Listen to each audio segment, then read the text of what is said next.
Hello everyone, like, subscribe and share fanfiction audiobook channel for next part. Chapter 107. What's wrong? Do you need to go back now? Jane saw Xiaoming suddenly stopped and asked worriedly.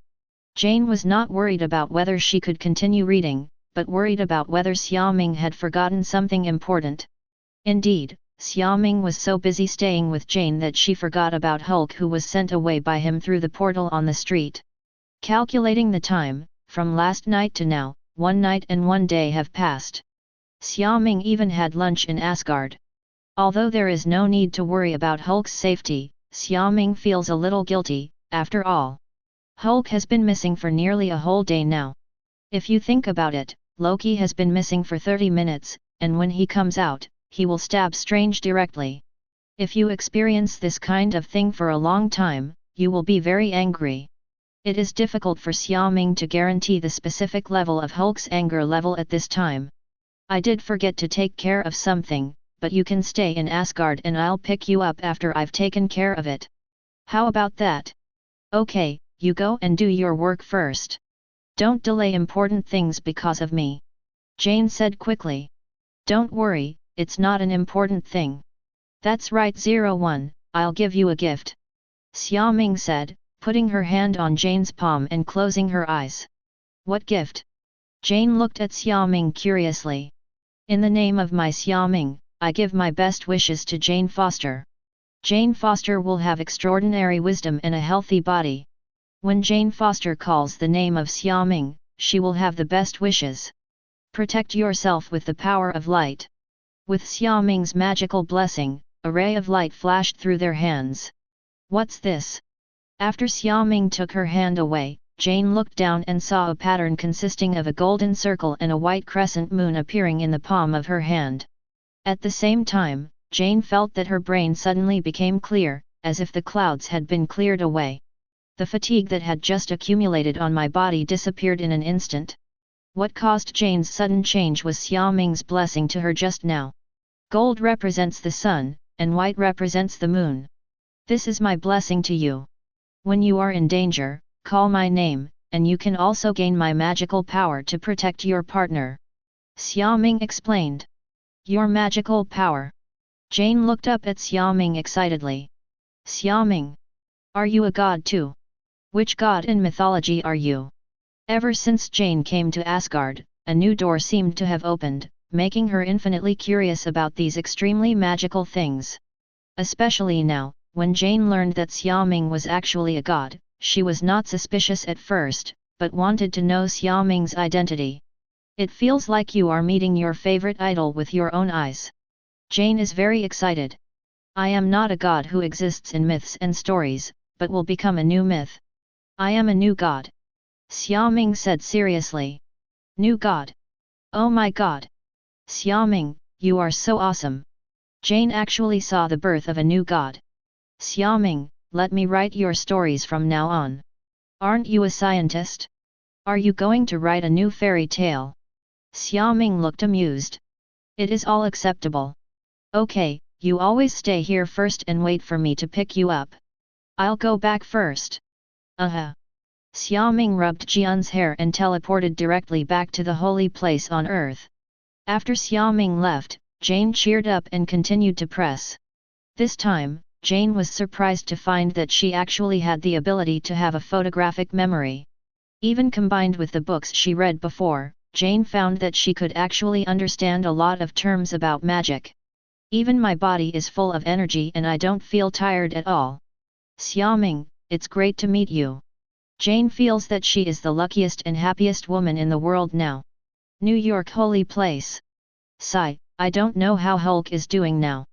Xiaoming said and opened the portal. Then a man wearing only oversized shorts fell from the sky. It is the normal banner that has been restored. It just looks like Nei is asleep. How did he fall asleep? Xiaoming held banner and placed it on the ground. Banner, Na. Wake up. Xiaoming patted banner and shouted. Huh?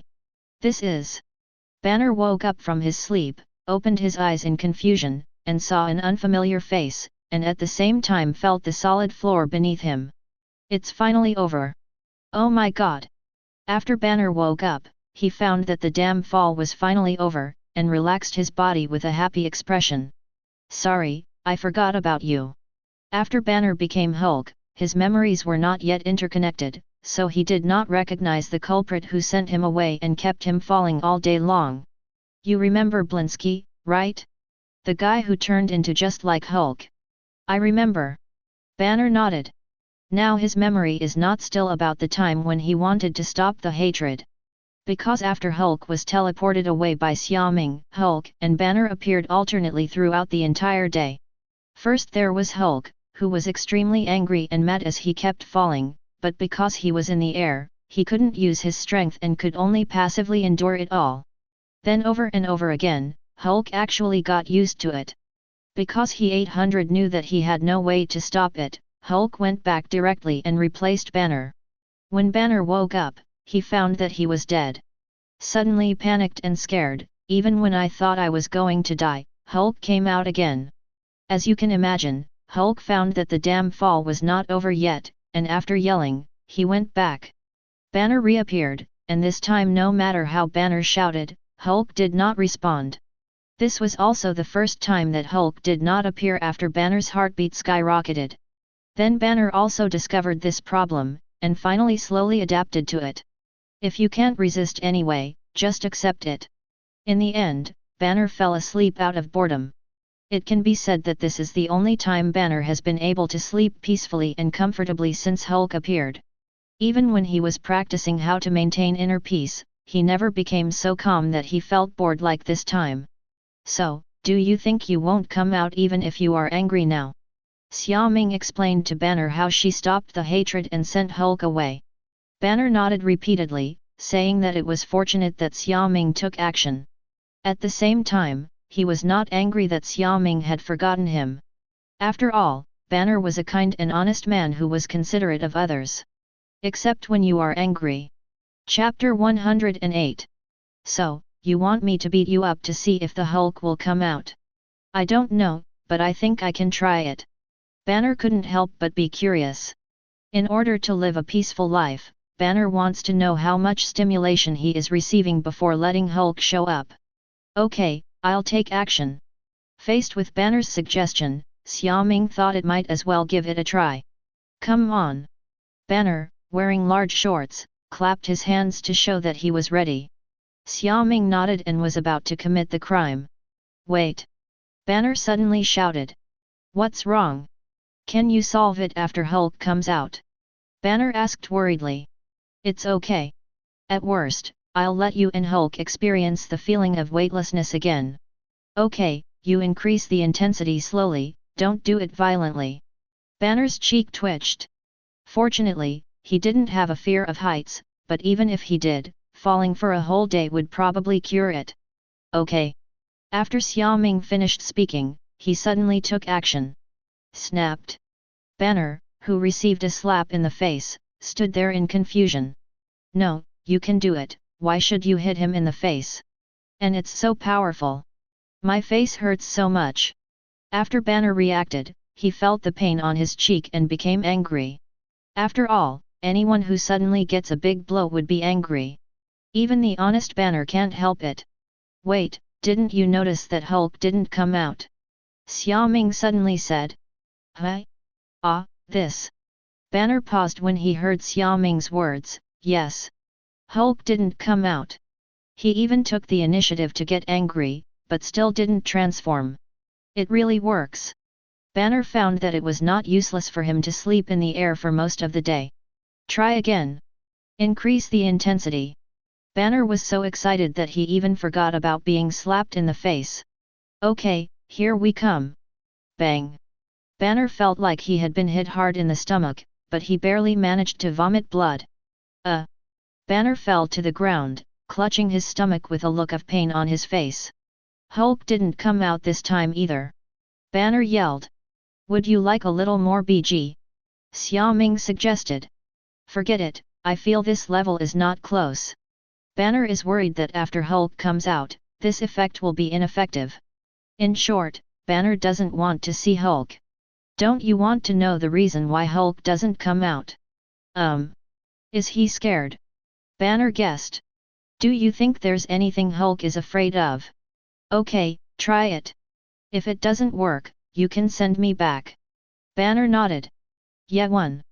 Xiaoming increased her strength slightly this time and knocked Banner away with one punch. Poof. Banner really vomited blood this time. If Banner hasn't transformed this time, Banner feels that he can live a calmer life without having to worry anymore. Roar. Hulk. But unfortunately, Hulk, who felt that Banner's life was in danger, occupied Banner's consciousness and appeared directly. Hulk appeared, first shaking his head, as if he had just woken up, and then he found that he had stepped on the hard floor and became happy. Hulk. Then Hulk saw Xiaoming. Hulk thought for a while and remembered what Xiaoming looked like. Recognizing this person, he threw him into the air. Hulk suddenly became furious. Fortunately, he thought this person was a good person before. Hulk. Hulk stepped on the ground suddenly and rushed towards Xiaoming. My floor. Xiaoming looked at the floor that was trampled by Hulk and felt very distressed. Let's change places. Call out. The scene changes and Xiaoming brings GK to a space full of rocks. This is Xiaoming's elemental space, the rock world. The entire space is filled with the only earth element. Come on, let's have a good exchange of feelings. Xiaoming said that he would activate the saint's appearance and transform himself into the same world as Hulk. Hulk. Hulk doesn't care whether the surrounding environment has changed or not, he just wants to beat up the guy in front of him. Come. Xiaoming also rushed over, waving his fist. Their file-sized fists collided fiercely in the air, causing a wave of air. Hulk. Seeing that he was actually blocked, Hulk stretched out his left hand and tried to grab Xiaoming, trying to pick him up and throw him to the ground. Do you think I'm Thor and Loki?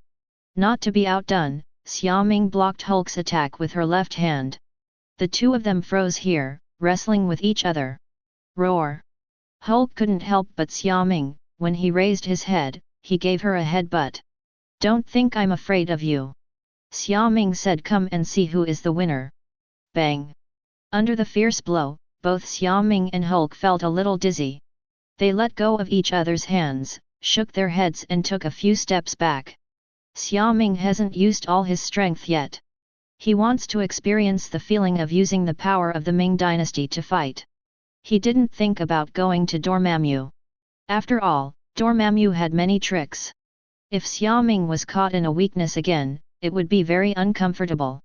And just in time, Hulk arrived at your door, an extremely strong big sandbag, don't use it in vain.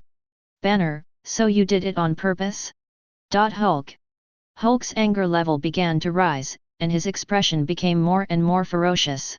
Xiaoming feels the strength of Hulk, and gradually increases the output of the power of Ming, allowing it to continuously surge in the body, strengthening the body's strength and defense. At the beginning, Xiaoming couldn't resist Hulk with his powerful spirit body.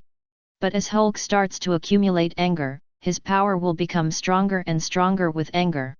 Fortunately, Xiaoming can continue to improve, which is totally justified. Bang bang bang! In this bare rock world, the two began a most primitive hand-to-hand fight. Wherever it goes, gravel flies and the earth cracks. Even hard and sharp rocks cannot hurt them in the slightest. He was even used as a weapon by Hulk. Hulk lifted huge amounts of rocks and smashed them straight at Xiaoming. Not to be outdone, Xiaoming raised a bigger stone and threw it at Hulk. The two of them go back and forth, and no one can do anything to the other. Fortunately, this is Xiaoming's elemental space. All the damaged places can be quickly restored with just a thought from Xiaoming. After fighting like this for several hours, Xiaoming became more and more controllable about her own power, and her feelings for this new power continued to deepen. Xiaoming discovered that as long as it is based on the power of Xiaoming, other energies can be continuously added to it to enhance its strength. Even the dark forces are like this. After all, part of the power of brightness comes from the dimensional energy of the eternal night world and the god of black magic from Xiaoming. Therefore, Xiaoming no longer has to worry about being contaminated by the power of darkness, but can rely on the power of light to integrate and assimilate with it. Moreover, the external manifestation of Xiaoming's power of wisdom is the light that can heal everything. The external manifestation of Thor Odin's power is powerful thunder and storm. Because whether it is the power of Odin or the power of the supreme light, they all have the ability to create according to their own preferences, and they can also be transformed at any time. Very convenient and powerful. App. Chapter 109. It's almost over, Hulk. I had a lot of fun this time. Xiaoming decided to end this battle. It will be quite boring if you continue to fight. Hulk. Hulk roared, saying that he also had a great time. Bang. This time Xiaoming no longer held back, relying on her unparalleled strength, she suppressed Hulk and started a one-sided beating. Xiaoming stepped on Hulk's chest and punched Hulk with the left one after another. How? Bang. In the end, Hulk, who suffered continuous blows, couldn't bear it and fainted. As Hulk fainted, Anna's body gradually returned to normal. Xiaoming took Banner back to the holy place. 10 minutes later, Banner woke up. It's over. Banner stood up and scratched his head. Well, do you have any extra clothes here? Banner asked awkwardly towards Xiaoming, who was drinking coffee on the sofa. Have. Xiaoming waved her hand, and a set of casual clothes appeared directly on Banner's body, replacing the big shorts that couldn't be broken no matter how hard they were. Wow! What ability is this? Banner was so amazed that he touched the clothes with his hands and found that it was real. This is magic. Sit down and have a cup of coffee. Okay, thank you. 883. Banner was very relaxed in front of Xiaoming because he knew that even if Hulk appeared, Xiaoming would be able to stop Hulk from destroying him. In addition, through contact, Banner at least knew that Xiaoming had no other intentions towards him, such as arresting him for research or something. Don't you know your name yet? My name is Xiaoming, and I am a magician. I'm Banner. I know you, a great doctor with 7 doctorate degrees. Xiaoming replied. Yes, Banner was very happy with Xiaoming's words. Because this is recognition of him. Excuse me, is this still New York? Banner asked as he looked around at the unfamiliar environment.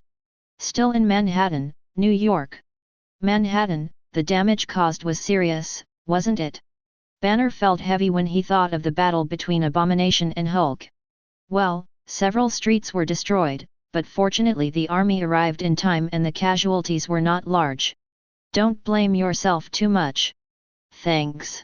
Do you have somewhere you want to go? I can take you away. Anywhere is okay? I want to go somewhere with less people. Banner asked expectantly.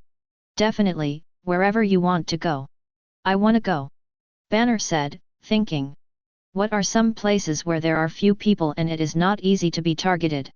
I want to go to India or South Africa, Banner said. It's just that my identity is very sensitive.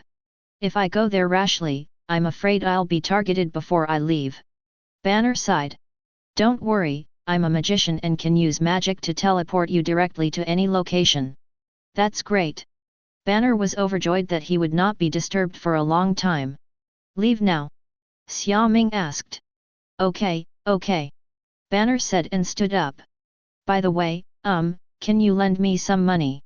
Banner touched his clean pocket and spoke sheepishly. Don't worry, I will pay it back. I trust you. Xiaoming reached out and pulled out a stack of US dollars, about $30,000 to $40,000. For you. Isn't this too much? Be prepared, where do you want to go? India. Banner nodded. Xiaoming opened a portal, opposite to a certain location in India. Thank you. Mr. Xiaoming. Banner was extremely grateful. I wish you good luck. By the way, here's my business card. If you need anything, you can call me. Thanks again. After Xiaoming sent Banner away, he sat down and continued drinking coffee. He planned to go to Asgard to find Jane after finishing the drink. Then during the leisure time, the door of holy place suddenly made a soft sound. Xiaoming turns on perception and wants to know who is so bold and dares to steal things in his holy place. Then Xiaoming saw Nick Fury, wearing a black windbreaker and an eye patch, sneaking into the holy place. It's really yours, do you think I'm a BD? Xiaoming was extremely speechless as she looked at Fury, who was carefully looking at the holy place. Suddenly, she had an idea and activated her invisibility magic. She slowly floated in the air, holding a cup of coffee, to see what Fury was planning to do. After Fury learned a little bit about Xiaoming's situation from Tony, he finally decided to come over and find out for himself. Then, after waiting anxiously all day long, it finally arrived at the most suitable night for agents to go out. As mentioned before, Xiaoming and Jane stayed in Asgard for nearly a day. It was not until near evening that Xiaoming returned to Earth and released Banner.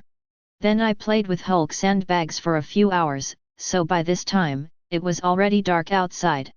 Fury originally thought about knocking on the door when he arrived, but when he arrived at the door of the holy place and found that it was unbelievably quiet, his agent instinct kicked in. He used his ability to unlock the door and sneaked in. Xiaoming and Banner were on the third floor before, so Fury didn't notice anyone was there. So Fury began his exploration of holy places. He is not afraid of being caught. Anyway, he has a serious reason and an official status. And he is indeed here to recruit Xiaoming and wants to invite Xiaoming to join his Avengers plan.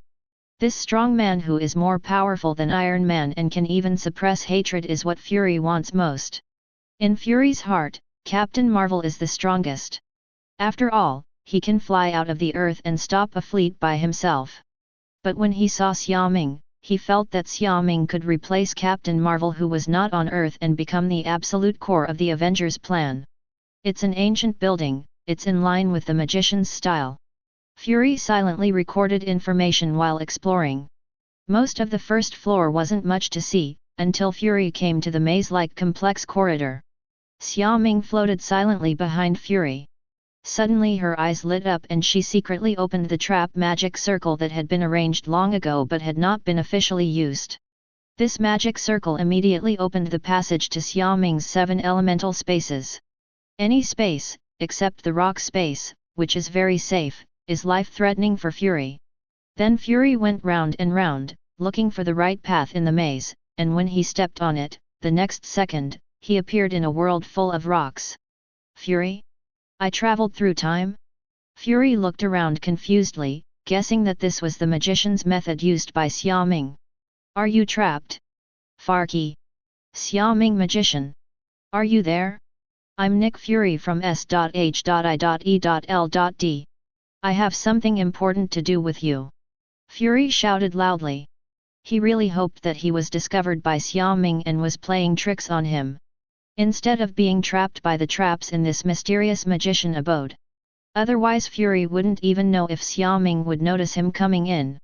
If he hadn't discovered this, he would have been doomed. Chapter 110. After Fury stood there and shouted several times, he finally confirmed that Xiaoming was not there. It is very possible that he fell into the magic trap left by Xiaoming at home because of trespassing. Now Fury regretted it. Who knows if these traps can be fatal?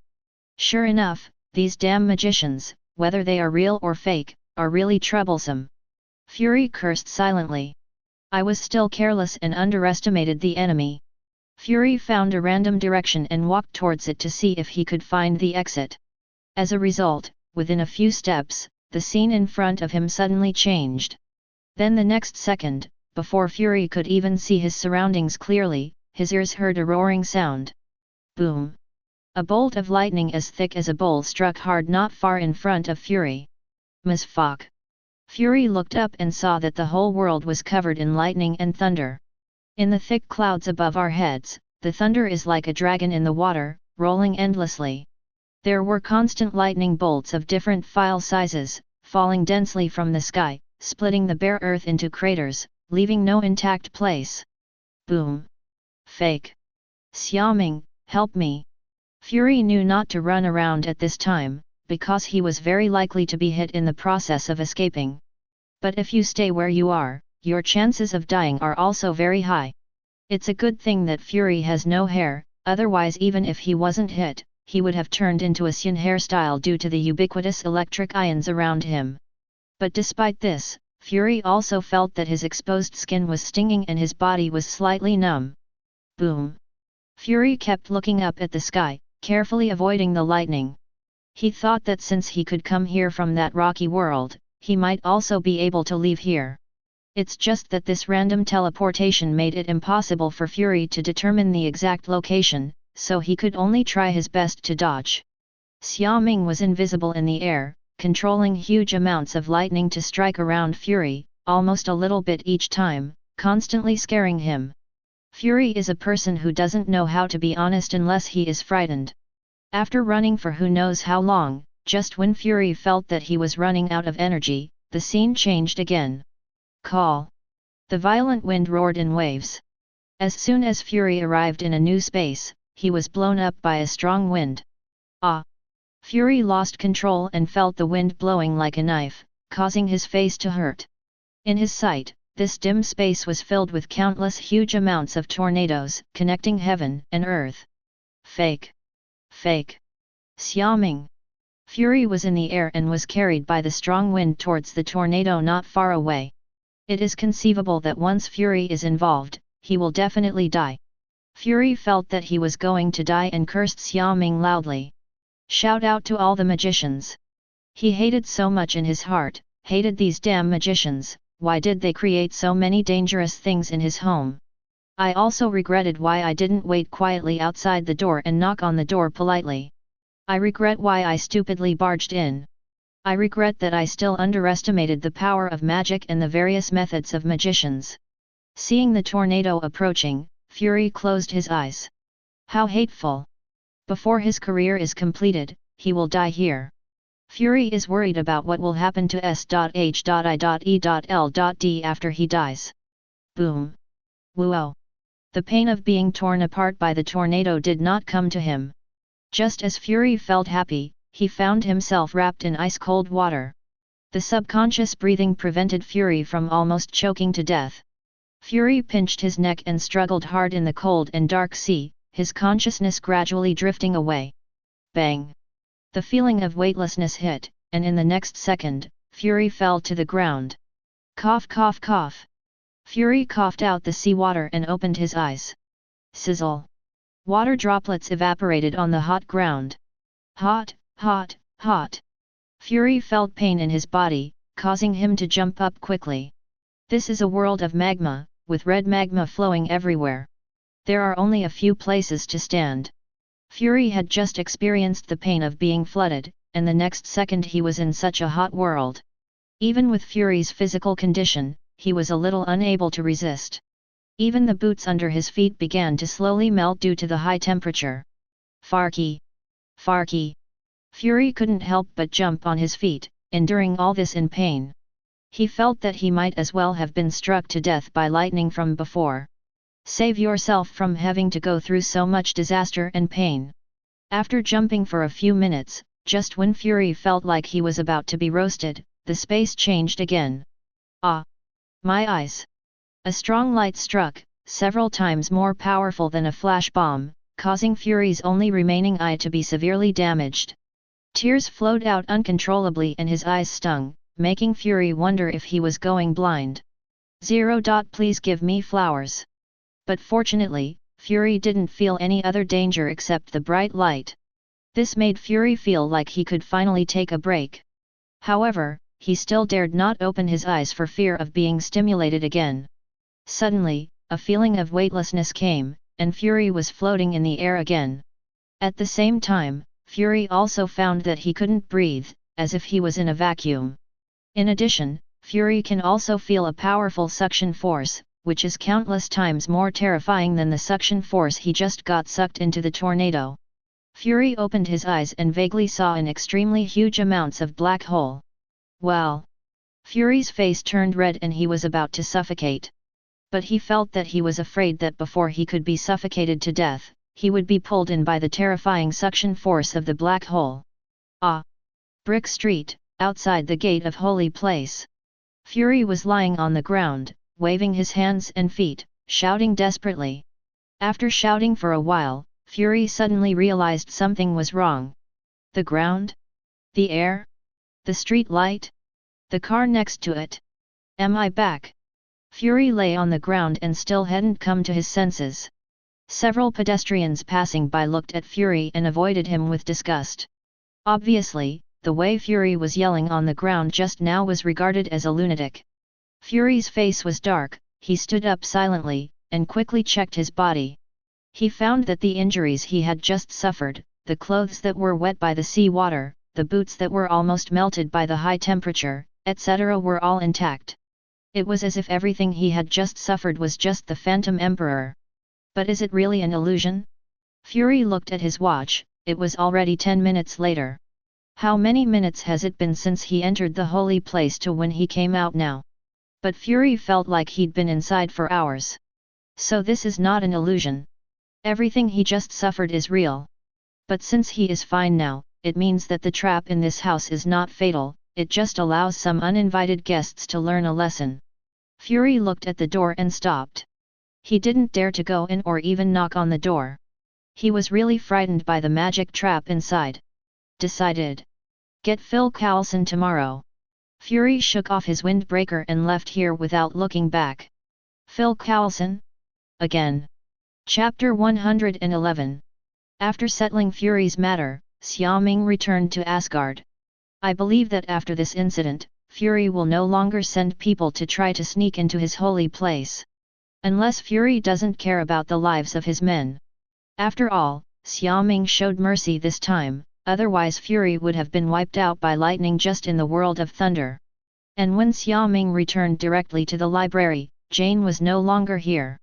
Later, Xiaoming discovered that Asgard was holding a banquet. Not the small banquet that welcomed him during the day, but a very large one.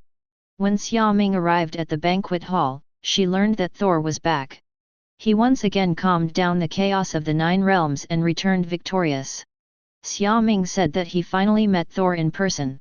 Good guy, no wonder Odin is so anxious and feels that his son is not living up to expectations. Thor also 420 likes fighting too much.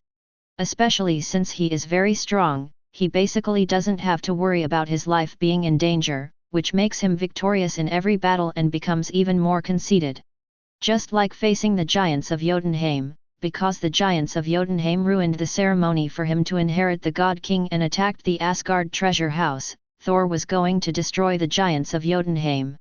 He even dared to take Sif and Loki alone to break in. Enter Jotunheim. Fortunately, Odin finally came and temporarily calmed the trouble. This also resulted in Thor being stripped of his powers and exiled to Earth. The beginning of Thor's ever-losing life. Losing parents, losing friends, losing sister, losing Asgard, losing Loki. It's simply a capital word for tragedy. Xiaoming. Jane noticed Xiaoming walking in and hurried over.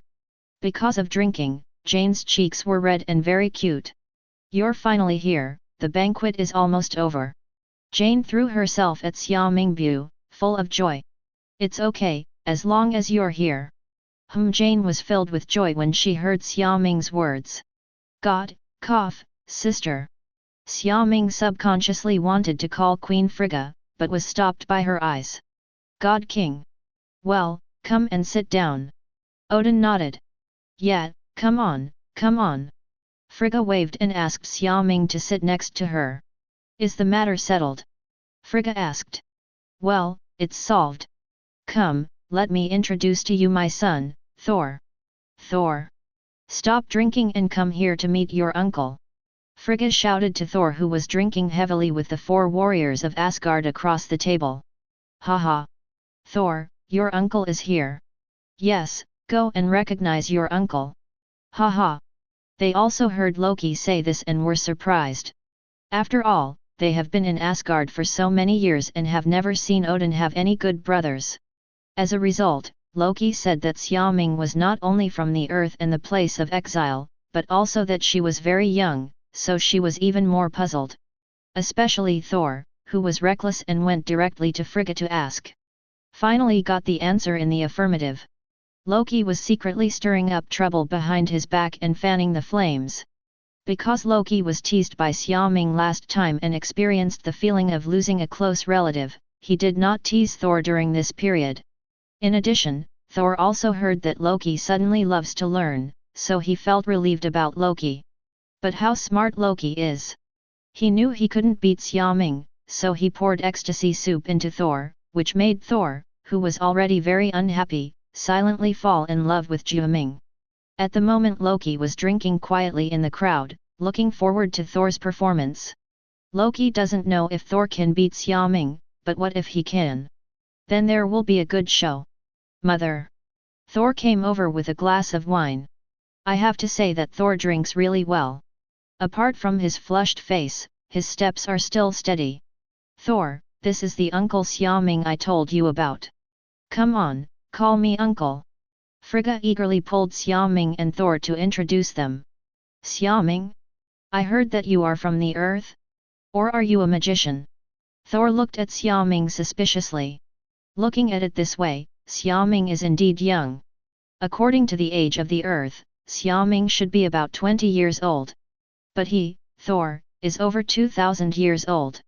Therefore, if Thor, who is now a little conceited, calls such a young Xiaoming his uncle, he will not be able to do so. After all, unlike Loki, he has not been beaten by Xiaoming, so it is normal to be dissatisfied. What made Thor start to put away his pride and become humble was also because of the experience when he lost his divine power on earth and became immortal. Thor! What did I tell you? Frigga's face turned serious. Mother, I'm sorry. Unless Xiaoming can defeat me, I won't admit it. Xiaoming! I want to challenge you. Thor first apologized to Frigga, and then extended an invitation to Xiaoming. Thor, you! It's okay, sister, we are all young people, it's okay to compare notes. There happens to be a banquet right now, it's lively. Xiaoming stood up and agreed to Thor's request. Okay. I'll wait for you outside. Thor stretched out his hand, summoned Mjolnir, then flew out and stood outside. Xiaoming, please show mercy. Frigga heard Odin say that Xiaoming seemed to have realized a new power, which was even as good as his Dingli. Therefore, Frigga never had any expectations about Thor's chances of winning. Don't worry, sister. Xiaoming nodded and flew out as well. Loki picked up his glass and followed him out, his face full of anticipation. The 4 Asgard warriors also gathered together and came outside, wanting to see how powerful this magician from Earth is. Jane, let's go take a look too. Frigga pulled Jane away. There were only some drunk and uninterested people in the entire hall. Odin didn't go, he just stood up and walked towards the bedroom. He didn't stop Thor, but instead said that if possible, Xiaoming could beat him harder. Anyway, Thor is thick-skinned and can withstand beatings. Can you fly? Thor asked in surprise as he watched Xiaoming 3.6 fall lightly. How simple. It's really simple, but you can't keep up with my Mjolnir. Thor smiled confidently. Maybe, come. Xiaoming made an inviting gesture. I'll go first. Are you sure? Thor said, if I make the first move and just throw a hammer, you will lose. Come on. What kind of man do you think you are? I am the bravest warrior in Asgard. Hearing Xiaoming's words, Thor immediately burst out with momentum, saying that he is not only a man, but also the best fighter. To show his courtesy, Thor did not use Thor's power, but threw the hammer at Xiaoming. How can this be? No. Chapter 112. This is impossible. Thor looked at Xiaoming opposite, who was holding Mjolnir with one hand, and slowly knelt down in disbelief. Even though he was drunk, he was completely awakened by Xiaoming's hand. This is Mjolnir. Even at this moment, Thor couldn't summon Mjolnir back. Thor's eyes lost their luster, unable to accept the scene before him. This is Mjolnir that no one can lift except Odin and him. Mjolnir is even the symbol of Asgard's next god king. At this moment, Thor even wondered if Xiaoming was from Asgard. Puff! Puff! How can this be? He actually grabbed Mjolnir with one hand. Isn't he from Earth? Odin! I must be drunk. Puff! Loki was so frightened when he saw this scene. My eyes almost popped out of my head as I looked at Xiaoming in disbelief. He also wondered if he was drunk and hallucinating. Loki stared closely at Mjolnir, making sure that it was a hammer that he could not lift. But, how is this possible? Is Xiaoming really the biological brother of his father Odin? Just because of unknown reasons, he was exiled to Earth, so now he is back in Asgard? But didn't we introduce him last time as Kamar-Taj's magician? Etc. Could it be that after Odin abdicates, Xiaoming, his newly recognized uncle, will take over as God King ASD? Then what do I do? If Xiaoming hears what Loki at the moment feels like, she will definitely give a thumbs up, saying that it is indeed you. Equally shocking, in addition to Loki, are the 4 Asgard warriors who have been following Thor in all his expeditions. I must be dreaming. Why should he? Thor. What to do, Thor? They stared blankly at Thor, who was kneeling on the ground and lost his mind, full of worry. Odin once said that whoever between Loki and Thor can lift Mjolnir will be the next God King of Asgard. In the end, Thor did it, so for so many years, the 4 of them firmly believed that Thor would become the God King. However, now they have a little doubt about their own ideas. Could it be that we plan to let Xiaoming take over? Xiaoming can actually block Mjolnir. Frigga was also shocked by Xiaoming. Is Xiaoming as powerful as Odin now? It seems that, as Odin said, Xiaoming has mastered a mysterious power that is not inferior to Odin's power. As expected of Ohit's child. Frigga said with emotion. The old gods are very strong, and Ohit is even stronger, there is no doubt about it. Even in the future, Xiaoming will grow to the level of Ohit and Agamotto, and completely transform into an eternal existence. Compare Thor again. Frigga became as anxious as Odin for the first time. You must know that Frigga is the most powerful god of magic in Asgard, a witch who can predict the future. Just like Odin can see his own destiny, Frigga can also see her own destiny. Therefore, Frigga also hopes that Thor can grow up quickly and become stronger. Both in terms of strength and heart. Queen God, what kind of child is this? Jane turned around and asked in confusion. Her attention was focused on Xiaoming just now, and she only heard intermittently. I told you to call me sister. Yes, sister goddess. Here, Mjolnir couldn't help but tremble in Xiaoming's hands, trying to break away. Disobedient? Xiaoming silently activated rune magic and established a connection with Mjolnir. The head of Mjolnir's hammer is forged from the center of the planet that is about to decline, and the handle is made of wood from the World Tree. The runes also come from the World Tree, so Xiaoming can use rune magic to control Mjolnir and gain its approval. After the rune magic was activated, Mjolnir immediately calmed down and recognized Xiaoming as the new master. What's wrong with you? If you lose Mjolnir, you won't be able to fight. Xiaoming asked Thor as she tossed Mjolnir up and down. How did you do that? Thor shouted unwillingly. It's so easy to pick up Mjolnir, I'm your uncle, Xiaoming joked. Are you really my uncle? Thor understood this to mean that Xiaoming was Odin's biological brother and his biological uncle. Xiaoming looked at Thor speechlessly, seeing how innocent, honest, and the child's eyes were. Forget it, it's better not to be strict with Thor. Xiaoming said there is no point in bullying honest people. Xiaoming suddenly threw Mjolnir flying into the sky. Come, as long as you don't defeat me with Mjolnir, you will have Mjolnir again. Otherwise, you will lose it completely. Xiaoming threatened Thor. I will definitely be able to defeat you. Get Mjolnir back. As soon as Thor heard that he could get the hammer back, he regained his fighting spirit, stood up, and looked at Xiaoming firmly. For the hammer. Thor rushed towards Xiaoming. Good momentum. Xiaoming, who accurately grasped Thor, also made moves. In order not to bully Thor, Xiaoming did not use the power of the Ming dynasty, but directly used her powerful divine body to fight against him. With one punch, Xiaoming knocked Thor back a step. So strong! Thor marveled in his heart and became more cautious. Although Xiaoming teased Thor as the hammer god, he would not be able to fight without the hammer. But that's just because Thor can't use the powerful power of thunder after leaving the hammer. Thor is still very skilled in basic combat skills. After all, he is indeed a powerful warrior who has experienced hundreds of battles. But despite this, it is still not a match for Xiaoming, who has reached the full level of Kamar-Taj ancient martial arts. In just a few moves, Thor was knocked down by Xia Ming. Not enough, come again. Xiaoming shouted. I won't lose. Thor gets up and attacks again. Thor, come on.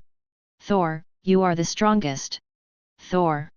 Everyone around him cheered Thor on. They kept encouraging him.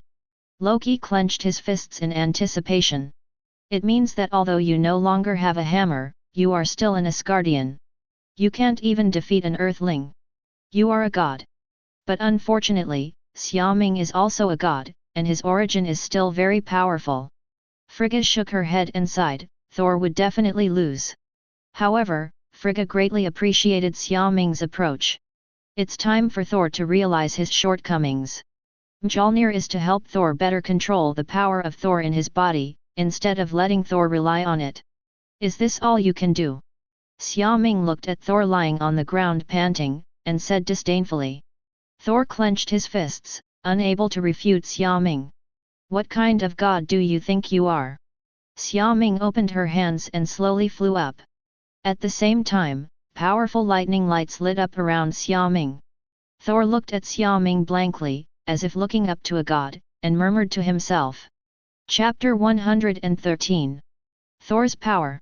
Does Xiaoming also have supernatural powers? Is he really an Asgardian? How can this be? Xiaoming's appearance as if the real Thor had arrived once again aroused everyone's exclamation. As Asgardians, they can perceive that this is a fluctuation of divine power, rather than a simple magic that manipulates natural elements. That's why they are even more shocked. Xiaoming is actually a god. The same god as them? Look at how Xiaoming looks now, she looks even more like Thor than the one with the name Thor. Indeed, even Thor felt at this moment that he was not worthy of the name Thor. Because he can't let it go. Obviously Thor's power is in his body, but after he lost Mjolnir, he could no longer control the divine power in his body. Queen of Gods, is Xiaoming a god?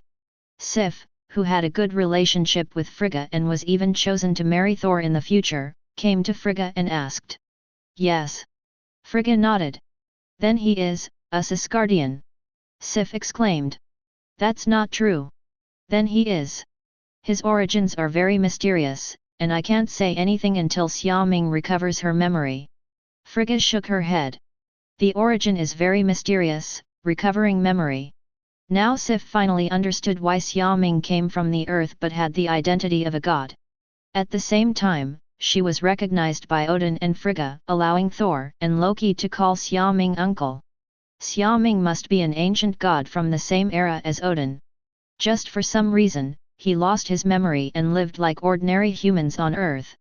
It's like Asgard often deprives some prisoners of their divine powers and exiles them. Maybe, Xiaoming is also one of the exiled people? Or is he the reincarnation of some god? The origin of Xiaoming is mysterious. Restore memory. Jane next to her heard Frigga's words and began to think silently. But didn't she remember that Xiaoming said that he was not a god that existed in mythology, but a new god? What exactly is going on? Jane wanted to ask Frigga why, but seeing that Frigga seemed unwilling to say it, she gave up the idea. Thor, are you giving up? Xiaoming looked at the shocked Thor and asked. You win, Mjolnir belongs to you from now on, and the name Thor is also yours. Thor lowered his head as if he had completely lost his fighting spirit. Thor's appearance made Xiaoming frown. Is Thor so intolerable? This is too bad. Or is it that Xiaoming messed up and went too far? Frigga also looked at Thor worriedly. Is this child going to be depressed in the future? This is just a discussion. However, it can be seen that Thor is indeed used to smooth sailing. Thor, who has never been defeated, was hit by Xiaoming from all directions this time and really lost his self-confidence. Loki didn't smile at the side, he frowned, feeling very uncomfortable looking at Thor who showed such an expression for the first time. This reminded him of being deceived by Xiaoming's magic, and experiencing the pain of losing Frigga, Odin, and Thor. Thor! What are you doing? You are the son of Odin. The bravest warrior of Asgard. Are you giving up? Sif suddenly stood up and cursed loudly at Thor. That's it. Thor, stand up. Stand up. Don't let me look down on you. Are you no longer a warrior if you lose Mjolnir? Thor. The 4 warriors of Asgard cheered, encouraged, and supported Thor. "Thor, have you forgotten what your father Odin and I taught you?" Frigga said the same. "Mother, I haven't forgotten." Thor's expression changed, and his mood slowly rose. "Thor, if you admit defeat here, you will automatically withdraw from the succession of God King and let me be the next God King. Asgard does not need a waste." Loki looked at Thor and said coldly. "Loki. I'm not a waste." Now, Thor couldn't bear it anymore. 2 pairs of Thor's noble phantasms, Mjolnir and Loki. The first launch failed, but the second one succeeded. Thor stood up and once again faced Xiaoming, who was shining with thunder and lightning in the air. At this moment, Xiaoming felt like she was the villain, and Thor was the passionate protagonist in the anime. After accepting the encouragement from everyone, it was like a small universe was ignited. Thor broke out again and rushed towards Xiaoming. After a crackle of lightning, Thor rushed to the street. Thor, whose whole body was numbed by electricity, fell to the ground and twitched uncontrollably. Everyone who saw this scene had their mouths twitching. "You are Thor, God who controls thunder and storms. How could he be struck down by lightning? You actually use the power of Thor too." Everyone shook their heads. "Sif, Thor is left to you. I'm going back to rest." Frigga slapped Hatcher and turned to leave. "Ahem, I'm going back to drink." Loki coughed twice and walked back to the hall with the cup. "Well, I'm not full yet." "Me too, I'm still a little thirsty." "Then, let's drink some more together." "Go, go, go." Thor, who was lying on the ground and still conscious, saw this scene and was filled with sadness. "You should look at me. Can one of you guys carry me in and drink again? I haven't drunk enough yet." Thor is full of grief and anger. When he thought about losing his hammer, Thor couldn't help but want to cry. Then, Thor tilted his neck and fainted. Only Sif shook his head and walked to Thor, picked him up and walked back. "Oh, this idiot." Listening to Thor still muttering about Mjolnir's Sif, he couldn't help but curse. "Xiaoming! You are so awesome!" Jane threw herself into Xiaoming's arms. Definitely. Xiaoming hugged Jane and nodded. "Do you want to go back to Earth or stay in Asgard? Sister Goddess arranged a room for me to stay in." "I won't go back today," Jane replied. "Ah? Then where should I sleep? Do I have to go back to Earth to sleep in Nomo's house?" Xiaoming looked confused. "We can sleep together." Jane buried her head in Xiaoming's arms and said dully. "What? I didn't hear clearly." "We can sleep together." Jane increased her voice and said shyly. "Let's go." "Where is your room?" Xiaoming picked up Jane and flew up. "Over there." Soft starlight shone through the window. Xiaoming looked at Jane's hazy face and felt very ashamed. He didn't expect that this time when he came to Asgard, Xiaoming could hit a home run. Compared with the joy brought by having Thor admit that he is his uncle, it is not as good as Jane's love for him. "Why don't you sleep?" Jane clung to Xiaoming's arms, her voice as soft as lake water. "I can't sleep, Jane, you're so beautiful." Xiaoming lowered her head to kiss her, her hands becoming restless as she spoke. Wait. I can't do it anymore." "It's okay, I'll give you a blessing, nephew." Chapter 114. Mjolnir. In the early morning, a loud voice suddenly sounded from where Thor's bedroom was. Thor woke up from his sleep and sat on the bed, gasping for air. He just had a nightmare, dreaming of a demon wearing white clothes and a bright red cloak, who took away his Mjolnir and the power of Thor. Even when he became immortal, he had to watch his father, mother, Loki, and a group of friends surround the demon, sit on the throne of the Golden Palace, and become the God King of Asgard. And he was permanently expelled from Asgard by this demon and exiled to Earth. As soon as he dreamed of such a terrifying thing, Thor suddenly woke up with a fright. Thor woke up, touched his head that ached like a hangover, and recalled what happened last night. Banquet, Xiaoming, fight. Wait. Fight. Thor remembered that his mother Frigga introduced him to a stranger and said his name was Xiaoming and that he would call him uncle from now on. Then he refused to accept it and challenged him, and then... Mjolnir. The power of Thor. Thor's eyes widened suddenly, he couldn't believe this was true. So he is not dreaming. He has really lost Mjolnir. Lost the name of Thor. Even lost the qualification to inherit the God King? No. Thor suddenly opened the quilt and ran out barefoot. He wants to find Xiaoming. He wants Mjolnir back. He can't live without a hammer. Even if you just beg him, Thor means it. Xia, no, uncle. Uncle, give me back the hammer. Thor ran all the way and yelled, causing people passing by to look at Thor curiously. I don't know what the eldest prince of Asgard is going crazy about. Thor? What are you doing? Sif and Fandral met the running Thor and stopped him. Sif. Where does my uncle live? I want to find him. Your uncle? Ah. Is he Xiaoming magician? He and his girlfriend have returned to Earth early in the morning. Sif didn't realize when Thor had an uncle at first, then he thought of Xiaoming and said to Thor. Gone. Thor lost all strength. When Xiaoming left, was Narnir also taken away? Did Mjolnir go to Earth too? I don't know. I didn't know until I went to the Queen of Gods that Xiaoming magician had left Asgard. Sif shook his head. Abba. Why don't you try to summon it? Fandral suggested. But I tried yesterday and couldn't get it back. Thor said dejectedly. What if it succeeds?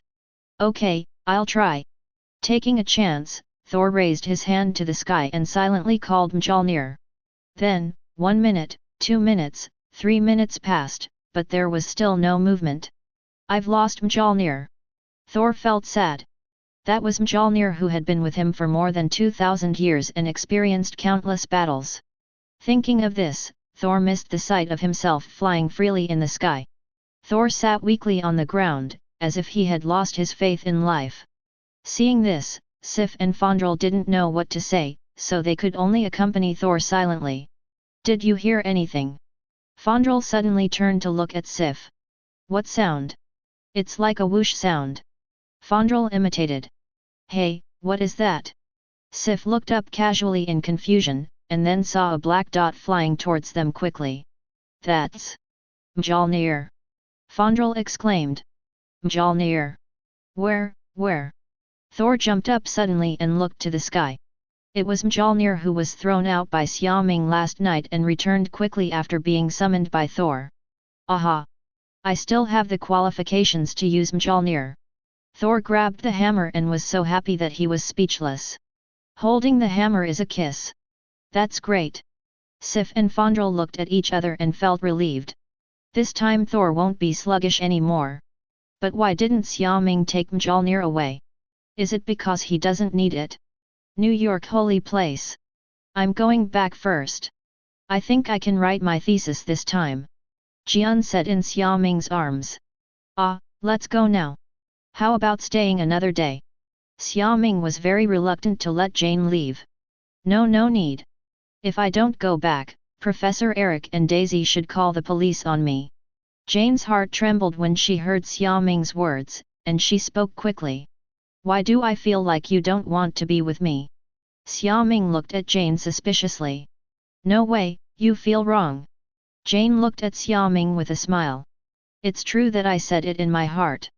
It's not for any other reason, but because Jane said that as a mortal, she really couldn't bear the devastation of Xiaoming's divine body. It was also the first time that Jane felt the strength of Xiaoming's body, and she almost exhausted her to death. Even if Xiaoming gave her a blessing, Jane couldn't bear it. So Jane expressed that she wanted to take a break. It just so happened that Jane had read many books from Asgard's library and gained a lot of knowledge, so she could start writing her thesis. Okay, I know what you're worried about. Let's go back and write your paper first, and I'll see you in a few days. Xiaoming hugged Jian and comforted her. Am I so useless? Jane buried her head in Xiaoming's arms a little sadly. I feel that as an ordinary woman, I am not worthy of the status of Xiaoming Shen. In addition, Jane also learned from Asgard that the lifespan of gods is extremely long, and it is not a problem to easily live for thousands of years. But what about her? In a few years, she will be sallow and completely old. Jane really doesn't want to leave Xiaoming. Nothing, in my heart, you are very good, really. Xiaoming sensed that Jane's mood was a little low. Don't worry, Jane. With me here, you can live forever and stay young forever. Do you still remember the blessing I gave you? What do you mean?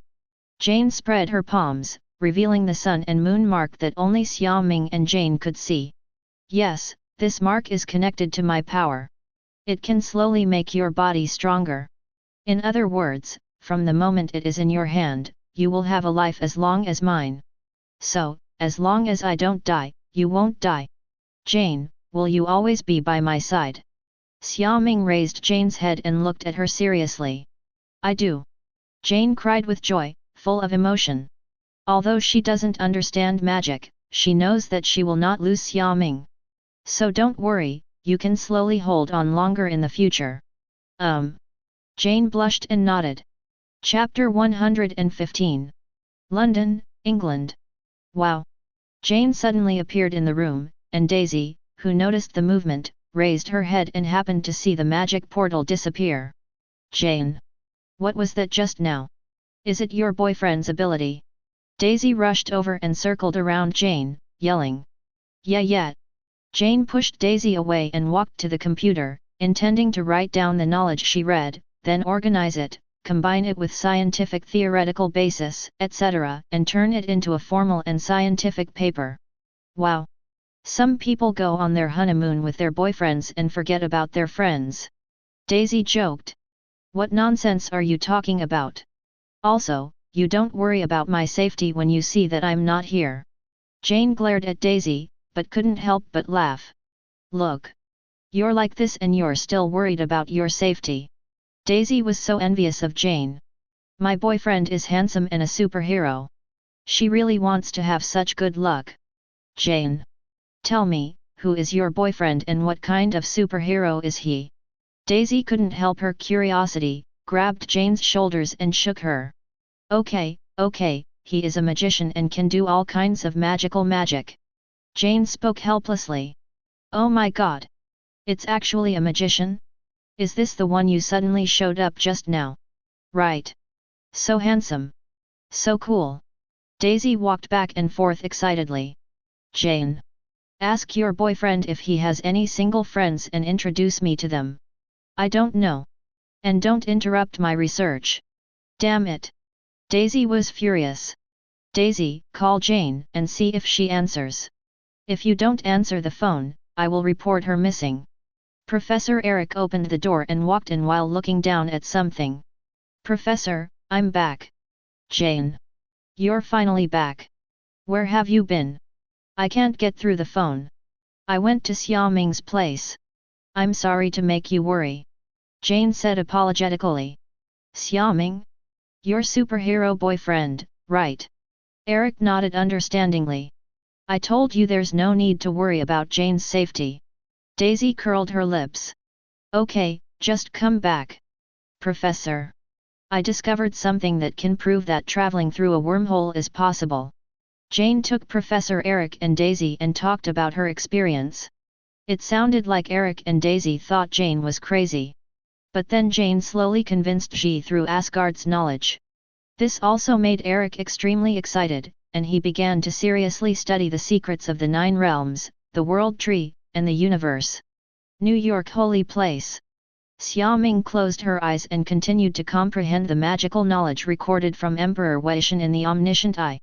This time, through Asgard's magic book and understanding of the runes, Xiaoming's progress has been accelerated a lot.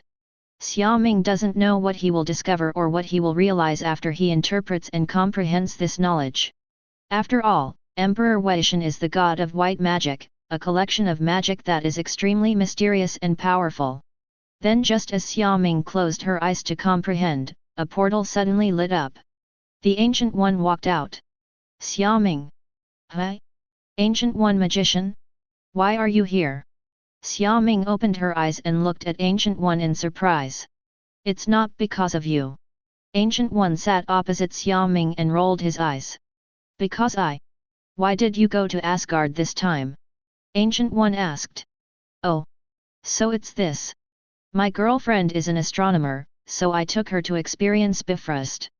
Xiaoming suddenly remembered that when he was in Asgard, because of the strange behavior of Odin and Frigga, he almost suspected that he had traveled through time, so he asked the Ancient One to ask. Girlfriend? Are you in love? Ancient One looked at Xiaoming in shock. No, you are in the holy place and you rarely go out. How did you meet the girl? Also, how long have you known each other and been together? Ancient One looked at Xiaoming and was shocked. Is this kid so good at this? Yes, isn't this because I gained some magical knowledge from Emperor Weishan? Because I needed to interpret it, I met Jane when I went to the library to borrow books, and then... Just wait.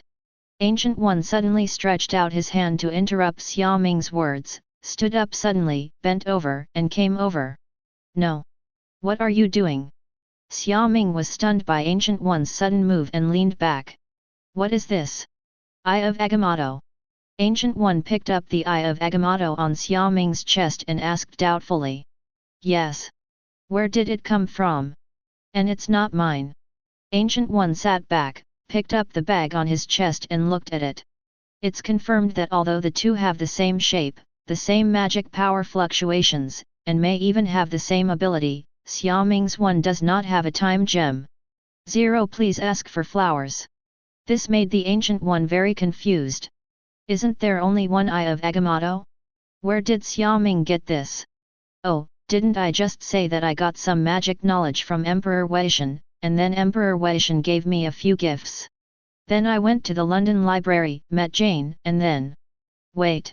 Ancient One suddenly interrupted Xiaoming again. No, what are you doing? Can you let me finish telling you how Jane and I got to know each other? Xiaoming looked at Ancient One unhappily. It means if you have any questions, you can't finish them for me before asking. Who cares how you and your girlfriend met? Ancient One looked at Xiaoming speechlessly. Then what do you want to ask? Have you gone to see Emperor Weishan? And you got magic knowledge and gifts? Ancient One asked in confusion. 0. So, what has Xiaoming been doing these days? Yes, this Eye of Agamotto was given by Emperor Weishan. Xiaoming nodded. What else? Didn't you mention a few? And the flames of Emperor Weishan and a tear. As Xiaoming spoke, a golden sacred flame erupted from her right hand. It's really, you're so lucky, kid, to be able to get Emperor Weishan to imprison you. Ancient One looked at Xiaoming with envy. After all, Ancient One has never received such treatment. And if Ancient One guessed correctly, the 3 gifts symbolized Agamotto, Hogs and the goddess Ohit respectively. So why is Xiaoming so favored by Emperor Weishan? Ancient One couldn't figure it out. But I think this is very good. Because Xiaoming is here in the future, neither Kamar-Taj nor demons from the dark dimension nor other dimensions will be able to invade the earth. But aren't there 3 gifts? What's one more thing? Where's the tear? The Ancient One expressed that he also wanted to see how magical the tears of the goddess Ohit were. Ahem, I was used. Xiaoming said that she was also forced to use it. Where did it go? The me you see now is the new me who rebuilt my body with this tear and turned it into the body of a god. Xiaoming explained. Build a body, a spiritual body, and so on. You became a god. Ancient One suddenly exclaimed. Looking at Xiaoming in shock. So, how capable are you? I haven't seen you for a few days, and you've turned into a god. Son. Chapter 116. You didn't lie to me, did you? Have you really become a god? Ancient One looked at Xiaoming suspiciously. Isn't Emperor Weishan the god of magic? I haven't heard that he still has this ability. Or is it because you are the most special one? I didn't lie to you. The flame hogs gave me burned my human body. Then, through Ohit's tears, I gained her power and possessed the body of a god. Xiaoming explained. Wait. I remember that in the legend of Emperor Weishan, Agamotto was also born from Ohit's tears, wouldn't that be the case for you? Ancient One looked at Xiaoming in surprise. This boy is really favored by Emperor Weishan. In the past, it could be said that Xiaoming has good magic skills, but now Xiaoming can actually be regarded as its child. Child of the god of magic. Who can imagine this? What are you talking about? You still don't know my origin. Xiaoming looked dissatisfied. You kid, do you know that you earned 803? That won't work either. Emperor Weishan and I can at best be considered partners and allies. Cooperation? Alliance? What do you mean? Ancient One suddenly paused. It's nothing, nothing, anyway, everything between us is innocent. Okay, I'm too lazy to ask. Anyway, Emperor Weishan is watching you, so I don't have to worry. Ancient One said that he can finally relax in the future and no longer has to keep an eye on Xiaoming and worry about him messing up. Although Xiaoming is indeed not Ouzit's child, Xiaoming's divine body was obtained because of Ouzit. With such a relationship, Emperor Weishan cannot turn a blind eye to Xiaoming. Since you're fine, I'll go back first. Ancient One said, getting up and leaving. Walk slowly. In the next few days, Xiaoming continued to stay behind closed doors. During this period, Xiaoming took the time to look at what Jane was doing with her omniscient eyes. It turned out that Jane was very busy writing papers and making arguments with Professor Eric and Master Daisy. For this reason, Xiaoming couldn't disturb her work. And because Jane has been blessed by Xiaoming, Jane is full of energy, and she is not tired even if she is working for 3 people. Instead, it made Professor Eric and Daisy complain and feel jealous. Therefore, since Xiaoming cannot find Jane, she can only continue to decipher the magic knowledge. Also, after Fury returned last time, he recalled Phil Coulson and asked him to contact Xiaoming. And Fury carefully asked Phil Coulson to be polite and not to intrude. This puzzled Phil Coulson. He has always been a very elegant man, how could he break into a private house? Then Phil Coulson and several agents responsible for Xiaoming were kept outside by Xiaoming for several days without ever getting a chance to meet. Through the lights in the holy place at night, they knew there were people inside, but Zhenming turned a blind eye to Phil Coulson's visit. This also makes it difficult for Phil Coulson and Fury. This can only be regarded as a quirk of magicians. They like to be alone and don't like to be disturbed. But Fury doesn't want to give up Xiaoming. We can only let Phil Coulson continue to persist. Phil Coulson did not take care of Tony's affairs and left everything to Natasha Romanoff. As for Xiaoming, as long as they don't break into the holy place, just let these agents go. As for Shield, doesn't it mean he can't protect the world if he doesn't join the Avengers? Moreover, this department, during Captain America, the Winter Soldier, the entire Hydra was exposed, which directly caused S.H.I.E.L.D. to be offline and moved behind the scenes. This also led to Ross becoming the manager of the Avengers in the subsequent Avengers, Age of Ultron plot, and launched the Sokovia Protocol, triggering a civil war. Anyway, the future of S.H.I.E.L.D. is full of troubles, and Sanaki gets involved. However, Xiaoming still admires Phil Coulson, an excellent agent with a sense of belief and mission, and was surprised that he found the opportunity to meet Xiaoming. On this day, Tony drove his sports car to the door of 177A Brick Street. At the moment, his dark circles were particularly conspicuous, and although his clothes were expensive, they were very messy. The whole person was unshaven and decadent. 177A. Tony got out of the car, looked up at the villa, nodded, and showed his approval for its style. Then just as he was about to knock on the door, a man came behind him. "Mr. Stark, please wait." Phil Coulson ran over. "It's you again? Are you following me so frequently?" Tony turned around and found that it was the S.H.I.E.L.D. agent again, and he felt annoyed. These guys were like flies, circling around him and even trying to restrict his movements. "You misunderstood, Mr. Stark, I just happened to meet you here," Phil Coulson explained. "We just met? Are you here to see Xiaoming too?" Tony looked at the closed door and reacted instantly. "Yes, could you please Mr. Stark to introduce Mr. Xiaoming?" "Huh? You haven't met Xiaoming yet? Aren't you familiar with breaking into other people's homes?" Tony was very unhappy with their S.H.I.E.L.D. breaking into his house again, and taunted him. "Sorry, Director Nick Fury gave an order, we need to treat each other with courtesy."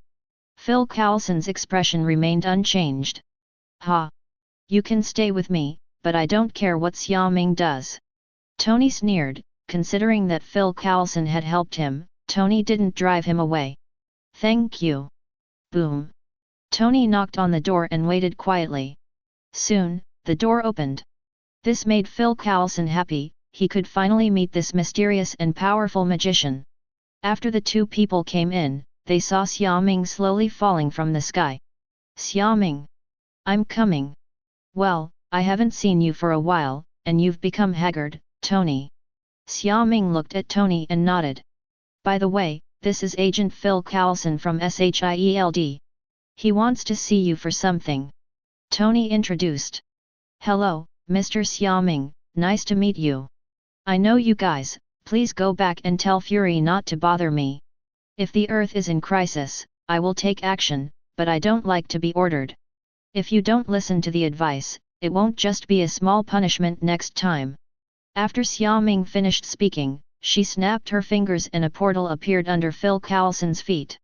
Punishment? Phil Coulson chewed on the meaning of these words, and he suddenly lost weight, his feet were empty, and he fell. Mr. Xiaoming. On the street outside, Phil Coulson suddenly appeared. He took a closer look and found that he had been kicked out and the door had been closed. Is this magic? Phil Coulson exclaimed. Then he sighed, took out his mobile phone, dialed Fury's 2.9 number, and reported on his work.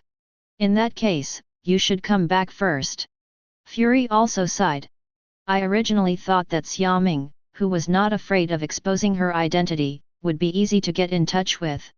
As a result, they relied entirely on their strong strength, and the group didn't care what they knew about their identity. This makes Fury even more helpless against Xiaoming. Fury has experienced the mystery of magic personally and understands that sending people to contact him in this way will only arouse Xiaoming's resentment. Fortunately, Phil Coulson and others were evacuated. Yes. Director. Phil Coulson nodded. By the way, Director, what does Mr. Xiaoming mean by punishment? Nothing, you heard wrong. Fury's face turned dark and he hung up the phone. In fact, another reason why he removed Phil Coulson was that he never wanted to experience the pain he suffered that night again. He was really frightened. Chapter 117. Your place has a unique charm. Do you magicians like this style? Tony looked at the decoration and layout of Holy Place with a look of admiration.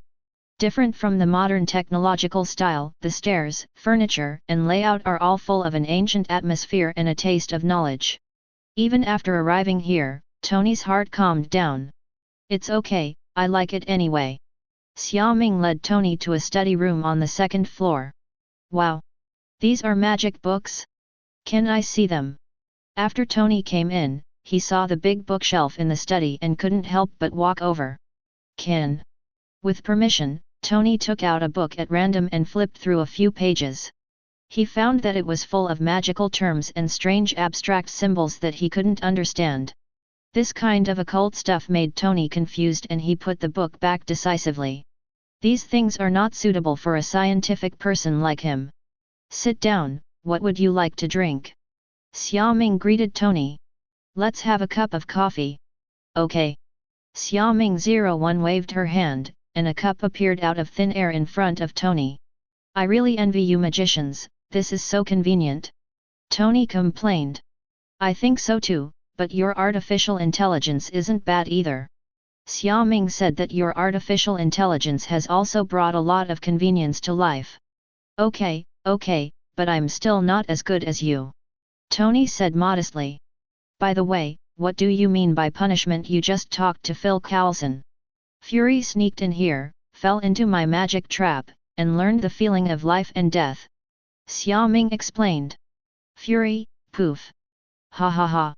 He has today too. Tony listened to Xiaoming's words, paused, and burst out laughing. Laughing so freely. I even laughed to tears. This Fury should have suffered a long time ago. Well done. Yuan Ming. Tony expressed his appreciation for Xiaoming's approach. I thought if there was such a trap in his home back then, let's see if Fury would dare to break into his home again and again. Okay, come to me, have you paid it? I have thought about it. Tony stopped smiling and his face became serious. Is it really only a 50% chance? Yes. Xiaoming nodded. Although now Xiaoming, even without using magic reincarnation, can make Tony recover immediately by relying only on the characteristics of the divine power of light in his power of brightness. But wouldn't that be boring? Anyway, for Tony, it's an opportunity to understand his inner self, and it's not a big deal. Although he had already gathered up the courage when the moment of choice came, Tony still hesitated. These were indeed Tony's darkest days. The palladium poisoning has spread to his neck, and it won't be long before he is poisoned and dies. In addition to life threats, there are also threats from the outside world. The military and Congress have been coveting his steel battle suit, and even secretly conducted research on it in private, and also supported his competitors. Hank's Advanced Industries dealt a blow to him. There was also an enemy who appeared out of nowhere and even built a low-end version of the reactor, claiming that Stark had stolen their technology. The most uncomfortable thing was that his good brother Roddy, wearing his battle suit at his birthday party, had a fight with him and then flew away. Although there was Tony's tacit approval. Facing the military and Congress, Tony compromised and handed over a battle suit. In addition, he also found that Natasha Romanoff, the beautiful agent from SHIELD, was lurking next to him, staring at him day after day. It wasn't until he was about to die that he came forward and said that they had news about the new element and gave him a box containing his father's videos. It's true that Tony was caught hard. This makes Tony desperate. It feels like I am being controlled. Therefore, after much thought, Tony decided to come to Xiaoming and want to take a gamble on the 50% probability. Anyway, he gave up on himself before and ignored his identity as Iron Man. Since you are so sure, then he will give it a try. The worst possible outcome is death. Then you get nothing.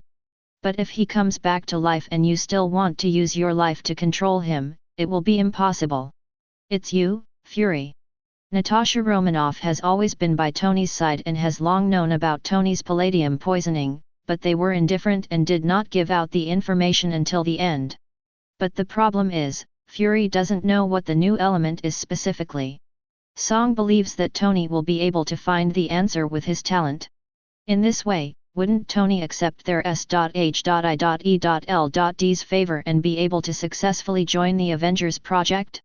It can only be said that Fury has good calculations. I decided to give it a try. Tony said seriously after thinking for a while. Has the suicide note been written? Can you stop distrusting yourself so much? Can you say something nice? Tony's face turned dark and he looked at Xiaoming speechlessly. The courage he had finally accumulated was almost destroyed by Xiaoming's words. Except for property, battle suits, and some research techniques, I don't have anything else like a suicide note. As for these things, I made an agreement with Jarvis. If I can't go back, Potts will inherit them all. Tony said slowly. Well, I understand. Now that you've decided, let's start now. Xiaoming nodded. What do I need to do? Do I need anesthesia? Or do you have some kind of operating room here? Tony rubbed his hands and sat up straight, a little nervous. You don't have to do anything, just watch my movements. Xiaoming said, stretched out her right hand, and took out the reactor from Tony's clothes. What are you? Tony was confused. After losing the reactor, the shrapnel near Tony's chest lost control and began to flow into the blood towards the heart. Coupled with Tony's already poisoned body, in just a moment, his face turned pale and his breathing became difficult. Let me explain to you the effect of my magic. The so-called 50% chance is because the conditions for the magic to activate require you to enter a state of immediate death. If my magic is activated successfully, you will be able to survive. If it fails, you may die directly. Xiaoming held the glowing reactor in her right hand and looked at Tony, who was slowly losing energy, with an indifferent expression. You, what the hell, why didn't you say that? Tony's face was pale and his eyes were blue. He couldn't help but cursed when he looked at Xiaoming. What the hell, the 50% chance he thought meant that Xiaoming failed to remove his shrapnel after using magic, and then the magic failed, etc.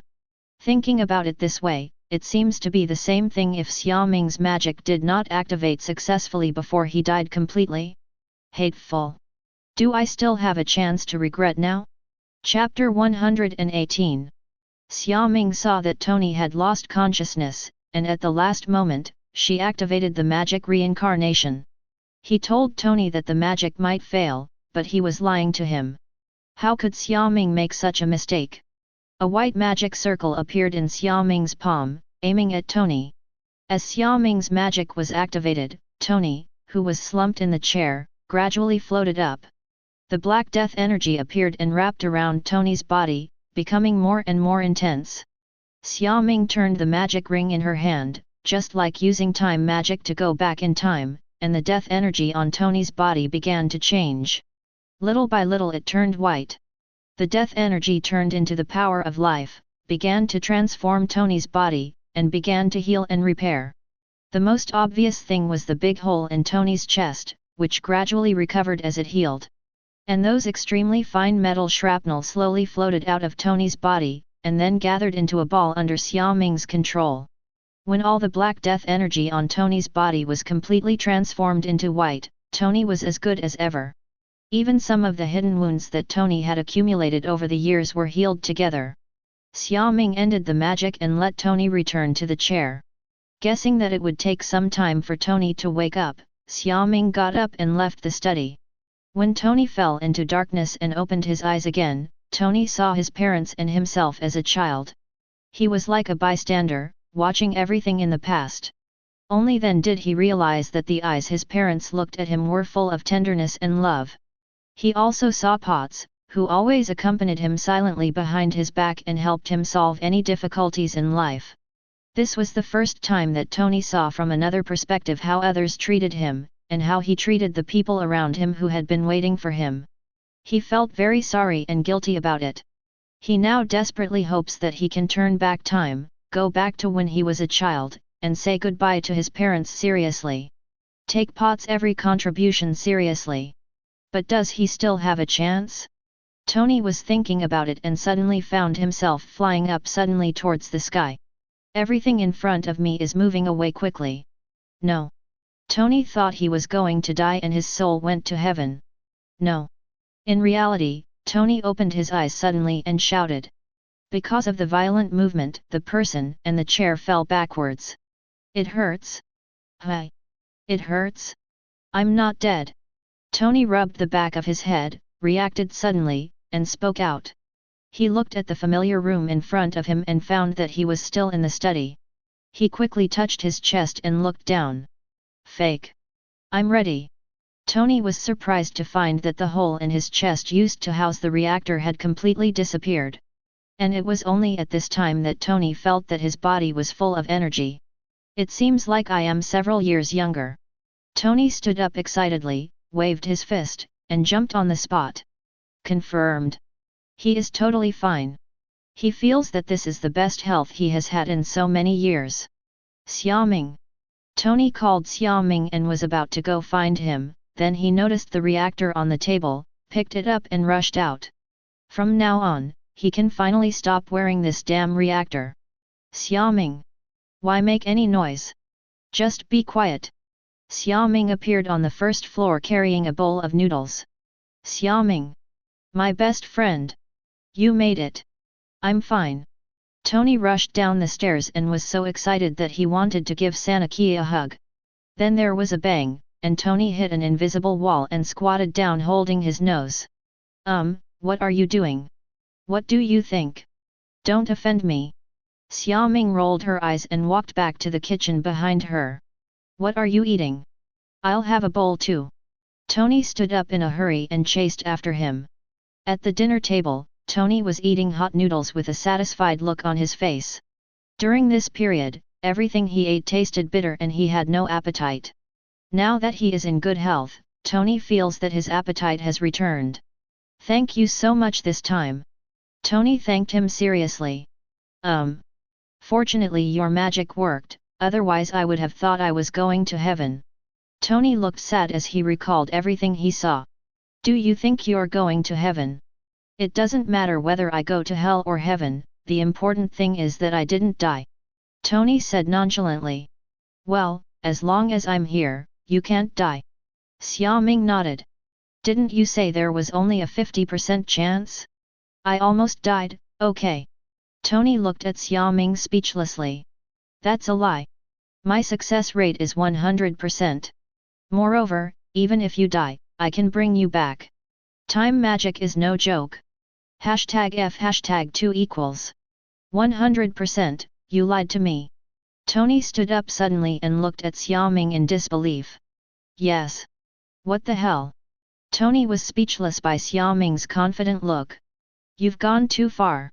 Okay, are you done eating? Go back after eating. Can you use magic to send me back? I want to try it too. Tony said expectantly. What, you don't want the car anymore? Give it to you. Tony waved generously. Do you think I still need a ride? Okay. Xiaoming snapped her fingers, and a portal appeared at Tony's feet. No. Tony's expression changed, indicating that he didn't want to experience teleportation magic in this way. Main Street outside. Tony fell to the ground with a bang. Damn it. Tony stood up holding his butt. Seeing this situation, Tony had no choice but to drive back. Tony opened the car door, took one last deep look at the holy place door, and sat in. Tony will remember Xiaoming's kindness deeply in his heart. A few days passed again, and Xiaoming spent a quiet and leisurely time. The only regret is that Jane's thesis is not finished yet. This caused Xiaoming to get a little angry. I don't know what to write. Xiaoming complained speechlessly. Then that night, there was chaos again in New York. Xiaoming was bored and planned to take a look to see if he needed to take action. When he came to the chaotic place and saw the robots wreaking havoc, he knew what was going on. The decisive moment of Iron Man 2 has arrived. Xiaoming looked at the missile-launching robots and was about to take action when an unexpected person appeared. A figure wearing a black and white tights and a hood swung from a nearby building and kicked away a robot that was about to shoot a passerby. This is Spider-Woman. Xiaoming looked at that figure in confusion. So where's little Spider-Man? Tons. Chapter 119. It is Gwen who comes to stop the chaos and appears like a superhero. After she was bitten by a spider and gained superpowers, she experienced a period of fear and confusion. During that time, Gwen worried that because of her mutation, she would be treated differently by her parents, and would be treated as a monster by her classmates and the world. For this reason, Gwen was extremely cautious, fearing that she would expose her ability. Until the emergence of Iron Man, Gwen saw hope. Maybe she should use her ability to help others. But how to do it specifically, how to use ability, and whether to hide her identity have become obstacles for Gwen to take the first step. She is afraid that she will not do well, and she is also worried that exposure of her identity will cause various problems, even affecting her parents. Then, Gwen saw Xiaoming in the square. I saw how Xiaoming stopped the monster and saved people. At that time, Gwen listened to the cheers, expectations, excitement, etc. of many people around her, and she also wanted to be like Xiaoming, become a superhero and save the world. Xiaoming gave Gwen huge amounts of courage. If Iron Man gave Gwen a goal, then Xiaoming's extremely powerful gesture gave Gwen determination. To this end, Gwen used her cleverness to make a uniform for herself, and designed spider launches and more. Gwen didn't want to reveal her identity. After all, she was only 17 years old and a high school student. She didn't want to attract so much attention. So I designed a hood to hide my identity, and then I started to fight for justice in Queens. Spider-Woman also appeared in front of the world for the first time. At night, she is the nemesis of crime, fighting criminals, and during the day, she is a good high school student. The change of two identities made Gwen very surprised and full of interest. After transforming into Spider-Woman, every time Gwen hears the gratitude of those who have been helped by her, Gwen feels that she has found the meaning of her life. I also have my own persistence. Oh! Good evening, everyone. Gwen kicked down a robot and said hello to several frightened people. Hello, hello. Watch your back. A person suddenly pointed behind Gwen and exclaimed. Gwen did a backflip and dodged another robot's bullet. Get out of here! Gwen shouted and rushed towards the robot. Phew! Several shots of cobweb hit the robot's wrist, blocking its weapon. Then Gwen transformed into a light dancer and came to the robot, nimbly avoiding the attacks and circling around. Soon, the robot was tightly entangled by cobweb and lost its means of attack. Hi! Is Mr. Iron Man in there? Gwen stood on the robot's shoulders, tapped the robot's head, and started joking. At this moment, flames shot out from the robot's feet and suddenly rose into the sky. Ah! Gwen also flew up. This is indeed the work of Iron Man. Isn't he a superhero? Gwen yelled. I don't know if it was because the robot started the self-destruction program. The robot rose into the air and rushed straight towards the fleeing crowd below. No! Get away quickly! Gwen exclaimed, turned over and jumped down. After landing with the help of cobweb, she wanted to catch the robot rushing towards the crowd. But Gwen soon discovered that although her strength had been enhanced many times due to mutation, it seemed that with the blessing of the jet, the strength of this robot had made it impossible for Gwen to stop it. Gwen could only try her best to let others run more. Shield. Fury looked at Gwen on the screen and frowned.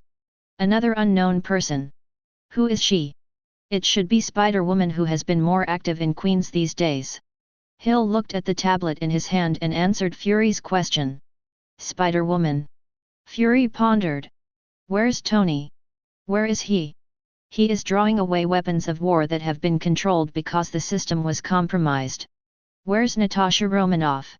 Went to Hankmer Industries to find the person behind the scenes. Hill answered every Fury question accurately. Tony's health is really better? Isn't it, back, with the help of new elements? Fury remembered the information from Natasha Romanoff that Tony seemed to be healthy again, and it seemed that he could no longer wear the reactor. That's what Natasha Romanoff said, and combined with Phil Coulson's intelligence, Toto's recovery is most likely the work of Xiaoming. Xiaoming. Fury frowned tightly. Obviously all the events were under his control, but the result was that Fury fell into a passive position because of the extra Xiaoming. You can't touch it, but you can't ignore his existence, like a nuclear bomb. This left Fury completely helpless. First create a profile of Spider-Woman and take a look. Fury sighed. Yes. Hill nodded. Then Tony. Tony, I'll talk to him when this is over. Ah. Where is Iron Man? Why haven't we solved the trouble he caused? Gwen, who was almost unable to hold on any longer, couldn't help but complain. Iron Man is busy. A voice sounded next to Gwen. How, Mr. Magic, can he be? Gwen subconsciously turned her head to look. At this glance, Gwen suddenly found that her idol was standing next to her. Then Gwen relaxed her hands in excitement. Ah! Be careful! Gwen exclaimed and ran to save people. Don't worry, I'm here. Xiaoming grabbed Gwen and said softly. At this time, Gwen also discovered that the robot that was about to rush towards the crowd actually stopped in the air. Still moving. Xiaoming raised her hand and waved it gently, as if using an eraser, erasing the existence of the robot. Definitely, the erasure mentioned here means that Xiaoming pulled it into his own black hole space and let the black hole swallow it. After all, Xiaoming remembers that these robots will slow down. Great! Mr. Magic! Gwen pumped her fist happily. My heart is full of excitement. Mr. Magic is as reliable as ever. He is indeed her idol. Mr. Magic, let's go save the others. Well, I'll do it. Xiaoming closed her eyes slightly as she spoke, and perception covered the entire audience. Then with a thought, a portal appeared under the feet of those robots, and they were all transported into the black hole space by Xiaoming. Gwen was still wondering what Xiaoming was doing at first, and then saw the robot in the distance suddenly falling into a golden circle. Gwen remembered that Hulk was sent away by Xiaoming like this last time. Yet, is this magic? Mr. Magic? Why did you call me Mr. Magic? Xiaoming asked doubtfully. Oh.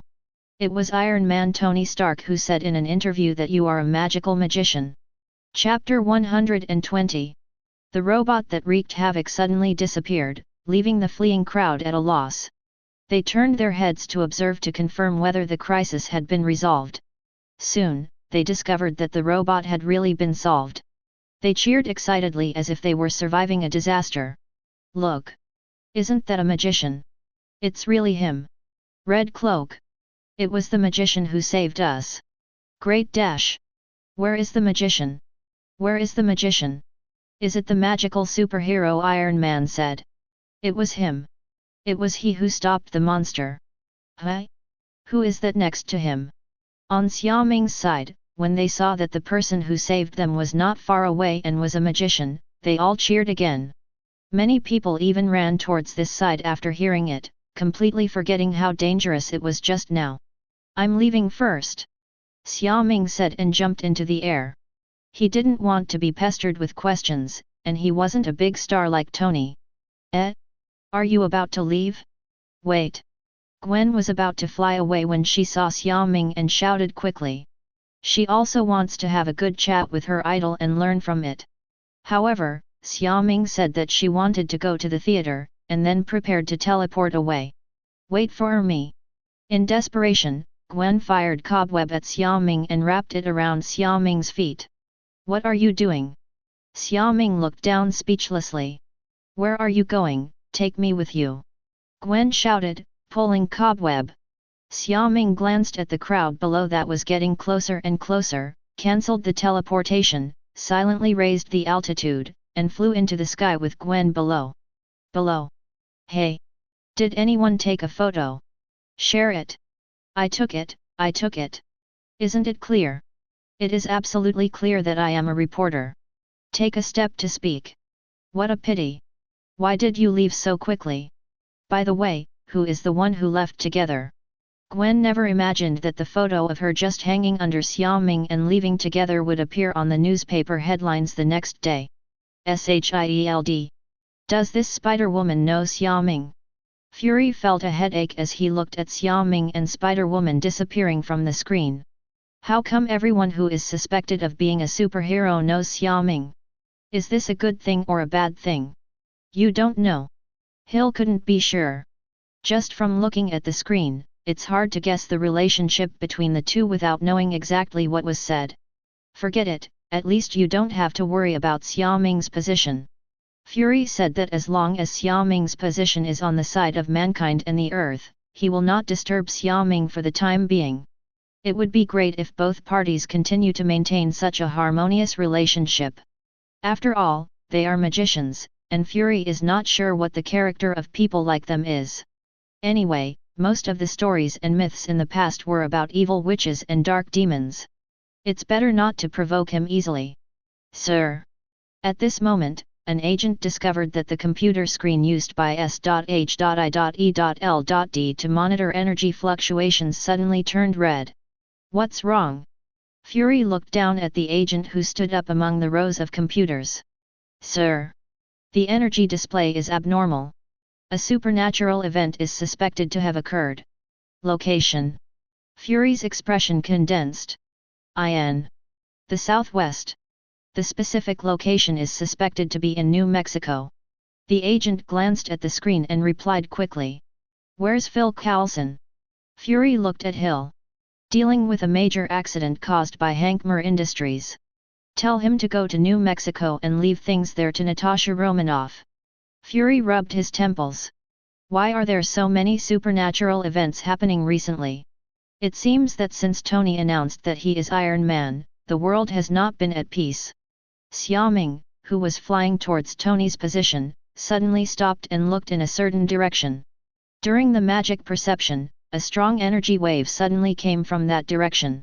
Someone or something came to the earth. At the moment Xiaoming's spiritual power, which can cover the whole world, found the source of energy. It's a hammer. And a guy who fell from the sky, was sent to Earth by Bifrost, and was exiled here. Thor still hasn't changed, but that's normal. Xiaoming thought that after he attacked Thor in Asgard last time, Thor should change and maybe not act so recklessly. But now it seems that the blow is not harsh enough. Please give me flowers. Only by letting Thor lose his divine power and experience what it feels like to be immortal can he know how to become a true hero. There is also Loki, although he seems to have changed a bit, his ambition over the years still drove him to take over the rights of the God Lord of Asgard when Odin fell into sleep. But this is Asgard's housework.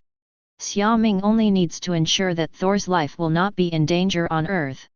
And although Odin is asleep, he has always been paying attention to Thor. At the critical moment, he will still restore Thor's power and let him survive the danger. Don't worry too much. Huh? Mr. Magic, what's wrong with you? Gwen, who was controlled by Xiaoming's magic and flew beside Xiaoming, looked at Xiaoming in confusion. It's okay, I just found some interesting things. Xiaoming shook her head and brought Gwen above Tony. At the moment, the weapons of war system was deactivated by Natasha Romanoff. Mr. Magic, what are we doing here? Gwen and Xiaoming sat on the supports in the park and looked down. Look at Tony being beaten. Xiaoming said casually. Isn't Stark a friend of Mr. Magic? Yes, so we should watch more. Xiaoming said firmly. Oh. Gwen said she didn't quite understand the friendship between you men. What about you? What's the matter with following me here? Xiaoming asked, looking at Gwen's white hood. I want to ask Mr. Magic how to be a real superhero. Gwen thought for a moment and said quickly. It's very simple, what you are doing now is what a superhero should do, just keep it up. Mr. Magic also thinks what I did is right. Gwen asked in surprise. Well, just stick to being yourself. Xiaoming nodded. Xiaoming doesn't need to say too much about Gwen's future and behavior. Anyway, Gwen will do well. I will. Gwen nodded happily. At this time, a meteor-like flame flashed through the air, flying straight towards this side. SHH. Someone is coming. Huh? Another robot. Gwen raised her finger and said softly. Don't worry, he can't see us, and the show is about to begin. Xiaoming said it was quite interesting to watch Tony get beaten. #B. Chapter 121. Ouch. This must hurt so much. Get away. Wow. This robot is too powerful, isn't it? Two people can't beat one. By the way, isn't this the battlesuit invented by Stark? Why is Stark not his opponent? Gwen sat on the stand, shaking her legs and commenting on the battle below. Hearing this, Xiaoming couldn't help turning her head to look at Gwen. I said, are you so trusting of me?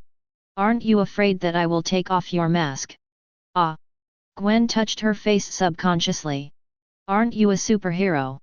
Yeah, but as a superhero, that doesn't stop me from wanting to uncover your mask, right? Xiaoming looked at Gwen speechlessly.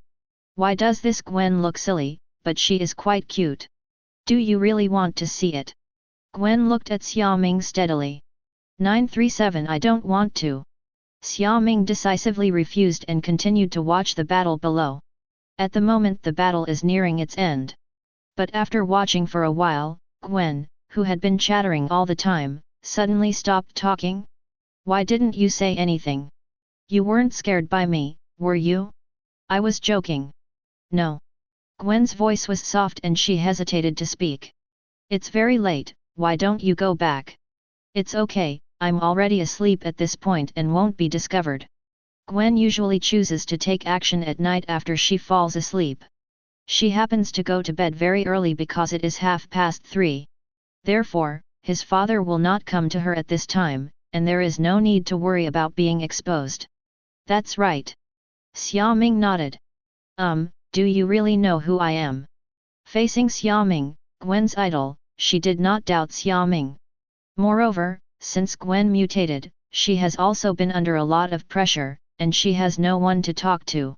That's why she wanted to find Xiaoming, so she couldn't wait to follow Xiaoming when she left. Although Xiaoming is a so-called magician, which is different from her genetic mutation, as both super-able people, they should have many common topics. You trust me so much?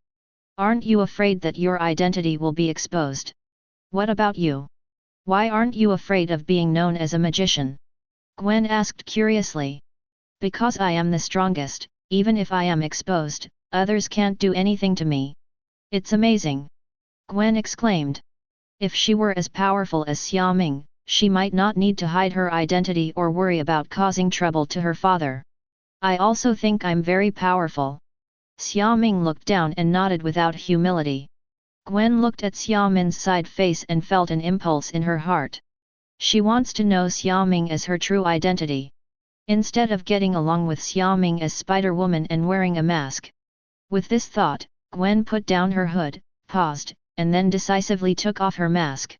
Xiaoming heard the movement beside her and turned her head, just in time to see a dazzling blonde hair exposed. Gwen's petite, fair, and rosy face appeared in front of Xiaoming. Hello, my name is Gwen Stacy. Gwen extended her hand to Xiaoming generously and introduced herself. My name is Xiaoming. Xiaoming shook hands with Gwen. Gwen was full of confidence, as if there were stars in her eyes. Then we are friends. Gwen smiled happily. Definitely. That's great. Now I have friends. Gwen felt relaxed. Boom. At this moment, Tony and Roddy finally relied on tacit understanding and cooperated to eliminate their enemy Ivan Vank. Seeing the red light on Ivan's battle suit, Tony suddenly realized something was wrong, and quickly left while dialing Pot's number. Fortunately, through the phone call, Tony learned about Pot's safety and the sudden disappearance of the robots. Tony thought for a moment and remembered Xiaoming.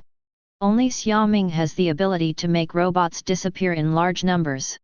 It's over, I'm going back. Gwen watched Tony and others leave, and Ivan blew himself up and decided to go home. Do you want me to send you off? Use magic. Okay, okay. Gwen was pleasantly surprised. She has long wanted to try the magic of magic. Xiaoming opened a portal, which was opposite Gwen's room. It's such an amazing magic. It's so convenient. Gwen walked over and looked at the different worlds on both sides, feeling like she was in a dream. By the way, how can I find you in the future? Gwen suddenly spoke. This is my business card. If you need anything, you can call me or come to this address to find me.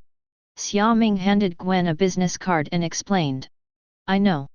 Good night then. Gwen waved towards Xiaoming. Bye-bye. Xiaoming closed the portal and returned directly to the holy place. Here, Gwen looked at the business card in her hand, threw herself on the bed and rolled around, so happy. She now feels like a star chasing success. Tonight is my lucky day. Holy place.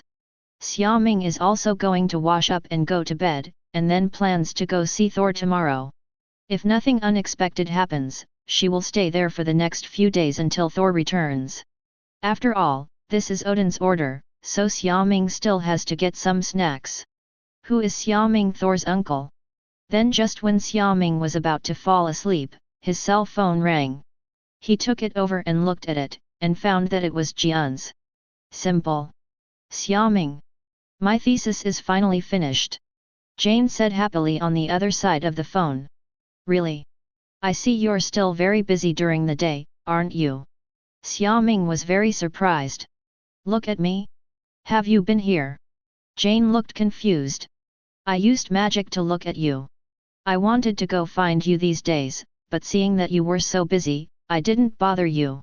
Well, I'm done now. That's great. I'll go find you tomorrow. Xiaoming thought about Jane having a good rest tonight. Isn't it possible now? Jane asked hesitantly, her tone full of regret. Huh? Definitely.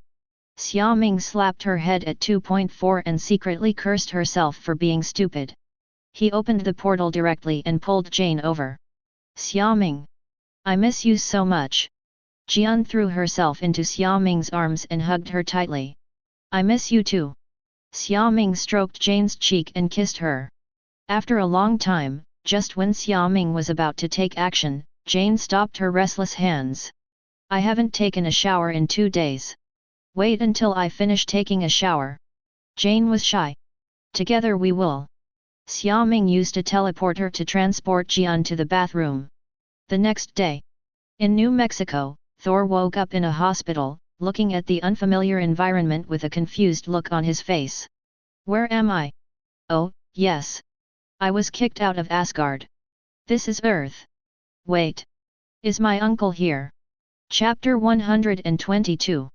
Thor woke up from the hospital, feeling his body that had lost its power, and finally understood the current situation. But he was unwilling to do so. He felt that he had done nothing wrong. Thor decided to retrieve his Mjolnir, regain his power, and return to Asgard. Or it would be best to find his uncle Xiaoming. In that case, Thor might be able to get Xiaoming's help. In Thor's heart, Xiaoming is his biological uncle and has not run away. He can lift Mjolnir and possess the power of thunder and storm even more powerful than himself. If you want to say this is not a kiss, Thor will be the first to disagree. Although Xiaoming defeated him with Thor's most confident ability, because Mjolnir was still there, this also made Thor have an infinite affection for Xiaoming. Thinking of this, Thor wanted to get up and leave here. At this time, a blonde nurse walked in. You're awake. Where is this? Thor asked anxiously. Is this a hospital? Now that you're awake, you can leave. You're in good health. By the way, remember to pay 10 medical fees when you leave. The nurse confessed and prepared to leave. Medical expenses. Thor looked confused. Yeah? Wait, you don't have any money, do you? The nurse looked at Thor suspiciously. The uncle who sent you here didn't pay. I don't have money. Thor said awkwardly. Considering that the nurse was a girl, he did not leave directly. Definitely, maybe it's also because he wasn't tied up. But when I get back to Asgard, I'll give you the money again. Thor said and started to go out. Asgard? Are you talking about the mythical Asgard, the father of god Odin?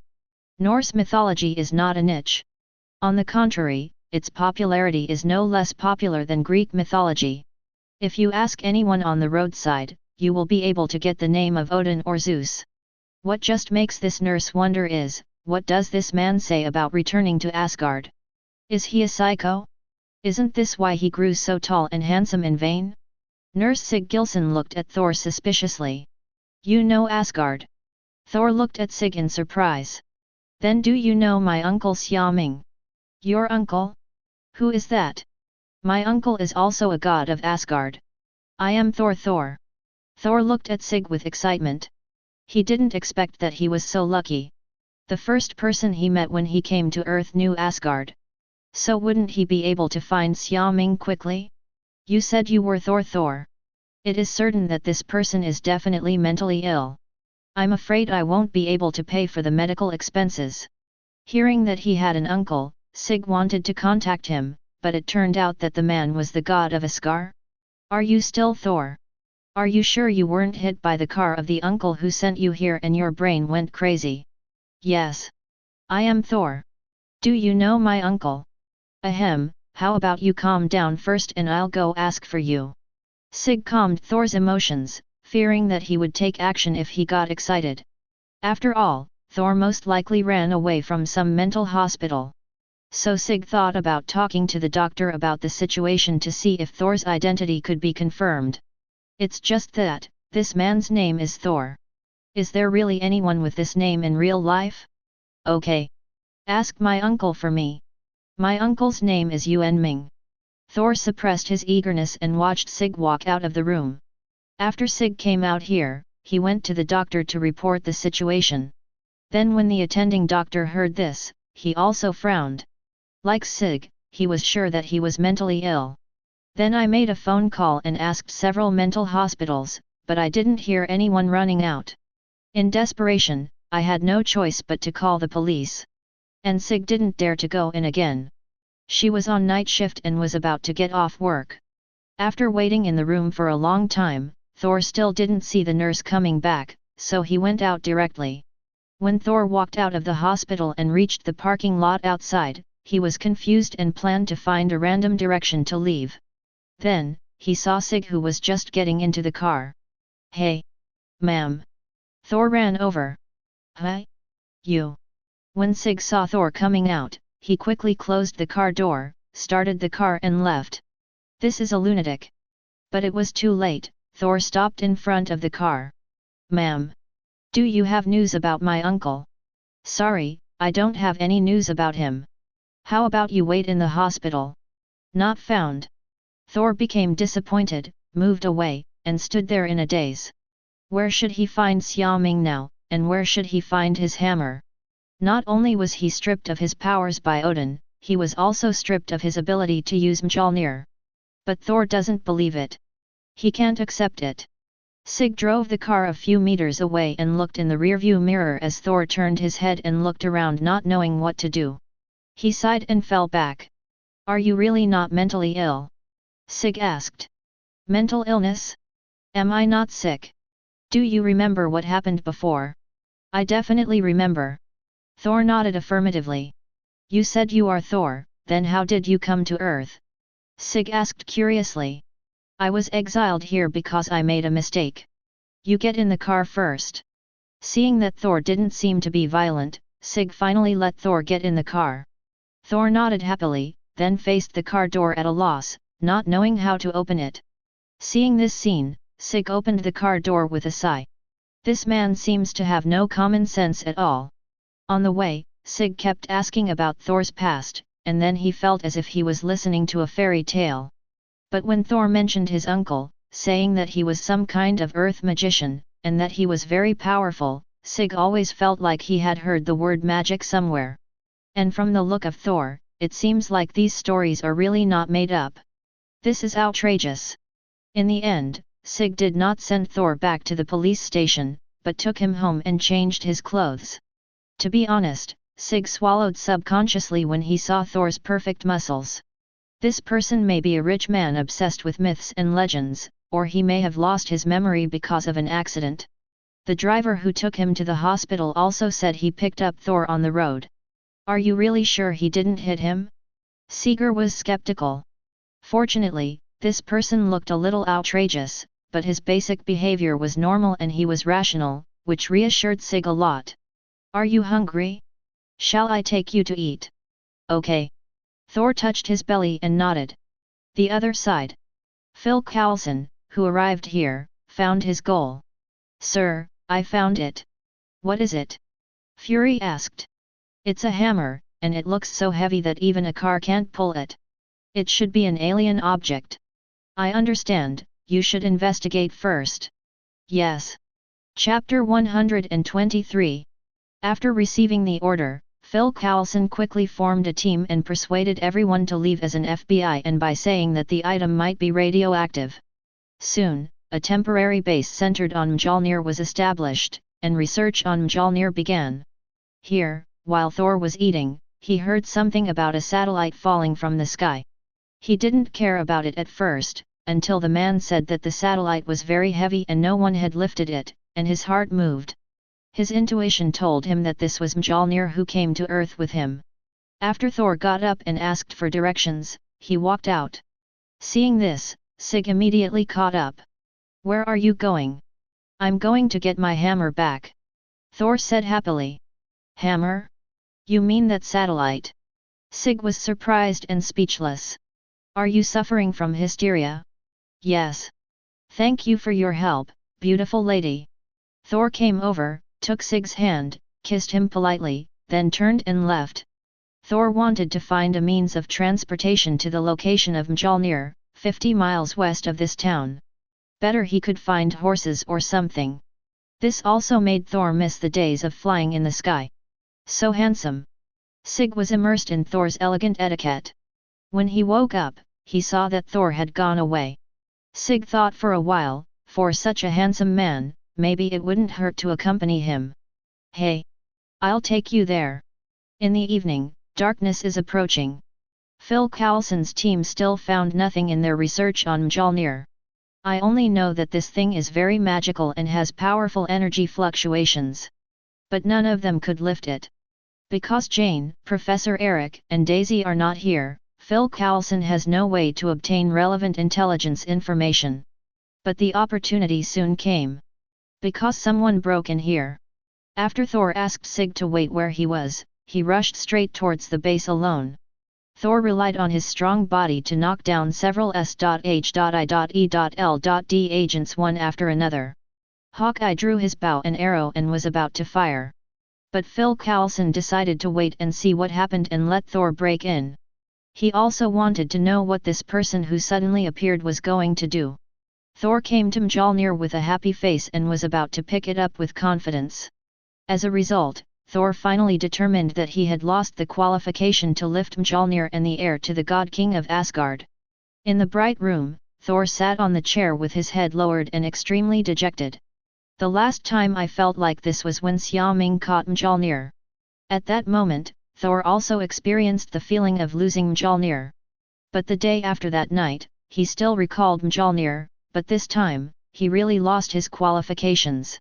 Also lost the power of Thor. Completely. Therefore, even if Phil Coulson asked questions, Thor remained silent. Just then, someone knocked on the door and walked in. "Sir," a woman came outside and tried to break in. "She should be here to find him." The agent tapped Thor with his chin. "We'll know everything," Phil Coulson said to Thor, turned and left.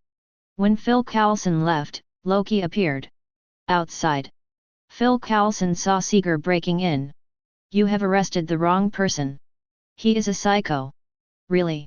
Sig was worried about Thor and finally followed him, but was caught by the S.H.I.E.L.D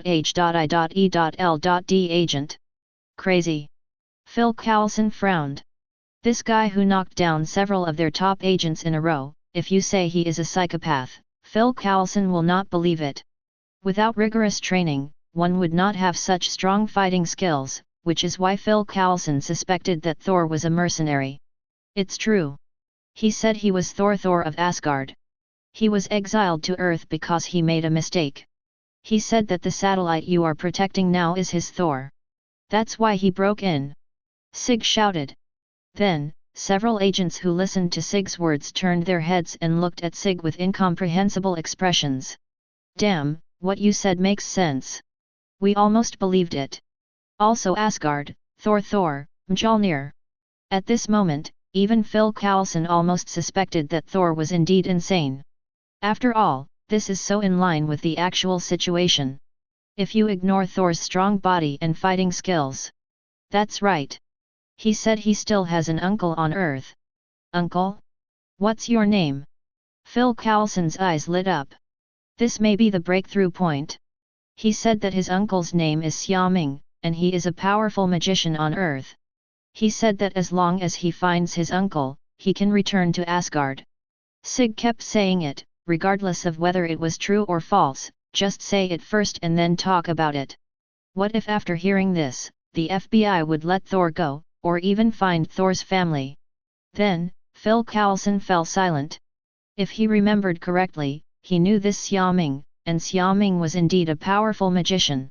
Well, the breakthrough point has been found. Isn't this breaking point too outrageous? Why is it Xiaoming again? Why are these supernatural events happening thousands of miles away related to Xiaoming?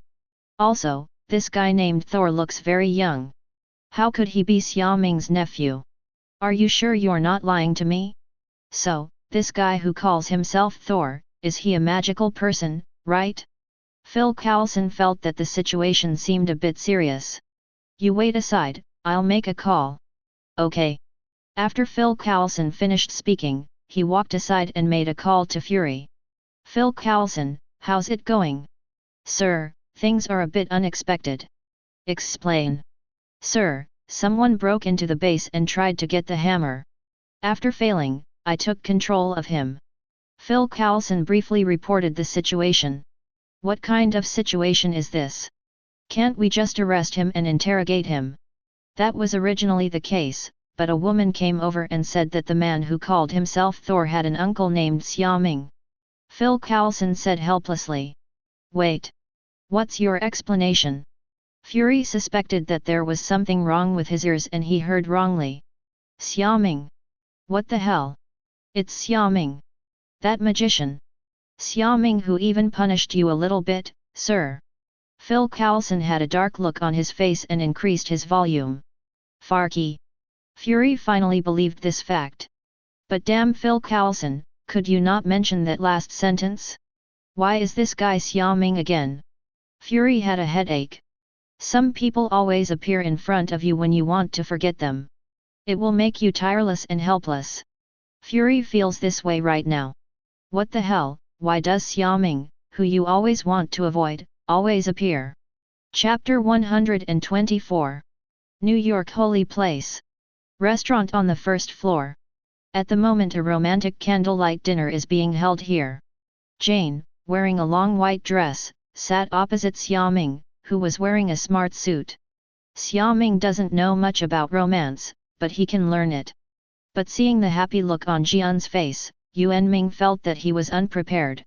Is there anything else you need to do later? Xiaoming asked, holding Jane's hand. I can rest for a few days. As for the remaining knowledge about this universe, Asgard, the 9 realms, and the World Tree, I will let Professor Eric study it first. Jane said that Professor Eric was very interested in this, especially after learning that the previous research was true, and she wanted to go to Asgard to see the books that Jane had read. The knowledge of Asgard opened the door to a new world for Eric, as if it could give him a glimpse of the mysteries of the universe.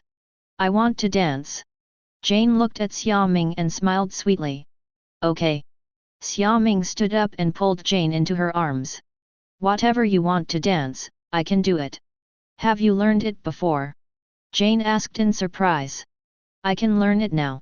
Xiaoming said that with the help of magic, he can learn this kind of dancing knowledge in an instant. Xiaoming snapped her fingers, and golden butterflies appeared and began to circle around. 897 Soothing music surrounds you in 360 degrees. You are using magic to cheat. Then do you like it? Like. What Jane likes most now, apart from studying astronomy, is Xiaoming. The two hugged each other, danced slowly, and enjoyed the happy time at this moment. Ring ring ring. At this time, the mobile phone on the table rang. Xiaoming maintained her previous habit and brought her mobile phone with her. Although mobile phones at this time did not have so many entertainment functions. But because Xiaoming sent out several business cards, it would be bad if someone called and he didn't receive the call, which would delay things. Definitely, Xiaoming is not willing to answer every call. For example, at the moment, Xiaoming chose to ignore the unfamiliar number displayed on her phone. Won't you answer? If you don't answer it, what if it's a scam call? Fury, who Xiaoming thought was a scam call, hung up and started calling again. His face was dark and he was anxious inside. If possible, he really doesn't want to go to Xiaoming. But now a hammer falling from the sky suddenly appeared, and Thor, who was suspected to be Xiaoming's nephew, Fury also had to find Xiaoming's core, Aak, to confirm. But Fury didn't dare to go to the holy place to find Xiaoming, because he would definitely not be able to get in. But he had no other way to find Xiaoming, so he had to come to Tony to ask if Tony could contact Yuanming. Fortunately, Tony has Xiaoming's phone number. Then, the two people Fury least wanted to deal with were forced to meet together.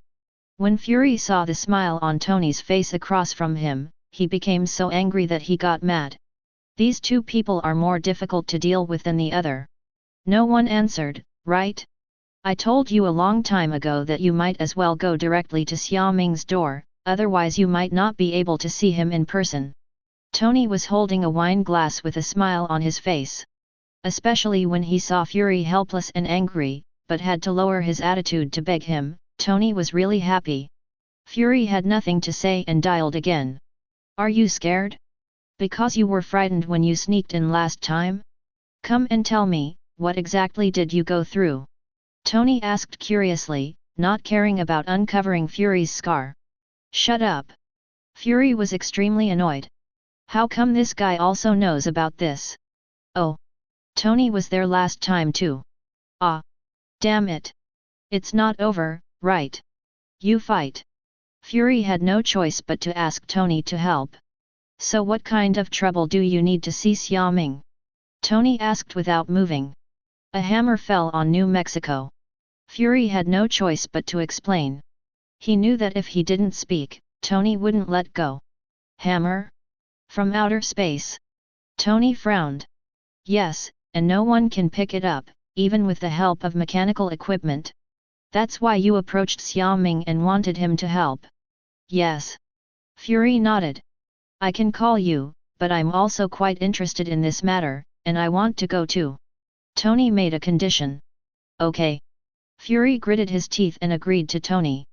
Deal. J.A.R.V.I.S, call Xiaoming. Tony nodded with satisfaction. Yes, sir. Then a call came from the living room, but after a minute passed, the phone showed no answer.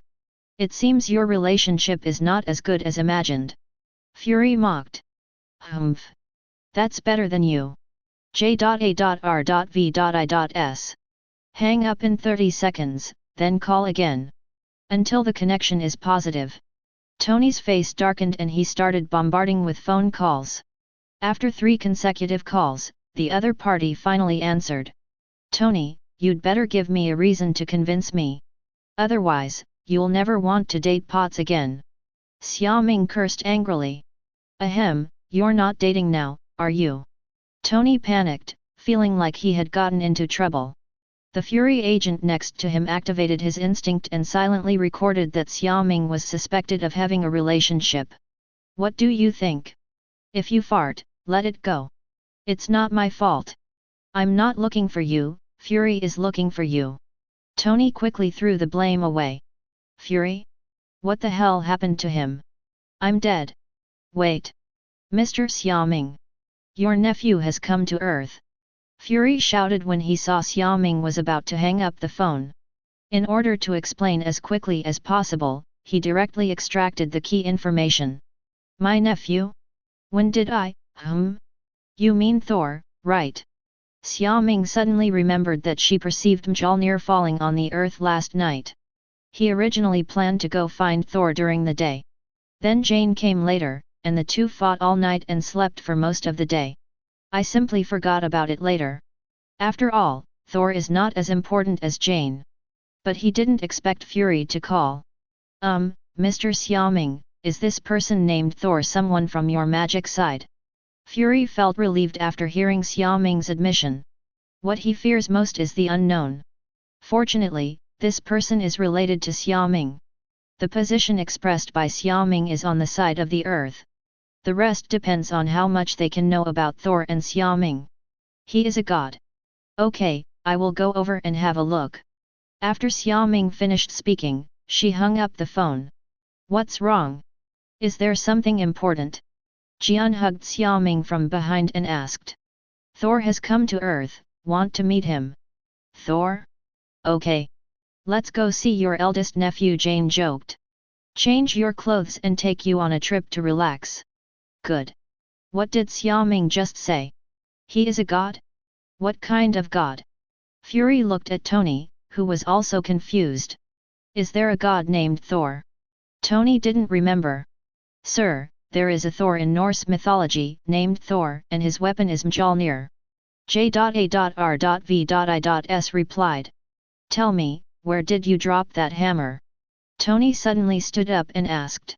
Fury, do you want me to come along and have a look? Chapter 125. In the end, Fury did not choose to go to New Mexico in person. He needed to take charge of S.H.I.E.L.D.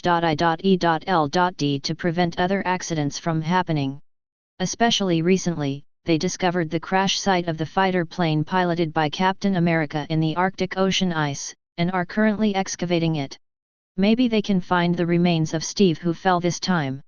What Fury never imagined was that he would find more than just remains, but a living Captain America in his prime.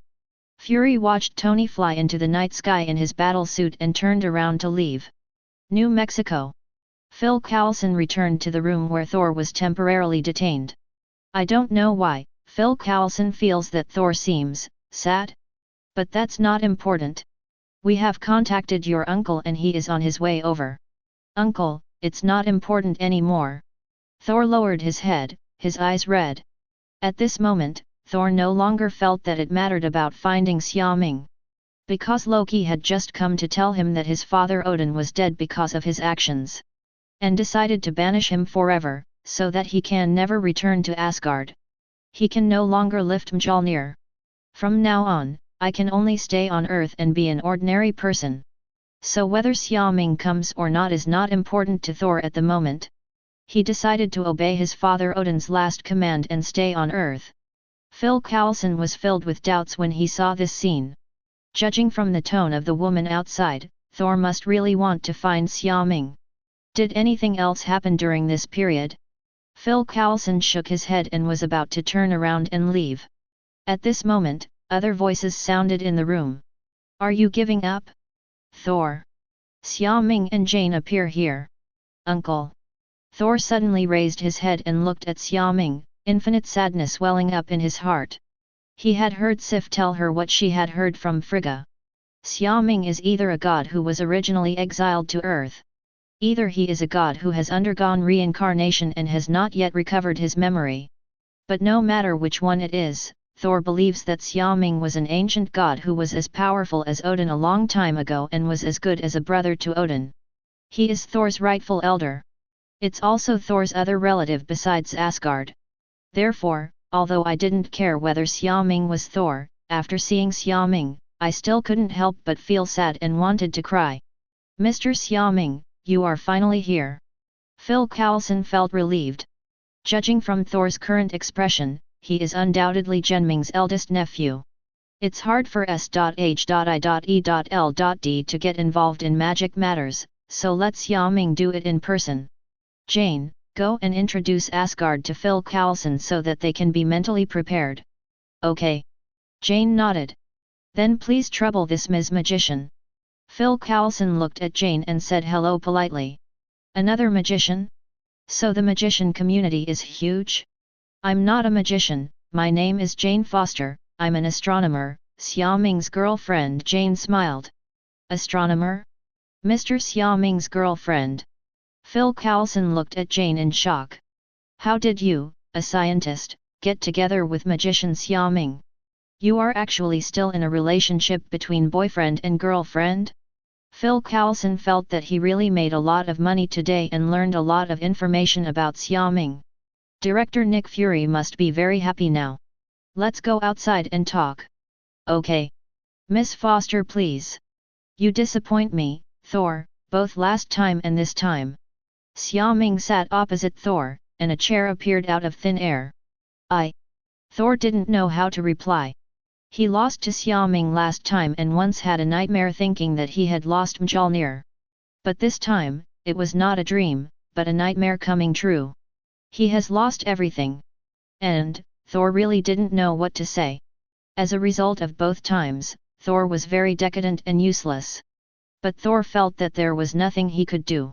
He couldn't defeat Xiaoming and couldn't get the hammer back. He was exiled, unable to return to Asgard, and lost the qualification to lift the hammer. What should he do? Uncle, my father Odin, he is dead. It's all my fault. I should accept all this punishment and stay on Earth until the end of my life. Thor lowered his head and said sadly. So, you gave up on inheriting the throne of Asgard and giving up on getting back your own power of Thor and Mjolnir. Thor was silent. I do not know what to do.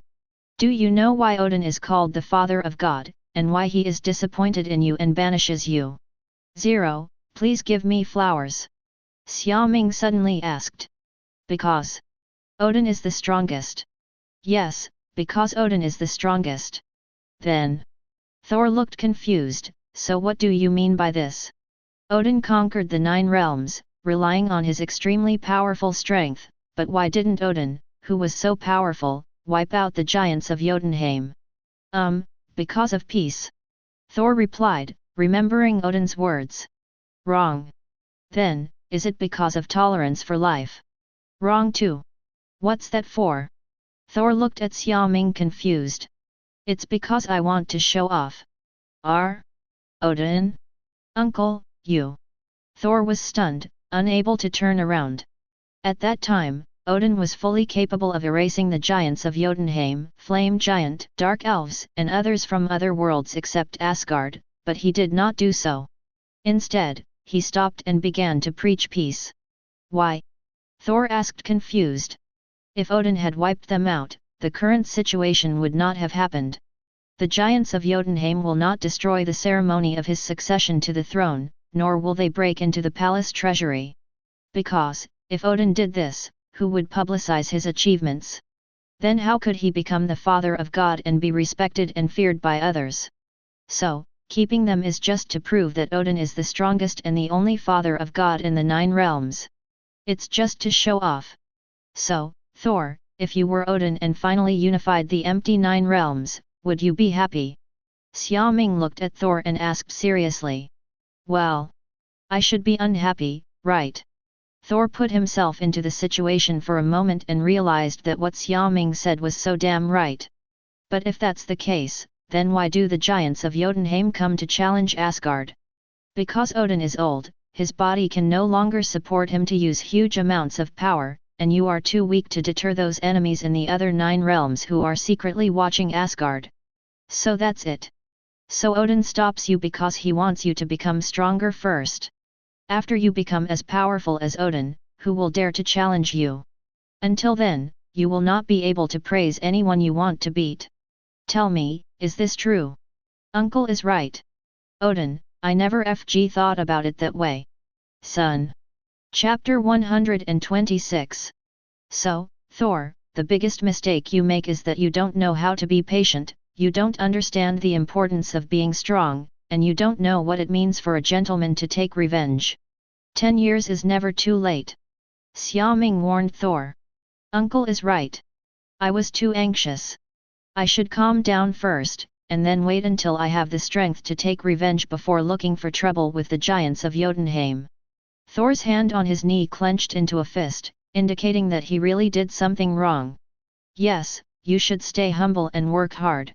Until you become a strong man who can defeat all enemies, you will find that those enemies who are spying on Asgard are just jokers. I understand. I will do it. Thor became excited, as if full of blood. So what do you think we should do in the future? I want to regain Mjolnir's recognition. I want to return to Asgard. Inherit Odin's will. Become the new God King. Thor stood up suddenly and shouted. 860 Even if it takes a long time, aren't you afraid? I'm not afraid. I won't give up unless I die. I don't want to let Odin down. Thor looked determined. But have you forgotten that Odin said he would banish you to Earth forever? This. Thor suddenly paused emotionally. Yes. Odin's order is that he never returns to Asgard. Then, even if he works hard to regain his strength, he can't go back. You are still too young, Thor. Xiaoming stood up and patted Thor on the shoulder. What should I do? Uncle. Thor, remember, even if you can't return to Asgard, it can't stop you from becoming the strongest in the 9 realms and the new father of God. If you can't understand this truth, then give up the idea as soon as possible. Xiaoming said and walked out of the room, leaving Thor alone in his thoughts. As for the news that Odin was not dead, he had no intention of telling Thor. Only by experiencing complete despair can the strongest faith and strength be unleashed. Xiaoming didn't want Thor to have any luck. Therefore, before the 4 warriors of Asgard come to Earth, it is the best time for Thor to settle down. At that time, the news that Odin is not dead will also become part of Thor's motivation. Coupled with Loki's actions, Thor can definitely return. Loki, who had been watching Thor silently, suddenly burst out with strong murderous intent. He finally relied on Odin's news to blow Thor into losing his will. As a result, after some persuasion by Xiaoming, Thor actually recovered. This makes Loki's calculations come to nothing. Sure enough, my biggest enemy is still Xiaoming. Loki pondered silently. Originally, Loki was not so angry, eager to sit on the throne of God King, and even determined to kill Thor. The root cause of all this was that Loki discovered that he was not Liding's biological son. But the descendants of Jotunheim, giants of Jotunheim, is the enemy of Asgard. After Loki discovered the strangeness of his body from Jotunheim, he secretly entered the palace treasury and touched the casket of ancient winters that only the giants of Jotunheim could touch, thus confirming his bloodline. Later, I also learned the original truth from Odin's mouth. This makes Loki unable to accept all this. It also prompted Loki to make up his mind to solve Thor's trouble after Odin fell into a deep sleep. At the beginning, he thought that if Thor was willing to stay on Earth, live a peaceful life as an ordinary person, and completely abandon his identity as a god, Loki stopped. But now it seems that something is wrong. It was also at this time that Loki suddenly remembered that his uncle Xiaoming was here. What if Xiaoming learns what happened in Asgard, learns his identity, and comes to Asgard? What should he do? He can't beat Xiaoming. Loki paced back and forth anxiously, thinking hard about whether Xiaoming had any weaknesses or something.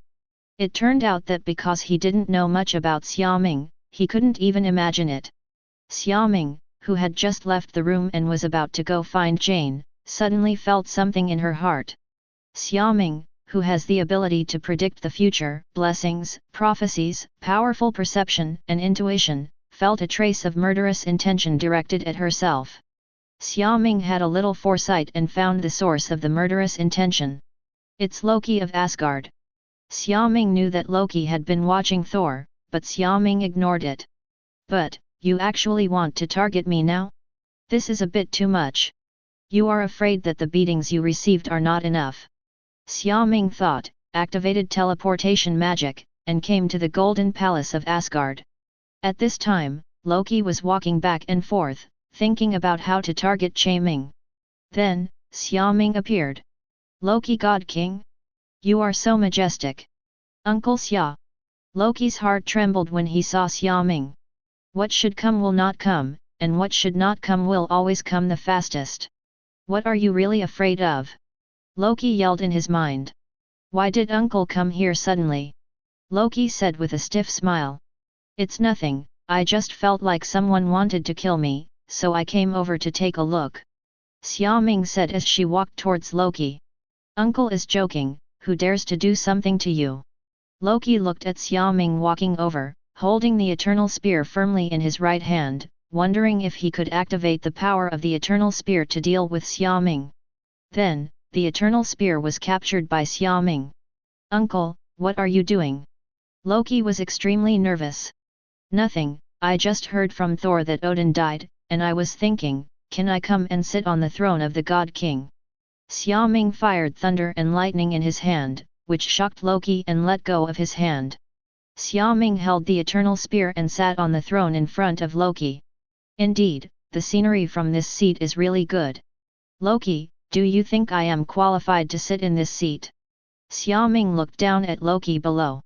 Yes, yes. Of course I have the qualifications. Loki grabbed his right hand and nodded repeatedly. At the moment, no matter how reluctant Loki was, he would not dare to refute in front of Xiaoming. What if Xiaoming learns his true identity and knows that he is not an Asgardian, and shoots him to death? Loki doesn't dare to gamble at all. Loki, I am not interested in the battle between you and Thor, and I am too lazy to interfere with you or stop you. What do you mean, Uncle? Loki raised his head suddenly and his eyes lit up. I wonder if Odin and Frigga have told you that although I am a god, I am not in Asgard. Said 13.1. Loki nodded. Regarding this, he was present when Sif told Thor. So, what happens to Asgard has nothing to do with me, and I don't care who becomes the God King. But there is one thing. What? If someone wants to kill me, I won't be polite. Xiaoming looked at Loki and said. At this moment, Loki felt that the hall suddenly became extremely cold. When he looked into Xiaoming's eyes, he seemed to have seen a black hole. He found that the entire surrounding scene had become distorted and blurred, and his soul was being sucked away. Just when Loki thought he would be completely lost in the darkness, everything suddenly returned to normal. Loki suddenly lost strength and fell to the ground, gasping for air. At the moment, his body was covered with sweat and his heart felt cold.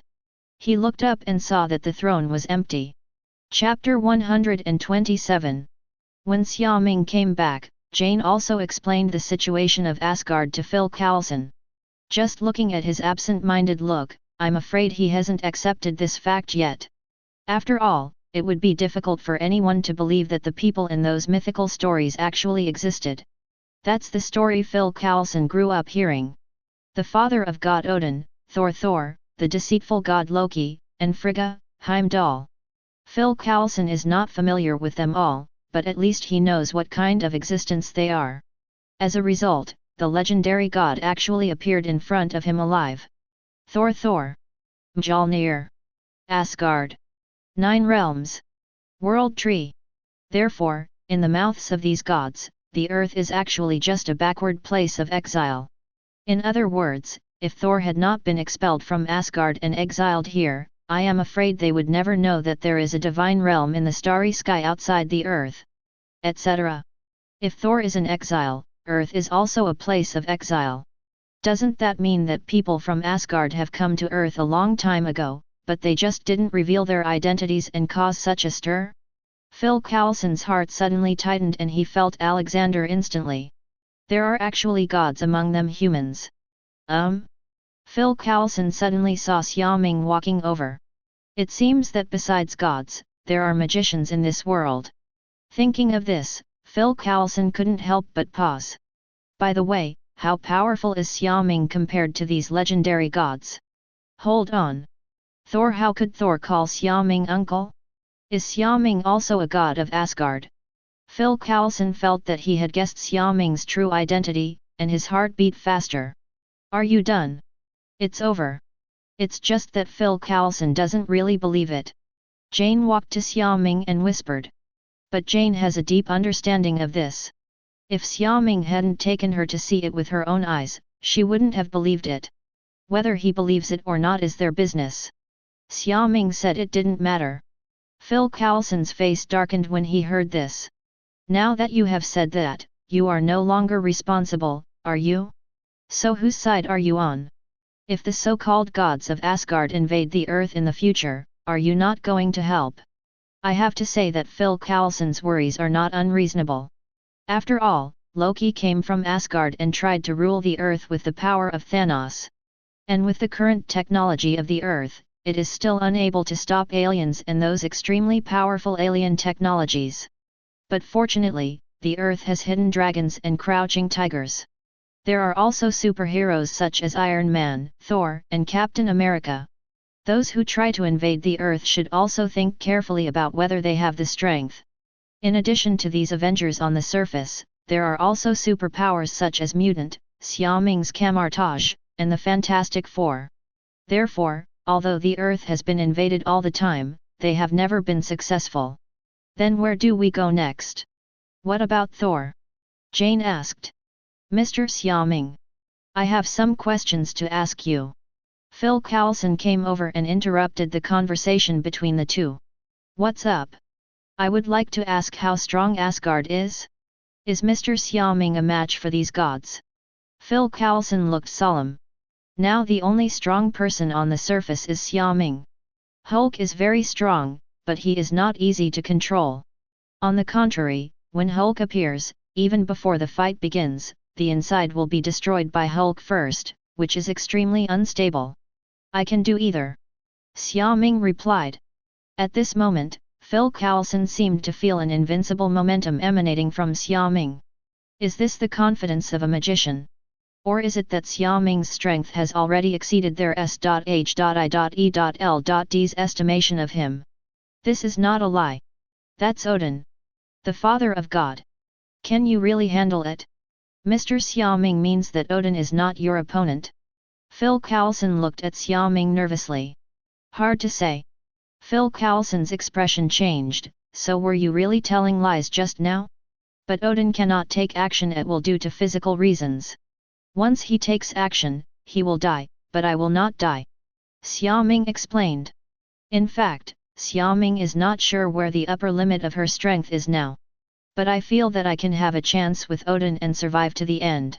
As for how serious the fight between the two sides will be, it depends on Odin's strength. Yes, Yuan Ming can only speculate on his own strength through Odin's strength. If you exceed it, it will be easy. It will be a bit hard if it is flush. If it's not as good as Odin, then he can only be killed by means. I know. Phil Coulson nodded. Agreed with this statement. He just heard from Jane that Odin probably lived for more than 5,000 years, or even more. Thor and his brother Loki lived for nearly 2,000 years. According to Xiaoming, as long as Odin doesn't take action, Thor and Loki are no match for Xiaoming. Then even if some gods from Asgard invade the earth in the future, Xiaoming can resist it. It's just Xiaoming's identity. Mr. Xiaoming, I have another question. Please tell me the truth. What is the problem? Is Mr. Xiaoming from Asgard? Phil Coulson looked nervous, afraid of getting a definite answer. No. Xiaoming shook her head. Phew. So Mr. Xiaoming is from Earth, that's great. Phil Coulson was relieved and breathed a sigh of relief. Fortunately, it's not the worst case scenario. Well, I was once an Earthling, and now I'm a god. 111. 537. These words made Phil Coulson, who was patting his chest, pause suddenly. What the hell do you mean? Once an Earthling? Now a god? So what kind of god are you? Nordic? Greek? Or something else? Mr. Xiaoming, what kind of god are you now? Phil Coulson said with a bitter face. His heartbeat only lasted for such a short time, and he didn't know how many times it rose and fell. If you do a check, you don't know what kind of exaggerated curve will pop out. You can understand that I am the new god, so there is no need to worry that I will take actions that endanger the earth. Let me tell you clearly, our magician's mission is to protect the earth.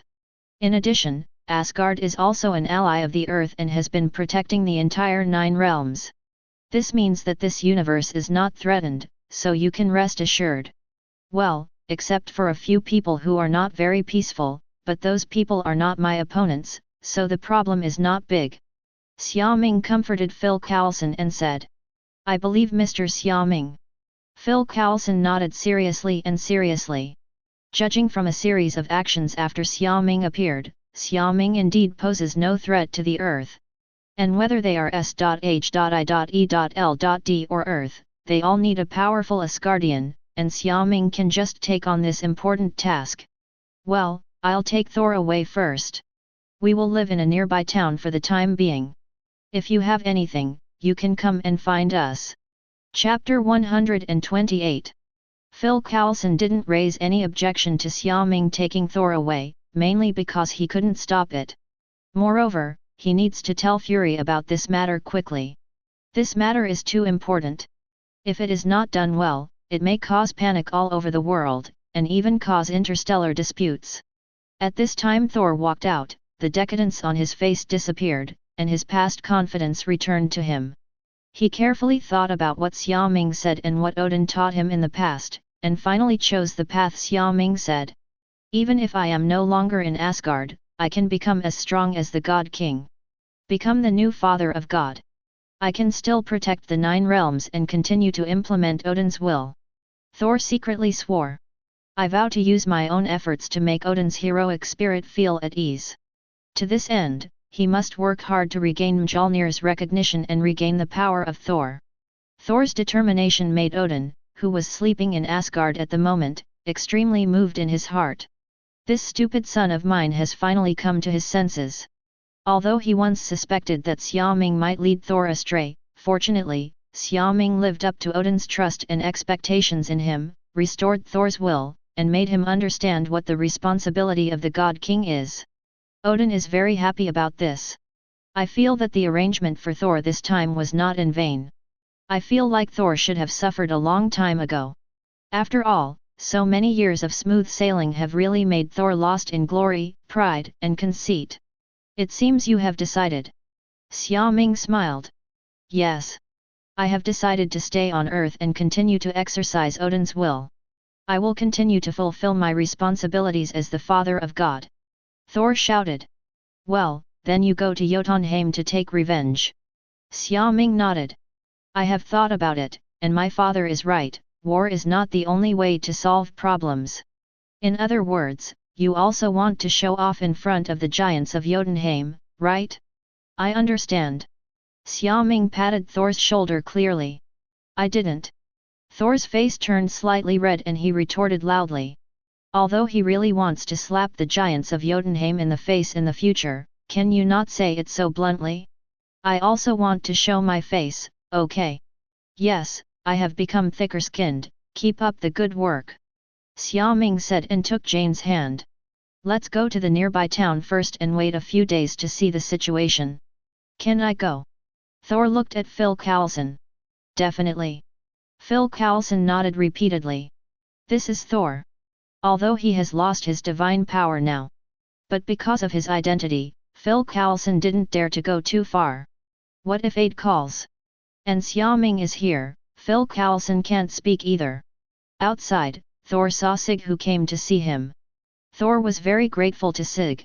After all, without Sig, he would still be confused, penniless, and not even wearing decent clothes.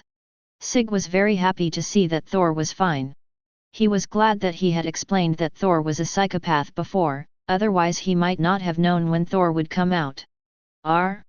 Then Sig met Xiaoming. Sig, this is my uncle, Xiaoming. Thor introduced. Ah! You are that one. Sig slapped his forehead violently, recalling. That superhero. I saw you on the news. Sig shouted in surprise. It's me, hello. Xiaoming smiled and nodded. Hello, hello. I didn't expect you to be Thor's uncle, that's awesome. Sig said happily. But Thor seems to have something wrong with his brain. Did he have any accident? Sig walked closer and whispered. We'll talk about this when we get back. Xiaoming knows that Sig is referring to Thor's identity. Indeed, no matter how you look at it, Thor's behavior is a lunatic. Just when everyone was about to leave, a figure fell from the sky. Am I late? Tony opened his mask and said hello. Iron Man. Oh my god. I actually saw a real person. Sig exclaimed. Oh? Are there any fans of mine here? Tony waved his hand. Are you leaving? Tony asked. Go to the nearby town.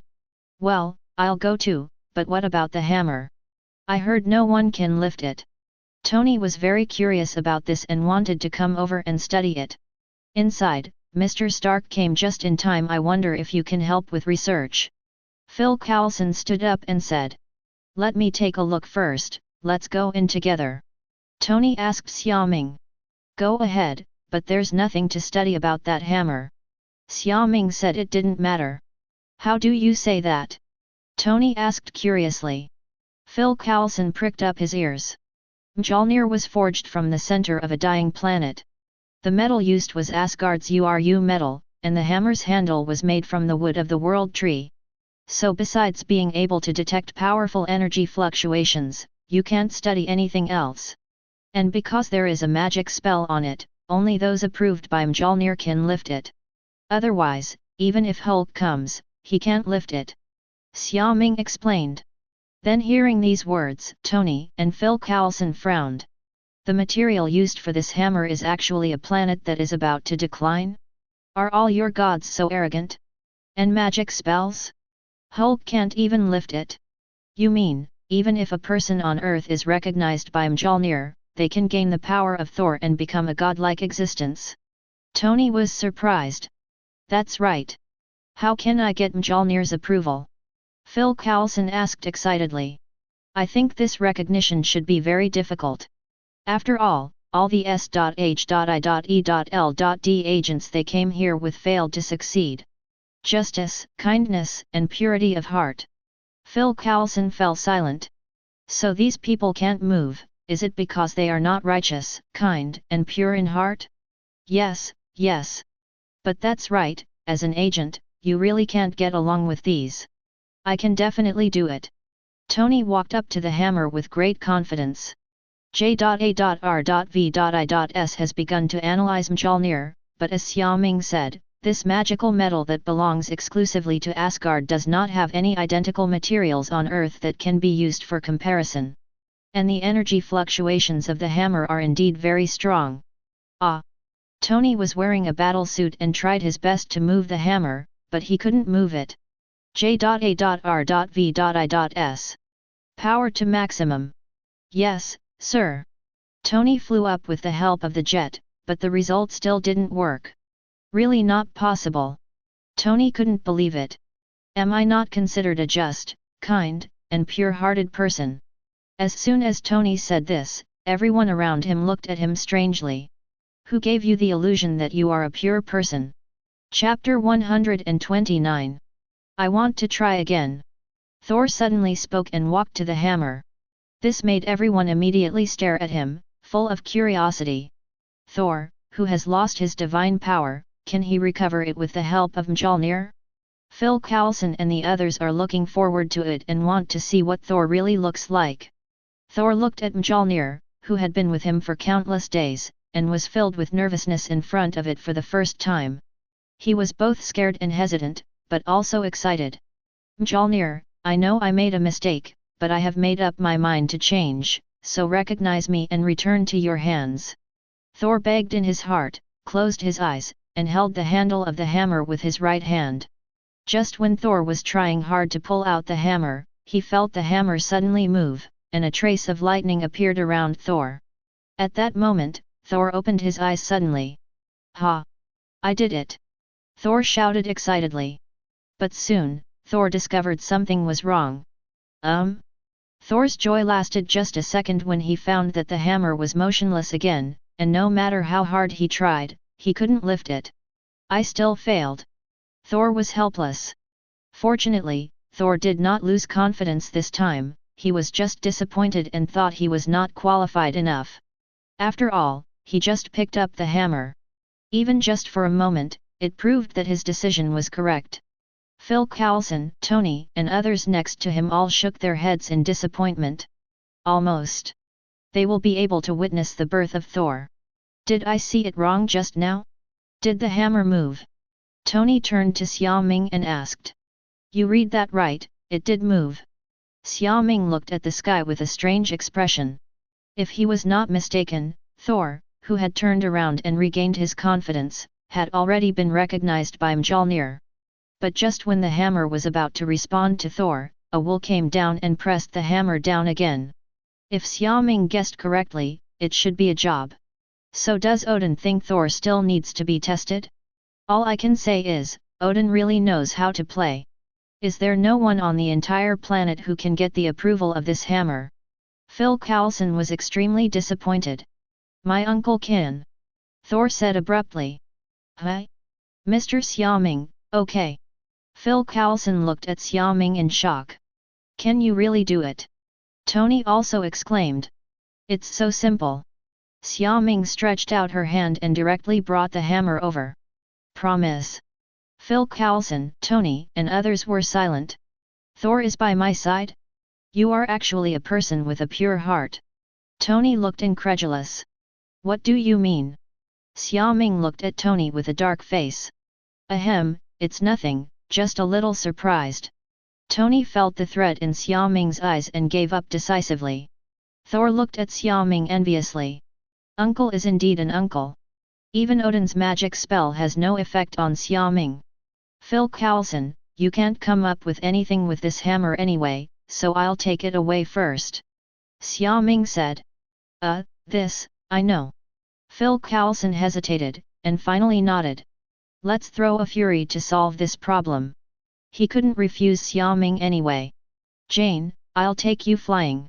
Xiaoming said, hugging Jane, turning the hammer, and flew out suddenly. Wait for me. Tony quickly followed. Thor opened his mouth and offered to take me as well if he could. But Xiaoming has disappeared. This made Thor feel like he had lost a loved one. It seems like his girlfriend ran away with someone else in front of him. He is obviously Mjolnir's master. My hammer. Thor, let's go back first. Sig walked to Thor. Thank you, Sig. In the end, Thor had no choice but to take a car back with Sig. After they left, Phil Coulson began the mission report. He recounted what Jane told him about Asgard in detail. The Jane Foster you are talking about is Sanaki's girlfriend? Fury asked after listening. Phil Coulson almost didn't react. So, Abe J, I'm done talking about it, do you only care about the sentence I said at the beginning, according to Xiaoming's girlfriend Jane Foster? Phil Coulson couldn't complain in his heart. Hill, create a profile centered on Jane Foster and all the people related to her. Yes, his right-hand assistant Hill said seriously from the side. Phil Coulson, how credible do you think this is? 100%, sir. As an astronomer, Jane Foster would not have told such a detailed story if she had not seen it with her own eyes. Phil Coulson said with certainty. Then listen to Xiaoming first and treat Asgard as an ally for the time being. As for Thor's stay on Earth, you are responsible for following up. I see, that Mjolnir. Since it's Thor's weapon, don't worry about it. We don't have anyone to use it anyway. We can't let Fury ask people all over the world to try it, right? Whoever can lift the hammer belongs to the Earth. Isn't that in front of Xiaoming, ignoring his existence? After all, Thor is still called Uncle Xiaoming. Xiaoming will definitely not care about Thor. Thor's return is inevitable in the future. But in the long run, and according to Xiaoming, Fury thinks this is also a good thing for the Earth. After all, with a god on their side, if they encounter a crisis in the future, their chances of winning will be greater. Therefore, they should take this opportunity to establish a good relationship with Thor. It would be fitting to leave this task to Phil Coulson. Phil Coulson, I leave Thor to you. Yes, sir. Fury sighed after hanging up the phone. Unexpectedly, before the various problems within the Earth are resolved, they will face crises from outside the Earth and the vast universe.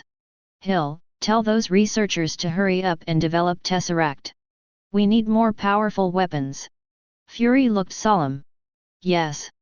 But Director, I found a very powerful person, maybe he can help us. Who is it? Eric Shavig, Jane Foster's colleague. Sif handed the tablet to Fury, which contained Professor Eric's detailed resume. Small town, Sig's home.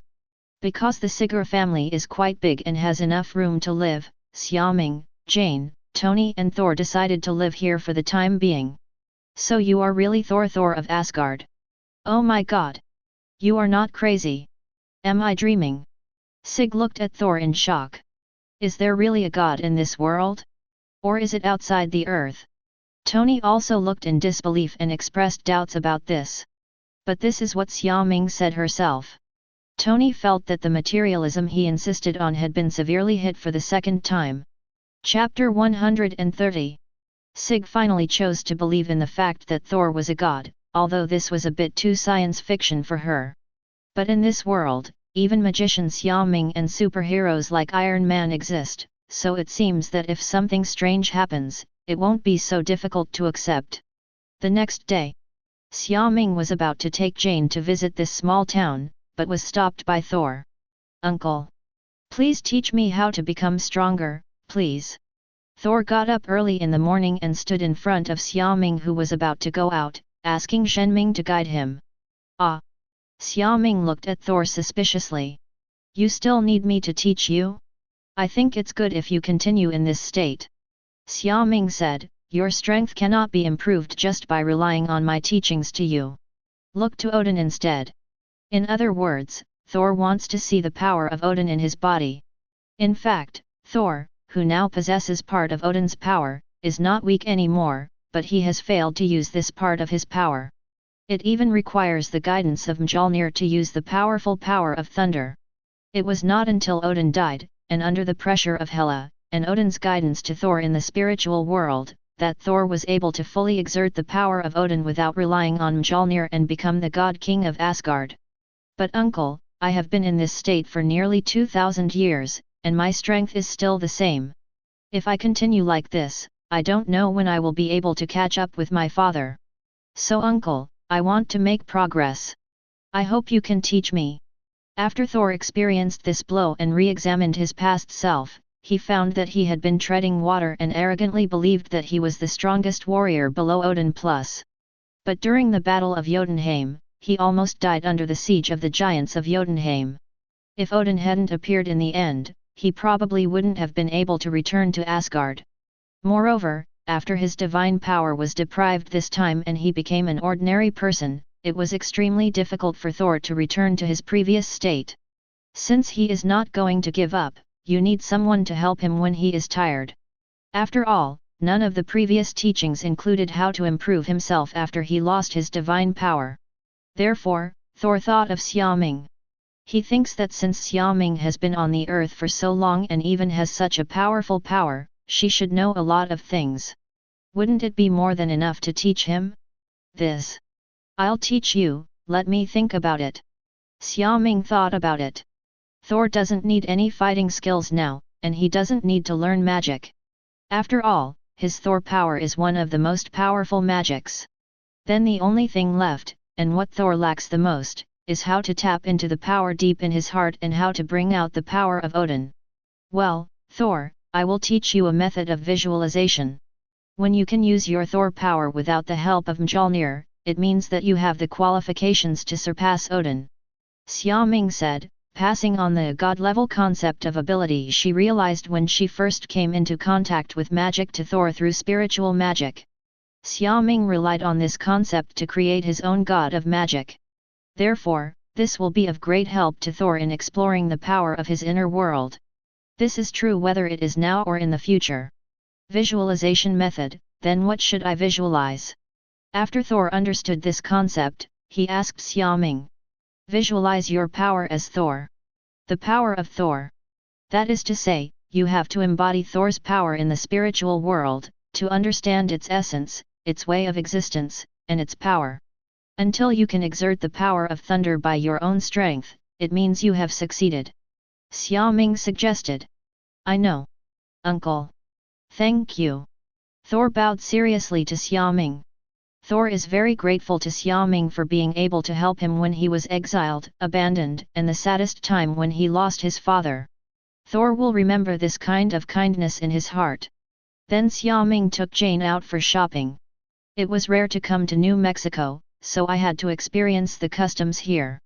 As for Thor, he went directly back to the room and began to meditate, visualizing Thor's power in the spiritual world. As for what Thor can gain, Xiaoming said that it depends on him. Then a day passed. Thor's visualization had an effect, and he said that he had constructed a self-image based on Thor's power in the spiritual world. 0. Please give me flowers. This made Thor very happy. He felt that he was not far away from Thor's power, as if he was within reach. Xiaoming secretly complained, it's not far away. If it weren't for Odin's suppression, you would have recovered your powers long ago, okay. In addition, Xiaoming finally waited for the 4 warriors of Asgard. When Xiaoming saw that they had not appeared for a long time, she thought they were being targeted by Loki, which almost made the plot incoherent. But fortunately, both Sif and Heimdall are Thor's staunchest supporters. Therefore, this also allowed the 4 Sifs to come to Earth smoothly. It also prompted Loki to quickly make up his mind and want to completely eliminate Thor. So after he learned that Sif and others had left Asgard, he went to the treasure house to activate the destroyer and sent him to Earth. 0. Earth. After Heimdall's precise transmission, Sif and the others quickly found Thor. This made Thor very happy, and also gave him an extremely surprising news, that is, his father Odin was not dead. He just fell into a deep sleep. Although Thor was deceived by Loki again, he said that he would not return to Asgard for the time being. Sif and others were very puzzled and wanted to persuade, but a sudden attack interrupted their conversation. In a coffee shop, Xiaoming and Jane enjoy a quiet time here. When Sif and the others came to Earth, his senses detected movement. Moreover, he also sensed the destroyer that followed closely behind. However, Xiaoming did not go to see it, nor did she intend to help. After all, as long as Odin releases the suppression, Mjolnir will immediately return to Thor's hands, so it's not a big problem. However, although he had no intention of supporting him, some people did not want to think so. Loki, are you here to keep an eye on me?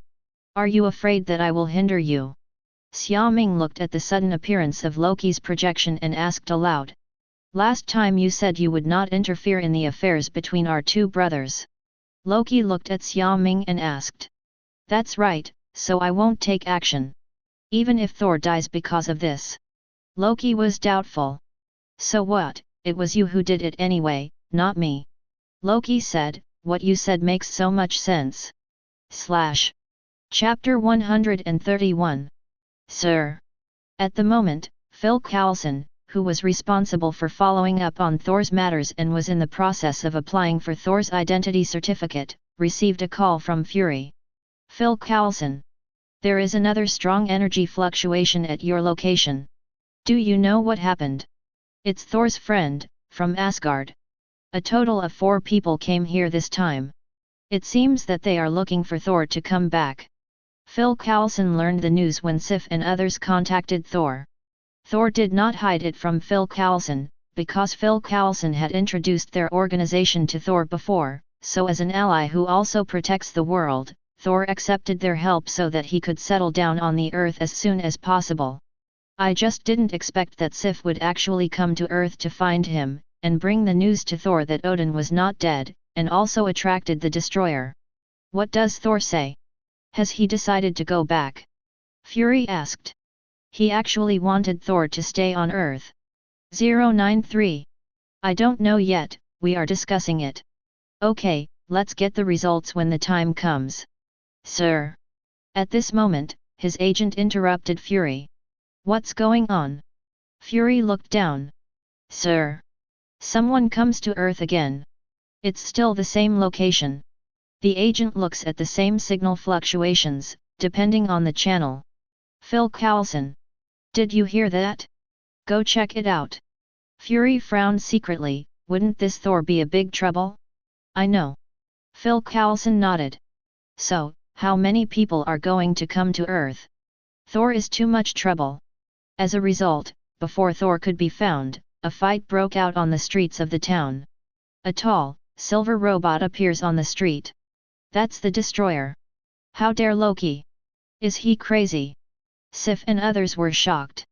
They never expected that Loki would send the destroyer to hunt them down. What does he mean? Is he going to kill Thor too? Robot? Is it very strong? Tony walked to the window and asked curiously. Very strong. Thor said extremely seriously. Really? I'll try it. Tony does not believe in evil and expressed that he wants to try the strength of this robot. After all, he is also Iron Man. Tony, don't be impulsive. Thor advised. But it's useless. Tony's character has always been very stubborn.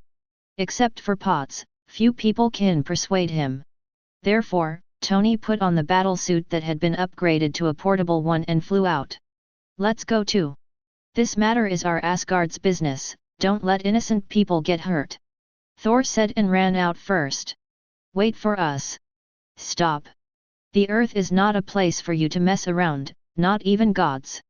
Tony flies in front of the destroyer to stop it from continuing to wreak havoc on the town. Earthlings, kill. Loki, who was sitting on the throne of Asgard's golden palace, spoke coldly. He didn't care at all about human life in this place of exile. Well, except Xiaoming. Boom. The destroyer's mask opened, exposing Tony to a shockwave. Tony turned sideways and narrowly avoided it. Very good, let's start the war. After Tony finished speaking, he opened the weapon device on the battlesuit and launched several micro-missiles. Boom! Fire and smoke enveloped the destroyer, and the powerful shockwave made it take a few steps back. But soon, Tony discovered that the destroyer had not broken through the defense at all and had not left any injuries at all. We're going to help too. The others quickly stepped forward, took action together, and fought with the destroyer. Thor watched all this nervously from a distance. Loki, you're going to kill me. You really don't want to help? Loki's projection asked again. You really want me to take action? Loki was silent. Then shut up. Xiaoming rolled her eyes. Xiaoming, can Thor handle it? Jane asked worriedly. It can be done. Why do you trust Thor so much? Loki couldn't help but ask. Do you even think that I am not qualified to inherit the God King? I don't know if you are qualified, and this matter is not my decision, but the reason why I believe in Thor is that he is much simpler than you. Xiaoming explained. Loki twitched his mouth. Couldn't you just say Thor is an idiot? But why would you rather believe an idiot than me? Loki, don't look at Thor as he is careless and not interested in the God King. He looks like a fool who only likes fighting. But it is precisely because of this that he can gain Mjolnir's recognition. It can be said that except for the shortcomings of pride and arrogance, Thor almost has all the advantages. You are too preoccupied, like to seek good luck and avoid disaster, and plan everything, so you lack the courage to move forward. This is the difference between you and Thor. Xiaoming said to Loki seriously. Sometimes, simple and passionate idiots often have special personality charm. Although they will also fail and fall into low points, there are still people who are willing to believe in him and support him. And Thor is such a person. After listening, Loki fell into deep thought. Ring ring ring. Suddenly, Xiaoming's cell phone rang. It's not Fury again, is it? Xiaoming frowned. But now that I have nothing to do, it doesn't hurt to listen and watch. Hello. Xiaoming. A sweet and clear female voice came from the phone, which surprised Xiaoming. Gwen? Why did you call here? Xiaoming asked in surprise. I'm at your door now. But no one opens the door. Aren't you here?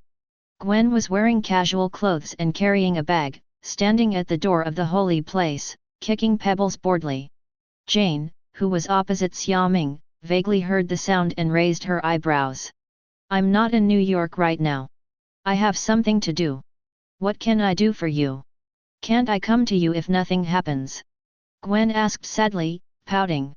Ahem, how could that be? I definitely welcome you to come, but I'm not at home right now, so I'm just asking out of curiosity.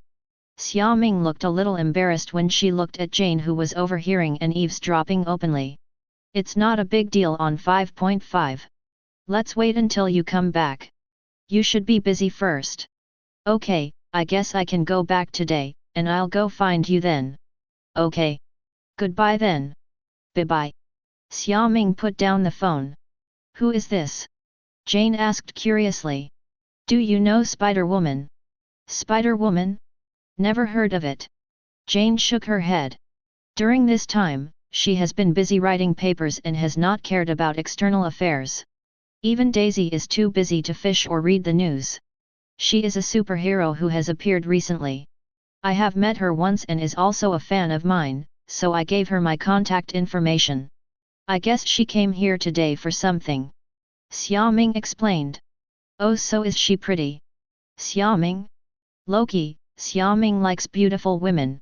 Chapter 132. Does that look good? Every man will find it difficult to answer this question when faced with his girlfriend. It's just a proposition. She's just a high school student, what's so cool about her? Xiaoming said casually. Oh, that's beautiful. Jane nodded understandingly. Don't make random guesses. Xiaoming was speechless. So the sixth sense of women in love is so accurate?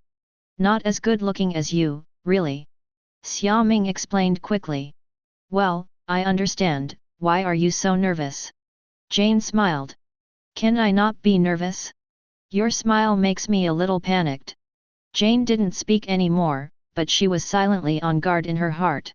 Because she suddenly discovered that since she got together with Xiaoming, she had actually ignored what kind of person Xiaoming was. Xiaoming is handsome and a famous superhero. Its fan base is no less impressive than Iron Man. If it hadn't been for the phone call just now, Jane almost wouldn't have remembered that her boyfriend was an extremely good person. Such an outstanding person will definitely come into contact with many girls. And Jane herself is just a small astronomer, not a big beauty. Can she really guard Xiaoming? Jane suddenly felt very stressed. No, I have to search for this Spider-Woman later. Xiaoming saw that Jian stopped talking and closed her mouth. Then he noticed that Loki was looking at him with an incomprehensible expression. What are you looking at? Loki twitched his mouth and turned his head. Your girlfriend is jealous, why are you angry with me? But he secretly remembered this in his heart. What if this was a weakness of Xiaoming? You may not be able to use it in the future. New York holy place. After Gwen hung up the phone, she turned and left. She came to see Xiaoming today, not only because she wanted to see him, but also because a monster appeared in New York in the past 2 days, with a lizard body and infinite strength.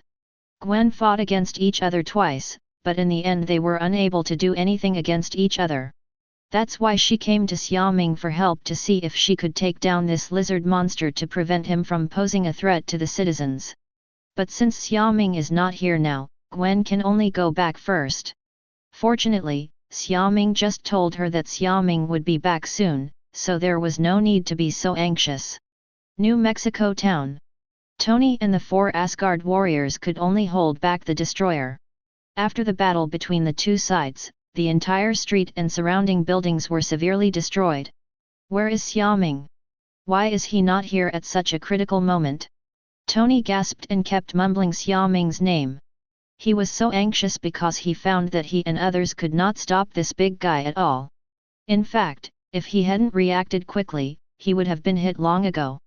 But despite this, Tony's battle suit also had several scars. Hey! Watch out! Tony suddenly saw Sif being thrown to the ground by the destroyer, and the energy began to gather, aiming at Sif, and hurriedly flew over. After all, we are teammates, and we still need to help. Sif! Thor shouted. The 3 Fondrals also struggled to get up from the ground and rushed over to rescue. Fortunately, Tony came faster with flight. Tony knocked the destroyer's head sideways with a punch, blocking the opponent's attack. But he was caught by the destroyer and punched hard in the chest. He flew backwards instantly and destroyed several houses.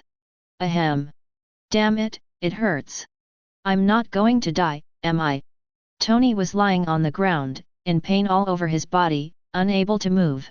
The chest of his battle suit was also dented by the destroyer's attack. Fortunately, it did not hit the reactor directly. Compared to the original Iron Overlord, this monster is as big as heaven and earth. Not to mention being able to withstand beatings, his attack power is off the charts and extremely powerful. It's not something Tony can solve at all. In his mind, maybe only Xiaoming can handle it, but where is this guy Xiaoming? Who are these people in front of me? Xiaoming? Jian? What are they doing?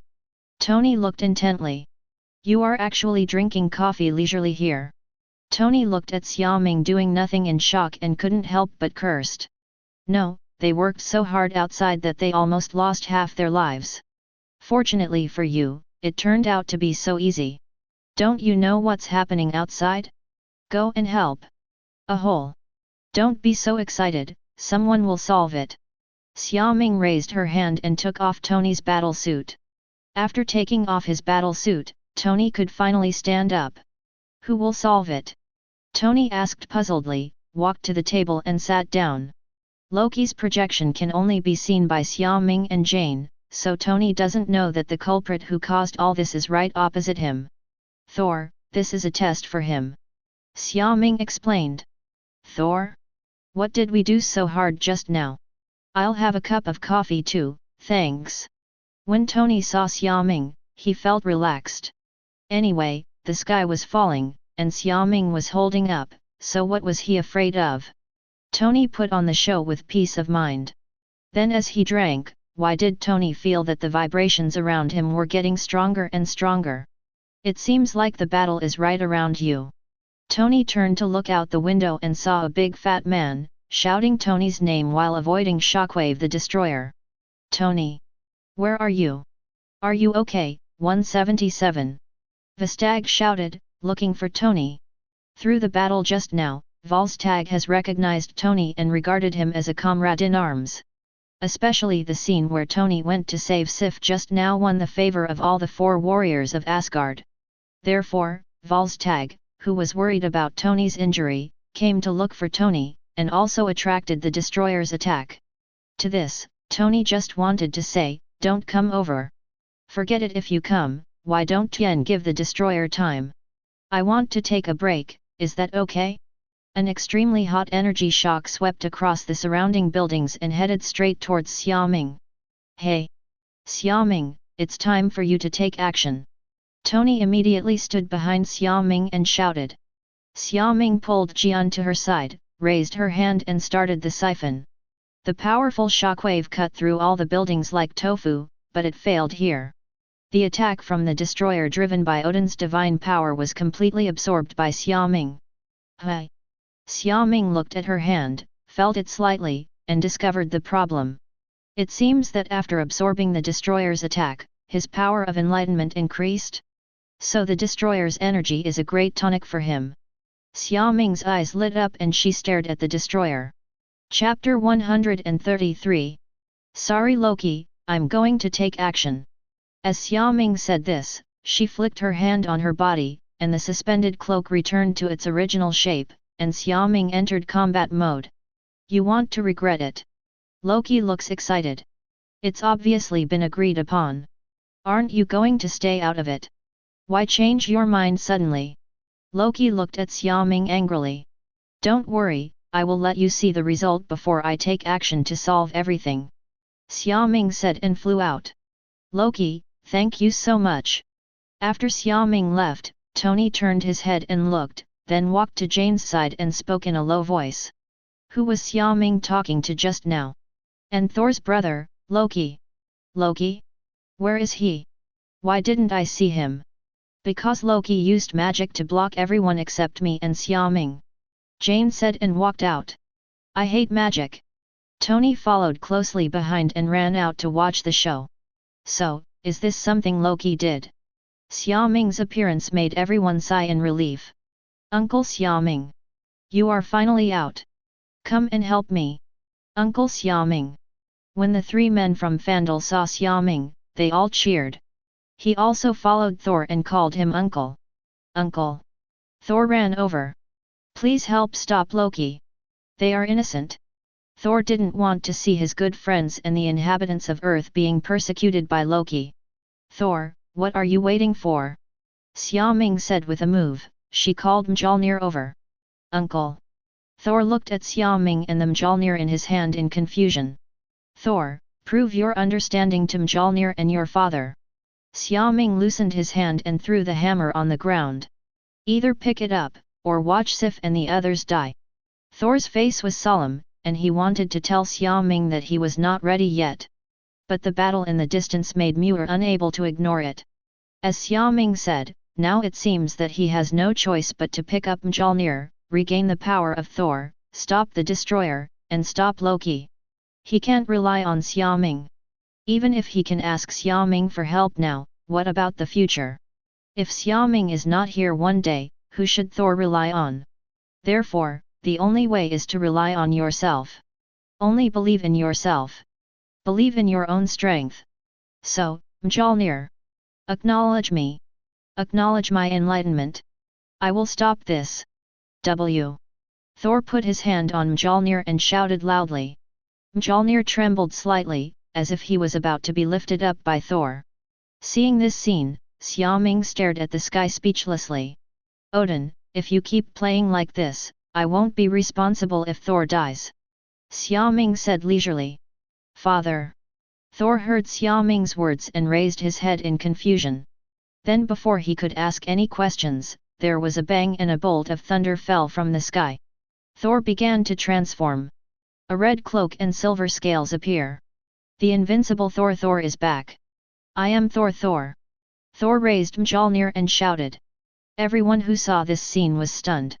Sif and others all cheered and cheered. Thor. So handsome. Sig, who had been following Thor, covered his mouth and shouted. This is the power of Thor? Thor's true identity. When Phil Coulson saw this magical scene, he murmured to himself and was shocked in his heart. Thor. Marvelous. Sif and others left the destroyer behind and came to Thor's side. Now is Thor's time to shine. Loki. I'm coming. Thor strode toward the destroyer. Then, he was stopped by Xiaoming. Thor? Uncle. Leave the rest to me. Ah. Shouldn't I be allowed to come? Thor asked confusedly. He is ready. I changed my clothes, prepared my momentum, and waited for him to appear on stage. But you said you don't need me anymore? I am the protagonist. You should take Sif and the others back to Asgard now and block the roadbed. Xiaoming said, flying towards the destroyer. Yes. I should go back and stop Loki right now. Thor reacted suddenly and glanced at Xiaoming gratefully. Uncle is still thoughtful. Sif. Fandral. Come here. Thor greeted. When the four of them arrived, Thor summoned Heimdall directly on the spot and asked him to open Bifrost. Unfortunately, Heimdall did not respond. This made Thor and others' hearts sink, worrying that something bad had happened to Heimdall. It's really troublesome. Xiaoming turned her head and impatiently opened a portal at the feet of Thor and others, sending them back to Asgard. "Thanks, uncle!" Thor shouted.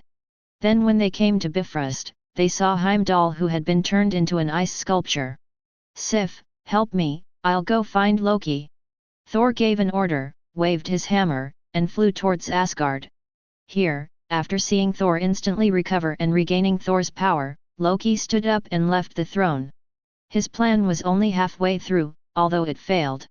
The other half of his plan is to get rid of the king of Jotunheim, Louth, who he deliberately let in, and then completely destroy Jotunheim and become the hero of all Asgard. Xiaoming no longer cares about Asgard. It is estimated that Li Ding will wake up soon. His target is the destroyer. Although the destroyer now lost Loki's instructions, it still subconsciously attacked Xiaoming. The strong attack hit Xiaoming's palm like a small spark. Thanks to the destroyer's automatic attacks, Xiaoming continues to absorb energy from the destroyer. And, because the destroyer's energy comes from Odin, it can be said that its energy is unlimited. Boom! Okay, Zhao. Another attack was absorbed by Xiaoming. Then Xiaoming felt troubled, so she flew directly in front of the destroyer, stretched her hand in, pinched his neck, and activated the energy siphon. Buzz! The violent energy light burst out instantly, extremely charming. The destroyer wants to destroy the guy who controls it. But Xiaoming said, "If you have the ability, be more ruthless." As more energy is absorbed, Xiaoming feels that her power of enlightenment begins to increase rapidly and continues to strengthen. Then Odin perceived all this. "What the hell, what do you think I am? A power bank? I am the father of God." However, Xiaoming said, "Your Odin power is so much that even your body can't bear it, why not give it to me? Consider it my reward for helping Thor. Energy siphon spear. Suck me. Odin, BD. This reward has been given long ago. You shameless guy." Chapter 134. In the end, Odin cut off the connection between himself and the destroyer in the face of Xiaoming's unbridled energy plunder. Then, the destroyer, who lost his energy source, became an empty shell and fell to the ground helplessly. Xiaoming was still unfinished and called Odin stingy. But even though this is the case, it is obvious that Xiaoming earns more. The energy from the destroyer was integrated into the power of the Supreme Light, increasing the number by a large margin. This made Xiaoming think about whether she should find a similar demon or Mephista and take a breath. After all, this kind of speed of improving strength is too fast. Let Xiaoming be very intoxicated. "Forget it, let's wait until we meet." Xiaoming shook her head and said, "Let nature take its course." Then he looked down at the destroyer on the ground. Xiaoming had an idea. Since Odin can become the energy source of the destroyer and even control it, what about herself?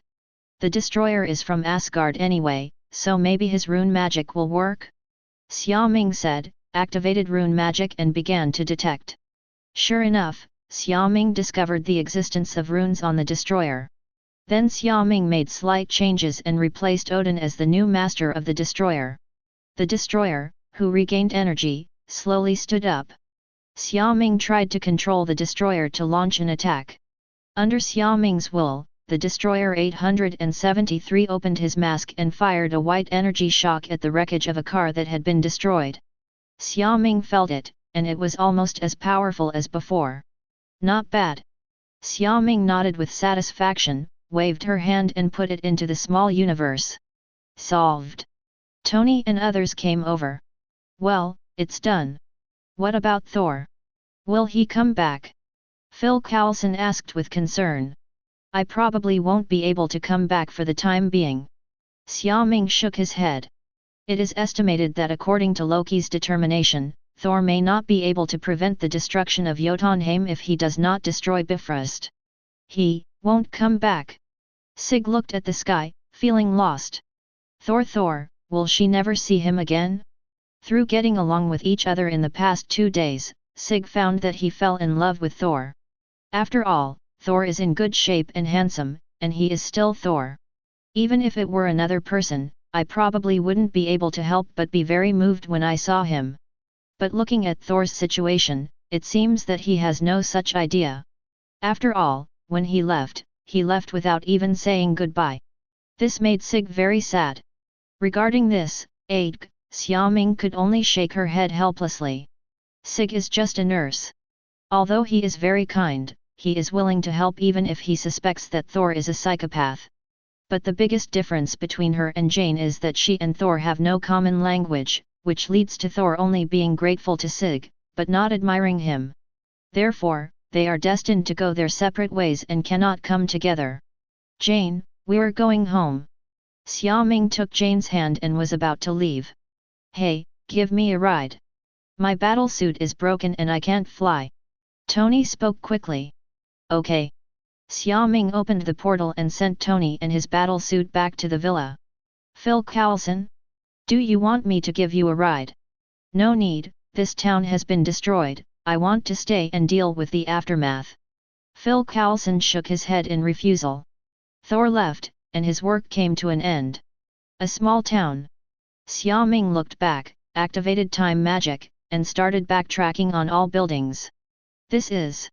Phil Coulson's eyes widened and he watched in disbelief as the destroyed streets, houses, and cars quickly recovered under Xiaoming's magic. Help you solve the problem. You're welcome. Goodbye. After Xiaoming finished speaking, she took Jane and disappeared. Sig stood there blankly, not knowing what he was thinking. Seeing this, Phil Coulson sighed and walked over.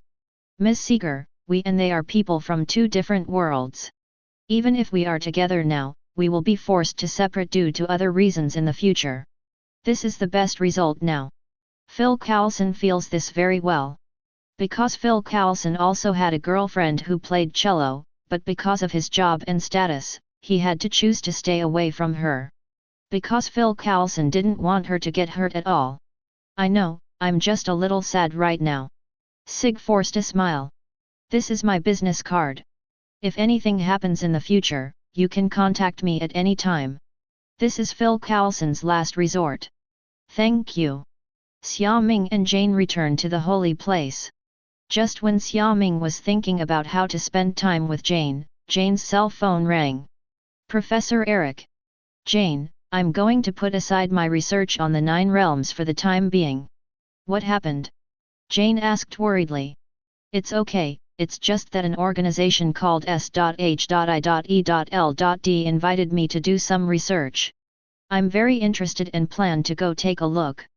Professor Eric explained. So that's it, I know. Jane breathed a sigh of relief.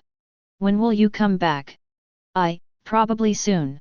Well, as soon as possible, I will tell you about my research. Okay. 1. Jane sighed and hung up the phone. What's wrong? Are you going back? Yes, Professor Eric received an invitation from S.H.I.E.L.D. to do some research, so I have to go back and take over his work. Jane was buried in Xiaoming's arms, feeling depressed. She wanted to stay with Xiaoming for a few more days, but she didn't expect to go back so soon. It's so annoying. S.H.I.E.L.D? It's that guy from Fury. Xiaoming understood. This guy must have been investigating everything about him behind his back. Therefore, even if he only showed Jane once in front of Phil Coulson, Fury would have already investigated all 18 generations of Jane's ancestors. Knowing Professor Eric's talent, it's not surprising. If Xiaoming remembers correctly, Zikai probably wanted Eric to study the Tesseract. In that case, you should go back and hand over work with Professor Eric first, and I will come find you tomorrow night. Xiaoming kissed Jane and said softly. Then you must come. Don't worry, I will definitely find you. The two were reluctant to part for a while, and Yuanming sent Jane back first. At night, Xiaoming had nothing to do, and then suddenly thought of Gwen. Just going to ask Gwen if there's anything urgent. So, where is Gwen now? At home. Xiaoming opened her omniscient eyes to search for Gwen's whereabouts, and then saw Gwen sitting at the desk doing her homework seriously. High school students. Xiaoming curled her lips and activated teleportation magic. Won't Spider-Woman go out and do some justice tonight? Xiaoming appeared in Gwen's room and spoke softly. Xiaoming. Chapter 135. It's tonight, Rose. In a sewer, a figure was sitting at a table, muttering to himself. The environment here is extremely dark, with only a few devices emitting dim light. Moreover, most of these devices are medical instruments for drug production and genetic research. On the table of this figure, there were 5 or 6 fluorescent green glass medicine test tubes placed side by side. Peter muttered some people's names and silently took off his glasses. Yes, the lizard man Gwen met before was Gwen's classmate, Peter Parker. Because of his introverted personality and love of learning, Peter became the target of campus bullying and was often bullied by several basketball players headed by Rose. Facing the tall and strong Ross and others, Peter is no match at all. Until Peter relied on his excellent academic performance to join a PhD in Osborne Industries who focused on the study of reptilian regeneration systems and various reptilian biology, becoming an assistant. During constant research, Peter and Dr. Connors discovered the genetic properties of tail regeneration through lizards, and successfully regrown the broken legs of 10 rabbits. Both of them were very happy about this. Although the rabbit later died due to genetic instability, it was enough to make this research an important step forward. Dr. Connors in this universe is calm and wise. He did not rush for quick results and immediately began conducting human experiments. But Peter discovered that this research can not only bring about regeneration, but also gain powerful power. Peter, who was bullied by Ross and others, felt revenge in his heart. He secretly took a potion and conducted human experiments on himself, turning himself into a lizard monster. But at the same time, he did gain great strength.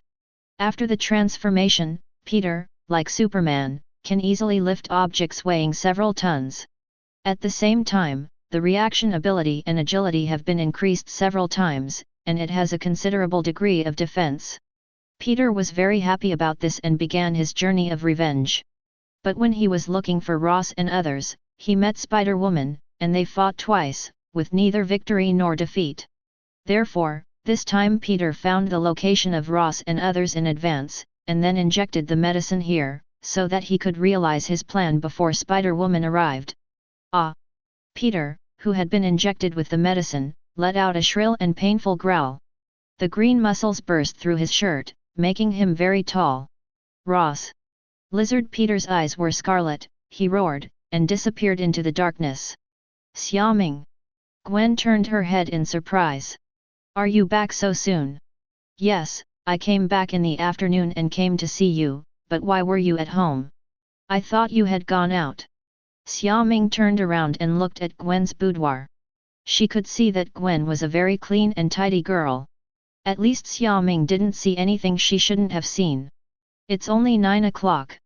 If I go out at this time, my father will be in trouble if he comes to find me.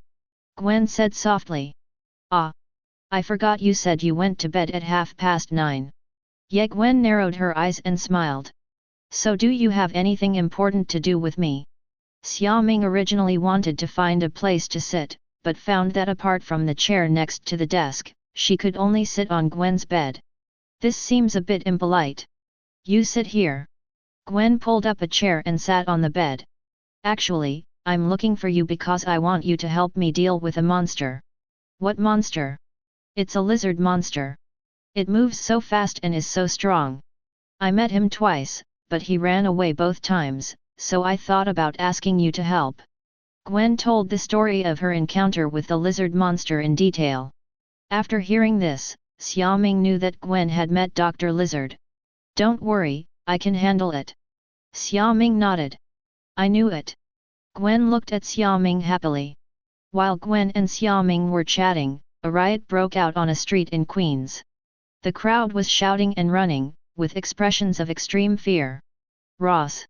A lizard monster easily kicked open the tightly closed iron door with one punch, and its scarlet eyes could see clearly in the darkness. On the 3rd floor of this building, a group of young people were hiding in a small room, shivering. They didn't know how to provoke this monster, and suddenly broke into their party, shouted Rose's name, and scratched several people. It's because they ran fast, otherwise they would really be eaten by that monster. Rose! It's all your fault. That's it. Rose, why don't you go out and lure that monster away? Zero, please give me flowers. What nonsense are you talking about? If I go out, I will definitely be eaten. The young man named Ross looked fiercely at the companion who asked him to go out. Thanks to this guy for being able to say it. Did you call the police? Already called the police. But I'm afraid we'll be finished before the police arrive. I want to go home. Shut up. Be quiet. Do you want to lure that monster over? Several high school students had never experienced such a terrible thing. At the moment, they were trembling and covering their mouths for fear of shouting. They may be able to act as a scapegoat and bully others in school. But now, in Peter's eyes, they are no more than ants. Can be crushed to death with one kick. Boom. Gwen. While Gwen and Xiaoming were chatting, there was a sudden knock on the door. Hey! I'm here. Gwen was so frightened that she suddenly jumped up and then raised her finger towards Xiaoming. Xiaoming said no problem, then activated magic and became invisible in front of Gwen. Gwen, can I come in? George asked outside the door. Dad? What's wrong? Gwen opened the door and asked in confusion. Why did it take you so long to open the door? George glanced at the room in confusion. I was just listening to music and doing my homework with my headphones on. Is there something wrong? Gwen explained. I'm going to call the police. A monster has appeared in Queens. I have to rush to the scene. You stay at home and don't go out. George did not doubt Gwen's words and took the time to explain the situation while instructing Gwen. I know, Dad. Be careful. Gwen looked at George worriedly. Don't worry, you go to bed early. After George said that, he picked up the key and left quickly. It's that lizard monster. Gwen closed the door and said anxiously. Well, let's go take a look. Xiaoming appeared and nodded. We must catch it tonight. Gwen said as she pulled out a small box from under the bed, took out her spider uniform, then grabbed the t-shirt on her body and took it off. Then I suddenly realized that there was someone else in my room. Gwen squatted down suddenly, her face turned red. What are you looking at? Turn around. Chapter 136. I'll wait for you outside. Xiaoming touched his nose and said that he didn't know that Gwen was so secretive and dared to change clothes in front of him. Then I realized that Gwen had forgotten that he was there because she was in a hurry. Xiaoming was leaning against the wall outside, sighing in her heart. Nice body. What did you say? Gwen's face turned red and after she changed her clothes, her heartbeat did not calm down for a long time. Then as soon as she opened the window, she heard Xiaoming's words, and she was immediately ashamed and annoyed. Ahem, I said the night is really nice, it's true. Xiaoming hurriedly explained, glancing down inadvertently. The girl next door is just starting to grow up. You're still watching. I'm ignoring you. Gwen glared at Xiaoming and then jumped out of the window and swung towards the streets of Queens. Gwen secretly rejoiced. Fortunately, she needed to wear a mask. Otherwise, how could she see anyone if her face was so hot? Xiaoming shrugged 287, saying that it is human nature to love beauty, and then flew silently beside Gwen. Ross, where are you? Peter kicked open the door to the third floor and walked inside. He can feel that his goal is here. Peter twitched the tip of his nose, smelling the scent of prey. He slowed down, murmuring Rose's name, and slapped his strong and thick tail on the wall, leaving marks. Peter brought Ross and others their biggest and most desperate fear. In the small space, several young people covered their mouths and whimpered, their faces covered with tears. My heart beat one after another with the constant noise coming from outside. There was even a boy who became incontinent because of fear. But no one is laughing at this moment, because they are almost scared to death. Boom! Suddenly, a strong light shone through the glass on Peter's body, causing him to subconsciously raise his hands to block it. Peter looked carefully and found a helicopter shining its searchlight on him outside. In addition, the police who had already set up their machine guns had their fingers on the trigger, waiting for orders. Roar! Seeing this, Peter quickly quickened his pace and was about to rush into the opposite room. Fire! Seeing that the lizard monster was about to escape, the deputy director replaced the director George, who was still coming, and quickly issued the order. Bang bang bang! The machine gun spit out tongues of flame and shot Peter accurately. Suddenly, Peter's position was in chaos and glass was flying, successfully preventing Peter's actions. But unfortunately, now that Peter has transformed into a lizard, his defense power can no longer be broken by a mere bullet. Peter roared and rushed toward the helicopter outside the window. Go, go, go! Be careful! Pay attention to avoid! The police officers below were also worried when they saw this scene. Bang! With the help of his strong body, Peter grabbed the lower bar of the helicopter, pulled it hard, and smashed it towards the wall behind him. Boom! Sparks flew out, the helicopter crashed, and Peter came to the ground. Shot! Stop him! Everyone shouted and took action together. Roar! Peter moved, stepped forward suddenly, flipped the car in front of him, and threw it towards the police. Peter jumped up again and arrived in front of a police car. His sharp claws came down from the air and ripped open the roof of the police car. Help! The policeman pulled hard on his seat belt and tried to escape. He was so frightened by the claws protruding from the roof of the car that he burst into tears. Stop! A sweet sound came from the sky. Peter's attention was attracted by the sound, and he looked up, only to be kicked by Gwen, sending him flying several meters away.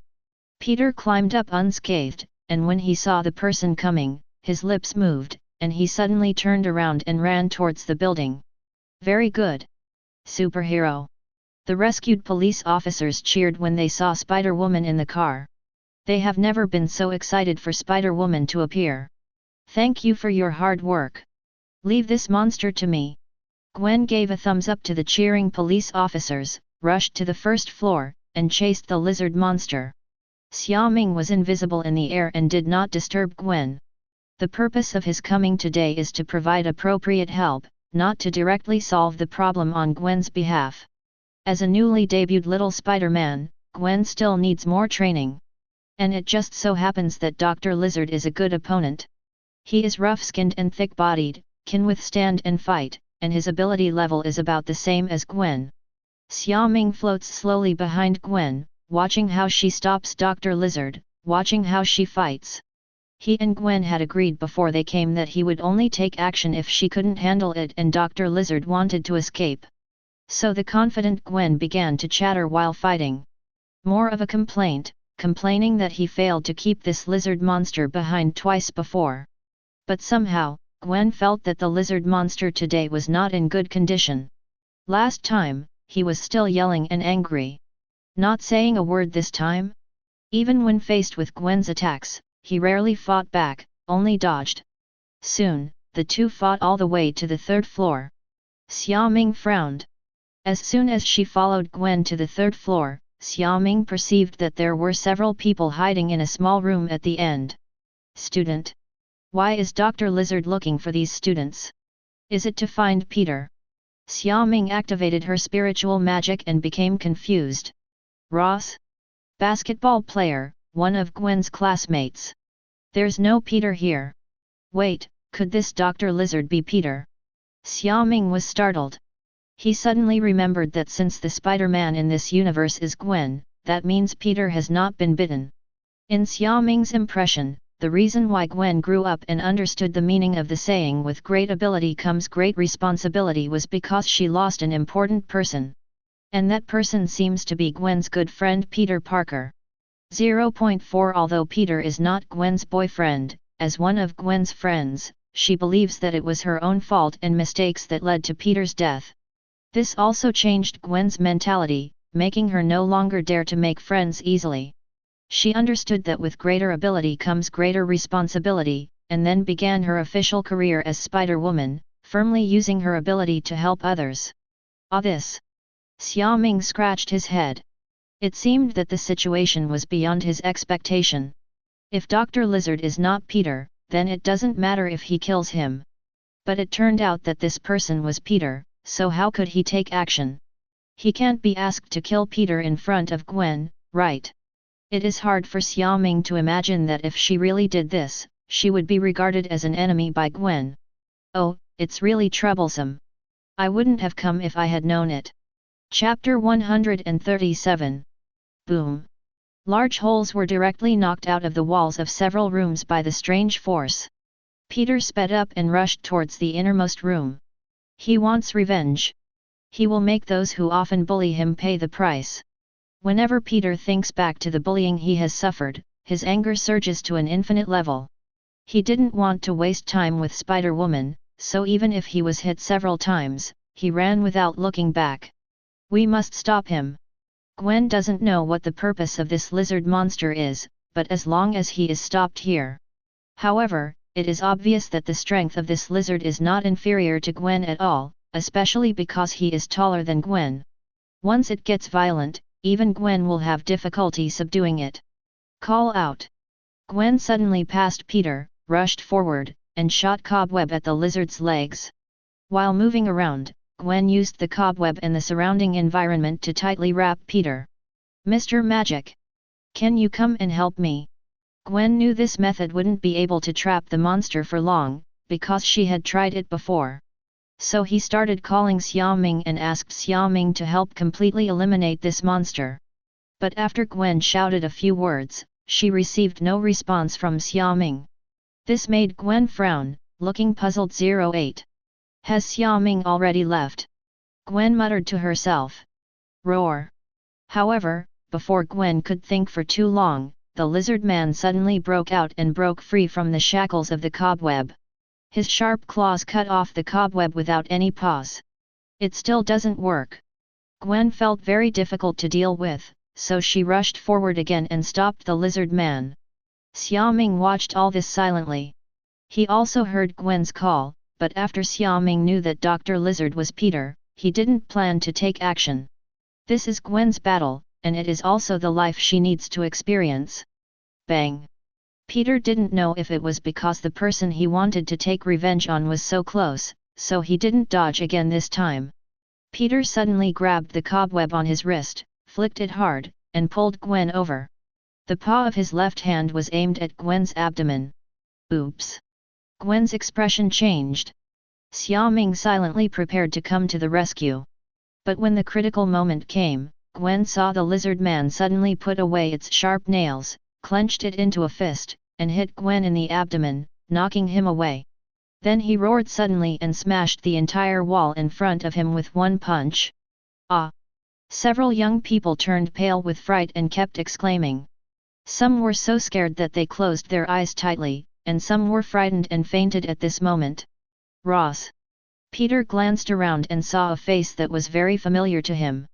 Peter reached out, grabbed Rose, and lifted her up. Don't eat me! Don't eat me! Ross cried and shouted, and he was so scared that he peed because of this. Rose! Peter looked at Rose, recalling scenes from the past in his mind. Stop! Gwen Ninja was in pain, and with a flick of the cobweb, he flew over and tightly hugged the lizard man's neck from behind. Let him go! Gwen shouted. Roar! Peter was pulled back by Gwen, but his right hand still pinched Rose's body hard. Suddenly, Peter's eyes froze, and he exerted force with his right hand, directly pinching Rose in half. Rose's screams stopped abruptly. The bloody scene made the two students who were still conscious couldn't bear it anymore, rolled their eyes and collapsed to the ground. No! Gwen's heart trembled and she paused on the spot. She didn't save Ross? Yes, Gwen also recognized Rose and the basketball player. Then he died in front of her at the hands of the lizard man. She should obviously stop this.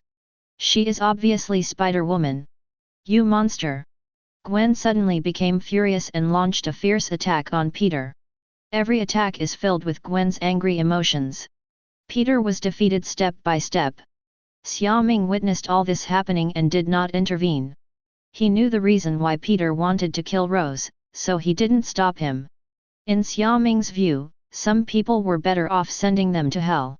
Who said that their sins would make him die? After all, if it weren't for Rose's long-term bullying, Peter wouldn't be like this, nor would he take risks and go to extremes. Anyway, Xiaoming supports Peter's revenge. Moreover, if Xiaoming guessed correctly, Peter seems to have recognized Gwen's identity. Otherwise, Peter had just had the opportunity to seriously injure Gwen, but suddenly chose to stop. Although Xiaoming didn't know how Peter knew, it seemed that the battle between them was about to end. After Peter finished dealing with Rose, he just wanted to leave here quickly. But Gwen didn't want to let him go. At the moment, Gwen was so angry that she didn't care whether she would be injured, she just wanted to defeat this lizard monster completely. Moreover, Gwen clearly felt that the monster's movements and strength seemed to be slowly weakening. Yes, the genetic medicine injected by Peter was slowly losing its effect, which was one of the reasons why he wanted to leave quickly. Peter didn't want to reveal his identity.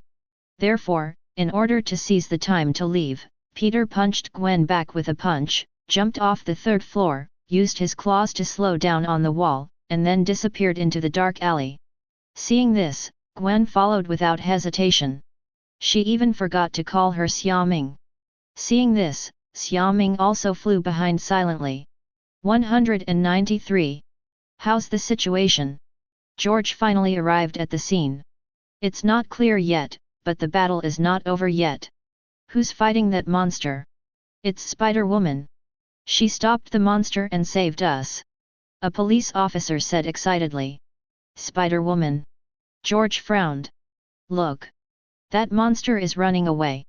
Suddenly someone discovered that the lizard man jumped off the tall building and ran into the alley. Spider-Woman is after me.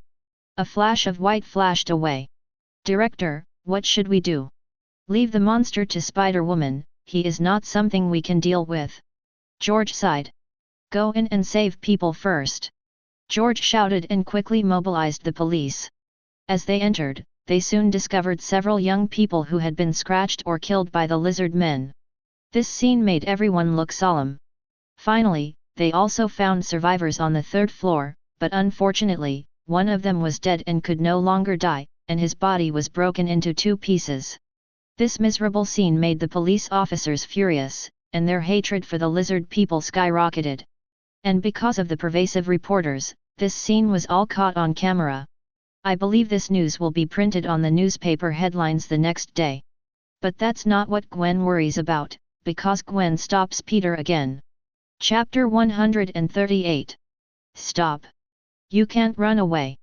Gwen fell from the sky and stopped Peter. Call. Peter's breathing was a little breathless, and he felt that he would exit the transformation soon. He looked at Gwen with a complicated heart. If possible, Peter would rather die than let Gwen know that he was a lizard. Originally, before Peter knew Spider-Woman's true identity, he was very annoyed and resentful of her because she blocked his revenge twice in a row and wanted to catch him. But later, when Peter met Gwen at school, he felt an extremely familiar feeling for some reason. Especially Gwen's voice and tone, coupled with her figure that was similar to Spider-Woman, made Peter couldn't help but doubt Gwen's identity. Later, through careful observation and testing, Peter finally determined the answer. Then Peter fell into confusion, at a loss, and other complicated emotions. He didn't know how Gwen mutated, and how she could maintain her normal human form while possessing great power. But Peter knew that he didn't want to hurt Gwen. Because Gwen is his good friend and the only one who is willing to help him when he is bullied. He is also the only person who does not look at him through colored glasses. Therefore, Peter is full of infinite gratitude to Gwen. So after Peter knew that Gwen was Spider-Woman, he would always be subconsciously merciful during battles. Peter looked at Gwen not far away, not knowing what to do. He was not as fast as Gwen in escaping. Fight? Not to mention that Peter is almost back to normal now, but even if he isn't, Peter doesn't want to take action. Peter is in a dilemma. At this point, Peter thought that he should find the sewer manhole cover first, so that he could escape from Gwen's sight. But after several lessons, Gwen had guessed what Peter was thinking. Therefore, when Peter fled, Gwen was always one step ahead and occupied the position of the manhole cover to block Peter. Give up. You have no way to escape. While fighting, Gwen began to persuade. Peter remained silent about it. Bang! Peter suddenly burst into a building, jumping back and forth, away from Gwen's sight. In Peter's mind, as long as Gwen doesn't see his true self, that's fine. Sure enough, after entering the building, Gwen's speed was also affected. It wasn't until Gwen climbed 4 or 5 floors in a row that she lost sight of her goal. He escaped again. Gwen couldn't believe it. The monster is obviously getting weaker this time. Gwen believes she has the ability to bring him to justice. No. There is still a chance. As long as he doesn't escape into the sewers. Gwen climbed on the ceiling and began to search carefully. On the 4th floor, in a corner, Peter roared in pain. The genetic medicine was about to expire. The tail behind Peter also began to fall off, and the green skin on his body gradually returned to its original state. Peter endured the severe pain and saw a manhole cover on the street below, not far from him. As long as Peter jumps now, he can successfully escape before Gwen reacts. Bang! There was a sound of shattering glass, and Peter relied on his last bit of strength to use his sharp claws to scratch several deep marks on the wall. Gwen's eyes narrowed, and she also jumped out of the window and saw Peter who was falling. Gwen threw out the cobweb, fell from the air, stepped on the falling Peter with both feet. Boom! Huge amounts of force hit Peter in the stomach, causing the ground behind him to crack. And Peter, whose defense had been reduced due to the loss of effect of the potion, had several ribs broken by Gwen's blow, and he vomited blood. Gwen hit the target with one hit and flew back. Suddenly, with the help of dim light, Gwen saw a face. Peter. Gwen couldn't believe it and wondered if she had seen it wrong. Bang! Peter fell and hit the ground. The green skin has completely disappeared, and the sharp nails on his hands have fallen off. Peter was naked from the waist up and lying on the ground vomiting blood. Gwen fell down gently and stood not far away. She looked at the figure and hesitated to step forward. She was afraid of meeting that person. Afraid of the fact that she couldn't accept. Peter. Gwen walked over cautiously. What have you done? No. Peter. Gwen grabbed Peter's hand, her voice trembling.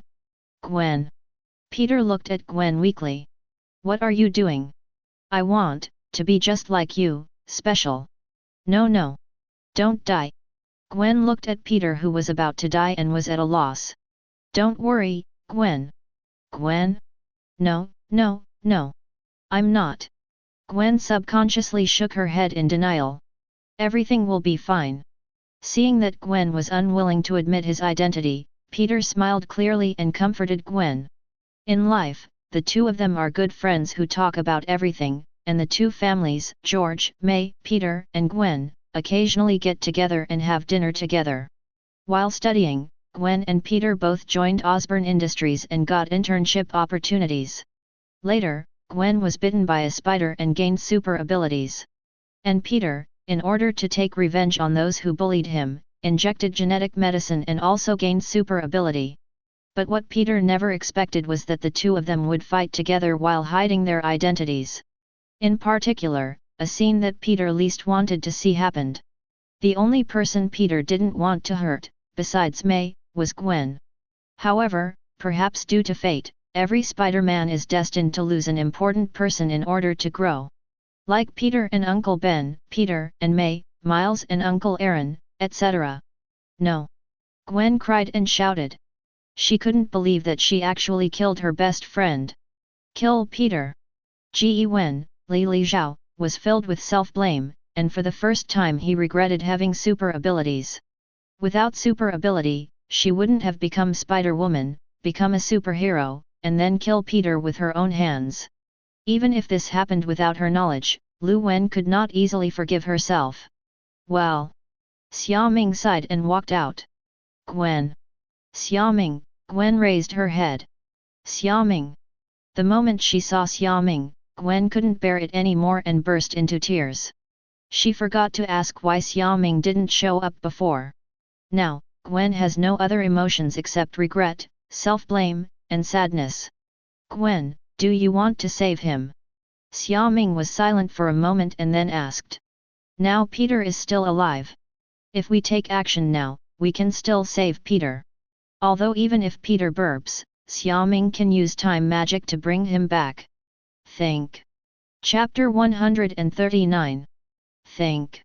Faced with Xiaoming's problem, Gwen showed no hesitation. How could she watch her best friend die in front of her and by her hands? This is something that absolutely cannot happen. Gwen stood up, took Xiaoming's arm, and looked at him nervously. Can you really save Peter? I can, but you have to know that the things Peter did are enough to put him in jail. Xiaoming reminded. Then I can't watch him die. Even if I arrest him with my own hands. Gwen didn't hesitate at all. I see. Xiaoming nodded and came to Peter. Gwen watched all this with great nervousness and anticipation. Xiaoming raised her hand and activated the magic reincarnation. The rich black death energy covered Peter's body, and then under Xiaoming's magic, the color slowly changed, and the white life force began to heal Peter's body. Soon, Peter's heartbeat, which had almost stopped, started beating. The injuries he suffered just now, as well as the damage caused to Peter's body by the genetic medicine, are also healing quickly. Gwen clearly felt that Peter's breathing began to calm down, and his face slowly recovered. This made Gwen cry with joy. The magic soon ended and Peter came back to life. Is this? I'm not dead. Peter opened his eyes, looked at the night sky, raised his hand and looked at 167. Peter. Gwen looked at Peter, who woke up in surprise. Gwen. I'm not dead. Peter asked in surprise. Yes, it was the magician Xiaoming who saved you. After hearing Gwen's words, Peter noticed that there was another person here, and he recognized Xiaoming. Because Peter also yearns for a superhero and wants to become a superhero. So he admires Iron Man and Xiaoming very much, and also wants to become like Gwen, with super ability. Why do you want to save me? I have obviously done so many wrong things and even killed people. Peter lowered his head guiltily. It's Gwen's request. Xiaoming replied. Peter, you know, I can't let you die in front of me. Seeing that her identity was revealed, Gwen quickly took off her mask. I'm sorry, Gwen, this is all my fault. Peter is deeply sorry.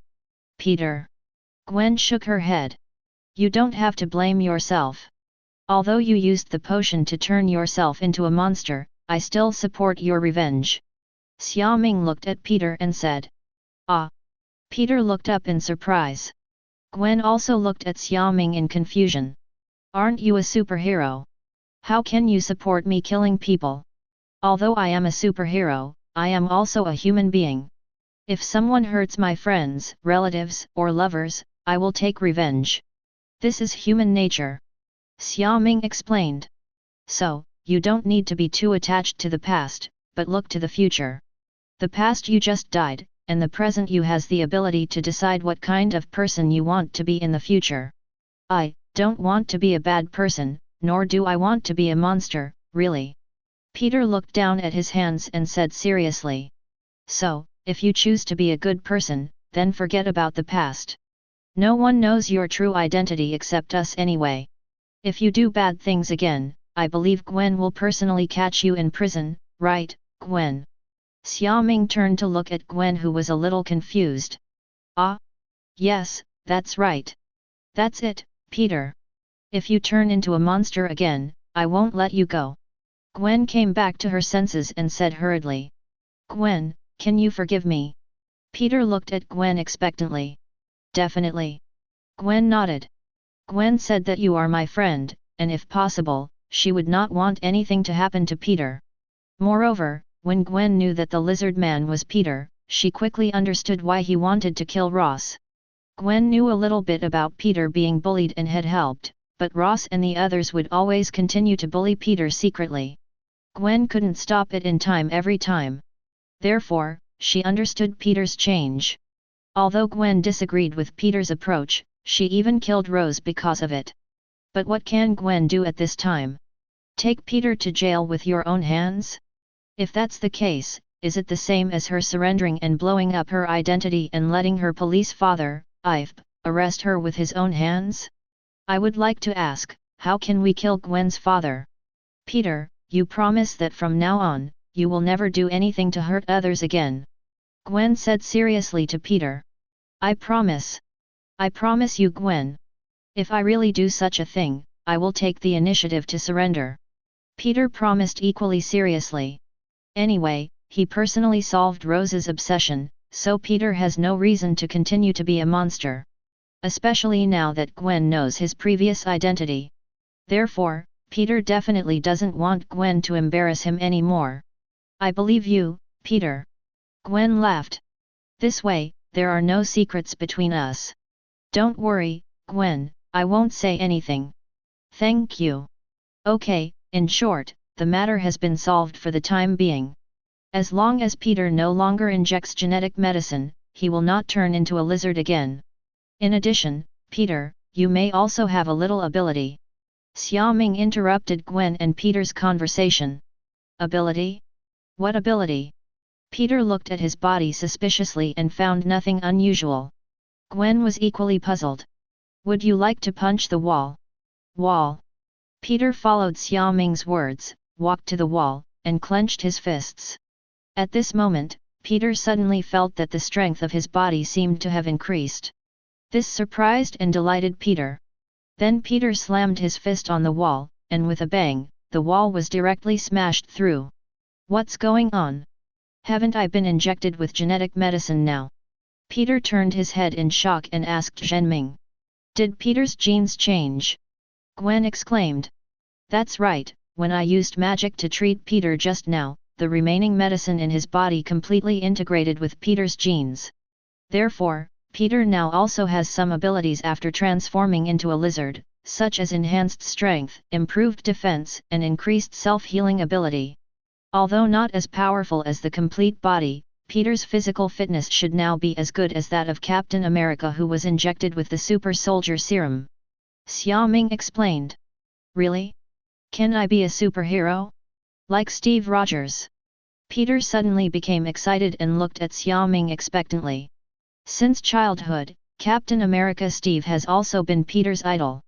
Especially since he is relatively thin and often bullied, Peter has always imagined that if he could have a strong body like Captain America, he would not be bullied.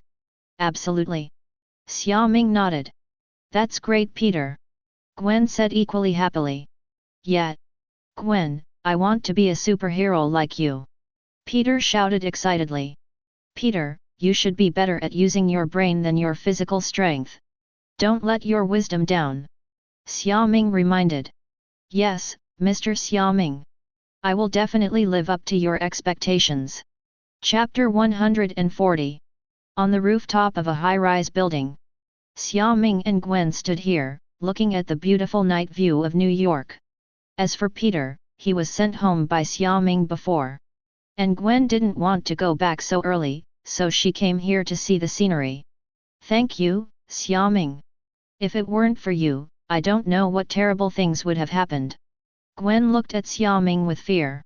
She simply couldn't imagine how she would face Aunt May and her father in the future if Xiaoming was not here just now. Even in this life, Gwen will never be able to forgive herself. This will be a permanent regret in Gwen's heart. This is just the beginning, Gwen. As a superhero, the difficulties you will encounter will only get bigger and bigger in the future. You have to be mentally prepared. Xiaoming reminded Gwen. I know. Gwen's mood was a little depressed. So, if you choose to give up, it's okay. No one will blame you. Let me think about it again. Well, anyway, if you need help, you can always come to me. Thank you. Xiaoming. Gwen's eyes suddenly became moist, and she suddenly threw herself into Xiaoming's arms and hugged her. What are you? Xiaoming was so surprised that she didn't know where to put her hands. Let me hug you. Gwen said dully. At this moment, Gwen really didn't know what to do when faced with Xiaoming's question. When I first started working as a superhero, I felt very happy. I felt that using my ability to help others would make Gwen very satisfied. Moreover, Gwen also likes the feeling of being sought after. But after what happened tonight, Gwen discovered that not all moments of being a superhero are relaxing and enjoyable. Not all enemies can be dealt with by Gwen alone. Gwen was very scared, afraid that because of herself, the people around her would get hurt. She never wants to see someone like Peter die in front of her. So Gwen hesitation. I also understand the great responsibility of being a superhero. If she chooses to persist, she must be mentally prepared. If she gave up, the voice deep in Gwen's heart told her that she didn't want to give up. Then Gwen closed her eyes and leaned in Xiaoming's arms, feeling Xiaoming's body temperature. While thinking silently, she suddenly felt that Xia Ming's hands seemed a little restless.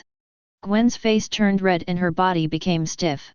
Xiaoming didn't notice the change in Gwen. He put his hand on Gwen's waist, feeling the touch of Gwen's spider uniform and thinking about what if Jane was wearing the same clothes. However, Xiaoming felt that Jane would not agree. After all, Jane is also a relatively conservative person. Then Xiaoming thought about it, moved her right hand down a little, and pinched a certain part with her hand. Now Gwen couldn't stand it anymore and left Xiaoming's arms suddenly, biting her lip and staring at Ming fiercely. "What are you?" Xiaoming suddenly woke up and looked at Gwen in confusion. "You still ask? What were you doing just now?" Gwen put her hands behind her back, feeling ashamed. "I was just..." Xiaoming recalled for a moment, and then noticed that Gwen in front of her was breathing rapidly and her cheeks were rosy. "Wait. You misunderstood. I didn't mean it, I was just wondering what material your clothes are made of." Xiaoming explained hurriedly. "Then you still..." Gwen said that if you want to forget it, why do you still want to take action? "I just want to know how this dress feels when I put it on." "Wait. I'm not talking about you. Don't get me wrong." Xiaoming was so numb, how could he tell the truth? But to be honest, Gwen's dress does feel good to the touch. "Ignore you. Goodbye."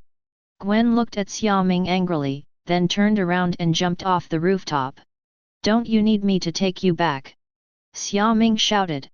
"Rogue." Gwen's voice came from far away. "Is Gwen getting angry and ignoring me from now on?" Xiaoming was embarrassed. Gwen left, flew for a while, and landed on a roof again. Gwen took off her mask, leaned against the wall, and breathed rapidly. "Ah!" When Gwen thought about her own initiative to throw herself into Xiaoming's arms, and Xiaoming's dishonest hands, she covered her face shyly and kept shouting. Gwen feels that dead man is really embarrassed. "First, I changed my clothes in front of Xiaoming, and then I threw myself into her arms. Xiaoming doesn't think I'm a very casual person, right? Or is it that he found out that I like him? Maybe Ming also likes me. 0, please give me flowers." Gwen was in a dilemma, not knowing what to do. Woo! At this time, a police car passed below. When Gwen heard this, she quickly put on her mask and left quickly. She even forgot to go back quickly. Fortunately, her father won't be back for a while. The next morning, just when Xiaoming felt that she had made Gwen angry and that she might not see her for a long time, someone knocked on the door of the holy place, and it was Gwen. "Gwen, why are you here?" "Xiaoming, no good. I was scolded," Gwen said very sadly and angrily as soon as she came in. "What happened? Who scolded you?" Xiaoming was confused. The editor of this newspaper called me a murderer." Gwen took out a newspaper and handed it to Xiaoming, feeling indignant. On the front page of the newspaper, there was a cover photo of the building where it was last night. The content of the photo is exactly the scene after Peter squeezed Rose to death and escaped. I don't know which reporter was so powerful, but he happened to take a picture of Gwen chasing Peter, thus creating the illusion that Gwen was running away. Who is she? Why is she wearing a mask? A young man's life ended because of her. Spider-Woman should stand up and take responsibility for this. She is not a superhero. She should be arrested by the police. Jonah Jameson, the editor-in-chief of the Daily Bugle, disliked Spider-Man, so he spoke freely in the newspaper, describing Spider-Woman as a villain and constantly smearing her. He also placed all the blame for last night on Gwen, completely ignoring the harm caused by the lizard man to others and the police officers. All we can say is that Jonah is really the biggest fan of Spider-Man and Spider-Woman.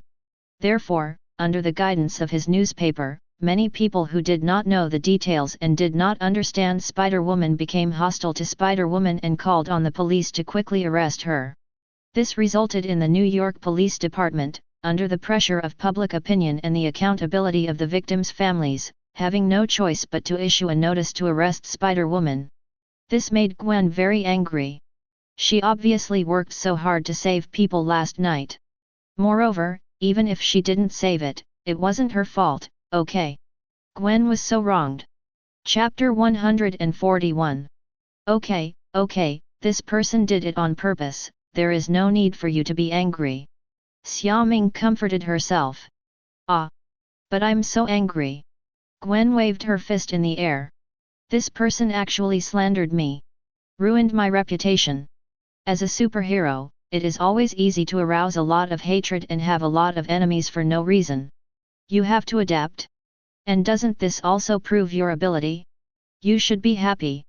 Are you scolded by others? You have many enemies. Gwen asked doubtfully. It seems not. At least Xiaoming hasn't heard anyone dare to scold him openly. Look. Gwen suddenly felt aggrieved. Actually, one of the important reasons why they scold you is probably because you are wearing a mask.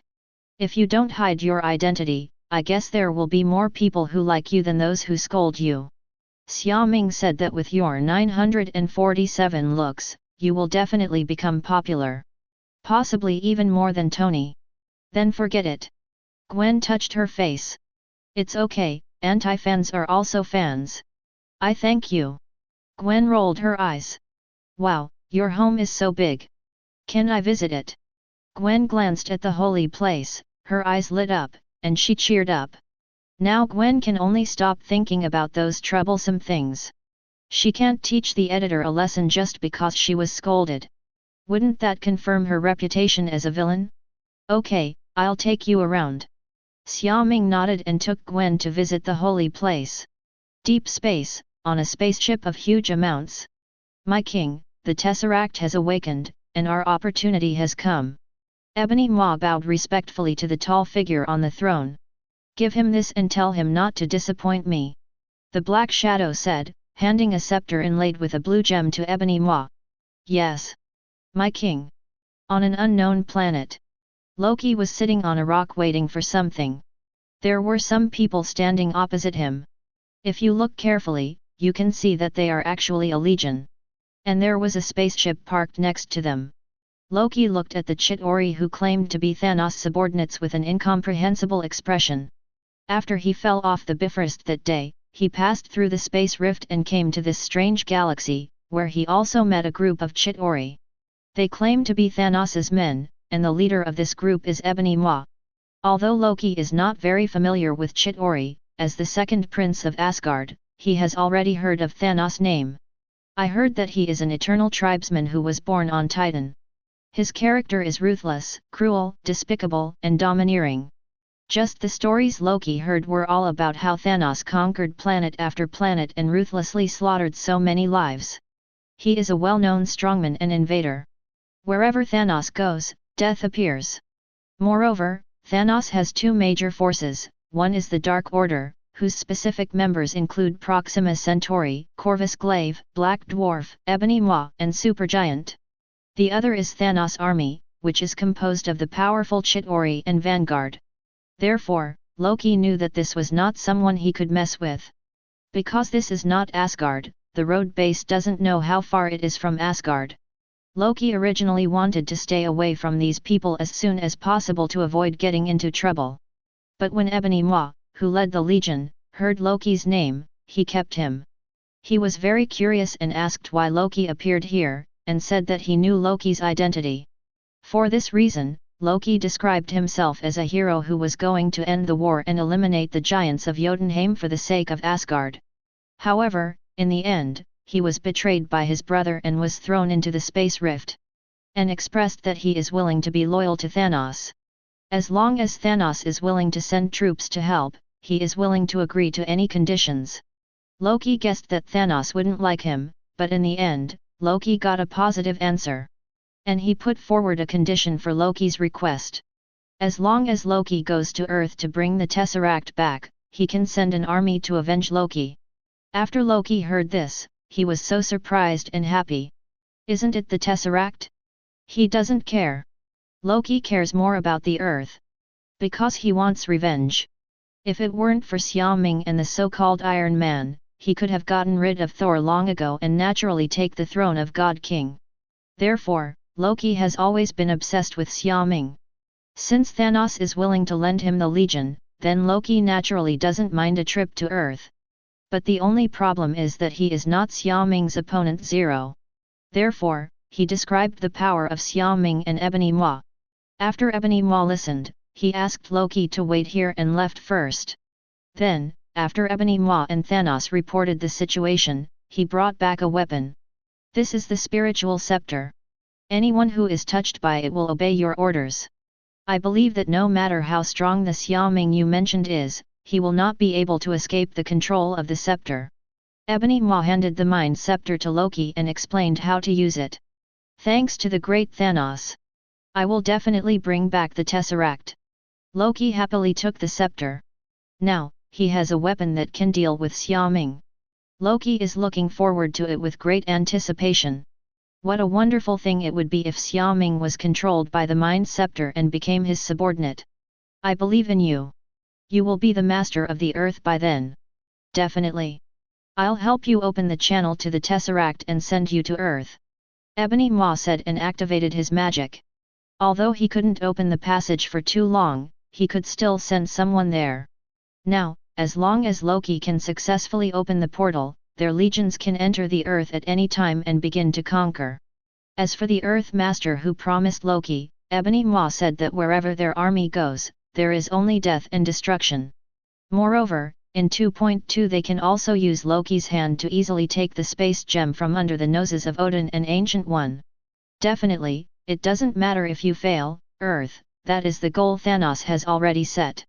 It's just because of the existence of Odin and the Ancient One that Thanos doesn't dare to set foot easily. But Thanos knew that Odin wouldn't be able to hold on much longer. Therefore, Thanos is full of patience and not in any hurry. In order to realize your wish, why not wait any longer? That night, when Xiaoming came back from Jane and was about to take a rest, he suddenly felt that something or someone had come to the earth. He didn't come with Bifrost like Thor.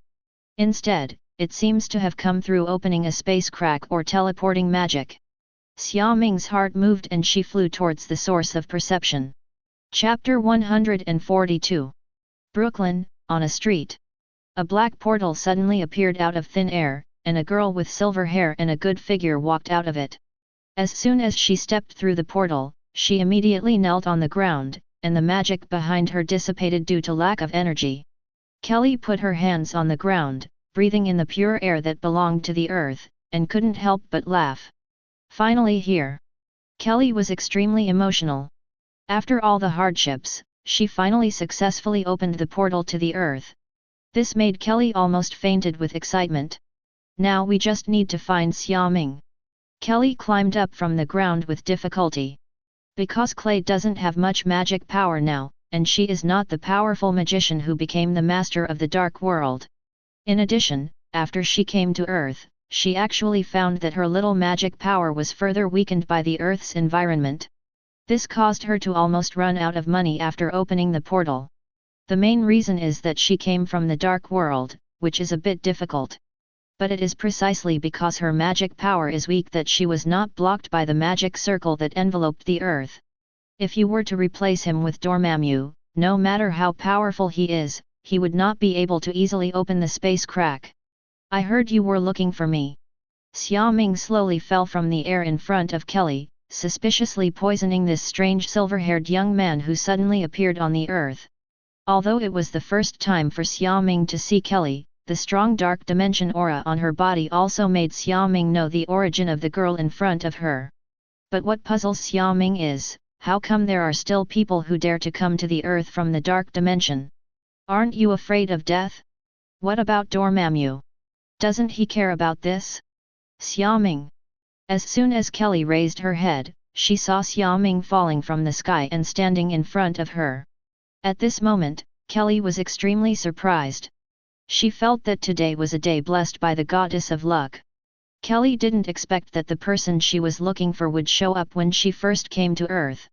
She thought she would be looking for it for a long time. Therefore, Kelly was so excited that she rushed towards Xiaoming. Xiaoming? Xiaoming is confused, why do you like to throw yourself into his arms now? So proactive? Also, why does this silver-haired girl know him? Xiaoming doesn't remember making friends in the dark dimension? Then out of caution, Xiaoming avoided Kelly's hug. Ah! Kelly was weak due to lack of magic power. She passed through Xiaoming with a bang and fell to the ground. Fortunately, her physical fitness is better than that of people on Earth, otherwise her knees would be smashed. Kelly raised her little face and looked at Xiaoming pitifully. How do you know me? What is your relationship with Dormammu? Xiaoming turned around and asked. What if this is a spy planted by Dormammu? After all, Xiaoming knew that Dormammu held a grudge against him. But what Xiaoming didn't know was that Dormammu really held a grudge against him, but because Xiaoming was on Earth, he had no way to deal with Xiaoming, so he left the dark dimension temporarily. I am a resident of the dark world. I know you because I saw the battle between you and Dormammu. And I want to come to you for help. Clay explained. That day, Carrie was attracted by the sudden battle in the dark world, so she sneaked closer and saw Xiaoming's unparalleled heroic appearance, fighting on par with Dormammu. Especially Xiaoming's look like a god of war holding a thunder gun left an indelible impression on Kelly's heart. This is the first time that Clay has seen someone dare to challenge Dormammu in the dark world, and not lose.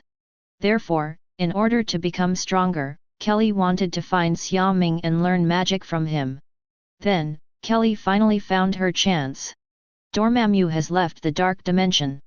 Then, through the teleportation magic she learned, Kelly has been trying to open a passage to the Earth during this period of time.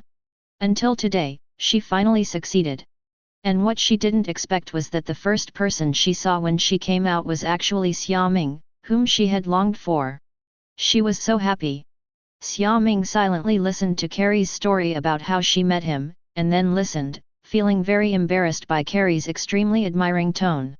If Xiaoming remembers correctly, it should be the first time Xiaoming went to the dark dimension and the first time she fought Dormammu. And with the power of Time Gem, he made Dormammu extremely annoyed, and finally succeeded in blackmailing Dormammu. Before the end, Xiaoming had died at the hands of Dormammu countless times. Anyway, by the end, both he and Dormammu were numb due to the time loop. Therefore, in fact, in the scene that Carrie saw, if Dormammu didn't want to continue fighting and let Xiaoming do her best, she might not have seen Xiaoming unleash all her fighting power to suppress Dormammu. Therefore, at the moment Xiaoming looked at Kelly's expectant eyes, she felt as if she was deceiving the ignorant little girl. To be honest, I am not Dormammu's opponent. Xiaoming said seriously. Yet. Kelly nodded. Xiaoming was speechless. If you come to me to help you defeat Dormammu, I can't do it, but if you come to me to learn magic, I can help you. Really? Teacher? Please teach me magic. When Kelly heard that Xiaoming agreed to her request, she took a few steps forward and bowed seriously. Xiaoming was so frightened by Kelly's actions that she quickly took a few steps back. Why are you so lively and startled like Gwen? Or is this a girlish trait? 453 Speaking of which, how did you get here?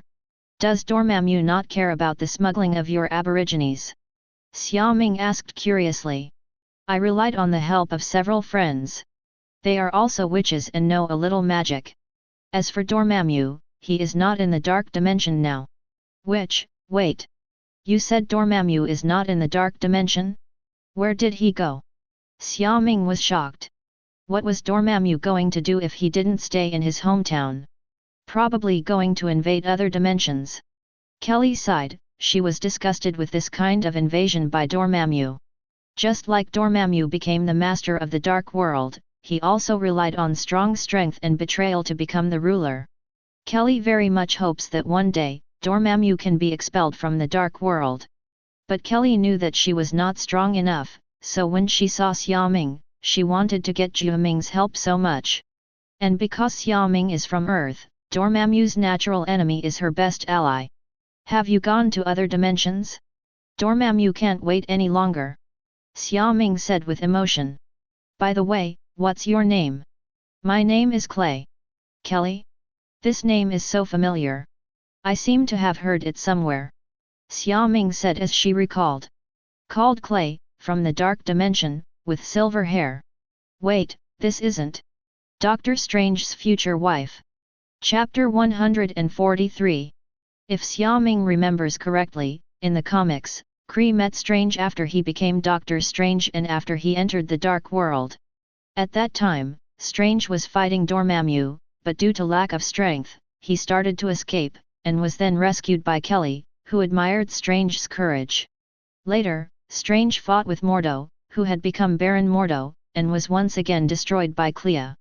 Therefore, he was regarded as a traitor by Dormammu and expelled Clea from the Dark Dimension. Until Strange and Eternity joined forces to defeat Dormammu and rescued many natives of the Dark World, including Clea. Clea was also brought back to Earth by Strange and became Clea's teacher. Later, because of the joining of a female reporter, Kelly took the initiative to leave Strange and returned to the Dark World. Then Clay led the indigenous people and launched a rebellion against the witch Omar. Later, with the help of Doctor Strange, she successfully defeated Omar and met Irini. And from Olenai, Kelly learned about her life experience. She was actually the daughter of Olenai and the witch Omar. At the same time, Irini was also a descendant of Ulnar, the first leader of the Dark World. In other words, Kelly was a legal person in the Dark World. Leader. In the battle with her mother Omar, Kelly gradually gained the support of the people in the Dark World, causing the flame of domination to appear on her head. The flame of domination gave Kelly extremely powerful magic power, allowing her to completely defeat Omar. At this point, Kelly and Strange rekindled their love, exchanged vows and became husband and wife in the Dark World. Cleopedia.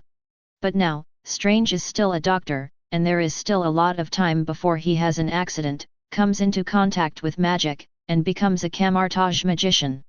But it seems that due to the appearance of Xiaoming, Kelly directly left the Dark Dimension. Wife? What wife?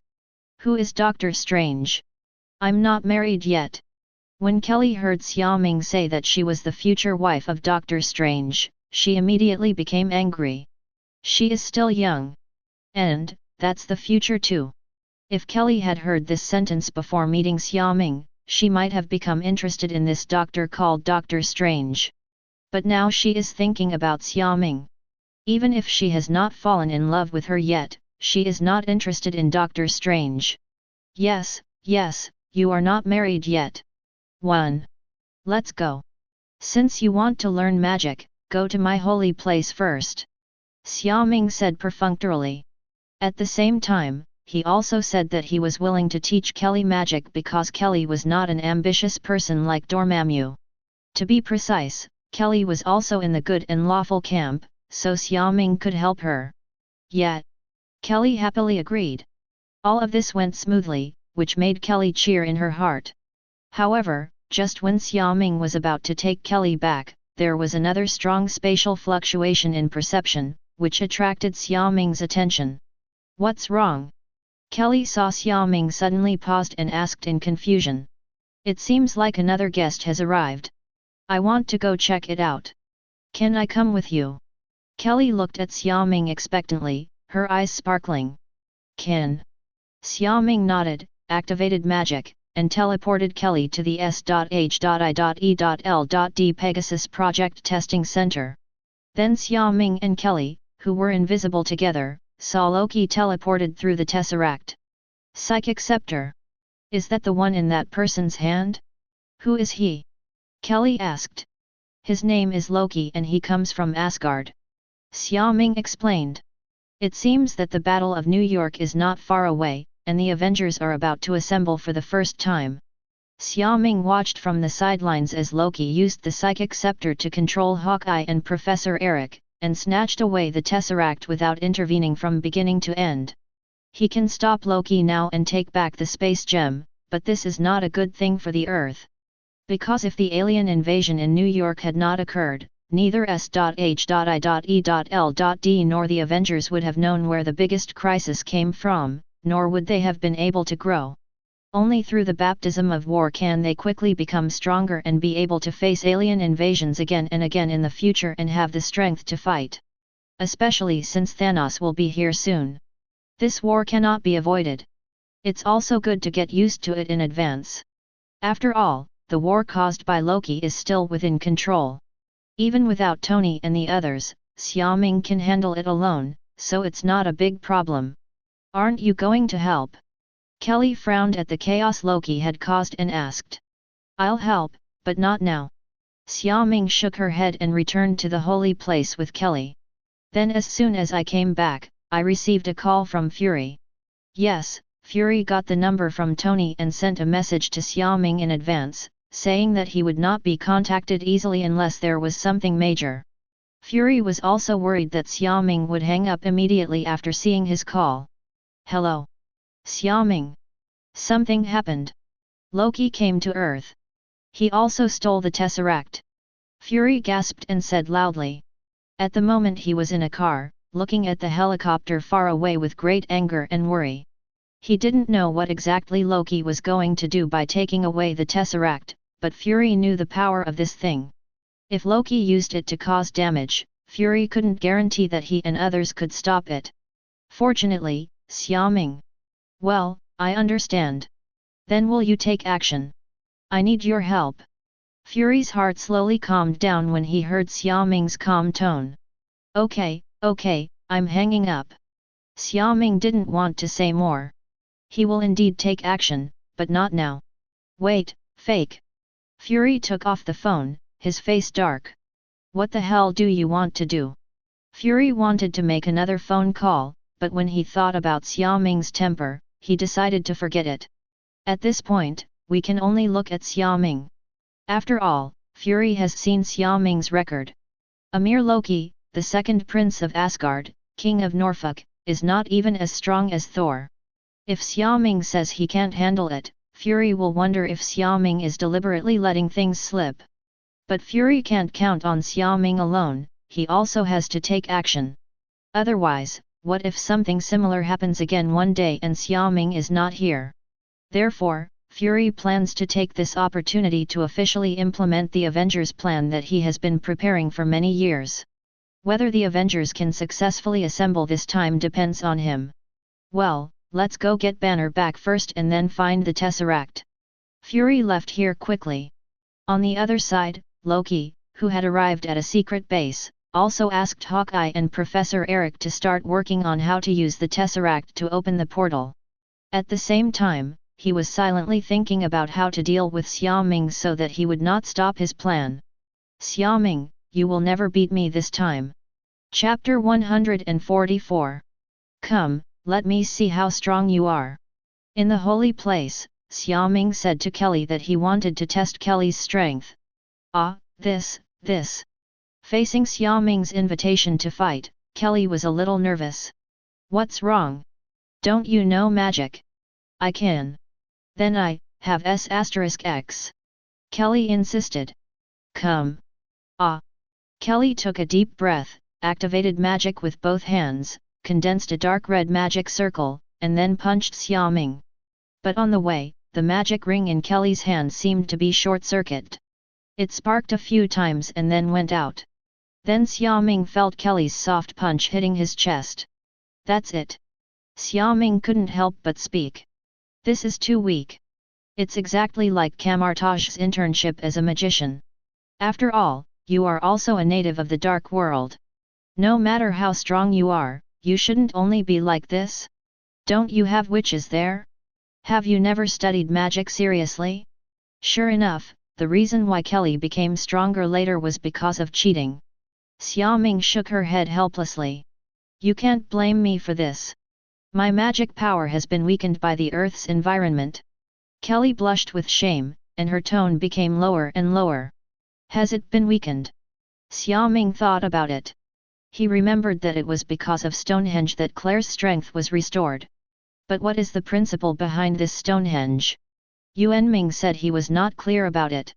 But even though Xiaoming doesn't know this, he can still give Kelly power. The source of your magical power is the dark dimension, right? Xiaoming asked.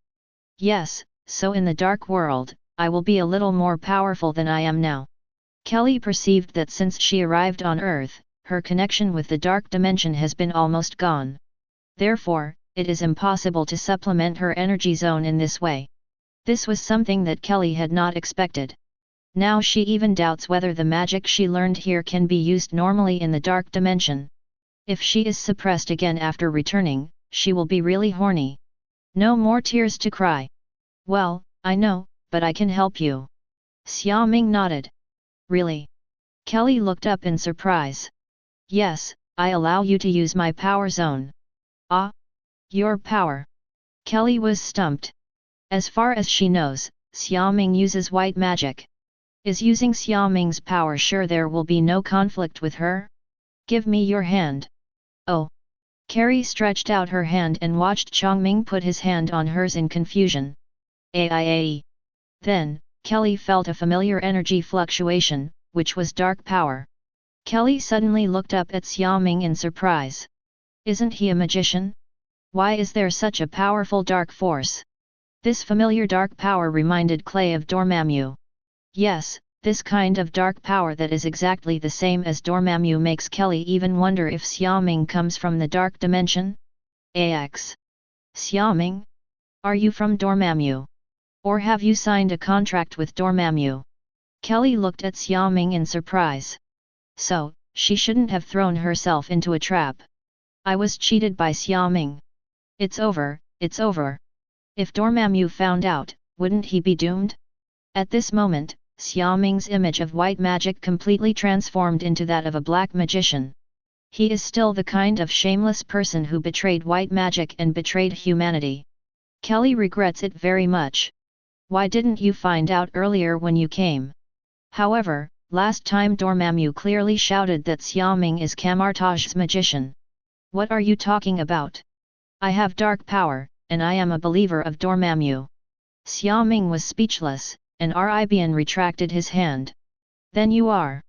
Kelly looked down and saw a black crescent moon mark on the palm of her left hand. Through this mark, Kelly could feel an endless stream of dark power entering her body. It's as if he is still in a dark world.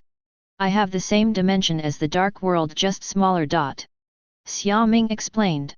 Impossible. The dark world is unique. Kelly retorted loudly, extremely sure. How can this world have two identical dimensions? So you must be a believer in Dormammu, right? Otherwise, you have been deceived by Dormammu. You do not believe. I do not believe. Okay, I'll take you to see it. Kelly was confused. No, why do you want to take me to see it? I just came to Earth. Am I going back to the dark world now? Ah! You liar! No. Kelly wanted to run away, but she couldn't. Xiaoming reached out to grab Kelly and directly entered the world of eternal night. Ah! I don't want to go back to the dark world. Clay yelled. You see clearly, this is not your dark world. Xiaoming let go of Kelly's hand speechlessly. You lied to me. The atmosphere here is obviously exactly the same as the dark world. As Kelly was talking, she suddenly stopped and looked at everything in front of her in disbelief. Kelly saw a majestic figure sitting in the center of this world. Kelly looked up and found that this figure looked exactly like Xiaoming. And Carrie also felt the powerful dark power from him. Almost exactly the same as Dormammu's strength attributes. In addition, Kelly also discovered the differences in the world. Although Xiaoming made the environment here similar to that of the dark world, Kelly was a native of the dark world after all, and she soon discovered something was wrong. Is this really not the dark world? Kelly asked blankly. Yes, this is my dimension, the eternal night world. The foundation of its construction comes from the power of Dormammu, the power of the dark world, so it has the same attributes. Xiaoming said. You can actually create dimensions, then aren't you as strong as Dormammu? Kelly suddenly exclaimed. Well, although I can create dimensions, I am not Dormammu's opponent yet. Xiaoming became embarrassed. Moreover, Dormammu is eternal, and Xiaoming has no way to completely kill it except by expelling or sealing it. This is the so-called multi-universe power. What's up there? He is my god of black magic and the source of power that connects you. With him, you can use magic normally. This is really amazing. Kelly was shocked and speechless by Xiaoming's hand. If Xiaoming hadn't admitted that he couldn't beat Dormammu, Kelly even suspected that Xia Ming had completely surpassed Dormammu. Dimension Lord, God of Black Magic. Isn't this an inappropriate boss configuration? I'm sorry, I misunderstood you just now. Kelly apologized respectfully. It's okay, it's normal to be misunderstood. Xiaoming said she didn't care. Then shall we go out now? Okay, let's go. Xiaoming said, suddenly remembering something. That is, he forgot that once he entered the world of eternal night, he would not be able to return to the earth directly. His status as the Lord of the Eternal Night World is also a dimensional devil to the earth. Chapter 145. What's wrong? We can't get out, can we? Kelly looked at Xiaoming hesitantly. Ahem, how could that be? I can definitely get out. Xiaoming coughed. Fortunately, he still has a way to get out, otherwise he would be trapped in the world of eternal night, and he would probably be laughed to death by Kelly. Xiaoming said as she opened the portal to the world of Jizhou. Previously, Xiaoming could only use the dark dimension as a transit station to return to Earth, but since Xiaoming created the Jishi world built on the power of Emperor Weishan, Xiaoming no longer has to worry. At least he won't run into the dark dimension again and be caught by Dormammu. Ah! This is so dazzling. Kelly, who came to the world of extreme daylight with Xiaoming, felt the surging white magic energy around her, and something felt wrong all over her body. Especially the strong golden light, which stung Kelly so much that she couldn't open her eyes. After all, she is not Xiaoming and cannot be compatible with two powers with opposite attributes at the same time. This is my other dimension, the world of extreme daylight. My god of white magic is here. Xiaoming said something and took Kelly back to the holy place. The god of white magic, so, how strong are you now? Kelly looked at Xiaoming and was extremely shocked. Is that human being? Isn't this the kind of power a serious magician should have? Possessing the power of white magic and black magic at the same time, how did Xiaoming do it? Is he some kind of god? I don't know how strong I am now, but I'm very strong. Xiaoming nodded seriously. Kelly moved her mouth, but in the end she didn't speak. I also know you are strong. So what's the limit? You said you can't beat Dormammu? I am very doubtful about this now. Okay, now you also have a source of magic power, I can teach you magic. Is it Kamar-Taj's magic? I can also learn it. Kelly looked forward to it. It's almost the same. Anyway, whether it's white magic or black magic, there's basically no big difference between the spells activated. The only difference is the source of the power, so you don't have to worry. Xiaoming is very familiar with this. Who told him to have two kinds of magic powers at the same time in the beginning? Moreover, Xiaoming also understood the nature of energy and could freely convert two types of magical energy. Not to mention, Xiaoming later created the power of the Ming dynasty by comprehending the power of Odin. She had already integrated all the power of her body together, and she no longer distinguished between white magic and black magic. I said it. I'll take you to familiarize yourself with the environment of holy place first, and then you can just choose a bedroom by yourself. Kelly will probably stay here for a long time. Etc. Xiaoming suddenly thought of a question. That means he has a girlfriend. Jane would come over to live occasionally, so why did he leave Kelly at home? Can Jane agree? Xiaoming became a little worried. This shouldn't be considered a hidden beauty in a golden house, right? In London, England, Jane, who was continuing to study astronomy and the knowledge of the 9 realms, suddenly sneezed. Did I catch a cold? Jane rubbed her nose. I think someone is thinking about you behind your back. Daisy quipped from across the table. Yes, I have a boyfriend who misses me, but you don't. Ah! Jane, I'll kill you. It's all your fault for taking away my boyfriend. Daisy, whose defense was broken, couldn't help but kill her. Daisy has always felt sorry for Jane and Xiaoming being together. If she had taken the initiative when she first saw Xiaoming, nothing would have happened to Jian. In the secret base, Loki stood aside, watching Eric build the instrument and thinking about the plan. Xiaoming. Loki sighed helplessly. Although he has a psychic scepter and a method to control Xiaoming, he is still worried about what he will do if he does not have the chance to come into contact with Xiaoming. After all, S.H.I.E.L.D must have told Xiaoming a long time ago what he is doing now. With Xiaoming's attitude towards him, it would be lucky to beat him to death without even meeting him. You definitely wouldn't let him get close without any precautions. So Loki wondered if there was another way. Xiaoming. Eric heard Loki talking to himself and spoke subconsciously. Huh? You know him too? Loki asked in surprise. Yes, he is the boyfriend of one of my students. Your student? You mean Jane Foster?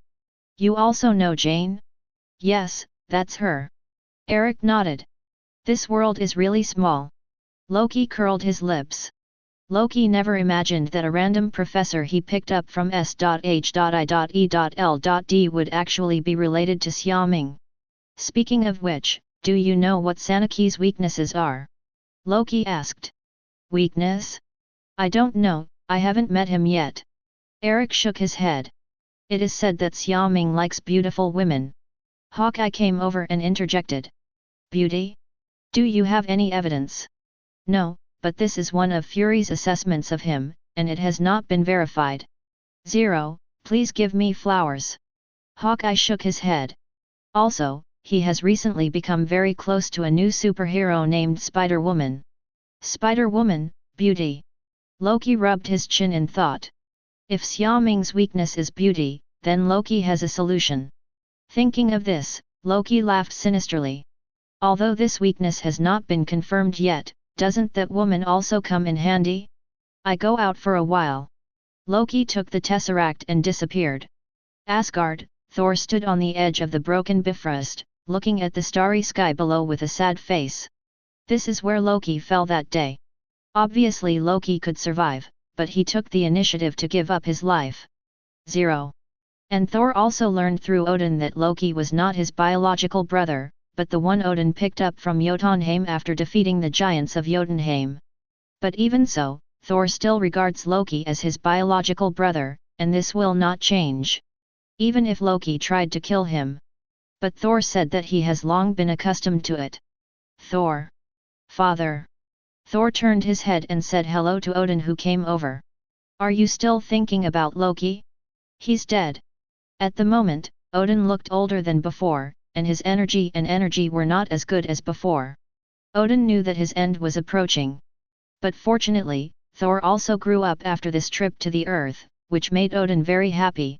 At the same time, I also expressed my gratitude to Xiaoming, although Xiaoming almost led Thor astray. I know, Father. You are the one who will take over the throne. Don't be affected by your emotions. The top priority is to seize the time to repair Bifrost and calm the chaos in the 9 realms. Odin said seriously. In the 9 realms, because Bifrost was destroyed, some people began to act evil and cause trouble. Various rebellions broke out, and they invaded other countries in the absence of Asgard's support. This worries Odin and Thor. I know, Father. Well, you know this is, Loki. Odin suddenly paused and looked at Asgard, his tone not very sure. Loki? Where is he? Thor's eyes lit up, and he asked eagerly, regardless of whether it was true or false. He's in jail. I'm going to find him. Thor swings his hammer and flies towards the prison. Chapter 146. Asgard Prison. Loki teleported directly here using the Tesseract. Loki leisurely crossed one cage after another, and finally came to the innermost one. Amora Lorelei, the Enchantress. Loki found his target and smiled with satisfaction. At the moment, in the cage room opposite Loki, a woman with red hair and her hands bound heard the sound, opened her eyes, and looked at Loki. Amora, whom Loki called a succubus, had eyes full of ridicule when she saw it was Loki. Do you want to go out? I can let you go. Loki didn't care about Amora's eyes and said. Facing Amora, Loki did not dare to get too close, even though Amora's mouth had been sealed by a magic lock. Because apart from her voice, Amora's beauty and charm are the most dangerous and deadly weapons in Asgard. As a witch who can charm all living beings, Amora can make any man or god willingly become her slave through her beautiful voice. She originally possessed incomparable beauty, and her magic source also came from Asgard. With magic, Amora increased her charm several times. Therefore, even an ordinary person, when facing Amora, would be intoxicated even if Amora did not speak. And the reason why she was imprisoned here was because she had conquered a country with her voice and charm, killed the king, commanded the army to invade other countries, and caused great chaos in the 9 realms. No matter where Amora appears, she is a source of chaos. Therefore, after Odin captured Amora, he imprisoned her and sealed her mouth. Moreover, in addition to controlling men with her voice and beauty, Amora is also a powerful witch herself. She studied magic with Kanala, one of the most powerful witches in Asgard. As a result, Amora learned all the magic of Asgard, but because she was too unruly, Karnilla expelled her. What follows is Amora's journey to cause chaos. Therefore, Loki is wary of Amora. "Let me out." Amora looked at Loki in surprise and communicated with Loki through spirit. Definitely, this approach has no consequences for Loki, or the other men. Her voice must be spoken by herself. "If I remember correctly, you are Aids Prince, right? You actually want to let me out?" "I was." Loki's smile disappeared and his face darkened. "I understand, you betrayed Asgard." Amora quipped. "They betrayed me," Loki said angrily. "Well, it doesn't matter, as long as you let me out, I will give you anything." Amora blinked at Loki. Seeing this scene, Loki's heartbeat couldn't help but slow down a beat. But fortunately, Amora's charm has been weakened by the magic lock, and now she can't control anyone. "Okay, I'll let you out." Loki smiled, a scepter appeared in his hand, and then he stepped over the transparent magic seal and came to the prison. "What do you want to do?" Amora looked at the shining blue gem on the scepter, and for some reason, alarm bells rang in her heart. This is definitely not a good thing. "I want to let you out." Loki smiled and pointed the scepter towards Amora's chest. "Stop!" Amora shouted loudly in the spiritual world. She leaned against the wall, her eyes full of panic. But unfortunately, she doesn't have any magic now and can't stop it at all. She can only watch the scepter click on her body. Then in an instant, Amora felt like 2 consciousnesses appeared in her body, and she lost control of her body. She was horrified to find that her official Loki had surrendered. But there is nothing she can do to stop it. At this moment, Amora could experience for the first time what it felt like for the men controlled by her. It turns out that after being controlled mentally by others, you are so powerless. At this moment, Amora just hopes that Loki will not use her to do anything heinous. Otherwise, if she is arrested by Asgard people again, she will be killed instead of being sentenced to life. This is not what Amora wants to see. Amora, who was controlled in the spiritual world, hated Loki to death. "Then, it's time to go back." Loki looked at the obedient Amora, raised his hand and lifted her magic lock, giving her freedom. Loki looked at the psychic scepter in his hand with satisfaction. "Control, Ming should be no problem." Loki smiled and was about to activate the power of Tesseract and teleport away Zero. At this moment, a shout suddenly sounded outside. "Loki! Thor!" Loki's expression changed, and then he remembered the scene when he was stopped by Thor, and his mood suddenly became bad. "Loki! It's you indeed. Great, you're still alive. Wait. What are you doing?" Thor relied on Mjolnir and finally arrived here just before Loki left. Thor looked at Loki, who was still alive, excitedly, and was about to ask him how he escaped from the rift in space, when he noticed Amora behind him who had been released from the restriction. This made Thor's expression suddenly change. Thor has personally experienced the horror of Amora. He was also one of the people who captured Amora. At that time, Thor heard that Amora could control men with her voice, which made Thor very disdainful. "You know he is the strongest warrior. Thor. Then as soon as he met Amora, he became his slave. Although Amora was successfully captured by the Valkyrie later, the magic was lifted and Thor returned to normal. But this battle also became one of Thor's few humiliations. Especially when he still remembered that after he was controlled, he shouted something, for the glory of the Queen, which made Thor feel extremely embarrassed. Therefore, he didn't understand why Loki came to rescue Amora immediately after returning. Loki! What are you going to do? Thor shouted. You will know, my dear. 3.3 Loki smiled evilly and disappeared. Loki! Thor didn't understand how Loki left. He remembered that Loki didn't know this kind of magic. Thor! Odin arrived at this time. Father, Loki is still alive. But he rescued Amora. Moreover, he can now come and go freely in aid. Thor's voice was filled with confusion. He should have come in with the Tesseract. Odin groaned. It was he who personally placed the Tesseract on Earth in the first place, keeping it away from Asgard to protect it from being taken away by others. But now it seems that that person has already taken action. Tesseract? Isn't it on Earth? Loki went to Earth. That's how it should be. Odin nodded. Father, is there any way to get to Earth without using Bifrost? Have. Chapter 147. After losing Bifrost, the only way to travel to Earth or other countries is to use dark energy. However, this kind of teleportation consumes a lot of dark energy and can almost only be used once. Once you go there, you can't come back. This is also the reason why Odin did not use it even after knowing about the chaos in the Nine Realms. But now, Loki has rescued Amora and grabbed the Tesseract. Who knows what chaos he will cause on Earth? Especially when Loki comes back this time, he is very likely to cooperate with Thanos. In that case, Loki may bring disaster-like destruction to the Earth. Odin cannot sit idly by. Moreover, by sending Thor to Earth this time, Thor can also bring the Tesseract back to speed up the repair of Bifrost. Definitely, Loki must be captured as well. After all, he is an Asgardian, and the crimes he committed should be judged by Asgard. Earth, secret base. Loki returns here with Amora. He gave the Tesseract to Eric to study, trying to find a way to open a large portal as soon as possible. Then Loki looked at Amora. With you, I can control many people even without the help of a psychic scepter. Loki smiled with satisfaction.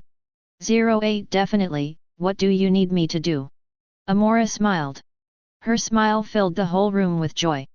Professor Eric, Hawkeye, and the subordinates recruited by Hawkeye could not help but stare at Amora closely, indulging in her astonishing beauty. Even Loki couldn't help but watch her swallow.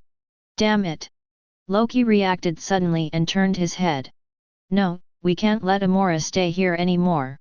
Even if Amora is now controlled by Loki and only listens to his words, Loki is worried that he will become her slave at some point. It's better to let Amora cause trouble to the people outside. It's best to be able to control Xiaoming, etc. Speaking of control, I should have controlled Thor just now and brought him here with me. Loki regretted very much. He just wanted to show off and missed the best opportunity. But fortunately, it's not too late. Clint, do you know where Xiaoming is? Loki asked Hawkeye. I don't know, I'm not responsible for his affairs. Hawkeye shook his head. Because of Fury's unique management, many agents only know their own tasks and don't know anything beyond their authority. It was also thanks to Fury's approach that Hydra was able to successfully grow and completely occupy SHIELD. Therefore, even Fury doesn't know how many traitors he has under his command. Anyway, when the events of Captain America, the Winter Soldier broke out, their S.H.I.E.L.D. was left with nothing but an empty shell. Moreover, it also had to bear the questioning and accountability from Congress and the outside world, and was forced to disband and retreat behind the scenes. Therefore, Fury is also a contributor to Hydra. You don't know either. Loki frowned. I don't know where Xiaoming is, how can I ask Amora to find Xiaoming? Although I don't know, someone must know. Hawkeye said. Who is it? Iron Man, Tony Stark. Iron Man. It's him. Loki gritted his teeth upon hearing the name. This guy was also one of the reasons why his plan failed. But this is just right. If we control him, we can go more smoothly. Loki laughed evilly. Amora, I leave Iron Man to you. I want him to be my undercover agent. Clear. New York, the new Stark building. At the moment, Tony had just sent away Pepper Potts and Phil Coulson, who had rushed over to deliver documents to him. J.A.R.V.I.S. File. Yes, sir. With the operation of J.A.R.V.I.S., all the file contents turned into holographic projections and appeared in front of Tony. Tesseract, isn't this the one Dad studied before? Tony grabbed the blue tesseract and took it out. Was it snatched away? Loki? Isn't this Thor's brother from Asgard? Tony was confused. Although he has never seen what Loki looks like with his own eyes, he has heard Loki's name many times. As an Asgardian, he actually came to Earth to cause trouble. You are really not afraid of death? Tony said that Loki was so presumptuous only because he had never been beaten by Xiaoming. Loki, even if you beat me, you are too bold. So Tony wasn't really worried about Loki. After all, there is Xiaoming. Wasn't that terrifying destroyer from last time also playing in Yuan Mingzi? Not to mention it's just Loki. Looking for death? Really? As soon as Tony finished speaking, a sweet, elegant, and charming voice took over Tony's soliloquy. Tony became wary, and quietly pressed something on the table with his right hand, and then turned around to look. This is incredible. Tony considers himself a man who has seen many beauties and remained unmoved, but now, when he saw Amora, his eyes lit up. Tony swears. He has never seen such a beautiful woman in his life. He couldn't describe how beautiful Amora was, but the slight smile on Amora's face touched Tony's heart all the time. Before he knew it, Tony fell into it. Gentlemen. J.A.R.V.I.S. promptly reminded me, does the battle suit still need to be activated? When Tony heard the familiar voice, he felt a sense of clarity in his heart, and then backed away suddenly. A cold sweat broke out on his back. He looked at Amor 633 in horror. Tony reacted and found that he actually saw a strange beauty breaking into his home, and he forgot what to do. Isn't he vigilant? Why did you almost become addicted after just one glance? There is something wrong with this woman. Who are you? I am your good friend, aren't I? Amora slowly walked towards Tony and spoke softly. Friend, right? Tony nodded subconsciously when he heard Amora's words. I am not only your good friend, but also the person you love the most. Yes. My favorite person. I am your only queen. Are you willing to obey all my orders? Amora stretched out her finger and tapped Tony's chin. I am willing. No matter what the order is, I am willing to give it. Tony has been completely controlled by Amora and has become a slave who is willing to give everything in his life for Amora. Gentlemen. J.A.R.V.I.S. didn't understand what happened, but Tony's abnormality still made J.A.R.V.I.S. aware of it. J.A.R.V.I.S. I'm fine. Yes, live. Then, Tony Stark, my most loyal you, can you tell me, where is Xiaoming? Amora asked with a smile. Abel. Chapter 148. Holy Place. 3rd floor. Because Kelly just arrived today, Xiaoming plans to teach Kelly magic tomorrow. Today, she will let her read the magic book first and learn about the orthodox magic knowledge. Originally, Xiaoming was thinking about teaching Kelly meditation, but suddenly she remembered that Kelly now had his magic mark and could draw energy from his world of eternal night, so it seemed that she no longer needed to meditate. Moreover, Xiaoming can't let Kelly meditate on Weishan Emperor, right? Although Kelly is only a native of the dark world and not a demon, Emperor Weishan should not refuse. But Kelly's body may not be able to accept the white magic energy. Or black magic energy is suitable for her. As for the god of meditation black magic, it seems that there is only one Dormammu known to him, but borrowing power from Dormammu is a bit costly. Therefore, Xiaoming plans to directly teach Kelly some basic magic to improve her combat effectiveness first. Speaking of which, Clea, is Dormammu really not in the dark world? Xiaoming was holding a cup of coffee and asked Kelly, who was holding a magic book across the sofa. Yet. Kelly nodded. Then do you know when he will come back? I don't know about this, but it should take a long time. Kelly raised her head, thinking. That's it. Xiaoming began to think, should she take the opportunity to steal a wave of homes? By the way, if Dormammu is not here, have those mysterious energies been used by Dormammu? Xiaoming really wants to go and take a look. If he can get some benefits, his eternal night world can also be upgraded faster. Why are you asking? Nothing, just asking. Xiaoming decided that it would be better to choose a different day and go tonight. Go early and come back early. Even if she doesn't get the mysterious energy, Xiaoming still deserves it. Kelly, I have to go out for something. You should go to bed early after reading the book. Xiaoming stood up. Where to go? Can I go too? Kelly's eyes lit up and she stood up. I am going to Kamar-Taj, you are going too.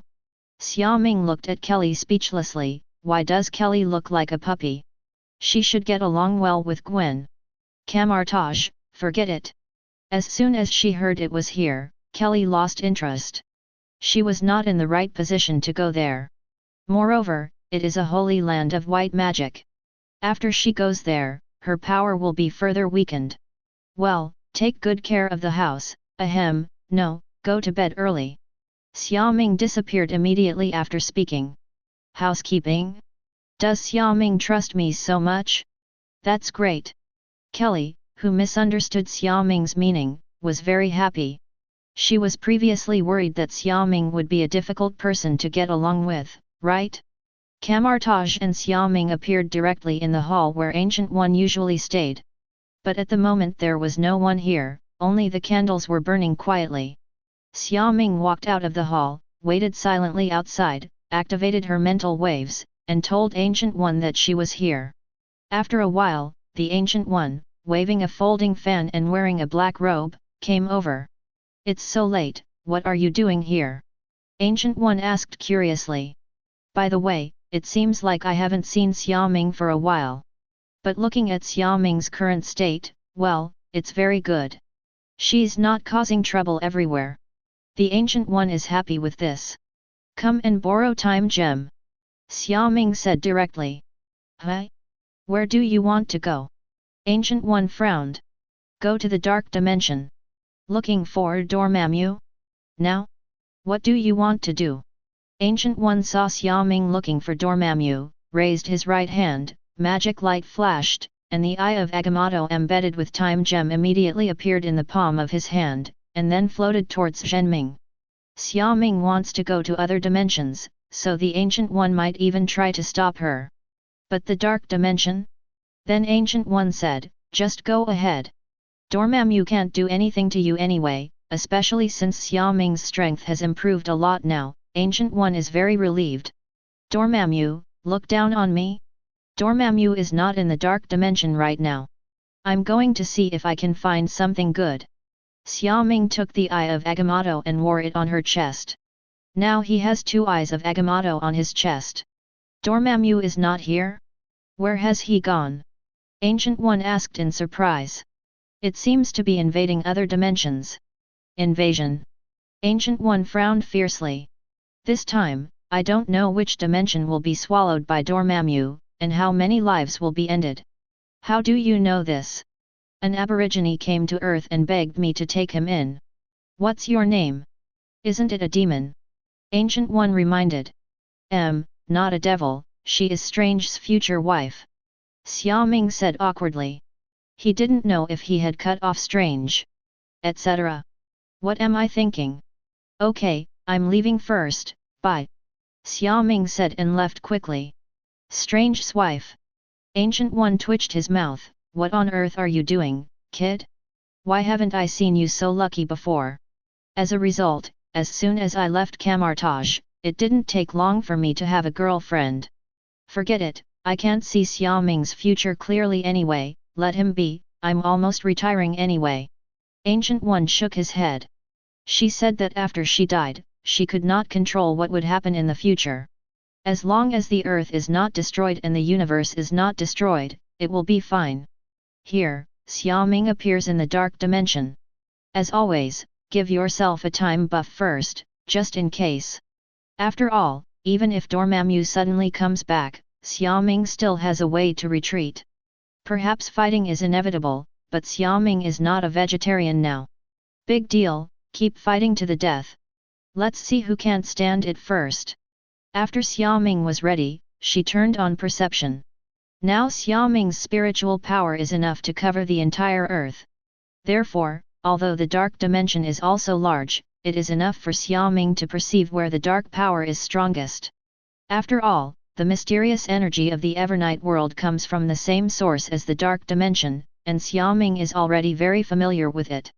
After continuous teleportation, Xiaoming finally arrived at the center of Heidi Zhao's dark dimension. This is also where Dormammu often stays. The dark power here is extremely strong, and any white magician who comes here will be easily contaminated by this power. But luckily Xiaoming is not afraid and even enjoys it. As he got closer, Xiaoming saw a ball of extremely pure, powerful, and mysterious energy floating in the air, even glowing. This ball of energy is about the size of a small car. Compared with the file size of eggs Dormammu gave me before, the egg in front of me is like a huge amount. This also proves that Dormammu has indeed been away for a long time. Moreover, it may be because the dark dimension is larger than the eternal night world, so the mysterious energy is given more. He Dormammu, then I'm not welcome, Yoon. Xiaoming stretched out her hand towards this mysterious energy and began to absorb it. Dormammu would never have imagined that after he went out, someone would come and steal his home. Still the most annoying guy in Dormammu. Chapter 149. Xiaoming didn't know if Dormammu was aware of his thief behavior. Anyway, he had absorbed all the mysterious energy and Dormammu didn't even show up. Comfortable. Dormammu is better. Xiaoming sighed. Xiaoming feels that the person who has improved her strength the most in the early stage is none other than Dormammu. Without Dormammu, he would not have been able to open up the world of Eternal Night and obtain the Lord level strength bonus. Without Dormammu, Xiaoming would not have several powerful magics. Without Dormammu and Xiaoming's practical ability, progress would not have been so rapid.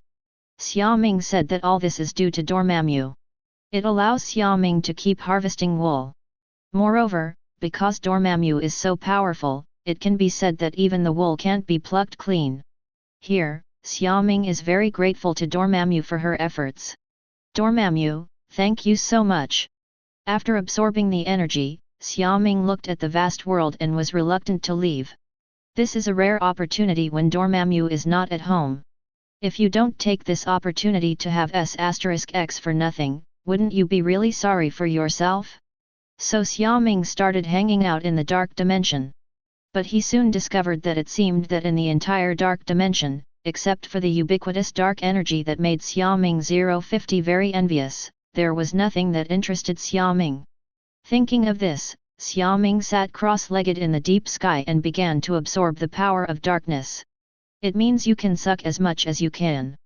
With the absorption of Xiaoming, the Yanjai world is slowly expanding bit by bit, but the speed is not fast. If it were not for Xiaoming being the master of the Yanjai world, it would almost be impossible to perceive it.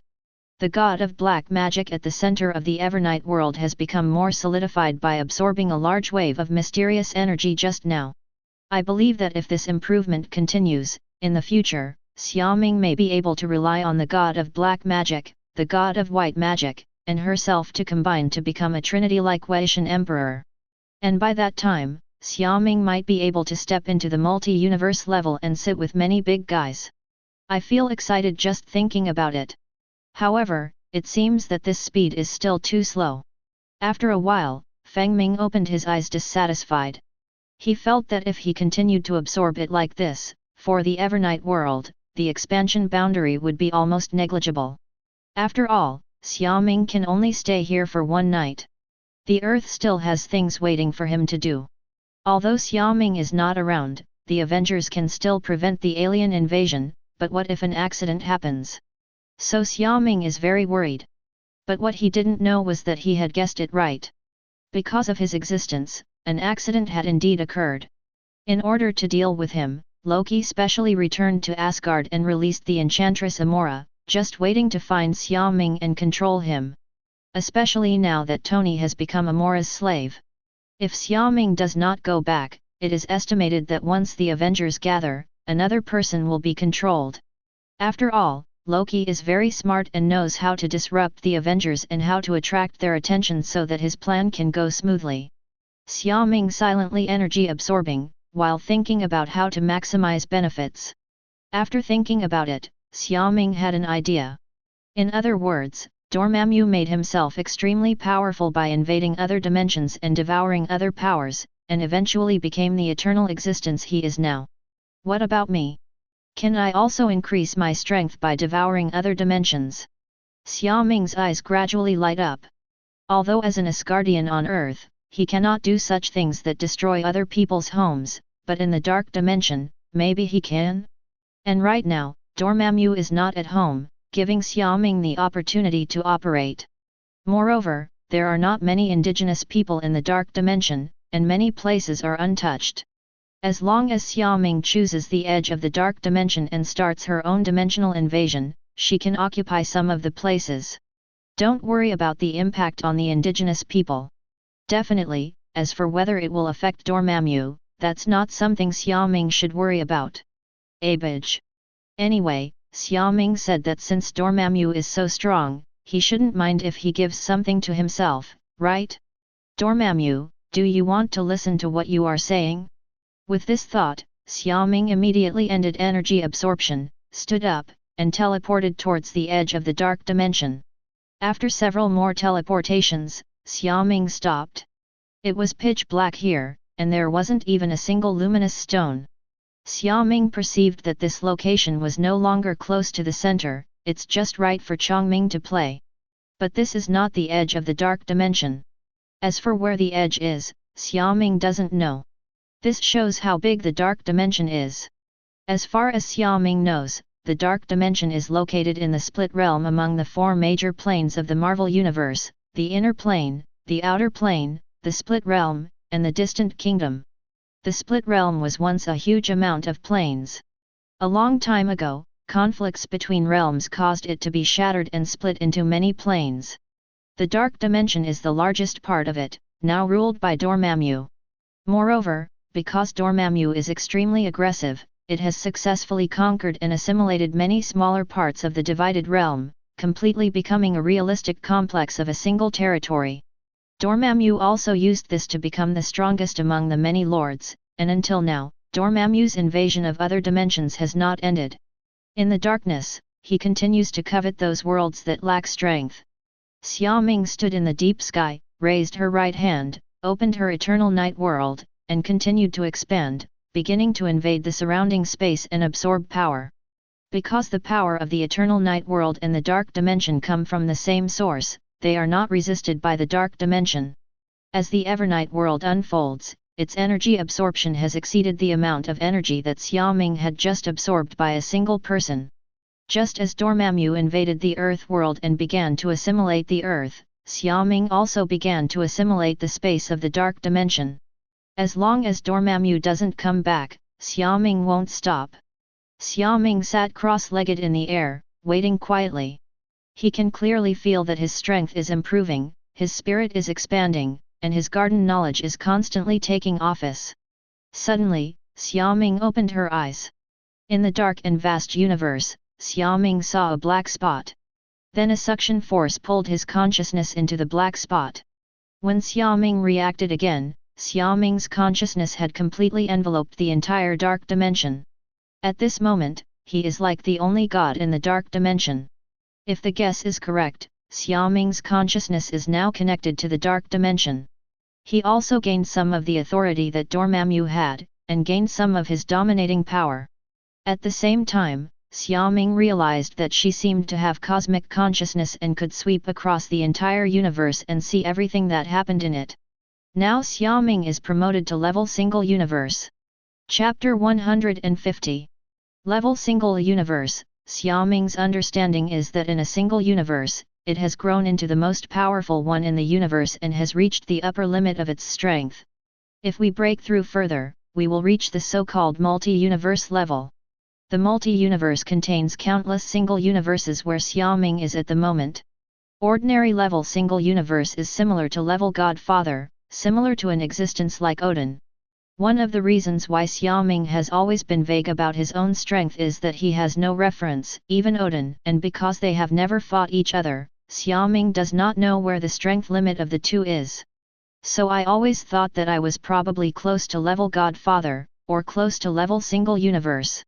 And until now, when Xiaoming connected her eternal night world with the dark dimension, Xiaoming's consciousness also integrated with the dark dimension.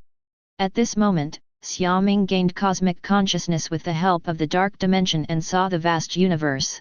It was at this moment that Xiaoming suddenly realized that her previous strength, although it was infinitely close to level single universe, had not reached this level after all.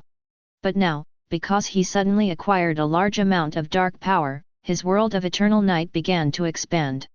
Xiaoming also broke the last layer of the screen, and his strength was promoted. With a thought in Xiaoming's mind, her consciousness rose again, leaving the dark dimension and arriving in the deep space of the universe. Here, Xiaoming can see countless bright planets, meteors, meteorites, nebulae, black holes, and other wonders of the universe and various magical scenes that pass by at high speed. Xiaoming closed her eyes and her consciousness swept across the entire universe. He met Thanos, met his legion, met the Guardians of Galaxy, met the Nine Realms, met Odin, met Earth, met the Ancient One, and so on. At this moment, Xiaoming feels like she can do anything. This is an unprecedented experience. It was as if the clouds suddenly opened and the fog disappeared, making Xiaoming suddenly enlightened. The current Xiaoming is the universe originally. Cosmic consciousness is Xiaoming's consciousness. Fortunately, Xiaoming used to be complacent about becoming a god. Compared with the situation at the moment, it is really a bit of a blind eye. This can't help but make Xiaoming look forward to what the multi-universe level above the single universe will feel like. You must have the illusion that you are the supreme creator god. After all, at the multi-dimensional level, even a sneeze can destroy a single universe at will. From this we can see how strong the multi-level will be. As for the higher almighty universe level, Xiaoming simply couldn't imagine how powerful it was. Now he can only look up. But Xiaoming is full of hope. What if one day he can become one of the Almighty? Deep in the universe, just when Xiaoming's consciousness emerged and she perceived the entire universe, a gaze spanned time and space and fell on Xiaoming in the dark dimension. Xiaoming, a disciple of Kamar-Taj Ancient One? Not bad. Yang-hung glanced at Xiaoming and withdrew his eyes. The appearance of Xiaoming made Yang-hung become interested in him, especially when he realized that Xiaoming was still a disciple of the Ancient One. Who is it? A huge figure walking in the deep sky suddenly raised its head. Just now, he perceived that a consciousness swept across his body and quickly disappeared. Alitham, one of the members of the Celestial Group, is also the person in charge of supervising the birth of the Celestials on Earth. He created the Eternals and Mutants. Huh? Someone's strength has actually improved to this level. Alitham was extremely surprised, but he soon went about his own business. After all, this matter has little to do with him. If he knew that this newly born consciousness came from the earth, I wonder if he would rush there immediately. Asgard. Odin suddenly focused his eyes and became serious. This prying. Similarly, Odin also noticed Xiaoming. To be able to spy on Asgard so unscrupulously, in Odin's opinion, only a few people can do it. But those people should not explore Asgard without any reason. And why does it feel familiar? Wait. This is Xiaoming. Odin frowned and thought, recalling where he had felt such spying before he suddenly exclaimed. He remembered, this familiar feeling, isn't it Xiaoming? But how could he grow so fast? Odin was extremely shocked. How long had it been since he first met the little magician? For Odin, who has lived for nearly 5,000 years, this amount of time is simply a matter of time. 0, please give me flowers. Therefore, Odin was very frightened by Xiaoming's progress. It can be said that the last time he saw this situation was a long time ago, when he first met Agamotto. By the way, talking about Agamotto. Isn't this a family? Why are these old gods so perverted? Grass. Odin then remembered that Xiaoming seemed to be Ohit's child and Agamotto's brother. This kind of ability makes Odin so envious that he wants to cry. Unlike Asgard, the accumulation of strength depends on time. The older you are, the stronger you are. But the existence of Agamotto was different. After they repelled the celestial group together, Agamotto left the earth and went to find Ohit not long after. 0. Then, Odin heard that Agamotto, Ohit, and Hogs formed the trinity of the Weishan Emperor, incarnating an eternal existence. Look at him again. He is just the newly succeeded god king of Asgard. Odin never expected that countless years later, he would witness another miracle. Then he was hit again by the Agamotto family. Odin thought, it won't be long before Xiaoming will catch up with Agamotto. Kamar-Taj, when Xiaoming's consciousness passed through the magic barrier and landed on the Ancient One suddenly felt palpitations, as if he was suddenly being targeted by a terrifying existence. This made Ancient One nervous. Could it be that another powerful person appeared on Earth? Or is there an enemy from the universe coming to Earth? But Ancient One has observed all timelines and has not found any of them to have the current situation. And in the timeline she couldn't see, there seemed to be only one Xiaoming. But didn't Xiaoming go to the dark dimension? Ancient One stood up, feeling anxious in his heart. Do not be nervous. Suddenly, a voice appeared directly in Ancient One's mind. Lord Eternal! It's your disciple Xiaoming, whose strength has reached the limit of this universe. Xiaoming? How could he? Ancient One subconsciously exclaimed. Didn't Xiaoming go to the dark dimension? How come in the blink of an eye, Xiaoming's strength reaches the limit of this universe? What does this mean? Chapter 151. Ancient One is all numb. I don't know how this guy Xiaoming did it. Doesn't the improvement in strength accumulate slowly bit by bit? Why is Xiaoming's progress such a leap? Or is it that Xiaoming ate something in the dark dimension and immediately received an upgrade? You can feel at ease now that you have such a disciple. I'll wait for you. After Eternal said that, he immediately cut off contact. Ancient One could only smile bitterly at this. She should feel relieved and happy, but why is she so sad? Sometimes, there is an outstanding junior, who is also Alexander. Especially. She is no longer a match for Xiaoming. The world of the Supreme Dimension, Emperor Weishan. Ohit suddenly noticed something and suddenly opened his eyes. Hi! What's wrong? Hogs 850 heard the sound and opened his eyes suddenly. This kind of reaction speed made Ohit very doubtful whether Hogs was meditating seriously. It looks like our investment will pay off soon. Ohit smiled. Investment? You mean Xiaoming? What happened to him? Hogs was confused. You are also one of the Weishan Emperors. After Ohit finished speaking, he closed his eyes. Xiaoming's progress surprised Ouchite. This kind of ability has already exceeded the level of a magician. But considering that the tear she gave to Xiaoming had an accident, it's not surprising. If Xiaoming had not reached the level of Agamotto, Oyuzit would have doubted whether Xiaoming had failed on purpose and had not practiced seriously. Thinking of this, she looked forward to her next meeting with Xiaoming. What do you mean? Hogs looked at Ohit dissatisfied. Just say it clearly, why do you say it half-heartedly? See for yourself. Agamotto reminded with his eyes closed. See for yourself, didn't I know that you should go see it for yourself, shit. Hogs activated the power of Emperor Weishan, sensed Xiaoming, and then suddenly uttered a curse word. How did he do it? Wait. What is he doing? Why can he swallow the dark power? Wait a minute. This aura on his body. Ohit. Please explain it to me. Didn't you say that those tears can't give birth to life? And Agamotto, you guys are talking. Hogs was the only one shouting in the entire space. Ohit was smart enough to turn off his perception in advance, but Agamotto ignored it, saying he was used to it. Split field, a certain narrow dimension. Dormammu showed his figure, opened his hands, violently tore open the space crack in front of him, and stepped into this dimension. The powerful magic power around him began to affect the reality of this dimension, and the violent dark power began to assimilate everything in front of him. Below him were the fleeing natives of the dimension. They watched in horror as the godlike Dormammu tore the sky apart, broke into their homes, and destroyed everything wantonly. Among them, there were many magical necromancers who tried to stop Dormammu's progress and launched attacks on him. But Dormammu just exhaled a breath at random and completely annihilated them. Even those so-called magic attacks were neither painful nor itchy on his body, and were useless. Dormammu looked at everything below proudly and happily.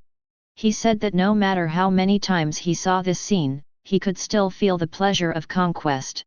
The tickle attack didn't hurt me as much as Xiaoming did.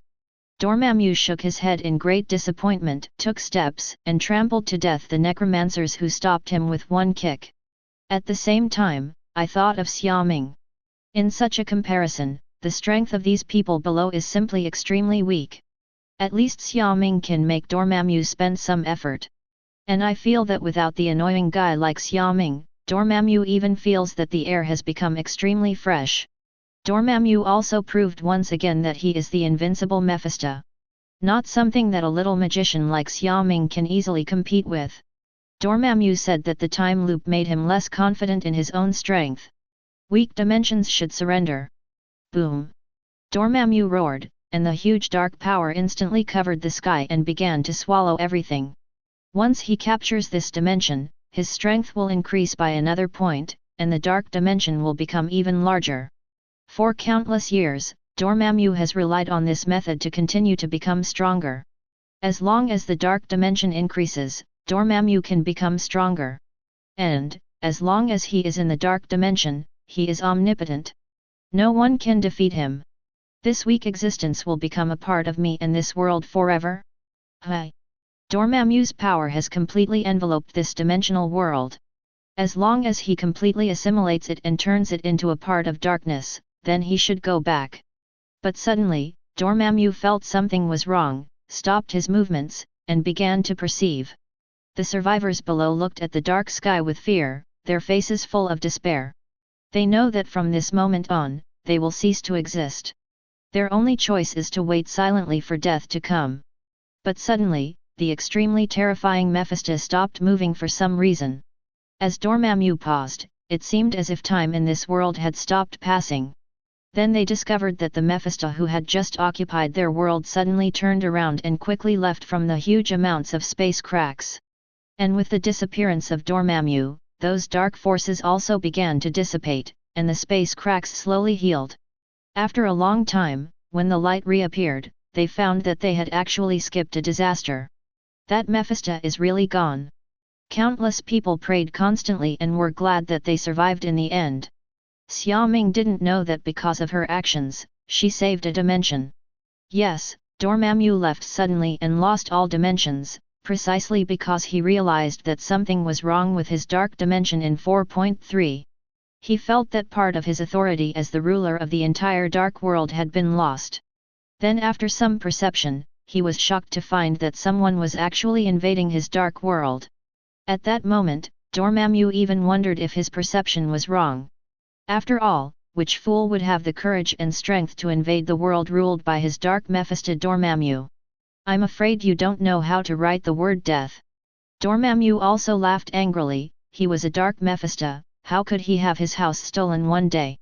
Then Dormammu felt a familiar aura, which was not only familiar, but also disgusting.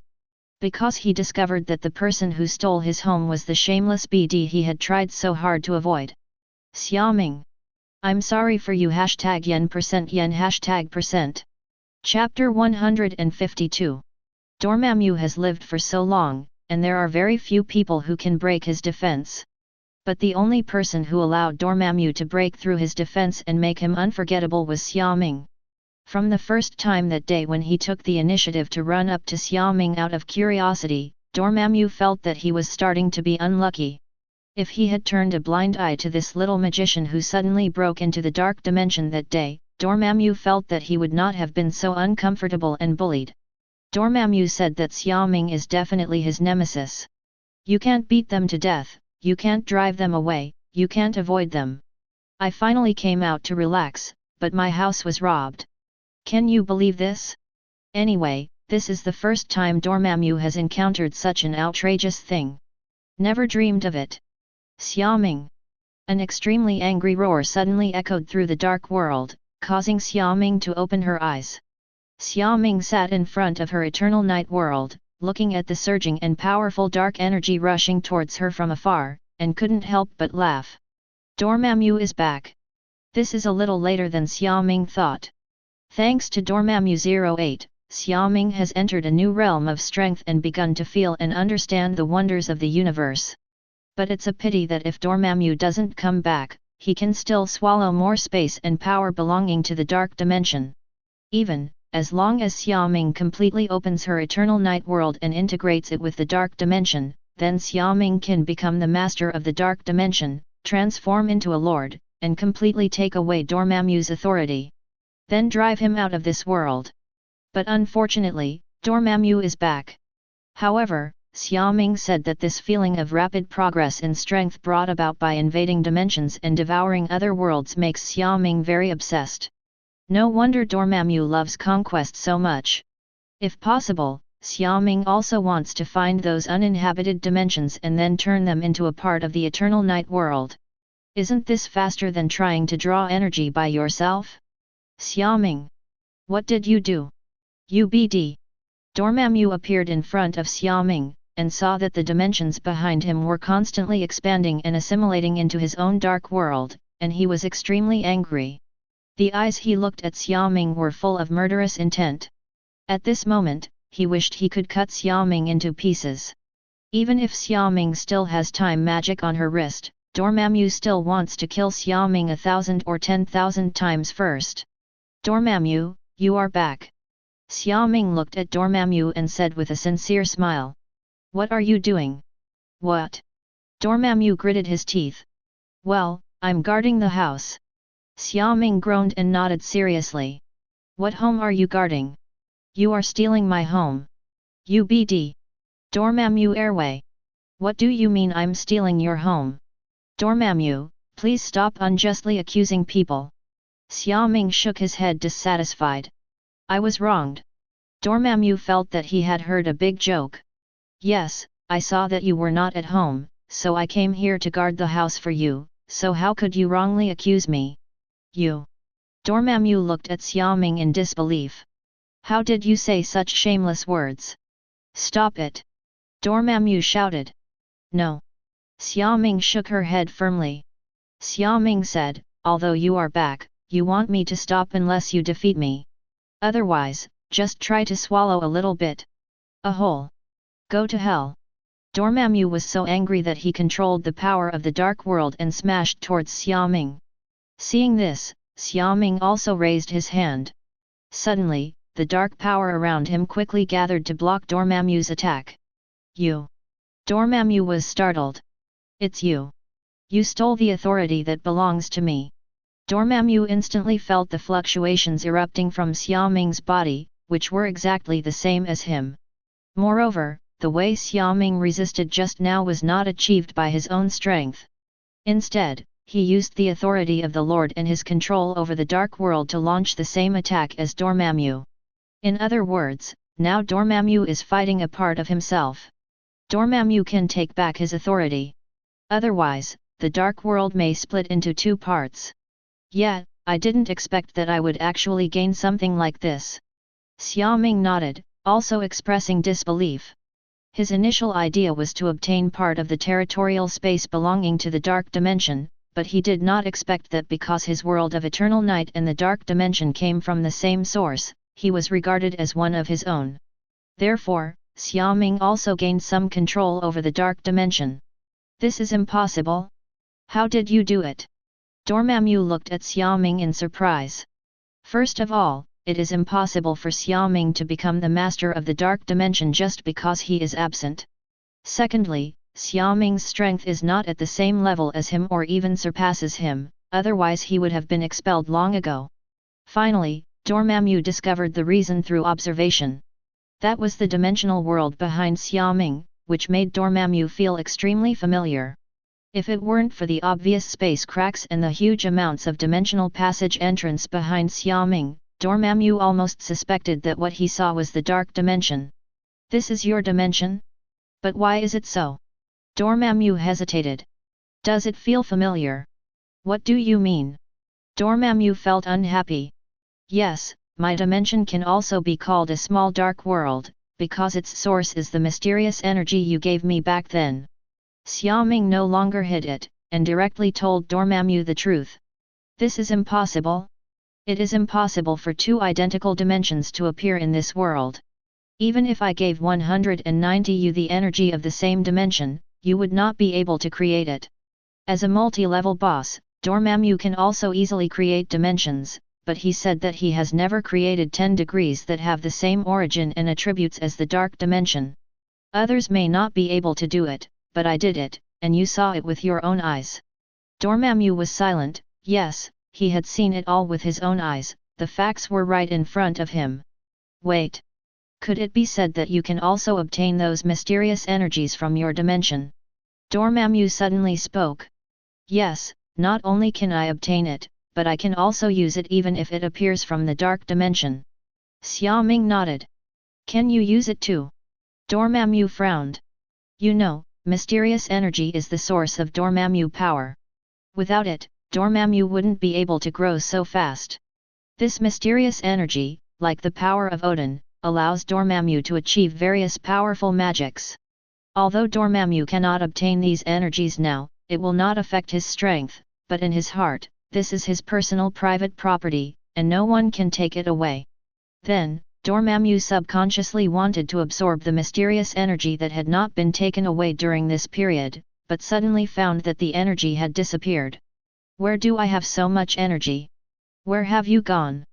Chapter 153. Dormammu was shocked to find that the energy he had not absorbed during this period had disappeared without a trace. He perceived it again, but still couldn't find it. Dormammu was angry and suddenly looked at Xiaoming. If he remembered correctly, Xiaoming just said that he could directly take away the energy generated by the dark dimension. So, did you steal it? What? Xiaoming was confused. You thief! Shameless person! Don't even think about leaving today. When Dormammu saw Xiaoming's innocent face, she became furious. I'm afraid you haven't been beaten by me in this period of time, so you have forgotten how terrible I am as a Mephista. Dormammu stopped beeping and moved his hands directly. He must kill Xiaoming this time and knelt down to beg for mercy. With a thought, Dormammu immediately planned to crush the space where Xiaoming was. Xiaoming's pupils shrank and she shouted loudly, "Space field!" Boom! Like a photo in glass, except for the area where Xiaoming was, the rest of the surrounding space was shattered. Last time, Xiaoming was killed by Dormammu. But fortunately, Xiaoming also knows space magic. Although he might not be able to stop Dormammu originally, now, Xiaoming, who has some authority in the dark dimension, can compete with Dormammu. In particular, Xiaoming's consciousness is still integrated with the dark dimension at this moment, so Xiaoming can detect any movement around him. This also resulted in Dormammu seeming to be fighting himself, with some of his strength restricted by Xiaoming. But despite this, Dormammu is still invincible. Boom! A beam of energy suddenly bloomed, illuminating the space. Infinite circle. Huge amounts of magic circles appeared in front of Xiaoming, blocking the attack. Boom! Just as Xiaoming was resisting, the power of darkness surged around him, and countless tentacle-like chains burning with black flames rushed towards Xiaoming. In addition, the space domain that Xiaoming activated before was suddenly squeezed by a powerful force, trying to crush it. Xiaoming knew that this should be Dormammu blocking his space. Just like last time, Xiaoming was immobilized directly so that he could not escape. The dark world seemed to be shaken, heading towards Xiaoming due to the attack. Moreover, Dormammu has begun to fight for the part of the power that Xiaoming took away. Xiaoming could clearly feel that the dark world was rejecting him, and his consciousness was being forcibly driven away by Dormammu. Xiaoming estimated that he would lose soon. Although he is now blocking all attacks with his space domain, at this moment, his position is already shaky. If Xiaoming and Dormammu fight hard in close combat, they might be able to hold on for a little longer. But facing Dormammu's endless magical methods, even if Xiaoming has now become a level single universe, she still can't resist it. But Xiaoming will not sit still and wait for death. Boom! Suddenly, countless powerful thunderbolts fell from the heads of Xiaoming and Dormammu, hitting Dormammu hard. This is Xiaoming's element space. In addition to being able to lock people into the world of the 7 elements, Xiaoming can also summon elements into the real world. Just like now. Lava. With a bang, a world of hot magma suddenly appeared at Dormammu's feet, and with Xiaoming's control, the magma attacked Dormammu like a volcanic eruption. But Dormammu remained unmoved and allowed Xiaoming to attack. For Dormammu, elemental magic may not even be able to break his defense. Storm. A huge tornado enveloped Dormammu from head to toe, tearing his body apart. Dormammu frowned slightly. Although it was true that elemental magic was useless to him, Dormammu felt that Xiaoming had activated the authority of the dark dimension and used the surrounding dark power to strengthen the attack.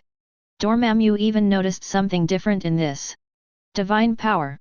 Dormammu became confused. Isn't Xiaoming human? Why does he have the same divine power as Odin? Moreover, how come the intensity of this power is so similar to the power of Odin? When did you become a god? Dormammu asked in surprise. It's just after I came back from you last time. 11. Dormammu was silent. What the hell, why does Xiaoming's strength improve so much every time she leaves him? Especially this time it's even more outrageous. He actually turned into a god?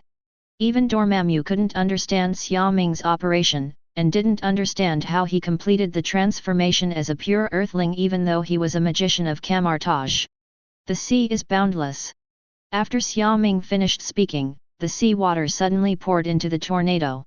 The powerful wind and current combined to form a large whirlpool that seems to be able to cut through everything. Dormammu was in it and could clearly feel that the huge amounts of whirlpool were weakening his power. Not to mention, there are those thunder and lightning that keep falling. If you think you can take me down like this, that's ridiculous. Dormammu roared. I didn't expect to defeat you easily. Xiaoming frankly admitted her own strength. But, it's okay to cause you some trouble. Glorious world! Xiaoming roared angrily. Dormammu is not afraid at all. Suddenly, a fierce light suddenly emerged, causing Dormammu's vision to change, and the whole world turned into a vast white. This light was so powerful that it brought light like sunshine to this dark world for the first time.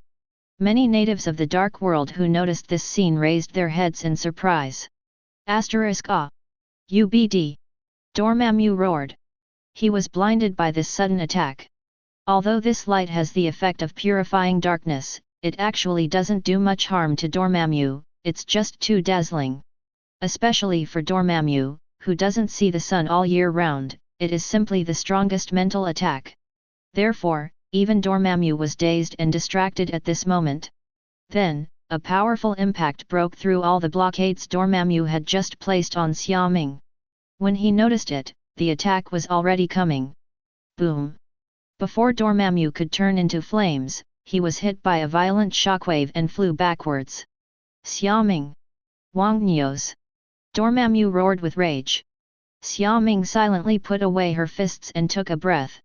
This punch just now can be called Xiaoming's strongest punch. This is when Xiaoming exerts the power of Xia Ming to the extreme, and Zhili blasts a punch that penetrates the stars and breaks the space. Because of this punch, Dormammu's space blockade on Xiaoming failed, and the countless magic attacks were also dispersed. Even the dark forces around Xiaoming were wiped out.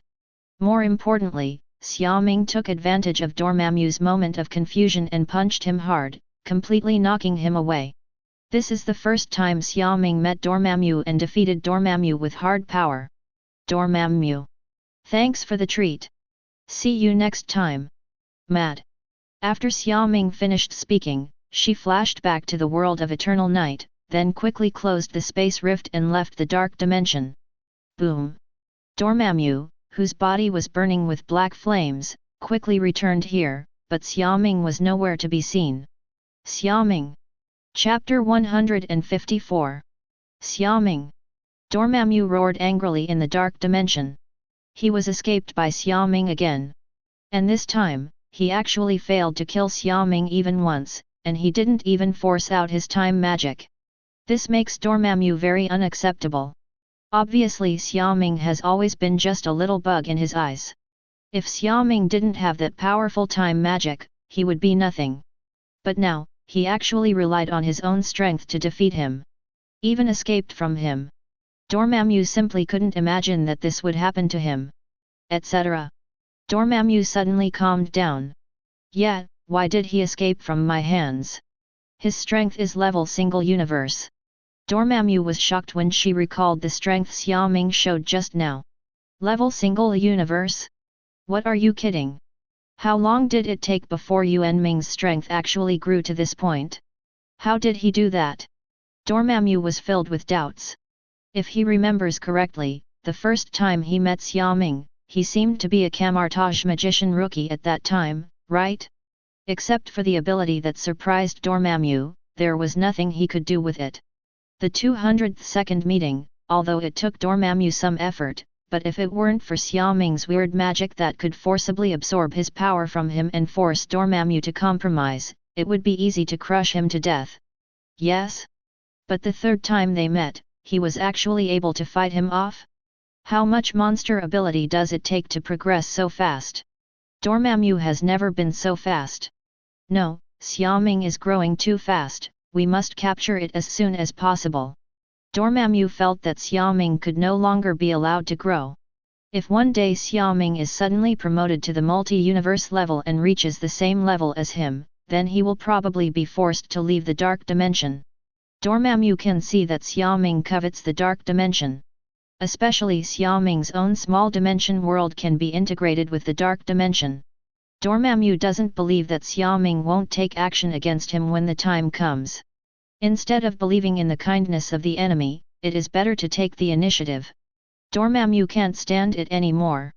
Since you can't go to Earth to deal with Xiaoming, let the people on Earth help him. Hong Kong Holy Place.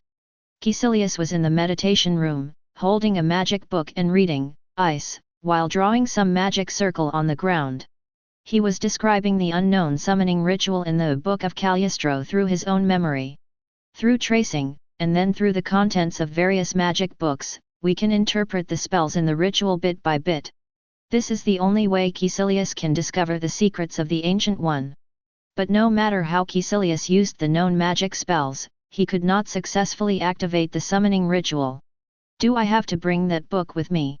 Caecilius murmured to himself, thinking about the feasibility of stealing the book. He knew that this was very difficult, because it was a magic book that could only be understood by the Ancient One, and ordinary magicians would not be able to read it, let alone borrow it. Therefore, if he wanted to get the book, he might have to grab it. Just when Caecilius was reading the book and thinking, he didn't realize that the summoning ritual that he was describing and had many mistakes suddenly lit up. As the ritual magic circle transformed under the unknown force, and completely transformed into the correct magic circle, black light suddenly burst out. Who? Caecilius suddenly threw the book in his hand out, retreated to the corner, and looked warily at the magic circle that was glowing black in the meditation room. He could sense the strong dark aura emanating from this formation. This made Caecilius very confused. Didn't he record this summoning ritual from Kamar-Taj's magic book? Why was such a strong dark force summoned? Or did he draw it wrong? Are you wondering? Who are you? Caecilius asked warily. Speak, tell me your doubts, and I will answer any questions for you. The voice was full of temptation. I want to know the secret of the Sorcerer Supreme Ancient One's immortality. Is that possible?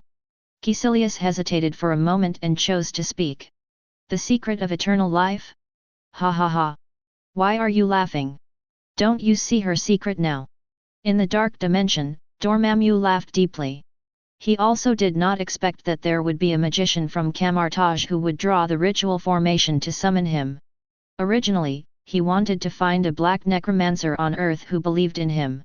As a result, he perceived that someone was trying to summon him, but because the ritual formations were drawn incorrectly and the magic spells were incorrect, he could not succeed.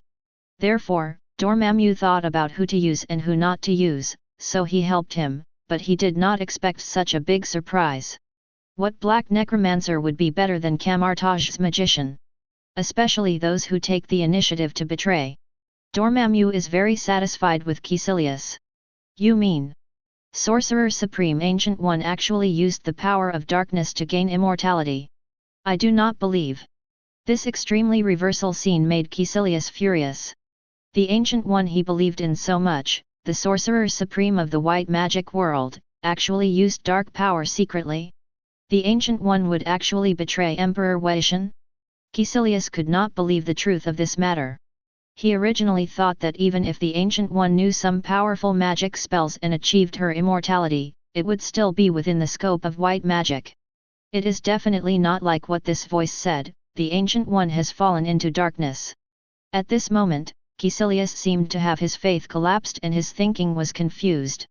Since you don't believe it, then I'll let you see it. The sound in the magic circle ended, and a black light rushed straight into Caecilius's eyebrows. The speed was so fast that he had no time to react. Then, as if being suspended, Caecilius stood there and paused. It wasn't until a long time later that Caecilius' eyes moved and he woke up. Ha ha ha. So that's it. Is this how you get eternal life? Ancient One. But it doesn't matter, I have discovered your secret. Great Lord Dormammu. Please grant me the same power. Caecilius saw the scene of the transaction between Ancient One and Dormammu, and learned the biggest secret hidden by Ancient One. Then, Caecilius chose to completely give up Kamar-Taj's magician identity and resolutely threw himself into the arms of Dormammu. I promise you. And, in addition to eternal life, I will also give you more powerful power. As Dormammu finished speaking, a burst of rich dark power emerged from the magic circle, completely covering Caecilius. In the darkness, Caecilius felt himself getting stronger and showed a cruel smile. Kamar-Taj. Ancient One, just wait. Chapter 155. New York, Holy Place. Just when Xiaoming went to the dark dimension and was absorbing energy, a day had passed in the outside world. Amora also found Xiaoming's residence under Tony's notification. Boom. Following the knock on the door, Kelly, who was staying at home, went downstairs and opened the door. Who are you? Kelly opened the door with a loud voice, and saw a very beautiful woman with red hair standing at the door. Hello, is Xiaoming here? When Amora saw that it was not Xiaoming who opened the door, but a silver-haired girl, she raised her eyebrows and asked quietly. Xiaoming went out for something, are you his friend? Kelly looked at Amora in confusion. I thought to myself, Xiaoming actually knows such a beautiful woman? Going out? When will he come back? I don't know that either. Kelly shook her head. That's it. Amora frowned and put away her smile. If Xiaoming is not here, her mission will not be completed. Do you want her to go in and wait for Xiaoming to come back? It's a pity that her ability is not effective against women, so maybe she can control Klee first. Then can I? Sorry, wait a minute. As soon as Amora opened her mouth, the cell phone in her pocket rang. It was the one that Tony gave to her. After all, Tony listens to her now and is also Loki's undercover. With a mobile phone, it will be easier to contact him. What's up? I've been informed to capture Loki. Tony, who received Fury's request for help, was flying at high speed in the air. Fury told him that Loki suddenly appeared and asked Tony to help capture him. Anyone besides you? And Captain America Steve Rogers, Black Widow Natasha Romanoff. I know, I will get there. Amora smiled mysteriously, a new target appeared. Loki's instructions to Amora were to control Tony or anyone connected to Tony and use them as undercover agents whenever possible. From Loki's point of view, everyone around Tony or Xiaoming is probably that S.H.I.E.L.D person or other super ability person. Therefore, Loki said that no matter who it is, they can become Amora's target and make the situation as chaotic as possible. Moreover, Amora's control will not affect a person's ability to think independently or his behavior pattern, so there is no need to worry about being exposed. Sorry, I have to leave beforehand. Goodbye. Amora waved and turned to leave. Since Xiaoming is not here, we can only leave it alone. Kelly shook her head and closed the door. In the night sky, Quinjet flew towards S.H.I.E.L.D's aircraft carrier in the sky. They have successfully captured Loki and are waiting to go back and imprison him. And Tony also met Captain America Steve, who had reawakened after decades of sleep. I didn't expect you to be alive. Tony greeted. Fury came to find you without saying anything. Steve also looked at Tony in surprise. There's a lot he didn't say. Tony and Steve were talking quietly, while Loki was sitting to the side with a smile on his face. Tony was his now. And the one who holds the shield and is called Steve is just in better physical condition. The only thing worthy of Loki's attention was the monster. I just don't know if Amora has succeeded and controlled Xiaoming. Loki smiled, feeling that his plan was going exactly as he expected. Boom! Suddenly, a thunder suddenly sounded in the clear night sky. Loki's expression suddenly changed, and Thor came after him. What's wrong? Are you afraid of thunder? Steve looked at Loki strangely. No, I just don't like a guy who follows lightning. Loki didn't know what he thought of and suddenly laughed. Thor is here, maybe this is also an opportunity. Loki thought to himself. Bang! Something landed on the fighter plane, causing everyone to look up. Tony opened the hatch, and the next second, Thor appeared. Tony! It's great that you're here too. Thor was very happy to see Tony wearing a steel battle suit. Thor! Hey! Tony, I'm a little excited and want to talk to Loki. Thor turned to look at Loki. Really? I also have something to ask you. Tony said, starting the jet engine, taking Thor out of the fighter plane and disappearing into the night sky. What, Tony? Before Thor could finish his words, he was taken flying out with him. Tony! Steve yelled. Hey! Captain, we don't have to worry about him! Shouted Natasha Romanoff. But... Steve hesitated. Judging from the situation just now, it seems that this new person knows Tony, and he doesn't seem to be about to fight. Zero, please give me flowers. Steve, Tony, and Thor are friends, you come back first. Fury's voice sounded in the fighter plane. He had been paying attention here just now. Although he didn't understand why Tony wanted to take Thor away, since they knew each other, he just let him go. The most important thing now is Luotum. I see. Steve nodded and closed the cabin. Loki was waiting silently on the sidelines, only hoping that Amora would not disappoint him. Bang! Tony took Thor to a forest. Tony? You want to see me if you have something to do. Thor didn't take action for the sake of Tony being friends with him. Otherwise, he would have just captured Loki and asked about the whereabouts of the Tesseract. I'm not looking for you. Tony raised his hands and pointed them at Thor. Tony, are you controlled by Amora? Thor reacted suddenly when he saw that Tony actually wanted to attack him and was not at all happy about their reunion. Amora. Loki rescued this charming witch together. But why does she move so fast? The moment Thor realized something was wrong with Tony, he swung the hammer. He had to get out of here as soon as possible. Only female warriors can deal with Amora. But unfortunately, before Thor could fly up, a charming voice sounded behind Thor. Thor, can you stay with me? Amora's figure quietly appeared.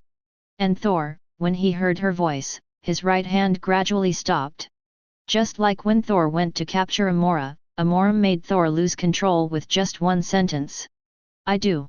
Thor turned around and looked at Amora with fiery eyes.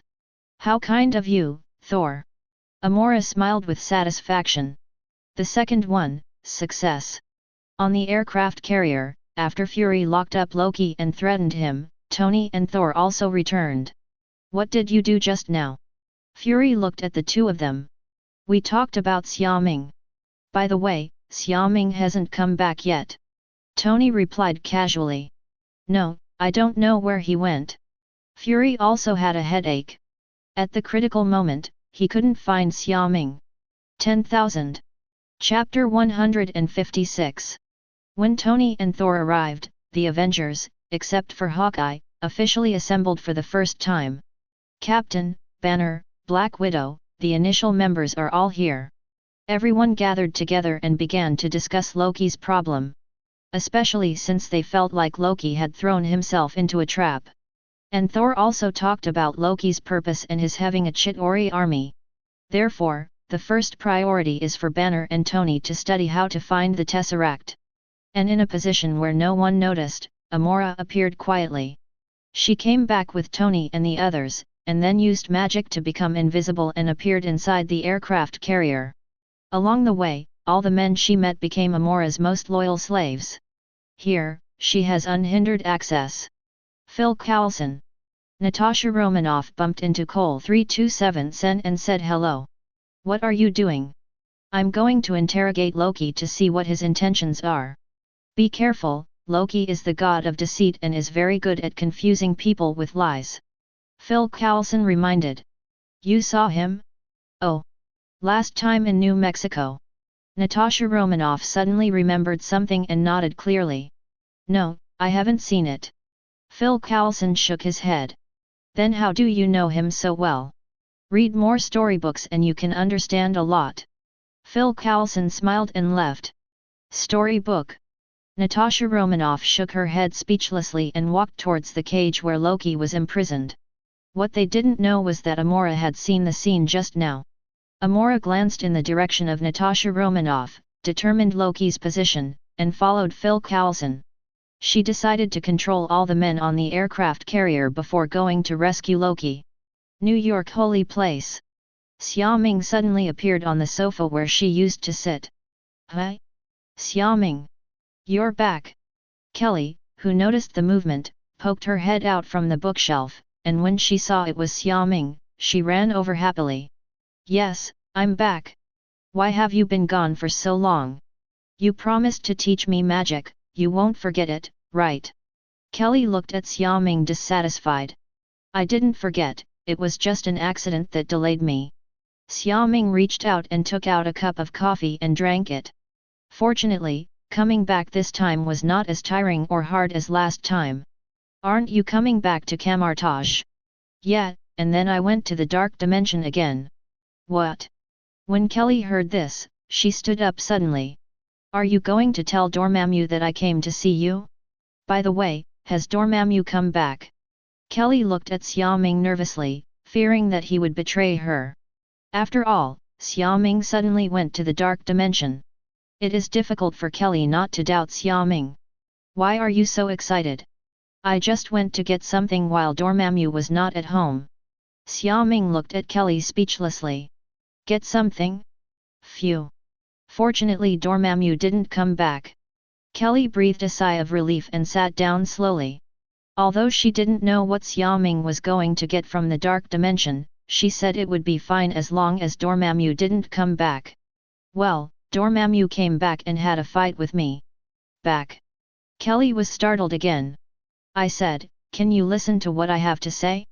How dare you resist Dormammu if you are so cowardly? Xiaoming's reaction to Kelly is really enough. You look so cute, are you sure you have the courage to challenge Dormammu? He also said that he would be expelled from the dark dimension. Sorry. Kelly sat down honestly. In fact, Xiaoming forgot one thing, that is, the current Kelly is indeed very weak. She was so weak that when she met Strange in the comics, she was directly a liability. It was not until later, after learning magic from Strange, that he slowly became stronger.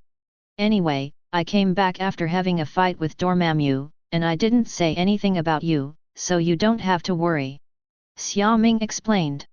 That's good, thank you. Kelly finally felt relieved, Xiaoming was not a traitor. By the way, someone came to see you after you left. She was a very beautiful woman. Beauty? Who is it? I don't know, I didn't leave a name. Kelly shook her head. What does it look like? Xiaoming asked confused. He has red hair and looks good. He has a nice voice too. Clay said after recalling. Redhead? Natasha Romanoff? Is she a redhead now? When Xiaoming heard the red hair, she thought it was Fury who sent Natasha Romanoff to find him. If you say so, Lu Ji should start taking action. Xiaoming closed her eyes and opened perception. Now Xiaoming, as a level single universe, his consciousness can sweep across the entire universe at any time, so Xiaoming can easily find a mere aircraft carrier. Thor is here, is this Steve? Well, Banner is here too, it seems like everything is going well. Xiaoming felt relieved when she saw the Avengers starting to gather. Now we just have to wait until the portal opens and Chitauri enters the Earth, giving everyone a little cosmic shock, and then he comes out to finish it off. Or it's okay if he doesn't take action, which is also good for the Revengers. They can get along more and develop a tacit understanding with each other. Xiaoming thought so, and when she was about to end perception, she suddenly stopped. Who is this? Xiaoming saw a red-haired woman walking on the aircraft carrier, but no one seemed to notice her presence. Can you do magic? Have red hair? And you have such good looks. How come I haven't seen you before? Xiaoming frowned and thought, but after some reflection, Xiaoming was sure that this was someone he had never seen before. But how could she be there? An unexpected turn of events. Xiaoming thought, and with a thought, a portal suddenly appeared at Amora's feet, teleporting her in front of him. Xiaoming said that she would never allow anyone to interfere with the plot of Avengers Alliance 1. Let's talk about Amora. After her constant wandering on the aircraft carrier 5.0, many lone people, agents responsible for guarding, and even Phil Coulson were controlled by her voice.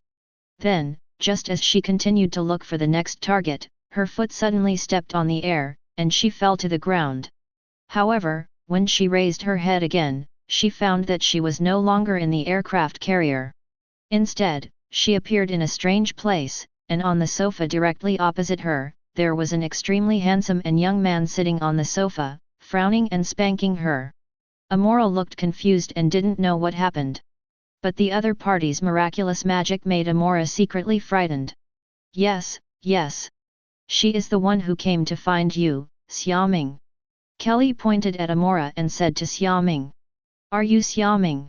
Chapter 157. Are you Xiaoming? Amora looked at Xiaoming in surprise and couldn't help but exclaimed. She really didn't expect that she would actually see her target in this situation. This is too sudden. Moreover, the magical power shown by Xiaoming scared her a little. Amora herself is also a powerful witch, but Amora cannot do this kind of magic that can directly transport her from thousands of miles away in the sky. Especially since she arrived here without even meeting anyone. Who are you? Xiaoming looked at Amora in confusion. Was she the one who came to find him before? But Xiaoming was sure that she had never seen this person before. After all, Xiaoming only watches movies and rarely watches Marvel spin-offs, such as the S.H.I.E.L.D. Agent series. Therefore he did not know Amora Lorelei. My name is Amora, from Asgard, and I am your lover. Amora stood up, collected her emotions, and then followed Loki's instructions to try to control Xiaoming. As long as 08 controls Xiaoming, Loki means that no one can stop his plan. After all, Iron Man Tony, Thor, and many S.H.I.E.L.D. agents have become his undercover agents. Spouse. Xiaoming frowned, sensing something was wrong. When he heard Amora's voice, he clearly felt that there was a force trying to seduce him and control him. Moreover, this Amora exudes a charm that is extremely fatal to men, and can arouse and amplify the desire in a man's heart. In addition, Xiaoming also felt traces of magic. So, this woman wants to use magic to seduce him?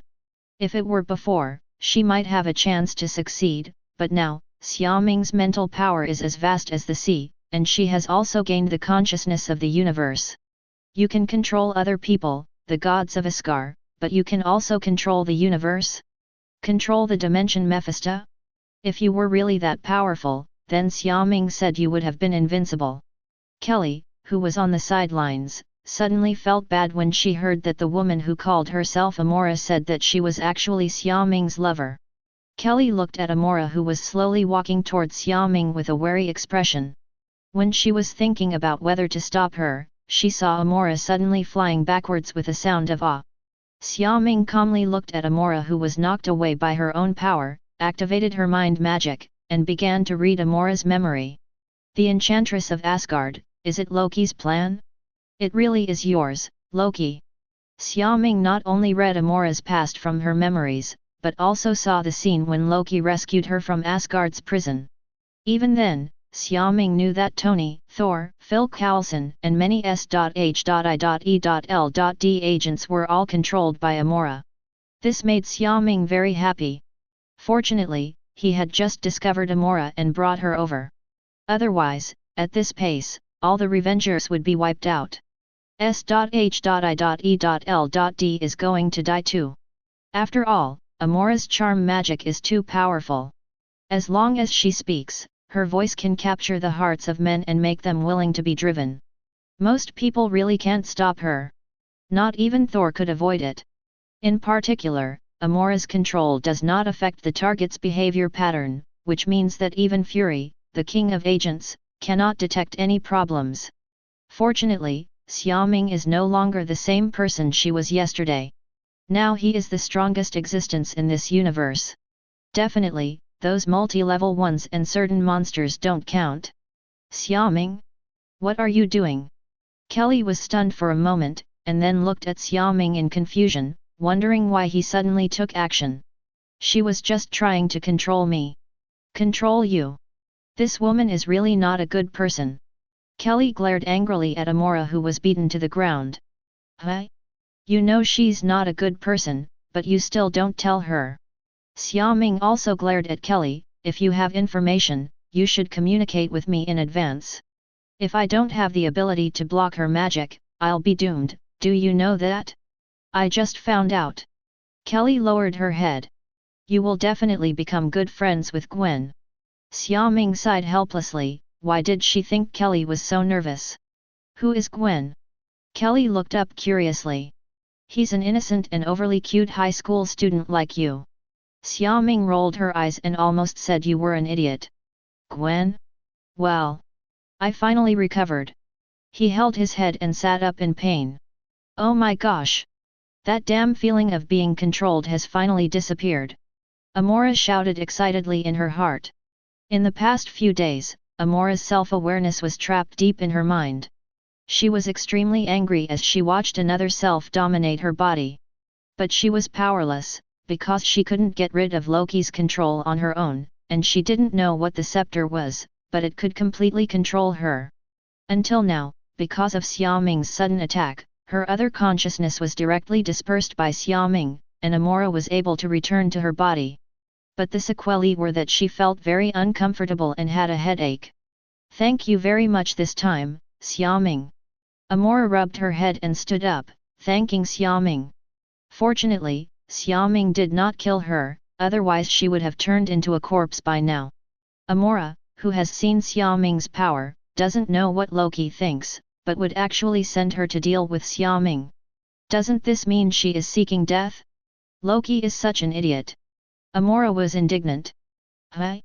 What's wrong with her? Kelly looked at Amora, who was inconsistent, and spoke doubtfully. She was controlled by someone before and used against me. Xiaoming explained. That's right, Loki used an unknown scepter to control me, forcing me to obey his orders. Amora also answered. That's the Mind Scepter.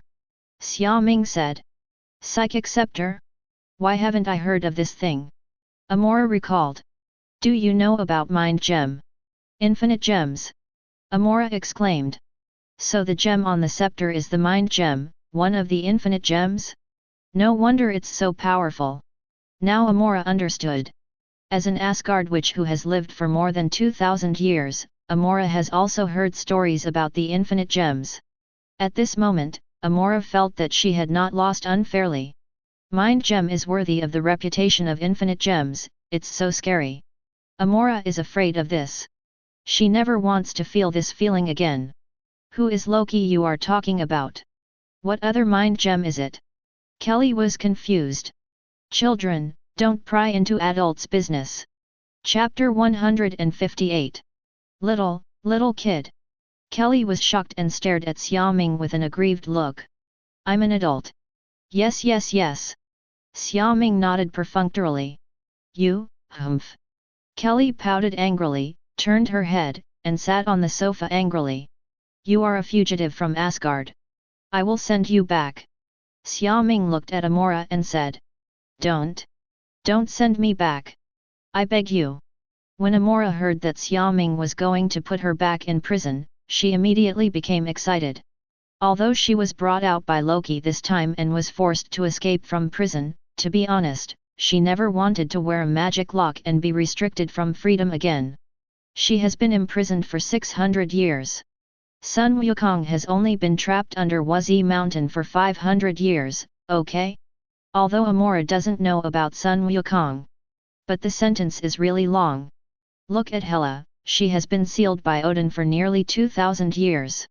It can only be said that from a certain perspective, long life is not without its shortcomings.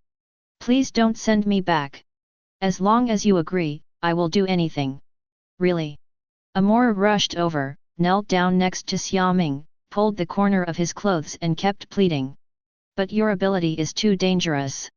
Once you are set free, who knows what you will do? There are almost no men on earth who can deal with you, except me. Xiaoming doesn't want to let such a dangerous person roam around the earth. What should I do if something goes wrong? Although Xiaoming can settle the matter, it would be bad if Amora is taken advantage of by someone with ulterior motives again. To be honest, I was controlled by Loki this time. After experiencing this feeling of being unable to control myself, I already regretted it. Amora suddenly sighed. And she did tell the truth. These days, in the depths of her mind, she kept recalling the people she had controlled in the past, and suddenly she could feel their pain. It must be very painful for those people who are controlled by her to personally kill their friends and lovers and destroy their homes. If Loki asks her to kill his sister this time, how desperate will she be when she wakes up? Therefore, Amojing decided to use his ability with caution in the future. But one problem is that the magic power of her voice is a passive skill. Unless she doesn't speak, she will attract men and willingly surrender to her, whether intentionally or unintentionally. But if you ask Amora to keep shutting up, she can't do it. Therefore, she decided to stay with him. Anyway, Xiaoming is immune to her. This way she can be free. Xiaoming, please. Don't send me back. Let me stay by your side. Master Xiaoming. Amora just begged a little, and her voice suddenly became extremely soft and charming. Even Xiaoming's heart skipped a beat when she heard it.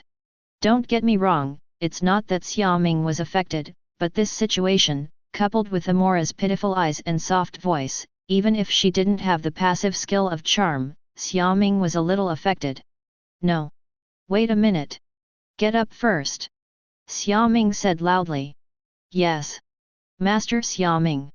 Amora is a smart woman, otherwise she wouldn't be so good at using her abilities to realize her various ambitions.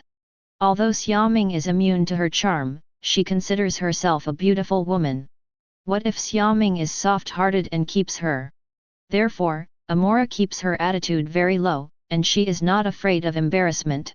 Compared to freedom, what is face? Besides, Xiaoming is powerful and handsome. She's not at a loss either. Don't scream. What an adult and a villain. Xiaoming refused the title with a serious expression, but to be honest, he felt very happy.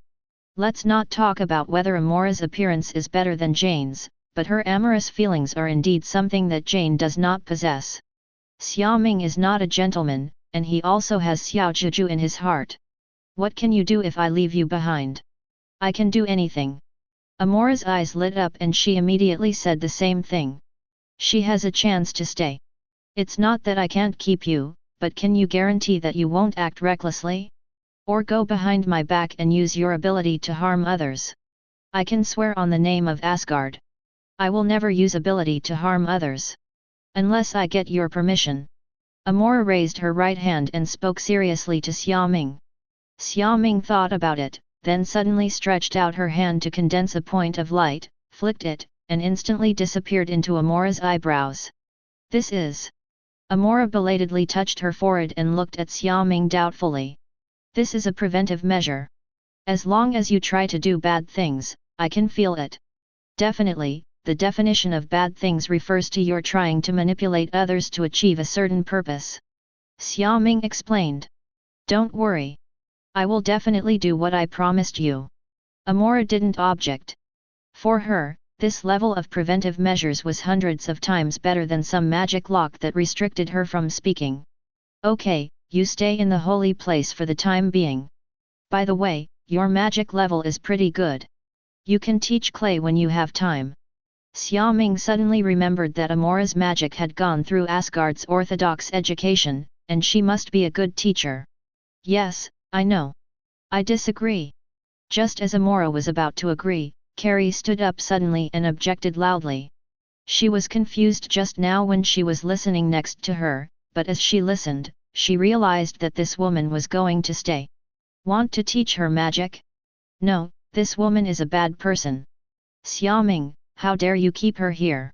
She stayed, what should I do? Good guy, she came to be apprenticed to Xiaoming, but Xiaoming didn't teach her any magic. He just asked her to read a book and handed her over to someone else? In addition, when Kelly looked at the graceful, beautiful, and mature Amora, she suddenly felt a sense of crisis in her heart. This woman is dangerous. Oh, this is Miss Kelly, right? Don't worry, I will be honest. Amora, who is also a woman, felt Kelly's resistance to her, but she was not worried at all. Okay, let's chat first, I'm going to go to Fury's place. After taking measures against Amora, Xiaoming does not have to worry about Amora threatening Kelly, because as long as Amora comes up with this idea, Xiaoming can move her thoughts even if she is thousands of miles away. Amora controls or kills it. Wait. Xiaoming. What if she controls me too? Kelly shouted. Don't worry, Miss Kelly, my ability has no effect on women, so let's get along well. Amora said kindly. What's the point of getting along well? Kelly refused to communicate and was still wary. Don't worry, I won't compete with you for Xiaoming. What robbery, Xiaoming, what nonsense are you talking about? Besides, I can also help you. You want to help me? Really? Really? Amora smiled sweetly. Kelly is indeed a child, it's so deceptive. Chapter 159. While Xiaoming was dealing with Amora, there was also a problem on the aircraft carrier here. By hacking into S.H.I.E.L.D's computer, Tony discovered that S.H.I.E.L.D was secretly using Tesseract to develop weapons. Steve also found the evidence in his own way. Immediately, the gathered Revengers began to denounce Fury and SHIELD. The quarrel turned into a one-on-one personal attack. In addition, because Natasha Romanoff knew his purpose from Loki, she wanted Banner to leave and go back to her room. As a result, conflicts broke out instantly and they argued endlessly. While Fury was being held, Phil Coulson came to the place where Loki was being held. I know you, Phil Coulson. Why are you here?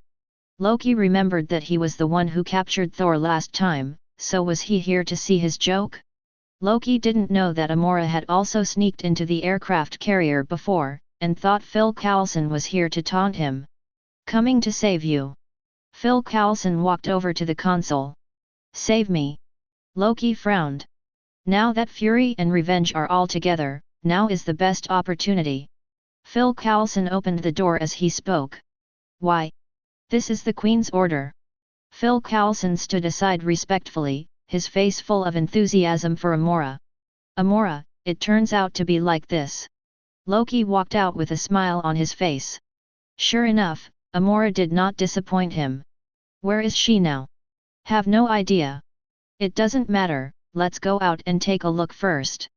Loki doesn't care about Amora's whereabouts, as long as she doesn't appear in front of him and affect him.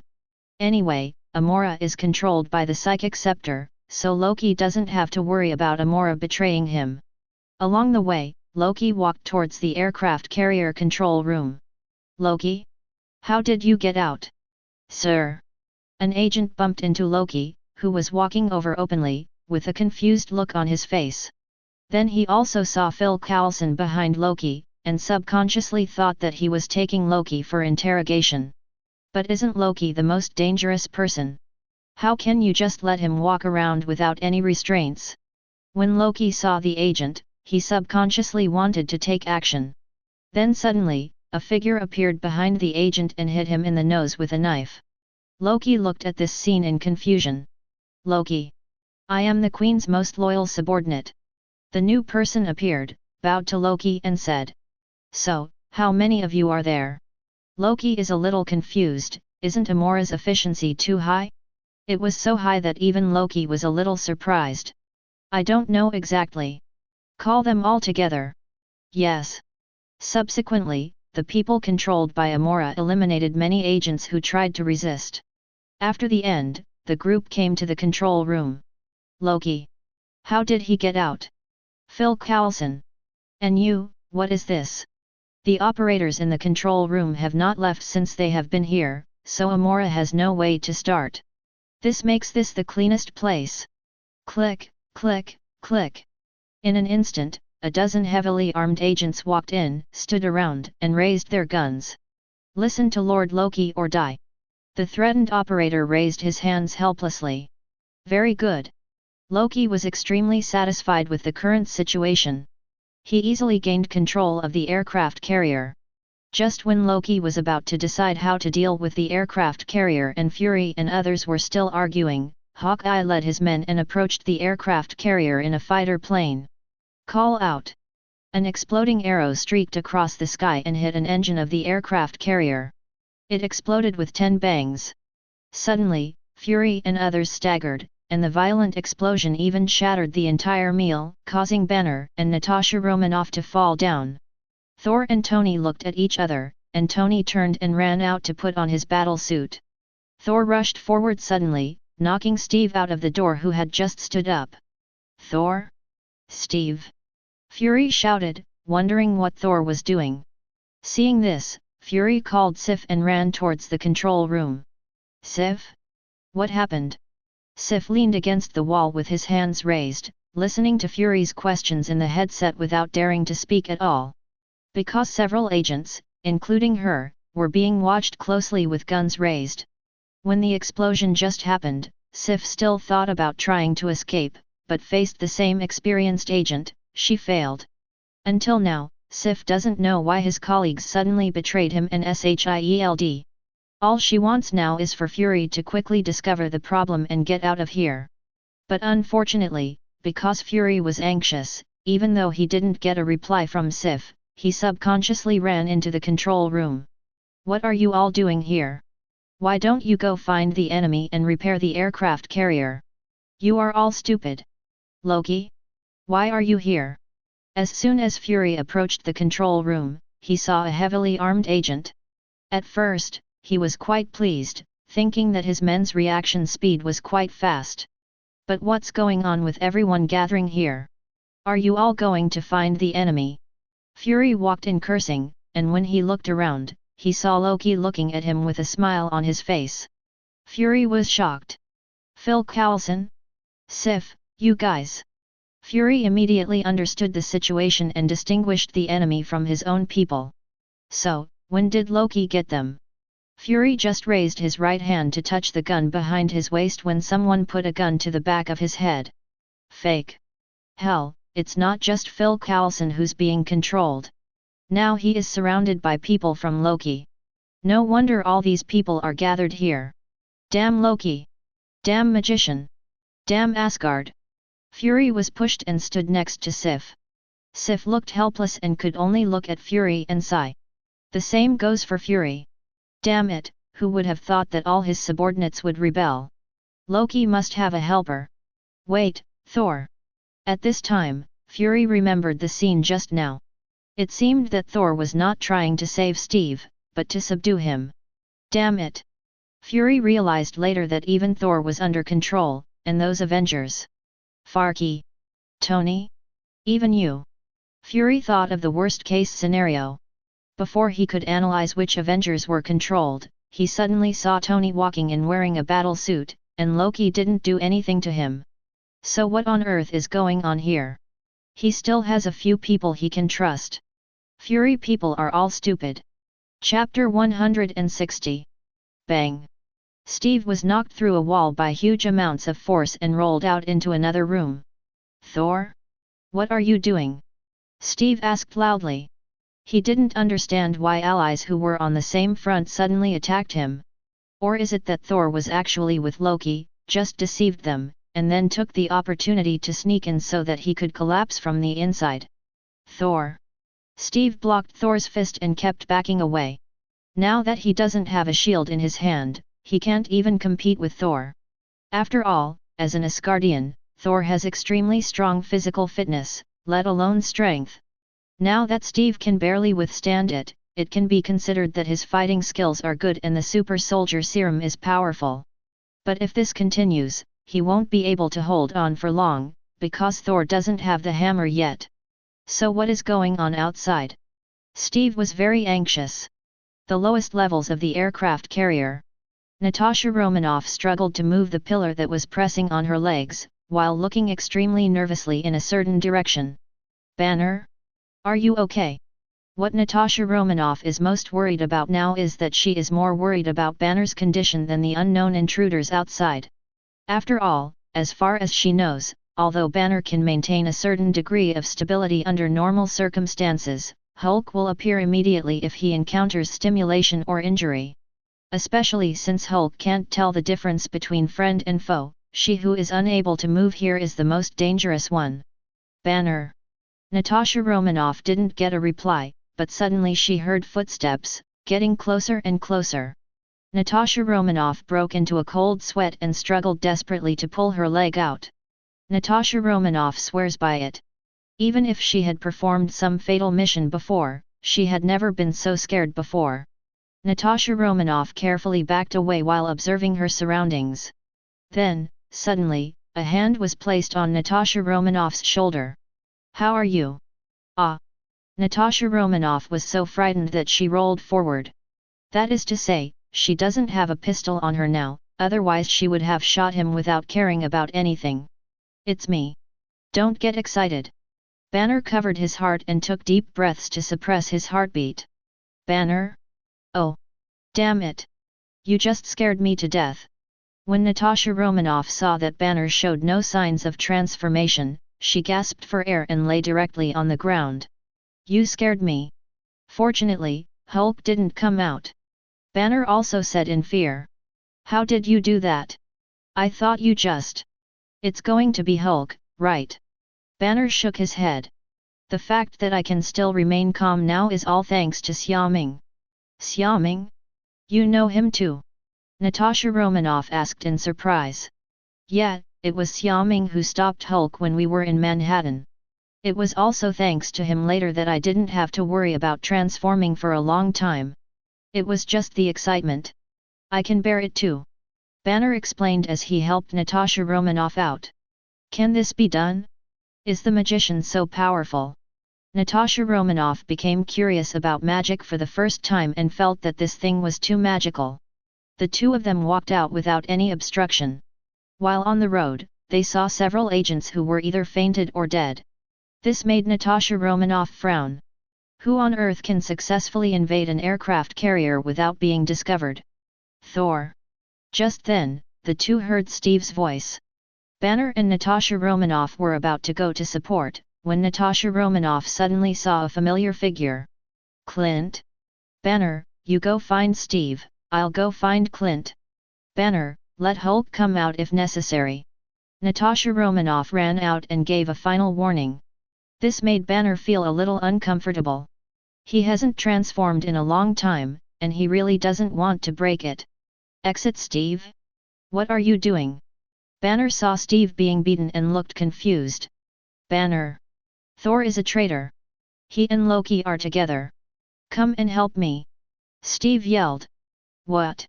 Banner looked at Thor in disbelief. Thor is actually a traitor? Who would believe this? But the facts before him made Banner have no choice but to believe it. "Well, how about I find someone to help you?" Banner stood aside, rubbing his hands. "To be honest, my job here is only to find the Tesseract, not to fight." "Banner. Damn it. Banner is worried." At this moment, Thor raised his hand and Mjolnir passed through the walls and fell into his hands. Then Thor hit Steve hard on the ground. "Banner. Stop talking nonsense. Transform the hell. Let Hulk come out." Steve's pupils shrank and he called for help urgently. He even cursed in a hurry. "Zero, please give me flowers. If he had a shield in his hand now, Steve would not panic at all, but now he doesn't. Just as the hammer was about to fall on Steve, a roar suddenly sounded. Bang! The green figure knocked Thor away. Hulk! Hulk glanced at Steve, who was lying on the ground, and then rushed towards Thor, who was getting up again. Finally, saved! Steve collapsed on the ground tiredly. He had never expected Hulk to show up so much. Tony, let's go. Loki saw that the aircraft carrier was flying further and further away, and it was estimated that it would crash soon, so he planned to leave. As for the people on these aircraft carriers, Loki didn't care. For him, his goal has been achieved and everything is going well. 0. Now Loki just waits for Chitauri's attack, and then sits on the throne after it's over. And just as Loki expected, a light lit up above the Stark building, reaching straight into the sky. A huge amount of space crack was opened, and the Chitauri troops, who were already ready to go, flew out one after another. This sudden scene made all the citizens of New York raise their heads. Then they saw a scene they would never forget. The Earth was invaded by aliens for the first time. Destruction is coming. Aircraft carrier. Thor was stopped by Hulk, and the two fought, destroying everything around them. After Steve lay down for a while, he quickly found his shield.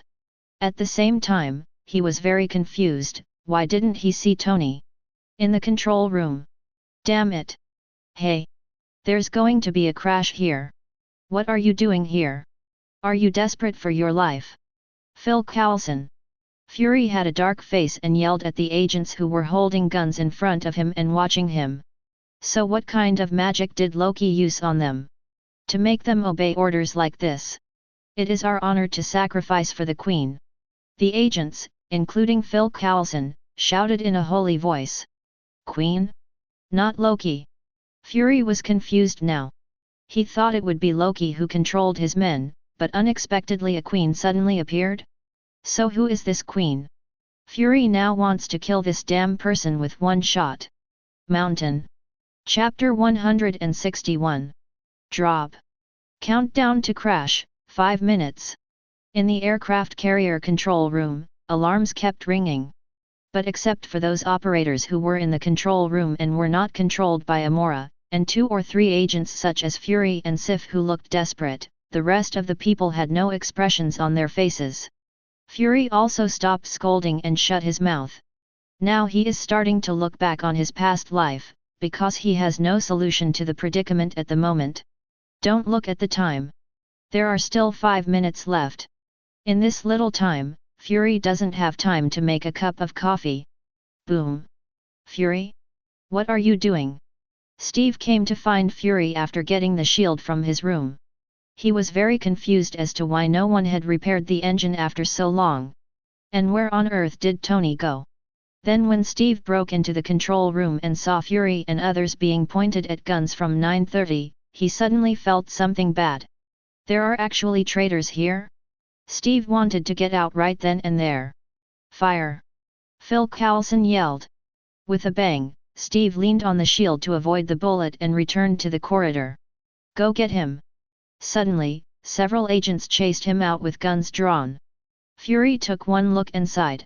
Although Steve is very powerful, these people are no match for him, but these people are S.H.I.E.L.D.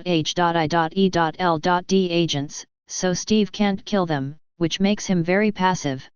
Fury originally counted on Hulk to break the situation. But from the roars and roars that sounded from time to time, he knew that Hulk was unreliable. Forget it, destroy it, hurry up. Just when Fury was sighing and feeling sad, the entire aircraft carrier suddenly shook. Fury was surprised to find that the aircraft carrier's landing had stopped. What happened? Is anyone here to help? Who is it? It seems like I came a little late. Xiaoming appeared out of thin air in the control room and said helplessly. He should have come earlier, but something unexpected happened. Because the Ancient One suddenly came to him, Xiaoming had no choice but to go to Kamar-Taj first and return the time gem. Then he answered many questions from Ancient One. After all, Ancient One is very curious about Xiaoming's strength. After all, this is a realm that the Ancient One has never reached. Then Xiaoming also heard the name of Eternity from Ancient One, and told Xiaoming that Eternity admired him very much. This surprised Xiaoming. At the same time, he also discovered that it seemed that he had attracted the attention of many big shots after becoming level single universe. Xiaoming didn't know whether this was good or bad, but he knew that if he continued to chat with Ancient One, Fury and the others might have to get off work and retire early. Fortunately, Xiaoming caught up. Xiaoming! Fake! You are finally here! Hurry, help! Fury almost cried when she saw Xiaoming appear. Damn it, if you really don't come out, Fury said that he will definitely curse you before he dies. You are so damn unreliable. What about the promised move? Where is the promised solution to the problem? It turned out that it was good for you. After you finished speaking, everyone immediately lost contact. Fortunately, Fury wanted to gather the Avengers this time, and then made a series of plans and preparations for Loki. Otherwise, if he really had to wait for Xiaoming to take action, the daylily would be really cold. Fury can't even imagine what things will be like by then. Therefore, when Fury saw Xiaoming appear, he was immediately relieved. Be it Sif or the operators, when they saw it was Xiaoming, they came out of desperate situations and burst out with endless joy. Many girls burst into tears immediately. They swore that Xiaoming would be the only idol in their hearts from now on. Xiaoming? Fire! When Phil Coulson saw Xiaoming appear, he directed everyone to turn around, all aimed at Xiaoming, and was about to pull the trigger. Seeing this, Xiaoming also instantly activated her spiritual magic and sent out an invisible shockwave. Then, all the people controlled by Amora suddenly felt as if they had been hit hard by a heavy hammer in their heads. All of them rolled their eyes and fell to the ground. Xiaoming! Never mind. When Fury saw this scene, he was about to ask Xiaoming to show mercy and see if he could save them.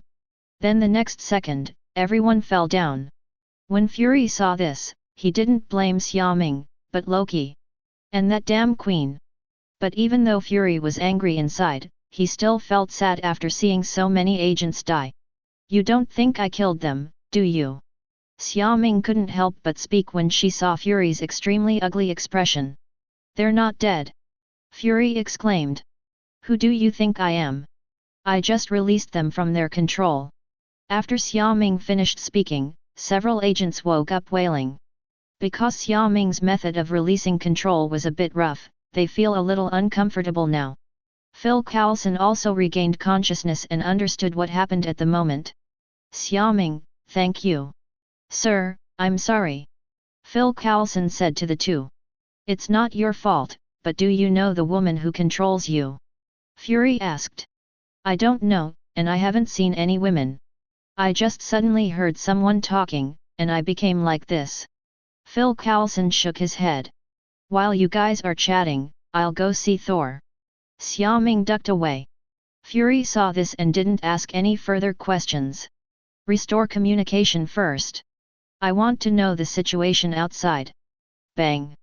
A figure flew out violently and was smashed against the wall. Thor got up, wiped his mouth, raised his hand again, and took Mjolnir in his hand. Facing Hulk, even Thor can't do anything to him. Able to resist and fight, but also extremely powerful. Fortunately, Mjolnir was in his hands, otherwise he would have been beaten unilaterally. Hulk! Hulk roared angrily and was about to charge at Thor again. Stop! Xiaoming suddenly appeared, raising her hand and pressing it on Hulk's fist. Hulk! It's me, your friend. Xiaoming activated her spiritual magic to calm Hulk's angry mood. Hulk! My friend! 5.4 Hulk lowered his fist and recognized Xiaoming.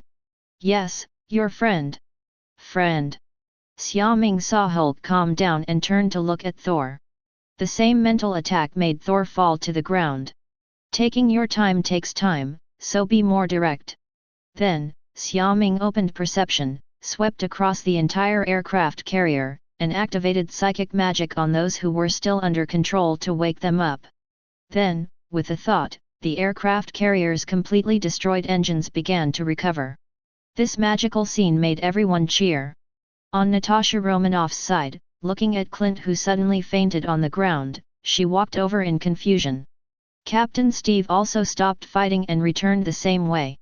Thor also woke up. At this point, the Avengers are all back to normal except for Tony. Chapter 162. New York, Stark Building. Loki held the Mind Scepter and slowly walked towards the edge of the platform. At the same time, the clothes on his body also changed, returning to the previous set of kingly clothes that looked like he was wearing antlers. Loki opened his hands in excitement as he faced the dense Chitauri outside that were constantly invading the earth. Finally come! The scene that Loki had been looking forward to so much finally appeared in front of him. Iron Man Tony, on the other hand, stood aside without saying a word. Holy place! What's going on outside? Kelly put down her magic book, walked to the window, looked around, and then shouted loudly. Amora! Amora! Come and see! What are these? Kelly didn't recognize this so-called Chitauri, but this scene that seemed to be invaded made her very familiar. If Chitauri hadn't looked strange, Kelly would have even wondered if Dormammu was calling. What's wrong? Amora walked over in confusion, looked outside, and was frightened by the sky above New York now. So this is Loki's purpose. Amora muttered to herself in hindsight. Loki again. I want to go out. Amora said that she had to go out to help, or even stop Loki. After all, no matter what Loki wants to achieve by invading the Earth, his success is partly due to Amora. Therefore, Amora thought that if she wanted to stay on Earth smoothly and stay with Xiaoming, she would have to help. You want to go out? I want to go too. Kelly quickly caught up. No. Amora turned around and shouted. Why? I'm a magician too. Yes, you are a magician, but you are too weak. Amora said, you are so weak, you should stay at home and guard the house. Otherwise, if something happens to you, Xiaoming might just kill herself. This is what Amora doesn't want to see. Where am I weak? The two of them pushed and pushed open the door of the holy place. Is Xiaoming here? Hey, who are you? On the street, a white figure fell from the sky. Xiaoming is out, but, who are you? Kelly and Amora looked at Gwen, who was coming over with confusion. I'm Spider-Woman. Who are you? Why are you at Xiaoming's house? Gwen looked at the two beautiful women in confusion and asked. We just moved in. I'm Kelly and this is Amora. Clay introduced. Gwen? Gwen originally came to Xiaoming to ask for help. Just before, Gwen was doing chivalry and floating around. As a result, a bright light shot straight into the sky, opening a space crack, and many aliens emerged. Gwen felt that the matter was too big for her to solve alone, so she rushed here. Unexpectedly, Xiaoming was not there, but two women came out of his house. And the other person said they just moved in. Good guy. Gwen has been here many times and has never thought about moving in, but you are lucky. Now you can live in it.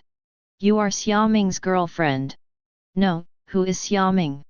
Gwen asked, then realized there was something wrong with her words and quickly changed her words. I am Xiaoming's student, and I came here to learn magic. Kelly replied. Well, I am Lord Xiaoming's servant. Amora squinted her eyes and smiled. With her keen intuition, she noticed that the girl who claimed to be Spider-Woman seemed to be interested in Xiaoming. Xiaoming, man? Servant? Gwen was dumbfounded. She looked up and down at the charming and slender Amora. I thought to myself, what kind of servant is this man? Or is she a magician? Kelly asked Xiaoming to learn magic, and Gwen thought it was normal. But what the hell is a servant? Okay, if there's anything else we can talk about it later, I'm leaving. Amora looked up at the sky and said anxiously. Okay, we'll talk about it later, I'm going to help too. Gwen nodded and was about to leave. I'll go too. Kelly shouted. You stay home. Amora yelled. If it weren't for the fact that her ability didn't work on women, she would have just wanted to control Kelly directly to prevent her from holding her back later. Then why can't she go? Kelly pointed at Gwen and shouted unwillingly. Gwen. I'm a superhero. Gwen is a person sitting at home, and the pot comes from the sky. It was just their first time meeting. What does it have to do with her that you can't go out? Then I can, eh? The door of the holy place suddenly opened, and a man walked out, interrupting Kelly's words. Ancient One looked at the three noisy girls at the door with an incomprehensible expression. Who are you?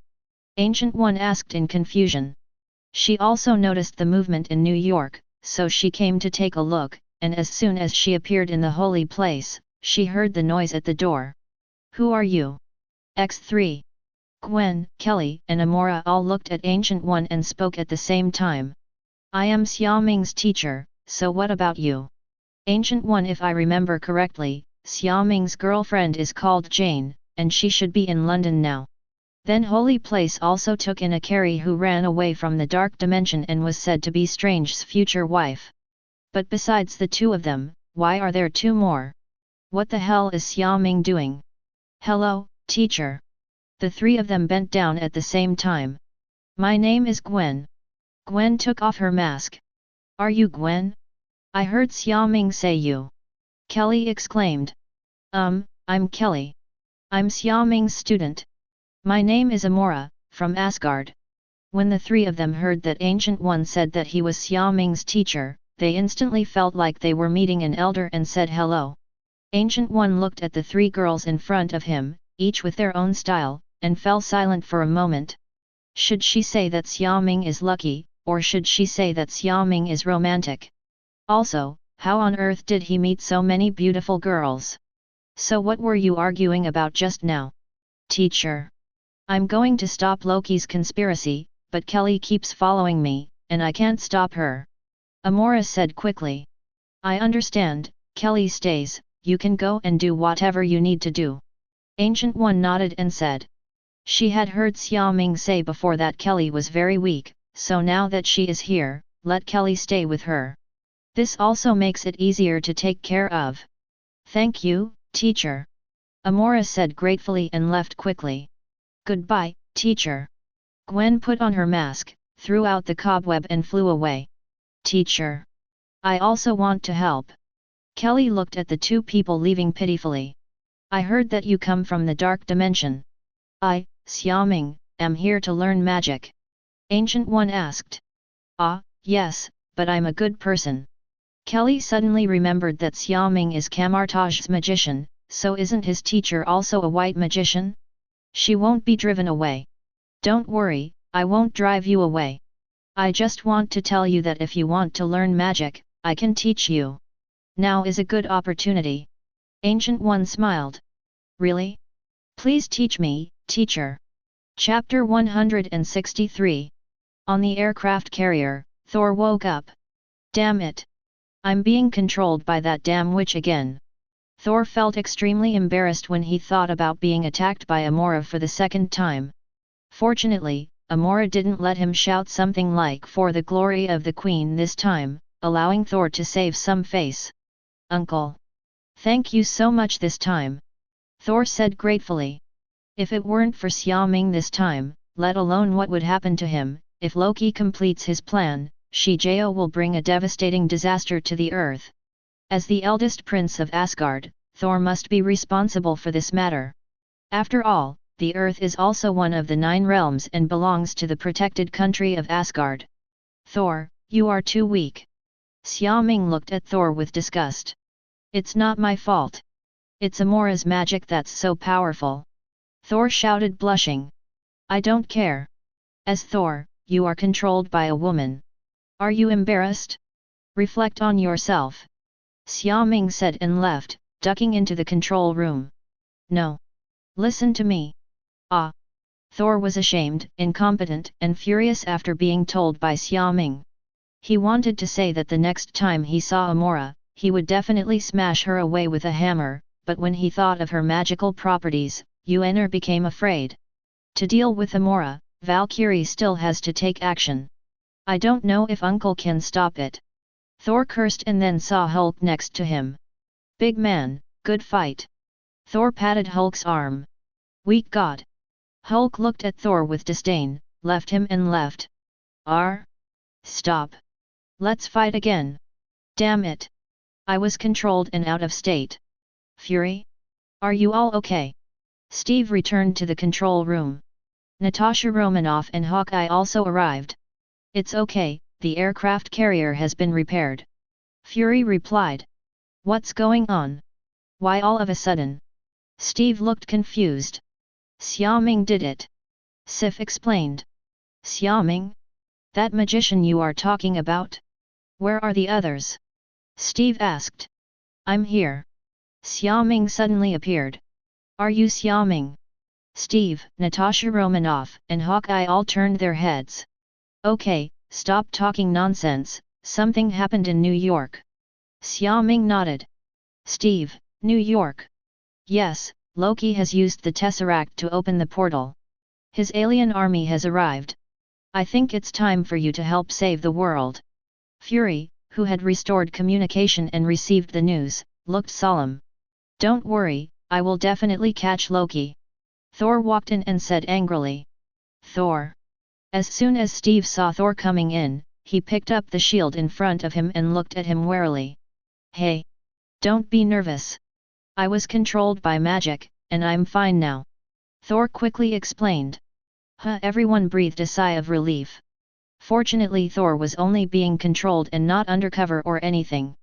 Otherwise, with Thor's combat power, no one else might be able to stop him unless it's Hulk. Speaking of Hulk. Hulk!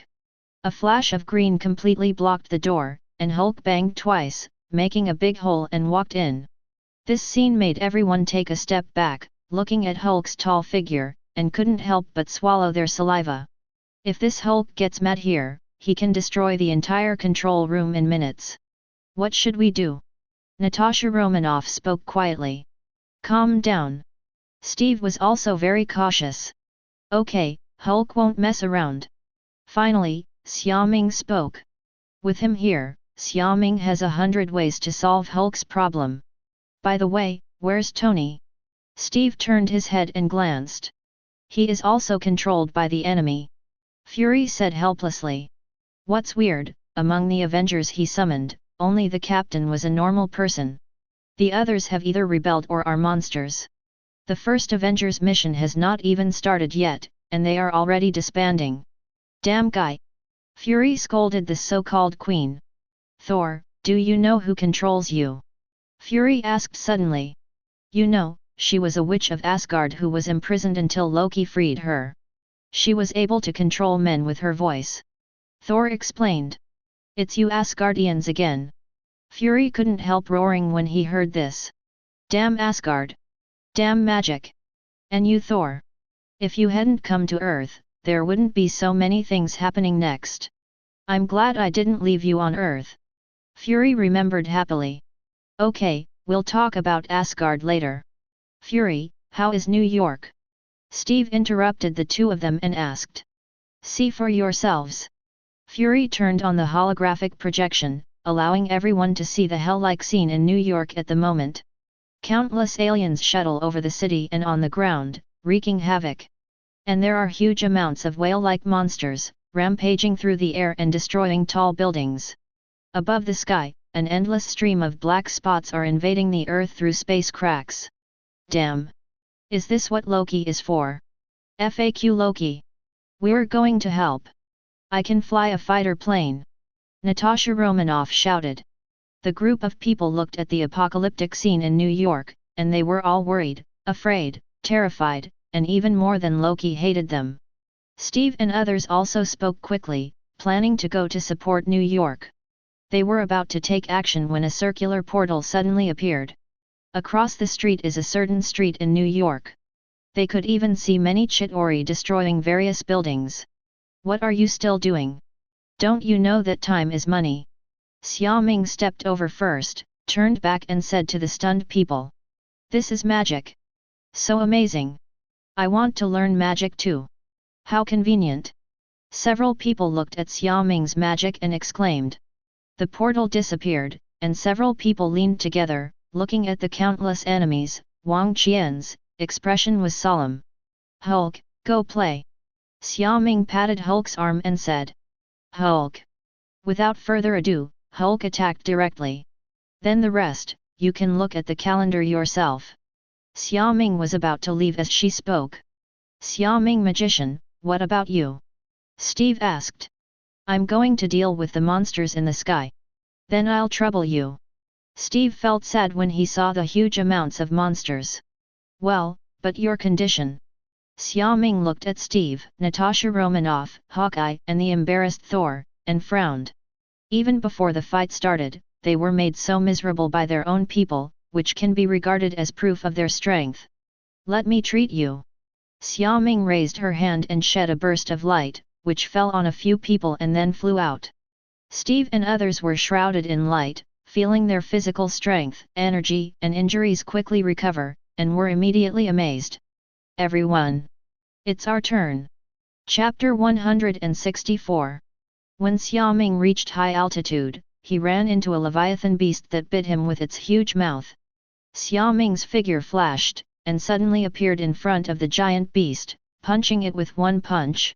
The entire space vibrated under Xiaoming's attack, creating a ripple that spread from the leviathan's head to its tail like a wave.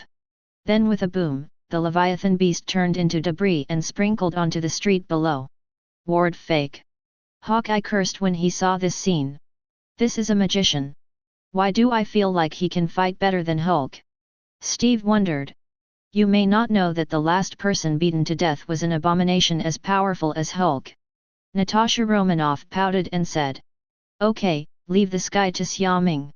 We are responsible for evacuating the crowds on the ground. Clint, you can find a better position by yourself.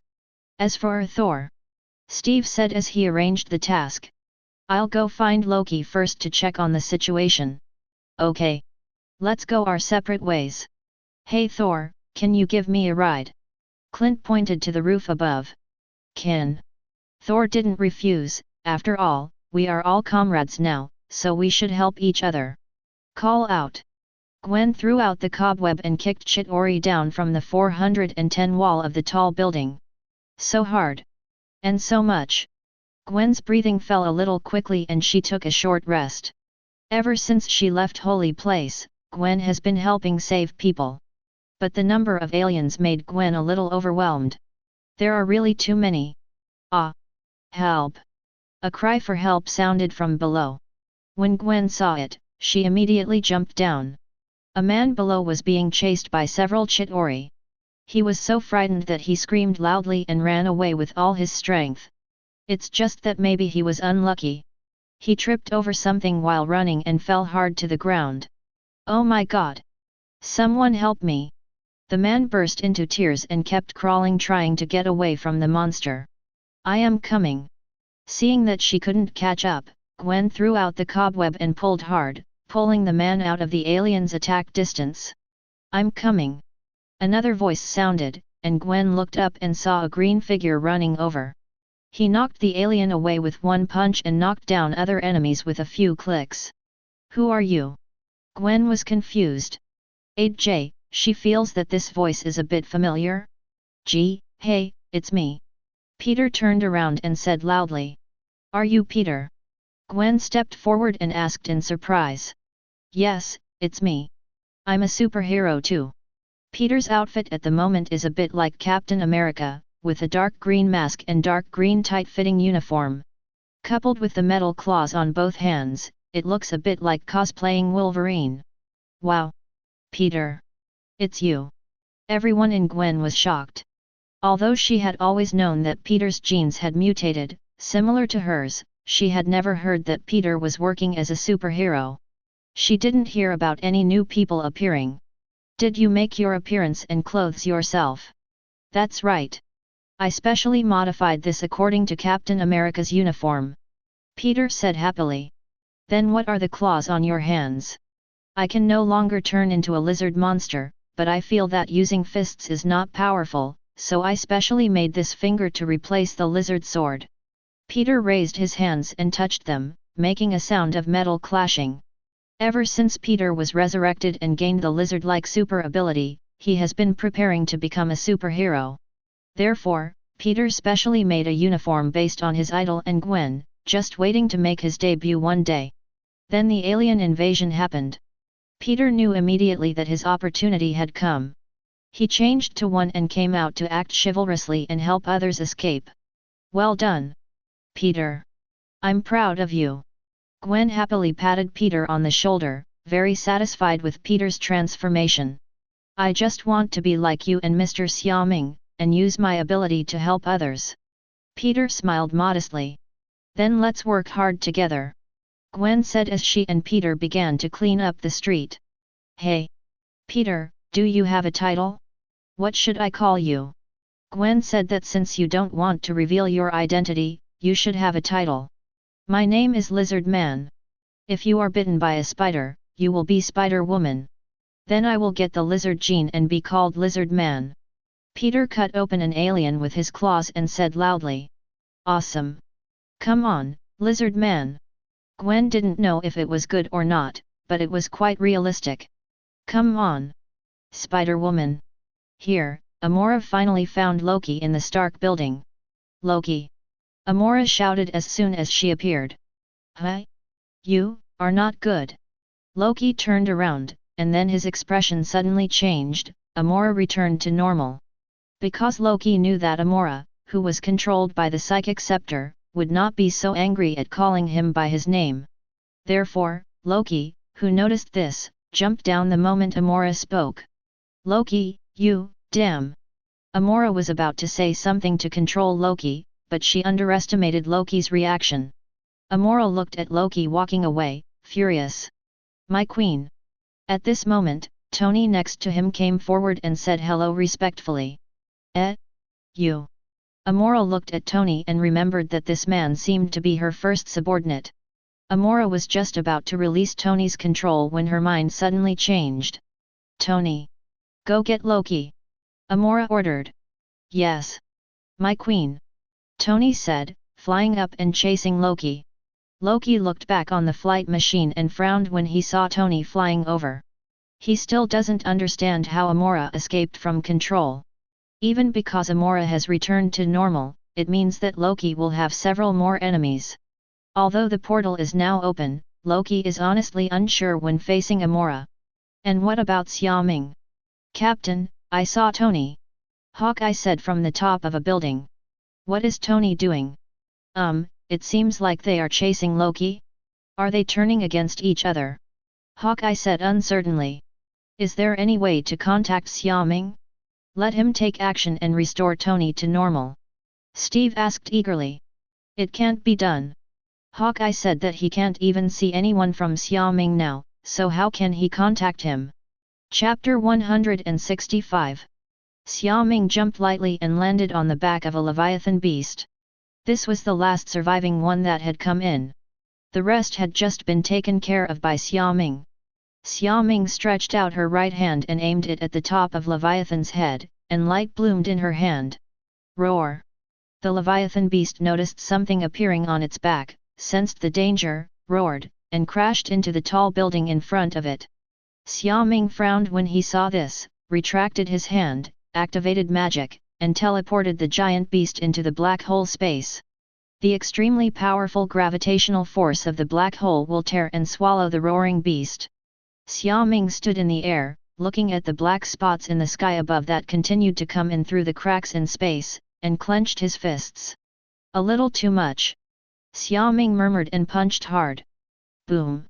Intense light burst out and rushed straight into the cracks in space. All Chitauri enveloped by the light turned into powder under the impact. Even its powerful power caused the light beam that opened the teleportation gate to fluctuate, and almost forced the space teleportation gate to close. This scene made everyone who saw it feel excited. Extremely excited. Is that magician? It's him. Superhero. We are saved. So cool. Magical magician is the strongest. Savior. Countless people cheered for Xiaoming's performance. At this moment, they even believed that as long as Xiaoming was around one day, they would not suffer. Xiaoming is a savior far beyond any known superhero. The strongest belief in their hearts. He is God. Yet. Xiaoming. Xiaoming. Oh my God. Xiaoming is so awesome. Xiaoming. I love you. On the aircraft carrier, in the control room. All the operators jumped up excitedly when they saw Xiaoming clearing the entire sky with one punch. Even Hill couldn't keep calm and clenched his fists in cheers. Fury was relieved when he saw this scene. Xiaoming really did not disappoint him. He is completely comparable to Captain Marvel. Even if she encounters aliens or enemies in the universe, Xiaoming can still protect the Earth. And this is the expectation that Fury had in his heart when he first saw Xiaoming defeat the hatred. Captain Marvel is not on Earth, so Xiaoming is the core of all his plans. Fortunately, he did not have a bad relationship with Xiaoming, otherwise he would have missed such a powerful fighting force. Drop. Drop. Director, there's a call from Congress. Hill said suddenly. What do they want to do? Fury frowned and walked to the next room. In the dim room, several holographic projections of characters suddenly appeared. Fury. I'm busy now, what's going on? We want a complete copy of Xiaoming's information and an assessment of his strength. Several old and middle-aged men spoke to Fury. They had just seen Xiaoming's invincible scene, and suddenly felt uneasy, so they approached Fury. They said that such a powerful person is best within their grasp. I know what you want to do, but unfortunately, I'm afraid I'm going to disappoint you. We can only make friends with people like Xiaoming, but we can't offend him. Don't even say anything about controlling or threatening him. Anyway, my words are up front. If anyone makes trouble behind the scenes and makes Xiaoming angry, you are responsible for yourselves. Even if you die, it has nothing to do with me. After Fury said that, he cut off the contact. Fury, you. Just as someone was about to get angry, the screen went black. Fury left the room, silently calling these people idiots. Are we fools? You actually want to use the same method you used to deal with Tony to deal with Xiaoming. Fury said, I'm afraid you don't know how to write the word death. Today Xiaoming can blow up all the aliens with one punch, and tomorrow he can blow up your Congress headquarters building with one punch. Fury really couldn't be bothered to talk to these idiots. He is afraid of death and refuses to speak out. He is also so greedy for power that he likes to point fingers in everything he does. In other words, Fury's skills are powerful enough to control SHIELD, otherwise, S.H.I.E.L.D. would have become a sieve long ago. Xiaoming, is this still a human being? Steve looked at the sky and marveled. Steve, who had been frozen for decades and couldn't keep up with the times, couldn't understand the world even more. Xiaoming is invaded by aliens and is as powerful as a god. It all made Steve think that he might as well die at the bottom of the Arctic Ocean. This world is so scary. I'm a magician, so it's not surprising that I'm so picky, right? Natasha Romanoff hit a Chitori with a stick and gasped. Zero, please give me flowers, Zero. Yeah, the magic side is weird, and I don't understand it either. Steve shook his head and continued working. Is this your strength? Xiaoming. Amora stood on the top of the Stark building, looking at Xiaoming, who was like a god, and her heart started to move. Amora has always felt that only the strong deserve to have her. Now, she thinks she has found it. Loki. Where are you, Amora? Damn it! When Amora was looking at Xiaoming, Thor suddenly arrived. Then Thor saw Amora, and immediately stepped back in fright, cursed and flew away. Even if he can't be offended, he can still afford to hide. Amora. That's why you are controlled by me, you are too weak. Amora shook her head and said that except Xiaoming, she despises all men. Even Thor. Teacher, teacher. That's Xiaoming. Kelly suddenly pointed to the sky in the distance and jumped up excitedly. I saw it. Ancient One smiled helplessly. This Klee has good magic ability, and she can learn several basic magics quickly. It's just this character that's a little out of touch. In other words, the Ancient One has a good temper and can bear it, otherwise he would probably get angry if it were another person. Teacher, can you do this too? Kelly asked expectantly. It can't be done. Ancient One looked at Xiaoming's figure, shook his head and sighed. Ah! Kelly is confused, aren't you Xiaoming's teacher? Shouldn't you be more powerful than Xiaoming? Xiaoming has already surpassed me, and now he is the strongest. High in the sky, Xiaoming raised her head, looked at the clean sky above, and nodded with satisfaction. This should be enough for you to take a breath. Xiaoming is referring to the Avengers below. Although Xiaoming can close the portal now and even destroy the Chitauri army on the other side of the space, wouldn't the crisis be resolved too easily? How to let the Revengers grow through trials, and how to make everyone in the world be more vigilant. Therefore, Xiaoming took action and eliminated most of the monsters, leaving some for the people below.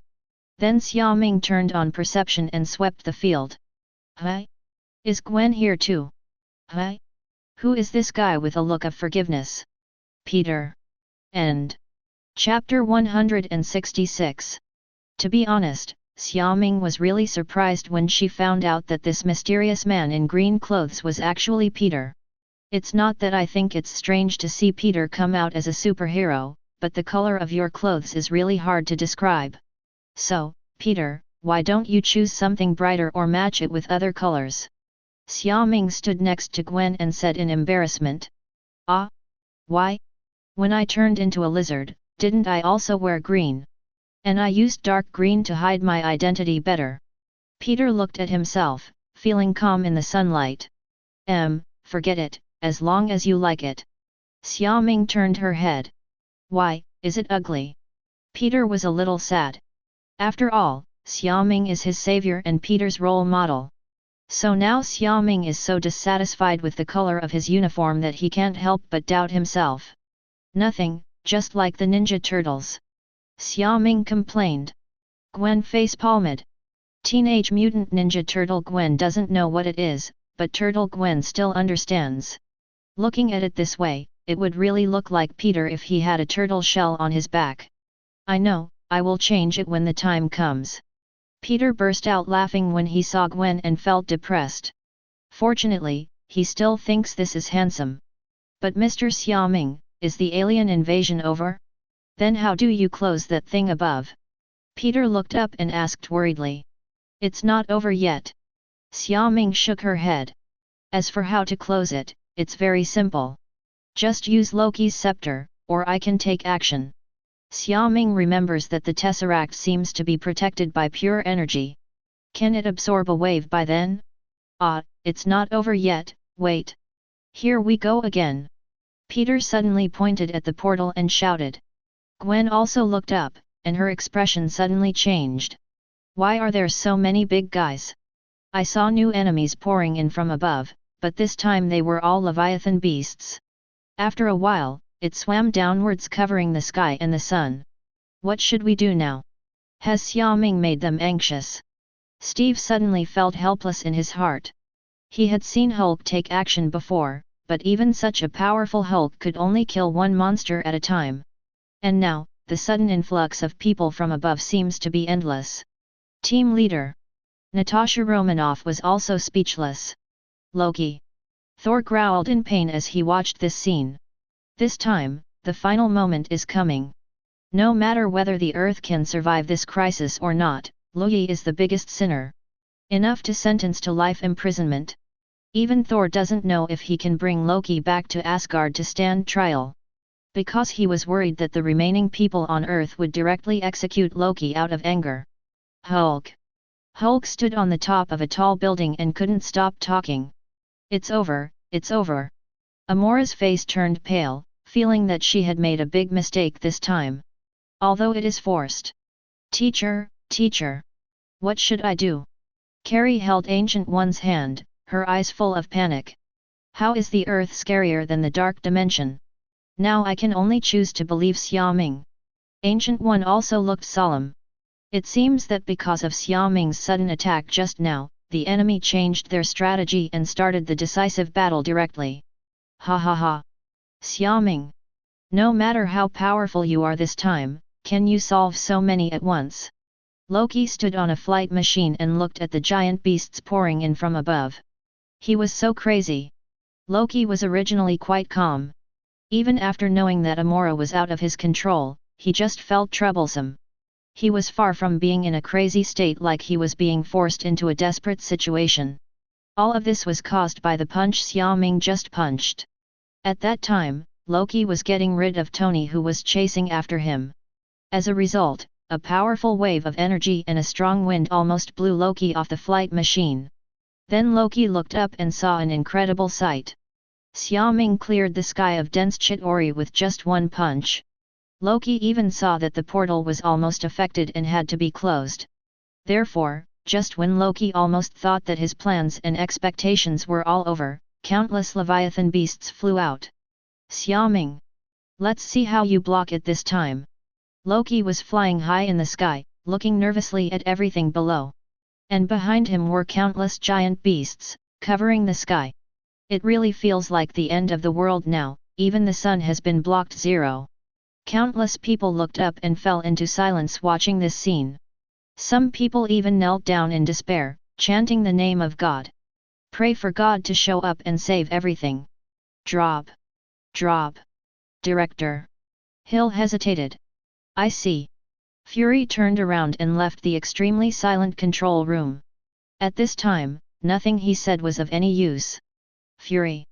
I want to know if Xiaoming can withstand the attacks of monsters. The members of Congress looked at Fury nervously. They also saw the extremely frightening scene in New York and began to worry about their own safety. Before, they were thinking that if New York couldn't control the alien invasion, they would launch nuclear bombs to eliminate everything. But now, they are very suspicious that one pill may not be enough.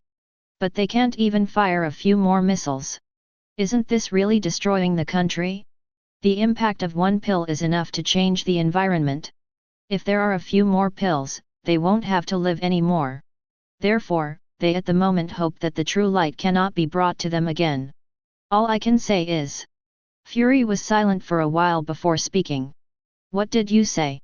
Everyone looked at Fury expectantly. I can only trust Xiaoming. Fury had silently placed his hand on an old pager.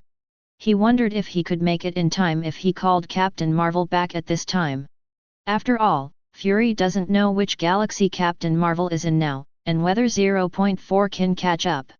Definitely, he still has a glimmer of hope in his heart, that is, Xiaoming can turn the tide and create miracles. Countless people are watching this scene closely, hoping that a miracle will happen. Then, high in the sky, a figure slowly flew up. Especially the red cloak is particularly eye-catching. Magical magician. God among men. Savior. He will definitely succeed. Everyone looked at Xiaoming and prayed silently, praying for this hero who was alone and faced the enemy. There are also Steve, Natasha Romanoff, Hawkeye, Thor, Hulk, S.H.I.E.L.D. Agent, Fury, Hill, and those members of Congress. Looking at Xiaoming's back, I was suddenly so moved that I wanted to cry. They clenched their fists and secretly cheered for Xiaoming. Chapter 167. When countless Leviathan beasts appeared, even Gwen took off her mask in despair and subconsciously grabbed Xiaoming's hand next to her. Peter also felt helpless. Today is obviously his first day as a superhero. Is it going to end now? Xiaoming, what should we do? Gwen looked at Xiaoming fearfully. It's okay, just leave it to me. Xiaoming touched Gwen's hair and chuckled. Mr. Xiaoming. Please save this world. Peter looked at Xiaoming seriously with red eyes. Don't worry, as long as I am here, this world will not be destroyed. Xiaoming smiled and then put Gwen's mask back on. Don't forget that you are superheroes too. Don't give up easily until the last moment. Sorry. I remember Mr. Xiaoming. Peter looked serious and cursed himself for being weak. Sure enough, I still have a lot to learn. Sure enough, Mr. Xiaoming is indeed my role model. Xiaoming. Can I go over and live with you? Gwen said suddenly. Ah. It's nothing, let's talk about it when it's over. Gwen quickly lowered her head, her face flushed. Fortunately, she was wearing a mask now. Wait for me to come back. Xiaoming said, flying into the 08 sky. Gwen and Peter both raised their heads to watch, and suddenly Peter asked a question. Gwen, you like Mr. Xiaoming, right? Yes. Gwen nodded. You have to work harder, Peter encouraged. In London, England, Jane and Daisy hugged each other, saw Xiaoming, and couldn't help but talk about his famous minister. Jane. Your boyfriend will definitely succeed, right? Yes. I believe in him. He is omnipotent. Jane firmly believes in this. Xiaoming, Xiaoming. Amora saw Xiaoming flying high into the sky and couldn't help shouting. I don't know if it was because someone heard Amora's shout, but many people started calling Xiaoming's name.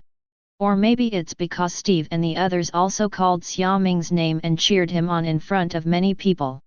In short, the voice calling for Xiaoming keeps echoing. There are also those who only know the title of Xiaoming as a hero, but they all silently chant the name of magician, because they hope that Xiaoming will succeed. Xiaoming! Loki roared at the figure below. Did this person named Xiaoming stop my army just now? A voice suddenly appeared next to Loki. Ebony Maw? You actually came here in person? Loki said in surprise. Otherwise, where do you think there are so many Leviathan beasts? Ebony Maw floated next to Loki and spoke calmly. In fact, Ebony Maw was also rejoicing in his heart. Fortunately, he was here, and fortunately he brought troops. Otherwise, that attack just now almost wiped out the army that supported Loki. But this also proves that this person named Xiaoming is indeed very powerful and worthy of his personal action. He is the last hope of the earth. Ebony Maw asked lightly. That's right. Just kill him.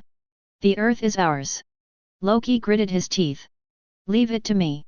Ebony Maw put his hands behind his back, extremely confident. A superhero from a backward place, even if he is a bit powerful, will not be his opponent. Ebony Maw. You know, he is the subordinate of the great Thanos, the leader of the Dark Order, the boss of the 5 Obsidian Generals, and the strongest magician. Ebony Maw. Loki calmed down a little after hearing Ebony Maw's words. Xiaoming, you finally showed up. Loki looked angry. Loki, you've come to the wrong place. Xiaoming shook her head. But, are you? Ebony Maw. Xiaoming turned to look at this person who looked a little familiar. You know me? Ebony Maw was a little surprised. So, you brought these all yourself? That's right, Thanos doesn't have the guts to come here yet. Xiaoming said slowly. How dare you be so rude to the great Thanos? Ebony Maw was so angry that Xiaoming's tone was even more pretentious than him and he immediately scolded him. Although it is true that Thanos does not dare to come to Earth now because of the existence of Odin and Sorcerer Supreme, but what are you? How dare a mere Earthling say that about Thanos? To be honest, I originally thought that you could give the Earth and the whole world a lot of insights, and at the same time, you could give the Avengers a trial and develop a tacit understanding with each other. Xiaoming shook her head as she spoke. But I didn't expect that you guys would be so uncooperative. Even you, Ebony Maw, would come over in person. It really gave me a big surprise. What do you mean? You don't think you can still handle the army behind me, do you? Loki somehow heard Xiaoming's words, and his heart suddenly jumped. Humph! Why are you talking so much nonsense? Just let me take you to see the great SA, Ebony Maw suddenly made a sound with an irritated look on his face, stretched out his hand towards Xiaoming, and was about to tear Xiaoming apart. As a result, before he finished speaking, his body suddenly moved and flew towards Xiaoming. The next second, his throat was pinched by Xiaoming's right hand and he was unable to speak. Ebony Maw looked at Xiaoming in horror. He found that his business had actually failed against Xiaoming. No matter how hard he struggles, he can't shake Xiaoming in the slightest. Do you think you are powerful? Unless Thanos, who has collected 6 infinite gems, snaps his fingers at me, maybe he can kill me and have a chance to defeat me. But unfortunately, I won't give him this chance. Xiaoming shook his head. And Ebony Maw was so scared. The look he looked at Xiaoming was full of horror.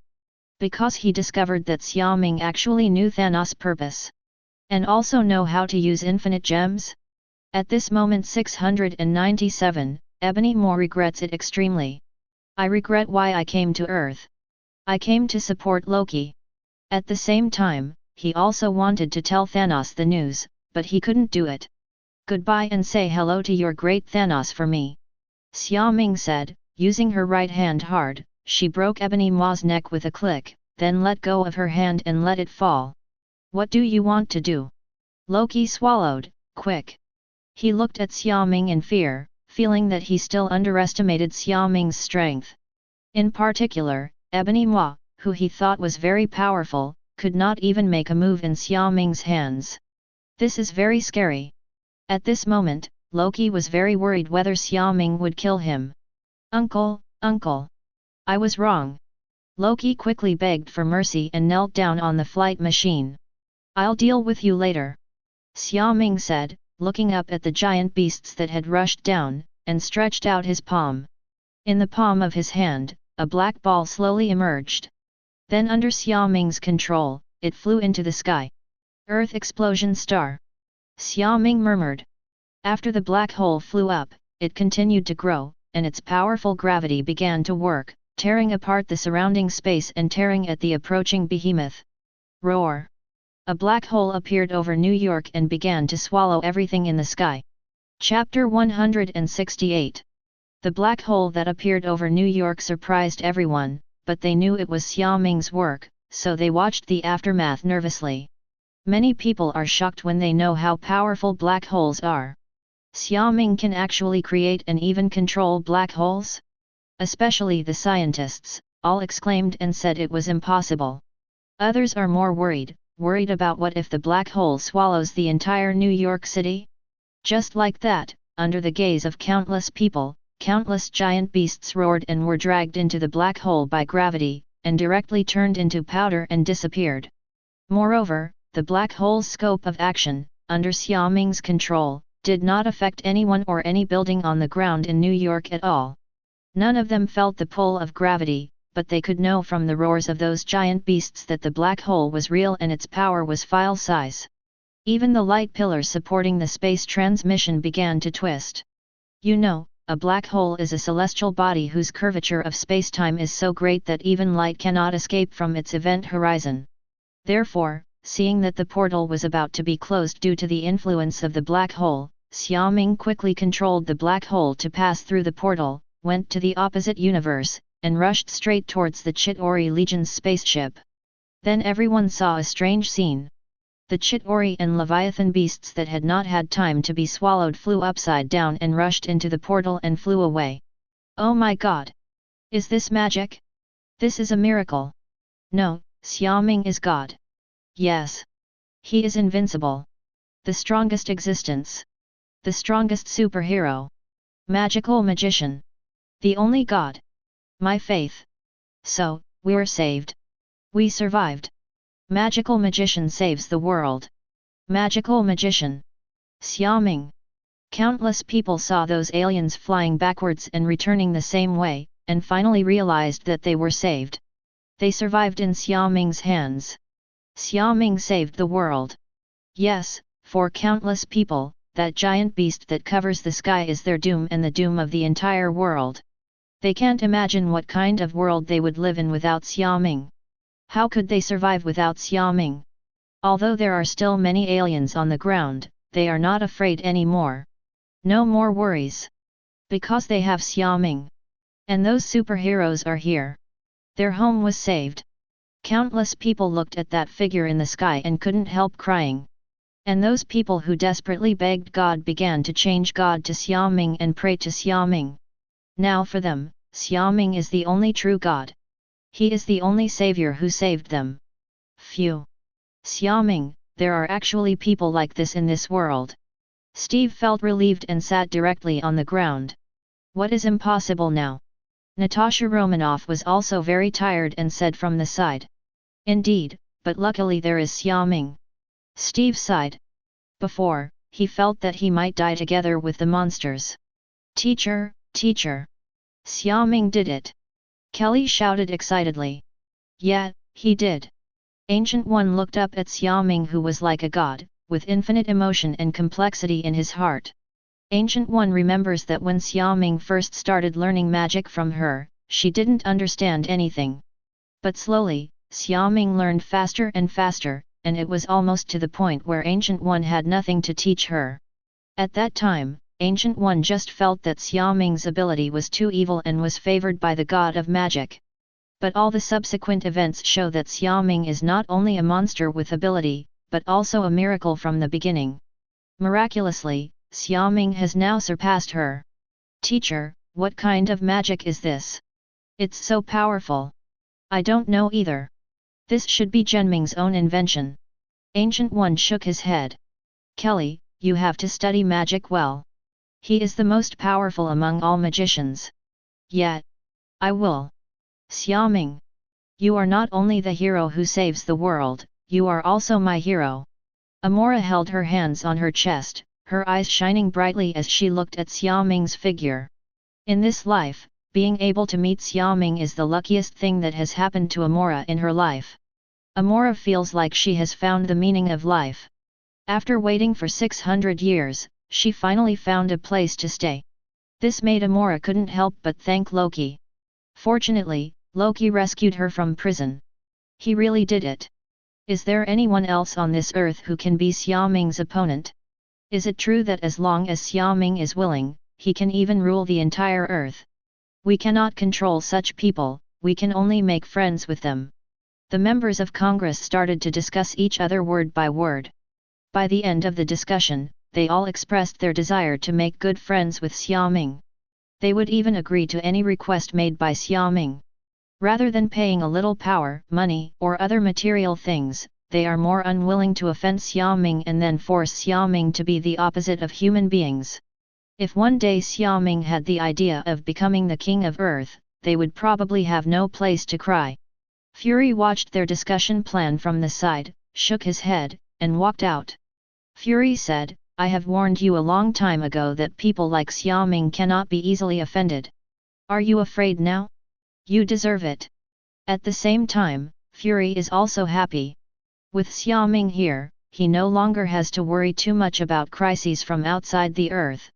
At this moment, Fury's eyes even became wet with excitement. It's great to have Xiaoming here. Ding yi! Xiaoming! Marvelous! We are saved! As soon as Fury walked to the door of the control room, he heard cheers inside and couldn't help but shake his head and smile. He even saw his right-hand man, Hill, hugging and dancing with others in celebration, changing his usual calm style. But what happened this time was enough to make them so excited. Xiaoming! He did it! Gwen shouted. Yes! Mr. Xiaoming! Peter jumped up with joy as well. This is the superhero he longs for. Really, it's solved. Loki knelt aside, looking up blankly at the fewer and fewer Chitauri in the sky, speechless. The good news is that he, Mo Wangs, did the right thing by considering Xiaoming as a bigger opponent. The bad news is, he failed. Xiaoming, as expected, cannot be defeated. Opposite the portal, the spaceship king. What is that? Black hole. Where is Lord Ebony Maw? Let's run. Quick, quick, quick, we have to leave quickly. Chitauri, who stayed on the spacecraft, looked at the approaching black hole in the distance in horror, and shouted in horror. It's too late, we won't hold it. The inescapable gravity has long since pulled their battleships and spaceships over. They could only watch helplessly as they were pulled and torn apart by the strong gravity, and then died together. When the entire battleship and spaceship disappeared, many Chitauri still on the ground in New York suddenly lost their strength and fell down one after another. Everyone who saw this scene knew that the war was over. And they are the only victors. Countless people, as well as the entire earth, were saved by Xiaoming. They survived. Chapter 169. Xiaoming! You are wonderful! When Xiaoming took Loki back to the top floor of the Stark building, Amora ran over excitedly. Why are you here? I came here to find Loki. I wanted to catch him, but he ran away. Amora looked at Loki, who lowered his head and said nothing, and explained. Well, then you watch Loki first, and I'll close the portal. Xiaoming nodded and flew up. Loki, don't even think about running away. Where do you think I can go with Xiaoming here? Loki smiled bitterly and sat directly on the ground. He has no intention of escaping now, unless he wants to die. But Loki, I have to thank you for rescuing me. Huh? Because of this moment of freedom? It's a pity that your freedom is about to end. Loki scoffed. No, Xiaoming has decided to let me stay with him, so I won't be taken back to Asgard and imprisoned like you. That's why I thank you. Amora shook her head and explained. Ah! After Loki finished listening, he raised his head and looked at Amora blankly. No, why can you stay? Why does Xiaoming want to keep you? Aren't you supposed to be brought back to Asgard, put on trial, and then become fellow inmates like me? What did you do? Is Xiaoming controlled by you? 797. Loki exclaimed. Do you think I am Xiaoming's opponent? The reason why I escaped your control is because I was defeated by Xiaoming when I was about to attack him. Amora rolled her eyes. I see. Loki finally understood why Amora returned to normal. Then he said that he was really miserable. Amora is still protected by Xiaoming, but he has no one to protect him. Having committed such a big thing this time, Loki will probably spend the rest of his life in prison if nothing unexpected happens. Amora. Where is Xiaoming? Gwen suddenly came up from below. She just saw Xiaoming arriving here, so she followed her. Go and close the portal. Huh? Who is this? Gwen looked at Loki and asked in confusion. He is Loki, the culprit of this incident. Ah, it's you, the guy who let aliens invade the Earth. If Gwen hadn't seen that he had been caught now, she might have gone up and kicked him. By the way, you said you are also from Asgard, right? Do you know Loki? Gwen suddenly turned to look at Amora. Yes, I am an Asgardian, but I have been in prison because of some mistakes I made in the past. Amora and Gwen chatted silently on the sidelines. Below, Steve, Natasha Romanoff, and Hawkeye ran all the way towards the Stark building. They also saw Xiaoming coming back with Loki and wanted to gather there. Then while running, Steve and others saw a person in front of them wearing a dark green uniform who looked like a superhero and heading in the same direction as them. Hey! The one in front! Steve yelled. Hi! Peter turned around in confusion. You are? We should ask you this, are you a superhero too? Steve asked. Yes, I'm a superhero too, I'm the Lizard. But this shield, you're Captain America? Aren't you dead? Peter asked in shock. For some reasons, I survived and came back to life. Seeing that Peter was not an enemy, Steve lowered his guard. After all, the chaos in New York is not over yet, and who knows what monsters will come out. But this lizard man is pretty realistic. Are you really Steve? You are my idol. Hello, hello. My name is Peter Parker. You see, my uniform is designed based on your clothes. How about it? Peter excitedly stepped forward to shake hands with Steve, and then showed off his uniform style, which made him very happy. Very good, very good. The corners of Steve's mouth twitched. Although the styles are indeed similar, the color scheme is too simple. Natasha Romanoff next to her couldn't help but snicker. Seeing this scene, Peter lowered his head sadly. Sure enough, the color, AIEI, still needs to be changed. Where are you going? Steve asked. Oh. I'm going to find Mr. Xiaoming. Do you know Xiaoming too? The three of them were surprised. Yes. Mr. Xiaoming is my savior. My ability to have super abilities is also due to Mr. Xiaoming. Peter said proudly. Then let's go together. When the three of them saw that Peter and Xiaoming knew each other, they invited them to join them. Okay. Speaking of which, Captain, can you give me an autograph later? Okay. The four of them jogged all the way, seizing the time to meet up. But as he ran, Hawkeye's excellent eyesight saw a familiar color. Wait, do you think that looks like Stark? Hawkeye pointed to a pile of rubble, revealing half of a figure in red armor, and asked. It's true. Go save people. Steve ran over quickly. Previously, Tony was ordered by Amora to chase Loki, and then he was beaten down by a bunch of Chitauri, and he is unconscious to this day. Tony. Steve called as he lifted off Tony's helmet. Is the injury serious? Natasha Romanoff asked. Probably, let's take him to Xiaoming. Xiaoming should be able to treat him. Hawkeye thought of the magic treatment Xiaoming gave them before and suggested. Okay, take him with you. Steve said as he, Hawkeye and others lifted Tony up. It's so heavy. Hawkeye said with difficulty. Steve also looked slightly serious, not to mention Natasha Romanoff. After all, they had just experienced a big battle and their physical strength was almost exhausted. "I'll do it," Peter volunteered. He stepped forward and lifted Tony up. "Are you so strong?" Natasha Romanoff asked in surprise. "Yes, I have lizard genes in my body, so I also have some abilities of lizards. It's pretty awesome." Natasha Romanoff smiled awkwardly. "So that's how you got your lizardman name." Bang! Loki. Thor fell from the sky, and when he saw Loki, he couldn't help but stepped forward and grabbed him by the collar. Loki didn't resist at all, and his face lost its former look. "Loki, just wait until you return to Asgard to face trial," Thor yelled, throwing Loki to the ground. Then he turned around and saw two people. "Amora! Why are you still here?" Thor suddenly tensed up and suddenly bent down to pick up Loki and leave. After all, Thor doesn't want to be controlled by Amora anymore. "If you take Loki away, I won't care if Xiaoming is angry," Amora shouted quickly. "Huh? Do you know Xiaoming?"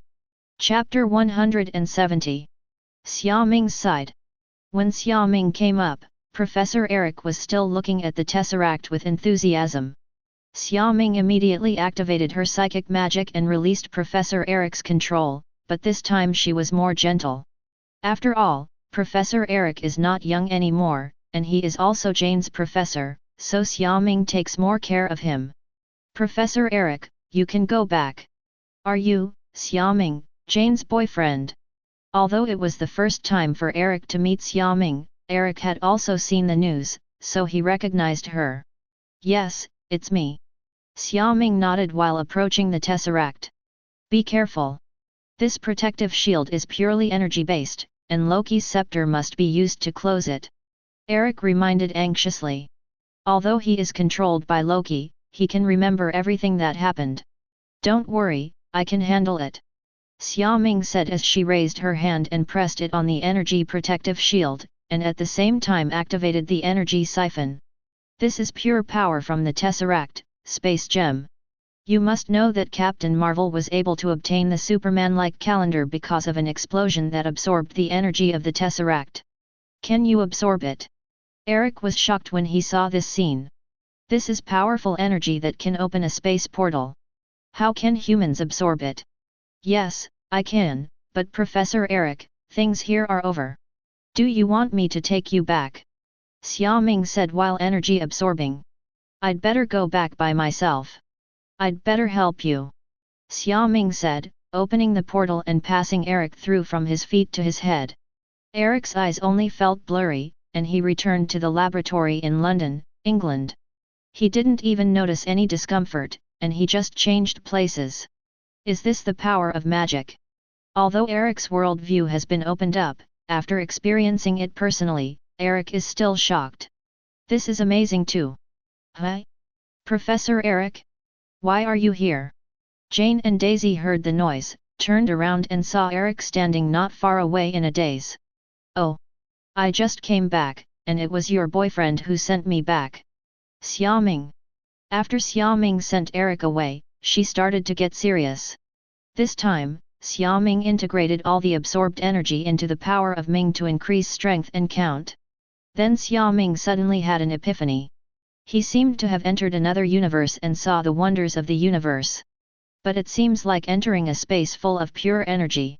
Or suddenly travel through different spaces or parallel universes. Xiaoming's consciousness was brought along by Space Gem to witness magical scenes. Moreover, along with it, there is countless knowledge about space, parallel universes, various forms of cosmic energy, etc., all poured into Zhenming's mind. Fortunately, Xiaoming now has cosmic consciousness, so she doesn't have to worry about her own mental stress. Just when Xiaoming began to comprehend various knowledge, Steve and others also arrived. Thor. Steve met Thor, then Loki, and two strangers. But what is strange is that Thor is sitting on the sofa on the elevator side, while the two unknown women are standing on the rooftop. As for Loki, he is sitting between them as if he is being watched by both sides. "You're here." Thor nodded. "Why are you just looking at Loki like this?" Aren't you afraid that he will run away? Natasha Romanoff asked with a frown. With Xiaoming here, he doesn't dare to run. Thor said. Yeah, that's right, but where's Zhenming? Thor, he went to close the portal, it seems like it's been a while. Who are they? The one wearing the mask is my friend, Spider-Woman, and the other one I don't recognize. Peter said, walking over at the same time. The one next to me is the Enchantress Amora from Asgard who controls me, Tony, and the S.H.I.E.L.D agent. Thor explained. Is her.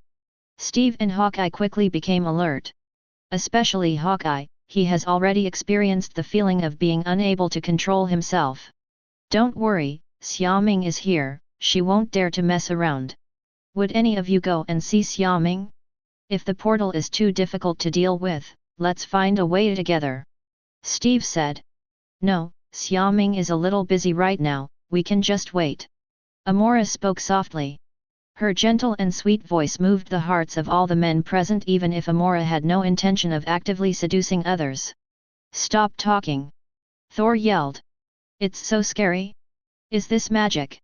Even Steve was almost lost just now. This is her ability, she can control any man with her voice, that's why she is locked up. Zero, please give me flowers. Zero. Thor said with lingering fear. What about Xiaoming? Xiaoming is fine, Amora's charm is useless to him. That's good. Everyone felt relieved. After all, if Amora controlled Xiaoming, who would be the right one? All of them combined are not enough to watch. Hulk! At this moment, Hulk suddenly jumped in from the outside and shouted at everyone. Hey! Big man, we are friends! Hulk! Calm down! The few people who had just sat down were almost frightened to death when they saw Hulk suddenly appear. Although Hulk fought side by side with them, now that the battle is over, who knows if Hulk will take action against one of his own people. Zero. Especially Steve and Thor who were beaten by Hulk, they never want to fight with Hulk again. It's so uncomfortable. Weak. Hulk! Roar! Hulk shouted and blew a strong wind. Just when everyone thought Hulk was about to take action, his body suddenly began to shrink. Slowly, Hulk went back and turned into Banner. Hulk said that he had a great time today and it was time to go back and rest. What are you doing? Where are you? Banner rubbed his head and sat up, looking confused. Thor and the others turned their heads to look, then they all fell back and lay down on the sofa. Crisis averted. Are there any extra clothes here? Banner asked awkwardly. Above, where Xiaoming is. Through in-depth observation, experience, and sentiment, you have clearly understood the nature of space and suddenly understood the law of space. Space law, by mastering the laws of space, you can travel through space, parallel universes, multi-universe, etc. at will. Through in-depth observation, experience, and sentiment, you have clearly understood the nature of energy, and suddenly realized that the infinite universe can be controlled. Infinite cosmic energy control, can absorb and control any form of energy, can infinitely extract various forms of energy, and can control every form of electromagnetic spectrum and gravitational domain energy within the level universe.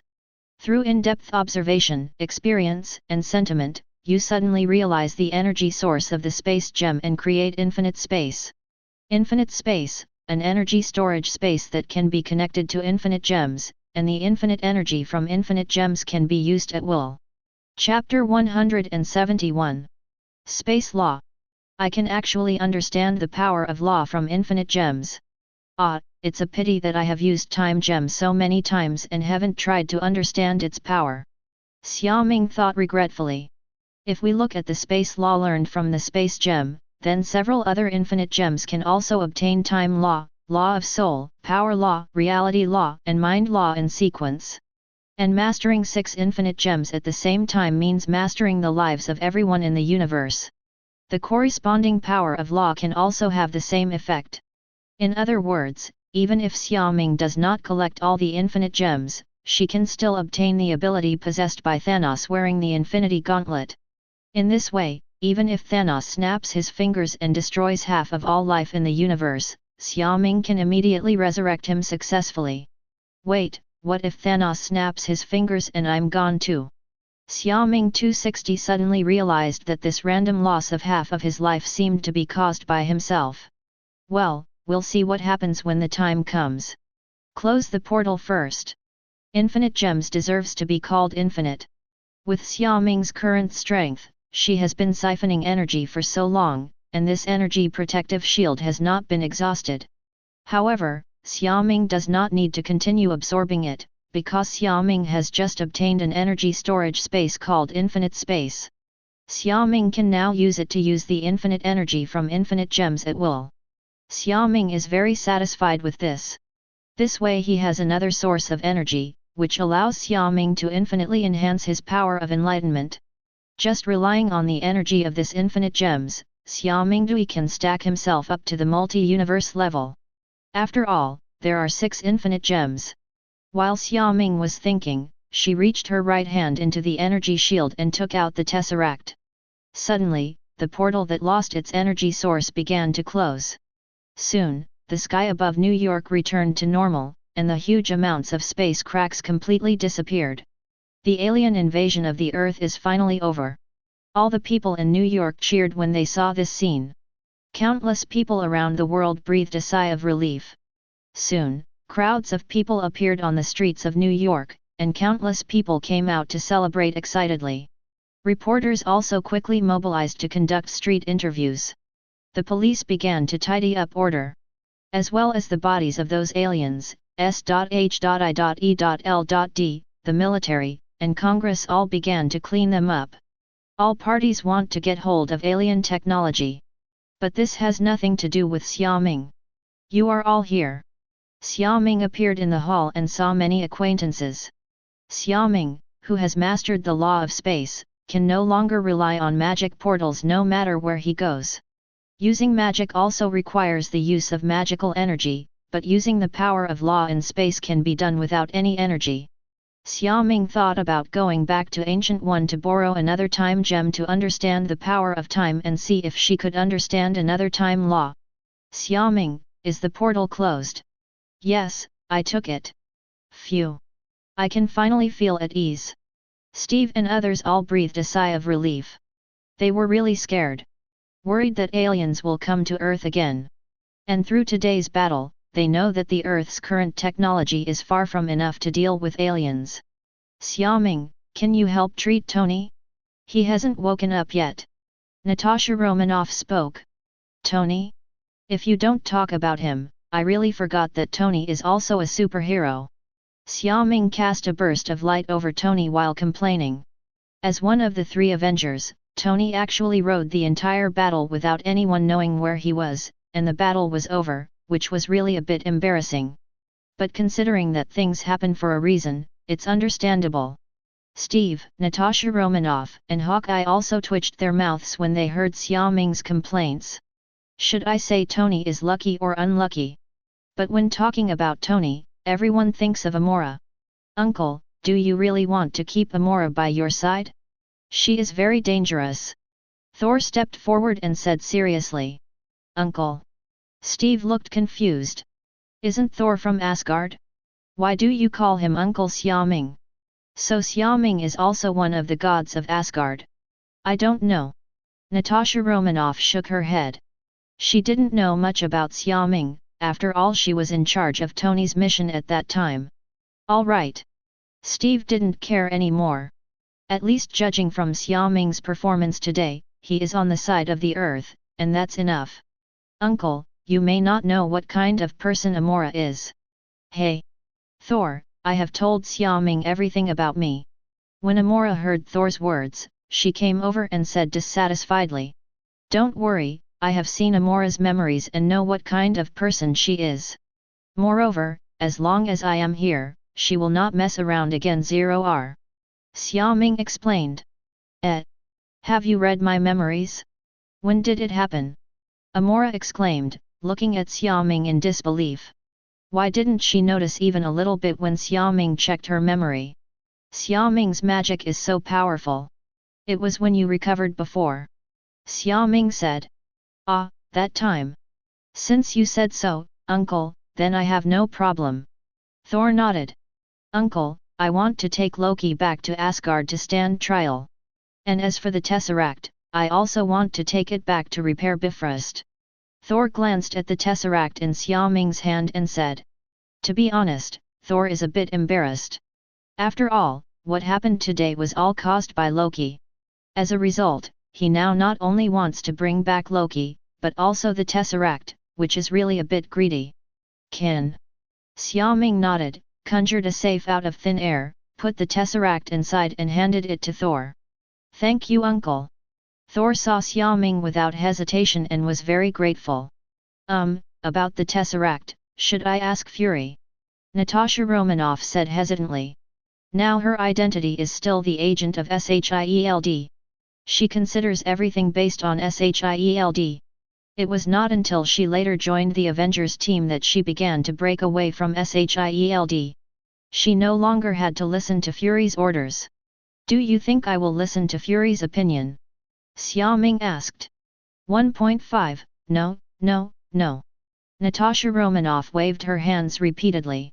Indeed, has Xiaoming ever heard of S.H.I.E.L.D's arrangements? Even under normal circumstances, Fury would not take the initiative to find Xiaoming, unless it was a big event, like when Loki stole the Tesseract. I also think it would be better for Thor to take the Tesseract away so that it doesn't attract attention from the universe. We are not ready for an interstellar war yet. Steve agrees with Xiaoming's approach, especially since he knows about S.H.I.E.L.D using Rubik's Cube to develop weapons. Steve hates war, and he hates Fury's behavior even more. What's wrong with me? At this time, Tony, who was in a coma, woke up after being treated, and then saw people sitting in a circle at his home. Tony recalled in silence for a moment, then woke up with a start. So, the war is over. Chapter 172. Tony thought about it and realized that he actually missed the battle. And, through memories, Tony remembered that he seemed to be controlled by a strange woman, and then he watched his other self make a series of wrong things. And that woman. It's her. She's the one who controls me. Tony looked at the people around him, suddenly noticed Amora, and immediately shouted. Okay, it's over, she is no longer an enemy. Thor pulled Tony and said. To be honest, Thor felt very embarrassed when he saw Tony like this, as if he saw himself. Not an enemy anymore. Yes, with Xiaoming here, she can only be obedient. Xiaoming, too.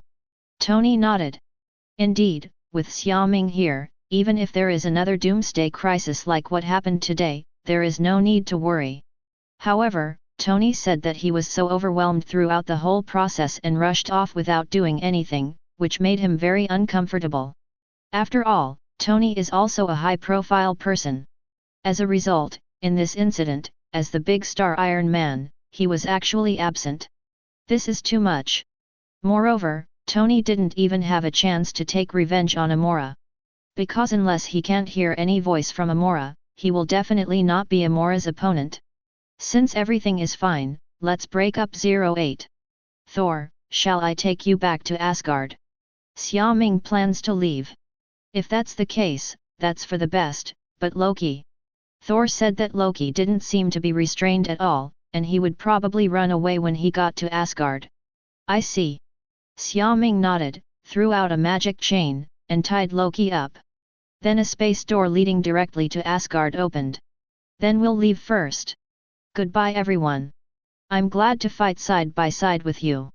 Thor pulled Loki to say goodbye and walked in. The moment Thor and Loki left, the elevator door suddenly opened. Pierce came over with several S.H.I.E.L.D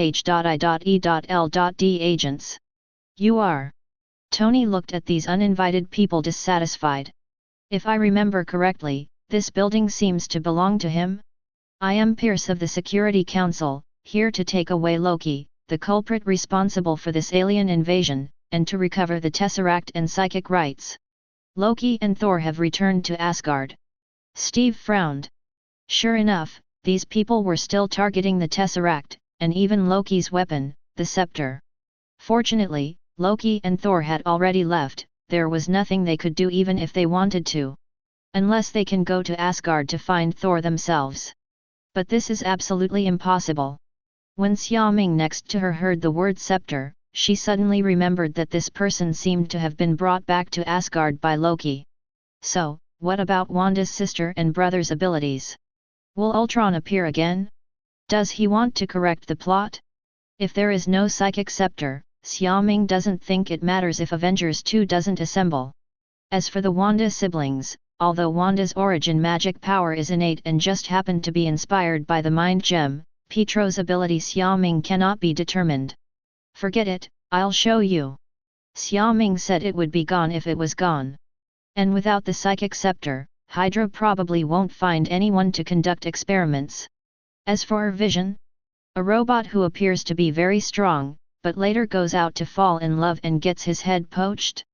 Xiaoming wouldn't care anymore, it would be the same without him. Left? Who allowed it? Loki is responsible for this. And the Tesseract is originally a thing of the earth, how can they be qualified to take it away? When Pierce heard this, he became angry. Putting aside Loki's problem, the Tesseract and the Psychic Scepter are both worthy of research and development.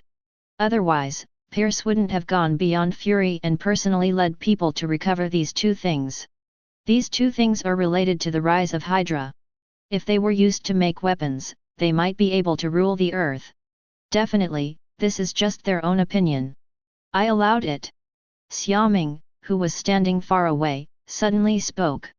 You? You think you are, Xiaoming? Pierce turned his head angrily when he heard someone answer, but was so frightened that he stopped talking mid-sentence. Damn it, this is Xiaoming. Xiaoming just saved the world. However, what Pierce cares about is not Xiaoming's achievements in saving the world, but he is afraid of Xiaoming's unparalleled strength. Relying on one person, he has blocked countless Leviathan beasts. Pierce does not dare to provoke Xiaoming like this. After all, Pierce saw the scene from the beginning to the end of Xiaoming's black hole swallowing everything. Before, Pierce was thinking about how to win over Xiaoming and drag him into Hydra, but now he has given up on this idea and doesn't even dare to think about it. Since it is Mr. Xiaoming's decision, there is no problem. Pierce quickly put on a smile and said politely. This change made Tony sneer disdainfully. It means you people are just scoundrels, seeking death, and deserve what you deserve. In the past, you used your power to plunder and exert pressure, but now you are afraid when you encounter hard problems, right? You know you can't mess with Xiaoming, right? Tony was also very happy. Next to them, Natasha Romanoff and Hawkeye also shook their heads. Because as agents, they know the internal power struggle and how dark the hearts of some people are. But they were happy to see such a scene. That's okay, I'll go back first. Xiaoming raised her hand and disappeared directly with Gwen and Amora, without even a portal appearing. But everyone is not surprised by this. Well. Pierce sighed and left with Crossbones, Sitwell, and several other Hydra agents. He didn't expect that he couldn't catch up with his speed so fast, and he didn't catch anything. Sir. Many reporters are coming below and want to interview you. Jarvis's voice suddenly sounded. Interview? What do you think? Tony looked at Steve and the others. This, our identity. Natasha Romanoff refused. Hawkeye also nodded. As an agent, he was most taboo about being exposed to the public. I won't go either. Just as Steve was about to refuse, a message came from Natasha Romanoff. Captain, Fury said you'd better show up. Your appearance can bring encouragement to everyone. After all, Captain America is a symbol of spirituality and the idol of countless people. This, I know. The square in front of the S.H.I.E.L.D. building. Tony put on a new battle suit, and Steve and he were interviewed. Are you really Captain America? Steve Rogers. Didn't you disappear? How did you come back alive? Where's the magician? Why doesn't he show up? Yes, yes. Where is our savior? Captain. Today you are fighting aliens together. Have you formed a team? Hey. Mr. Iron Man. Why didn't you show up just now? Is it because you were scared? Yes. Mr. Stark, as a superhero, why didn't you stand up this time? Tony's face turned dark as he listened. He should not have agreed to this interview just now. Damn it, he forgot about making soy sauce himself. Chapter 173. Asgard. Thor returns to Asgard with Loki. Father, we are back. Thor pulled Loki to Odin. Loki. Odin looked at Loki with a complicated expression. Loki is not dead, Odin is happy. But what Loki did made Odin very sad and disappointed. Back then, after Odin defeated the giants of Jotunheim, he saw Loki who was abandoned as a child on the battlefield. He had an idea in his heart and took Loki back to Asgard. Odin once said that Thor and Loki were born to be kings. Thor will be the god king of Asgard. As for Loki, Odin hopes that he can become the leader of Jotunheim and the giants of Jotunheim. In this way, the two brothers can make Asgard and Jotunheim peaceful forever and no longer fight. But Odin did not expect that Loki would be so unacceptable to his true identity, and even wanted to completely destroy the entire Jotunheim with his own hands. This is not what Odin wants to see. Someone, take Loki to jail. Odin sighed when he saw that Loki didn't even want to say a word to him. And Loki was indifferent when he heard Odin's treatment of him. He said it didn't matter, he failed anyway. Thor watched Loki being taken away quietly from the side without speaking. This is the punishment Loki deserves. Father, this is the Tesseract and the Psychic Scepter that Loki got from Thanos. Thor handed Odin the two items in his hands. Tesseract. I didn't expect it to come back to my hands again. There was a look of memory on Odin's face. Thousands of years have passed since he put the Tesseract on the earth. Thor, use it to repair Bifrost as soon as possible. After repair, you must set off quickly to quell the chaos in the 9 realms. Yes, Father. What about this scepter? Put it in the treasure house first. This thing is a bit dangerous. Let me think about it first. Odin hesitated. Yes. Thor said and turned to leave. 3 infinite gems have appeared. If they stay in Asgard, I'm afraid it will bring disaster to this place. Odin thought worriedly. Odin also collected infinite gems when he was young, and now he has a replica infinity gauntlet in Asgard. Therefore, he knew how powerful it would be after collecting all 6 gems. And he also knows that Thanos is collecting gems. While Odin is still alive, there is no need to worry about Thanos, but the problem is, he is about to die. Asgard has lost its asylum, Thanos will definitely come. And Thor can't compete with Thanos yet, so the infinite gems staying in Asgard is like a reminder. What's more, in addition to worrying about Thanos, Odin also has a troublesome Hela to consider. Unfortunately, these things only happened after his death, and he couldn't stop them even if he wanted to. If there is someone with similar strength to me, how could I forget about this kid? In the end, we still have to rely on Xiaoming. Odin suddenly remembered that the crisis that Loki brought to the earth seemed to be solved by Xiaoming. Moreover, if Odin guessed correctly, Xiaoming is now a strong man in the level single universe.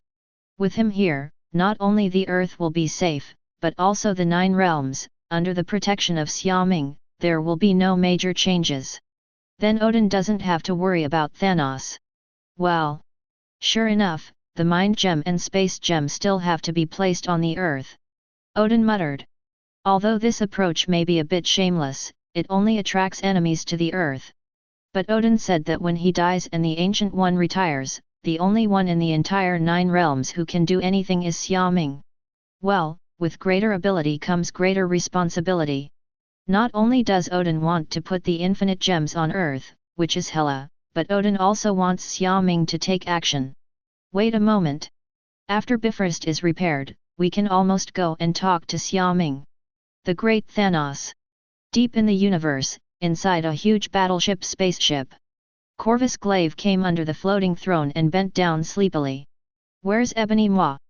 Thanos's majestic voice sounded. He took the Legion to Earth. Isn't it over yet? Thanos frowned. We don't know. Corvus Glaive hesitated.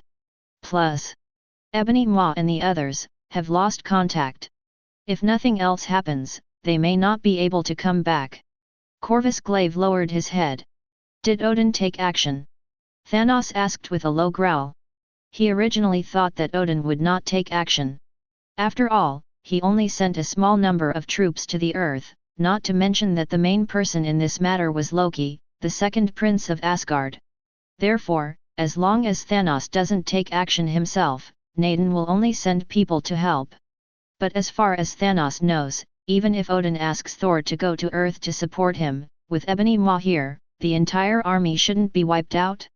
This, we don't know clearly, but judging from the last communication intercepted by the Legion spacecraft, Odin did not take action. They were swallowed by a black hole. We guess that it was a powerful person on Earth who took action. Corvus Glaive explains. Earth. Ancient One. Thanos mused. It makes sense when you think about it, after all, the Sorcerer Supreme Ancient One is on Earth. I understand, don't worry about the Earth side for now. With Odin and the Ancient One here, Thanos has no way to trouble them now. You still have to be patient and wait. But the only good news is that Thanos already knows that there are 3 infinite gems in the 9 realms, which can save him a lot of time in searching. Yes.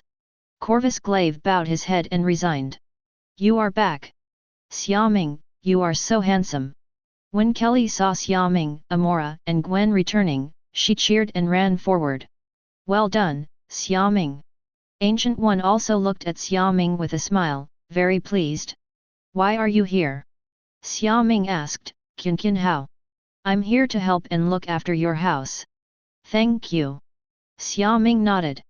I didn't expect that your place would be so lively after not seeing you for a short period of time. Ancient One looked at the 3 girls gathered next to him and said meaningfully. Ahem, wouldn't it be nice to have some fun? Xiaoming coughed twice. Okay, I can't control your affairs, you can take care of yourself. Ancient One said and was about to go back. Hey, lend me the time gem again. Where are you going again? I'm not going anywhere, I just want to study time gem, a very fast version. Xiaoming explained. Don't mess up the timeline. The Ancient One handed the Eye of Agamotto to Xiaoming and gave instructions. Don't worry, it won't happen. Pay attention to yourself, I'm going back. Goodbye. Chapter 174. After the Ancient One left, Xiaoming looked at Gwen, Kelly, and Amora who were chatting enthusiastically. I said, when did you know each other? Xiaoming asked doubtfully. Or is this your ability?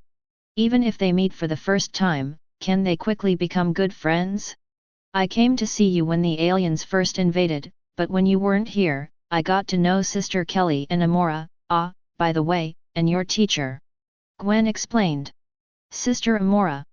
Xiaoming twitched the corner of her mouth, you have such a good relationship. Yes, after all, I am the oldest here. Amora smiled coquettishly. He does not shy away from the fact that he has lived for more than 2,000 years. As long as you are happy. Xiaoming shook her head. At this moment, Xiaoming's cell phone rang, and it was a call from Jane. Jane, are you okay? Xiaoming picked up her phone and left the sofa silently. The 3 beauties, each with their own unique looks, lowered their voices at the same time and silently watched Xiaoming's leaving figure. Their eyes sent chills down Xiaoming's back. He obviously didn't do anything. Gwen, you said Xiaoming has a girlfriend? In the UK?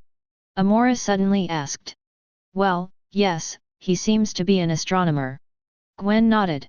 During this time, Gwen came to Xiaoming's place to play when he had nothing to do, so he knew about Jane's affairs. 607. As for Kelly, she came when Loki came to Earth and just snatched the Tesseract, so she had not met Gwen before. It wasn't until earlier today that Gwen knew that 2 girls actually lived in Xiaoming's home. So very surprised. You know, she has been here so many times and has never thought about living here. As a result, someone came from behind. This caused Gwen to also think about whether she should book a room here. There are a lot of rooms here anyway. So, that Jane Foster is just an ordinary person? She doesn't have any super abilities? Amora asked. Right. That's right. Amora narrowed her eyes and smiled. Just an ordinary person, how can he compete with her? Amora is a powerful witch and one of the gods of Asgard. Therefore, in Amora's heart, perhaps only the two in front of her are worthy of vigilance. After all, Gwen can surpass ability and her strength is pretty good. As for Kelly, although her current magic level is insufficient, Amora can feel that the magic energy in Kelly's body is extremely huge. As long as she learns the corresponding magic spells, she can become, a powerful magician. The magical energy Amora felt from Kelly came from Xiaoming. When Gwen saw Amora squinting her eyes and looking at her and Kelly, she felt a sense of crisis in her heart. She also squinted her eyes silently and looked at Amora. The two of them noticed each other's defensiveness at the same time. Only Kelly looked left and right, puzzled. Speaking of which, have you picked a room?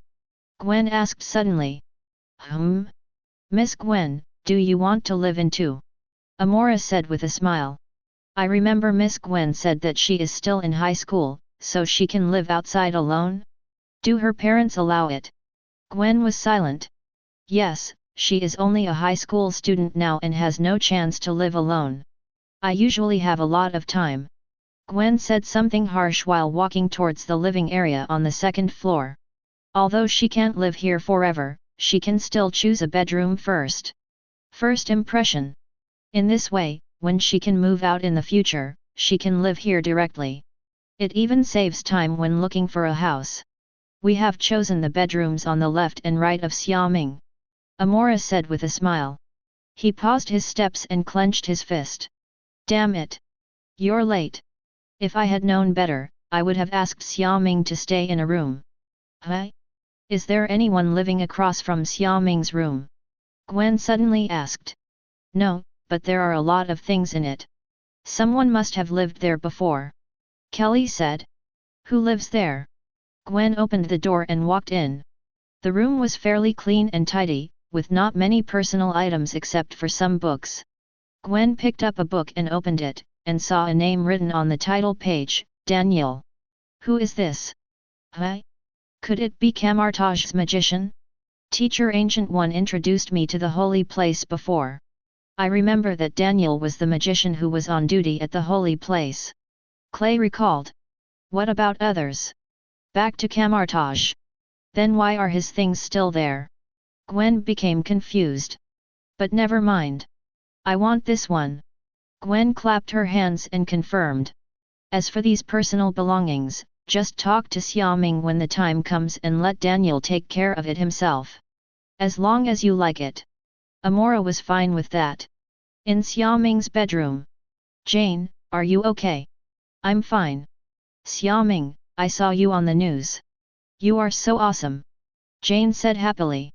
Xiaoming, you are the savior now, do you know it? Savior and other things are only boasted by others. Xiaoming said that these so-called titles are just like this, and no one will remember them after a while. I don't care. You are the savior. Superhero. Yes, yes. I am your superhero. Xiaoming smiled. Xiaoming, I want to go to New York. Jane said suddenly.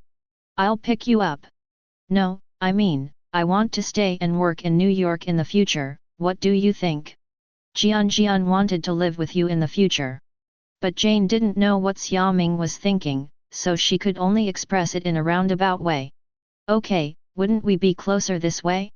When do you plan to come over? Xiaoming welcomes this. It will take a while. I will go there when I finish handling the project in hand. Jane became happy. Well, sure. Let me know anytime. Xiaoming can appear next to Jane immediately, but because Jane's work is very busy and troublesome, Xiaoming rarely disturbs her. Therefore, Xiaoming really welcomes Jane to New York. Okay. The two talked for a while and then hung up the phone. When Xiaoming walked out, she saw Gwen and the other three opposite her room. What are you doing? Gwen said she wanted to move in and was choosing a room. Kelly explained. Ah? Are you serious? Xiaoming looked at Gwen in surprise. He thought he heard it wrong before, but he didn't expect Gwen to be serious. Don't you welcome me? Gwen tensed. No. You're still in school, so your family can agree. Xiaoming scratched his head. I don't come here every day, just come here occasionally. Then, just be happy. Chapter 175. Gwen was very happy that Xiaoming did not refuse her stay, and the three of them held hands and talked and laughed. When Xiaoming saw this scene, she didn't know whether she was happy or unhappy. He just suddenly remembered that Jane had just said that he would move to New York soon. At that time, he didn't know whether Jane would move in or find another house to live in. Speaking of which, he hadn't told Jian Kelly about it yet, but he turned around and saw another Amora, plus Gwen. This made Xiaoming not know how to explain to Jane. Well, let's see then. Xiaoming shook her head. Ah! Oh no! I should go back. As the three of them were chatting, Gwen suddenly exclaimed. It seems like she was out for too long. Although Gwen had explained to her parents that she was temporarily staying in her classmate's home to avoid aliens, but now that the war is over, her parents should be worried if she doesn't go back. Xiaoming, I have to go back first. Do you need me to send you off? No, no, no. I can just go back by myself. Gwen said, what if you send me a gift and show up directly at home and are exposed? Let her behave normally. Well, that's good. Xiaoming nodded. Then I'll come and play again next time. Gwen said, waving her hands, saying goodbye to everyone, and jumped out of the window. Then a few people looked at me and I looked at you, not knowing what to do. And Xiaoming is obviously not used to the existence of Kelly and Amora. After all, he is used to living alone. What do you want to eat tonight? Xiaoming asked. Everything is fine. Me too. Carrie and Amora say they are not picky eaters. Okay, I'll go out for a walk. Xiaoming nodded and planned to go out to buy some food. Although he knows magic, Xiaoming still enjoys the process of cooking. As for washing dishes, just use magic, one click to automatically clean and place them. It's very convenient. Let's go too. Kelly raised her hand. Well, I also want to buy some clothes or something, okay? Amora also raised her hand. Okay, let's go together. Then the three of them went out directly. Along the way, someone saw Xiaoming and suddenly exclaimed, running up to ask for autographs and photos. In just one day, Xiaoming became a New York and world-class superstar, surpassing Iron Man. His name is the most searched on the internet, and the topic remains high. There are even people who have set up many homepages for Xiaoming alone, triggering countless discussions on various platforms. What's more, Xiaoming was directly added to the homepage of some myth and legend, and Xiaoming was placed side by side with God, Odin, Zeus, and other gods. Xiaoming has unknowingly become the belief of countless people, a living god on earth. In addition, the name of the Avengers was also officially exposed to the world. Because of the interview between Steve and Tony, everyone knew that the former Captain America, the spiritual symbol, was back. Moreover, today, various photos and videos of them fighting aliens on the streets of New York to protect citizens, as well as interviews with citizens who were protected and rescued, have all been transmitted to major networks and various news platforms. Although they are not as shining as Xiaoming, their names as Avengers are also known to everyone. Then, the official members of the Avengers were finally determined. Led by Captain America Steve, Iron Man Tony, Thor, Hulk, and Black Widow and Hawkeye, whose true names have not been revealed, are all members of the Avengers. In addition, there are Spider-Woman and Lizardman, who also shine and are known to everyone. Peter was so happy that he rolled around at home when he saw his news. From now on, he can use the identity of Lizardman and officially engage in superhero activities. But before that, Peter decided to change the color of his uniform. And Xiaoming, among all the superheroes, is in a class of her own. She is a being called God, no one can match her. Walking on the road, I found Xiaoming who was getting more and more attention. In desperation, I could only activate my spiritual magic to completely reduce the presence of the three of them. It seems that I will have to go out less in the future. Xiaoming sighed. Ah, what a pity. If I had gone to help today, maybe I would have been on the news. Kelly expressed regret. But Amora, didn't you go to help? Why doesn't anyone seem to know you?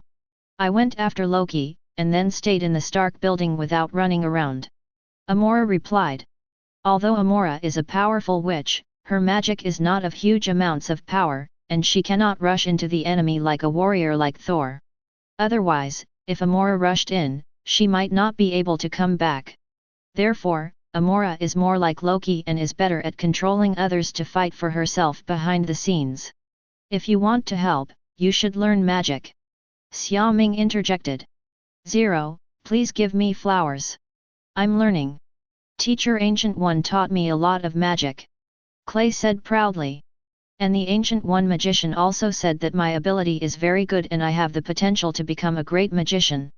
Well, then go ahead. Xiaoming said perfunctorily. Damn it. I obviously came here to learn from you, but you haven't even taught me a single magic. Clay complained. There is no time, I will teach you personally starting tomorrow. Xiaoming agreed. That's pretty much it. Soon, the three of them bought the ingredients and Amora and Kelly picked out a lot of clothes, shoes, etc. for themselves and returned to the holy place. Fortunately, Xiaoming still had enough money to spend, so she paid directly regardless of what clothes Amora and Kelly chose. 0. In the evening, the three of them sat at the dining table and had dinner together for the first time. Xiaoming didn't know what was going on. There was nothing embarrassing about the three of them sitting together, it was just strange. At about 90 o'clock, everyone took a rest and those who should study read books, such as Kelly. It wasn't until Xiaoming was lying in bed that his door suddenly opened. Amora? What are you doing? Xiaoming looked at Amora who walked in, wearing a white lace pajamas, her fair skin looming, looking shy, and became confused. Xiaoming can be sure. Amora is wearing nothing underneath except this lace nightgown. Especially the hands clasped on the chest make the fair skin look even more impressive. I'm here to sleep. After Amora closed the door, she bit her lip, stepped forward suddenly, and got into bed. You.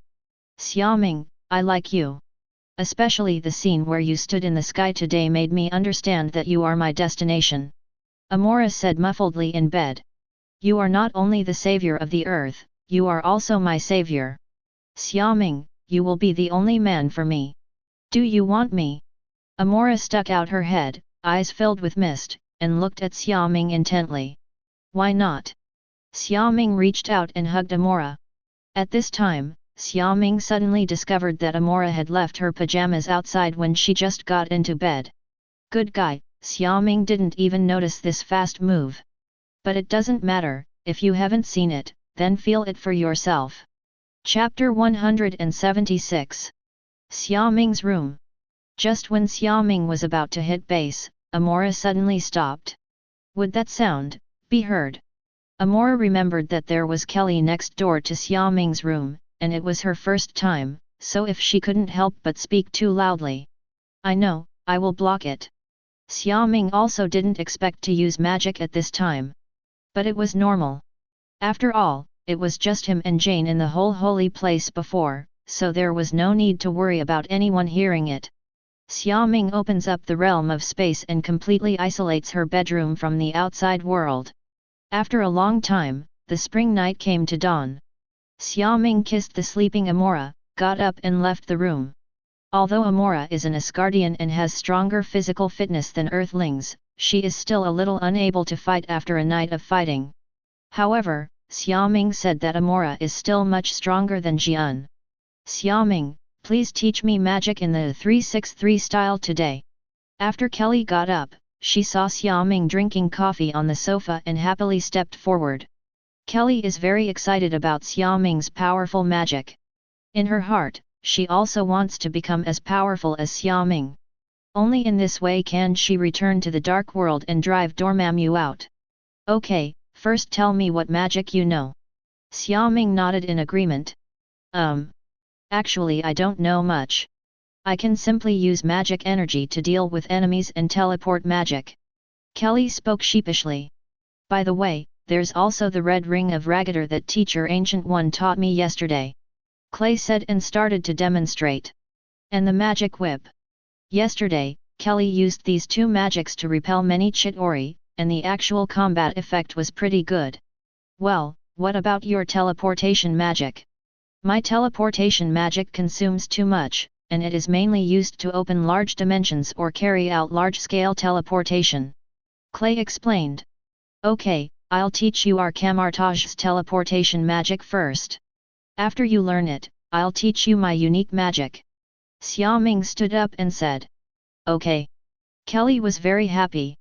Let's go to the first floor. There's more space there. Okay, but what about Amora? Why hasn't she gotten up yet? She likes to sleep in so much. Do you want to call her? Clay asked doubtfully. Ahem, don't worry about her, maybe she was too tired yesterday. Xiaoming said casually. But it is true that the two of them didn't sleep all night, and Amora was indeed very tired. All right. First floor. Xiaoming explained the key points of teleportation magic to Kelly and gave a demonstration. Theoretically, Kamar-Taj's magician needs to borrow the sling ring when using this magic. But it seems that Xiaoming has been using it directly since she learned it. Therefore, when Kelly started practicing and things were not going so well, Xiaoming just told her to increase the output of magic energy. As long as the magic energy is enough, the portal can be opened even without the sling ring. And this is Xiaoming's experience. As for Kamar-Taj's magician, because of insufficient magic energy, he can only use magic with the help of the sling ring. But because the source of her magical energy is Xiaoming's world of eternal night, the god of black magic, her starting line is higher than that of ordinary magicians, and her energy is endless, so she doesn't have to worry about waste or insufficient energy. Therefore, under the guidance of Xiaoming, Kelly continued to increase the output of magic energy, and soon successfully used teleportation magic. Success! Kelly looked at the space opposite the portal in surprise, the location of the bookshelf on the third floor. This is much simpler than the teleportation magic I know. Kelly said that this kind of teleportation magic that only requires drawing circles is not too convenient. Yes, this is the first magic that every magician in our Kamar-Taj must learn. And once you master it, you can open the portal with just a thought, just like this. Xiaoming demonstrated it herself and opened the portal to the main building without using any movements. Awesome! Kelly exclaimed. Anyway, you just need to practice this magic more. I will. Kelly nodded. What about your unique magic? What is it? Is it powerful? Kelly was looking forward to it. I will teach you the magic body refining flow first, starting from mastering the control of magic energy. Xiaoming thought for a while and decided to teach Kelly this. This magic is somewhat similar to internal strength. It spreads magical energy throughout the body to enhance physical fitness, strength, defense, and speed. Moreover, this magic is really only known by Xiaoming, or in other words, only someone like Kelly, who has obtained Xiaoming's permission and can use Xiaoming's dimensional world magic energy without restriction, can succeed. If it were any other magician, using magic energy so recklessly, I'm afraid he would be in deep debt, or even catch up with the Ancient One. This is why until now, Mordo can only use a small part of the magic energy to concentrate on his fists, but cannot spread it throughout his body. It is for this reason. After all, not everyone can use magic without paying the magic price like Xiaoming. In fact, Kelly didn't quite understand the logic behind this. Anyway, she would do whatever Xiaoming taught her. That's why Ancient One asked Kelly to learn magic with Xiaoming. Because of the conditions that Clay possesses, it's so great that Ancient One can't help but cry after watching it. Ancient One is even thinking that if she also has a child, she will definitely let him become a disciple of Xiaoming at all costs. Not for anything else, just for the benefit of unlimited use of magic energy. Magic body refining flow? What is that? Let's change places. Xiaoming said and brought Kelly to the rock world. Here, try to break this rock. Xiaoming tapped the stone in front of Carrie's eyes with her chin. Use magic. Kelly asked doubtfully, while posing. No, use your physical strength. Ah? How is this possible? It can't be broken at all. Kelly's eyes widened and she looked at Xiaoming in disbelief. I am a magician. It's not like aliens or other monsters. Putting aside magic, she is no different from Earthlings, except that she is physically stronger. And this one is definitely not as strong as Asgard Thor. I'll let you experience my magic first. Xiaoming said, passing 2.7 the magic mark on Carrie's hand, pouring magic energy into Carrie's body, strengthening her body. Wow! Such a feeling! Carrie felt that the magical energy was like a warm current, flowing through her body, causing Carrie to cry out in comfort. Here, try to break it, Xiaoming said again. Is it really possible? It won't hurt, right? Kelly was a little worried. Believe me. Good. Kelly nodded seriously, with a determined expression on her face, walked to the rock as high as her, clenched her fists, felt the power in her body, and punched fiercely. Ha! Boom! The hard rock shattered with the sound. OMG! It really works! Yes, this is the magic body refining flow. Do you want to learn it? I want to learn. I want to learn. Chapter 177. Xiaoming clearly explained the key points of the magic body refining flow to Kelly, and taught her step by step how to use magic energy and how to control it. As long as Kelly learns this magic, her control and use of magic energy will rise to a higher level, so that learning other magic in the future will be smoother and more comfortable. You first concentrate the magic energy on your hands, then slowly move your legs and body, step by step, until you have completely mastered it. Yes, I understand. Kelly nodded seriously. She felt that this magic was very powerful, and after learning it, it would allow her to gain a monster-like calendar. Kelly is very sure that as long as she masters this magic, she can defeat almost half of the people in the dark world. After all, neither witches nor other magicians in the dark world are very powerful. Okay, you practice on the stone, and at noon, you can use teleportation magic to come out. Xiaoming left the rock world as she spoke. Kelly was left to struggle with the stone alone. Kelly believes that with her 08 ability, she will be able to completely learn it in a short time. Xiaoming returned to the holy place and sat on the sofa. Amora hasn't woken up yet, and he has nowhere to go, so he can only read books or study magic knowledge. Then Xiaoming suddenly remembered that the time gem seemed to be still in her hands. Taking advantage of having nothing to do now, Xiaoming simply realized the time gem. Maybe she could master the law of time again this time? Xiaoming said, opening the eye of Agamotto, taking out the green time gem from it, and then poured the power of the bright light into it to activate it. Time is defined as the fundamental element of measuring the universe, including ordering events, comparing the duration of events, quantifying the motion of objects, and is also used to describe the continuity of events from the past, present, and into the future. As for infinite gems, it was born from an existence beyond imagination. It ended its own life, but its power did not dissipate easily. It turned into 6 infinite gems, which are the ultimate power. The darkest secret in all the universe. Anyone who becomes the owner of infinite gems will receive the unlimited power zone of the gems. Will be able to create or destroy the entire universe. So when Xiaoming tried to understand the infinite power of time gem, Xiaoming saw the destruction of the universe, the birth of the universe, the phoenix force, and countless powerful existences with unknown names. Xiaoming also saw the origin of the 9 realms, the growth of the world tree, Odin of Asgard, and the origin of the earth. He saw the birth of Xia, the earth goddess, and the other gods. I also saw how these gods fell, and how the God-Eater ended the gods until the last 4 old gods were left. Xiaoming met Ohit, Seth, and Than. Saw the birth of the pantheon, the birth and continuation of humanity. Xiaoming seemed to have seen everything from the beginning of time to the end of time. As Xiaoming explored more and more, Xiaoming even came to the void outside the universe. All of these things make it impossible for Xiaoming to understand or recognize, and even many things cannot leave any impression in Xiaoming's mind. Memories are fleeting, and the loneliness of a place of nothingness makes Xiaoming completely lose the concepts of time and space. Like a stone floating in the depths of the universe, it keeps falling towards the darkest place. Just when the last light in the universe was about to disappear, a sigh suddenly sounded. Time begins to turn back and consciousness begins to return. Xiaoming seemed to have traveled through the endless river of time and came to a world full of white and light. Xiaoming's thoughts gradually became active, recalling past memories. I almost died. After realizing what had just happened, Xiaoming broke into a cold sweat behind her back. The void of the universe, he actually got there.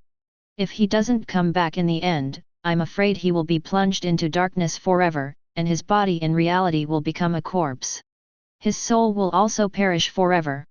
Like a stone that cannot think, it falls into the land of nothingness and floats alone forever. It seems that you are also aware of the consequences of unauthorized access to time. A voice appeared, and Xiaoming looked up. In front of him, an extremely tall human figure appeared, and its body was made up of the infinite universe. Who are you? Xiaoming asked in confusion. This pure white land is extremely unfamiliar to Xiaoming. I am eternal. You are eternity. Xiaoming exclaimed. Maki, the 5 great gods of Marvel, actually met one of them? Although Xiaoming has heard the name of eternity countless times, she never knows what he looks like or how powerful he is. Xiaoming only knows that eternity seems to be the physical manifestation of time and is the collective consciousness of all living creatures in the universe. Eternity or the opposite of death are the 2 opposing forces that formed the universe. It's like 2 sides of the same coin.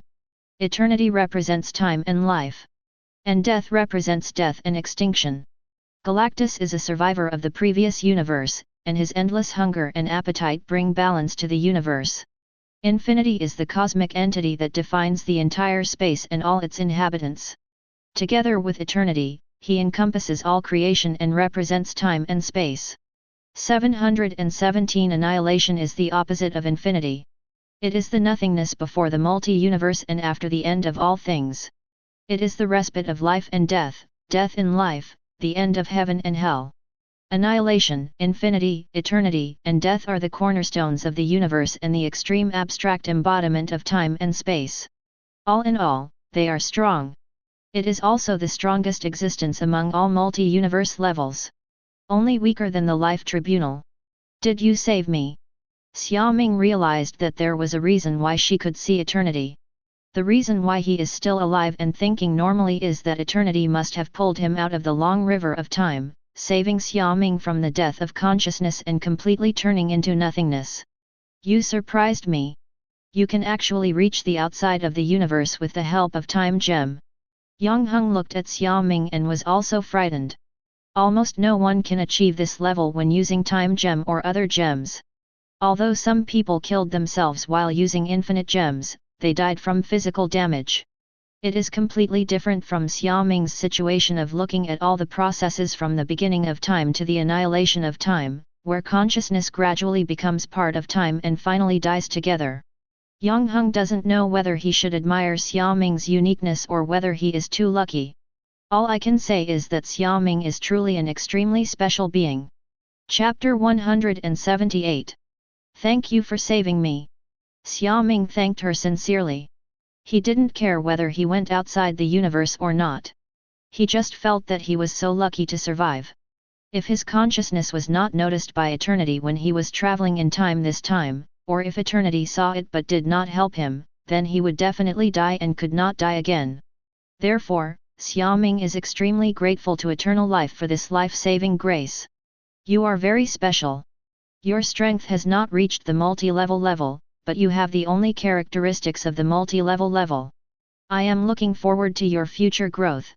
It is rare to see people like Xiaoming in eternity. Even though he had seen countless geniuses and even beings capable of creating multi-universes, no one like Xiaoming had ever appeared. In addition, Xiaoming is still a disciple of the Ancient One, so it is reasonable for Yang Heng to help. Thanks again. Xiaoming is very lucky to have this unique feature of multiple levels. Perhaps if it weren't for this uniqueness, eternal life wouldn't have saved him, and Emperor Weishan probably wouldn't have invested in him either. Xiaoming feels this deeply. And Xiaoming is also full of confidence in himself. He will definitely be able to achieve the multi-level. You go back, maybe we will meet again in the future. As Yang Heng said, the picture in front of Xiaoming's eyes changed. When Xiaoming opened his eyes again, he had returned to the holy place. Xiaoming didn't even have time to say goodbye to eternity. All I can say is that the boss is so scary. Xiaoming breathed a sigh of relief and quickly put the time gem back into the eye of Agamotto.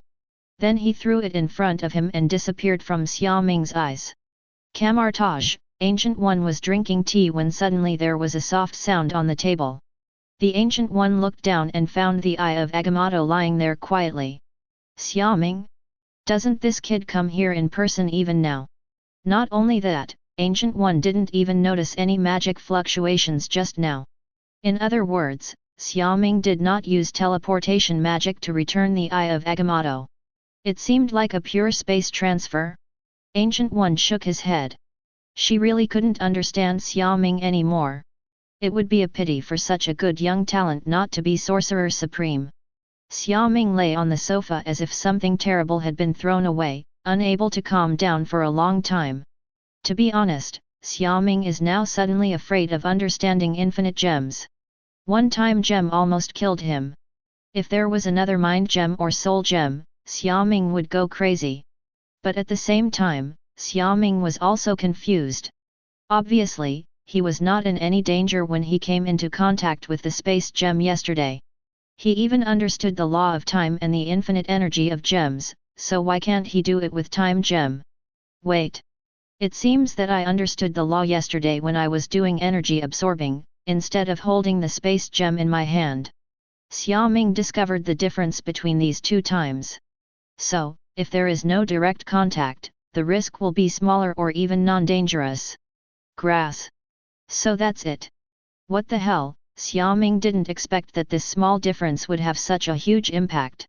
Outside the universe. A place of nothingness. Xiaoming never thought in her life that she could go there. She didn't even know this place existed. This is even more terrifying than the universe Xiaoming saw last time when she integrated with the consciousness of the dark world in the dark dimension. Xiaoming decided that next time she would not directly contact infinite gems like she did today and understand the law through this method.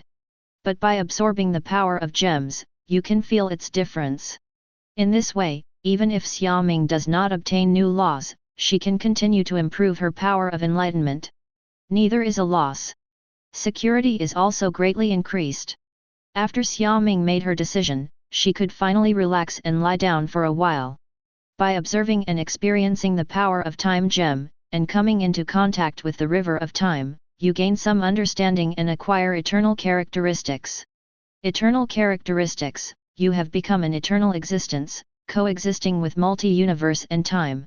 Through observation, you have deeply experienced the passage of time, clearly understood the nature of time, and suddenly understood the law of time.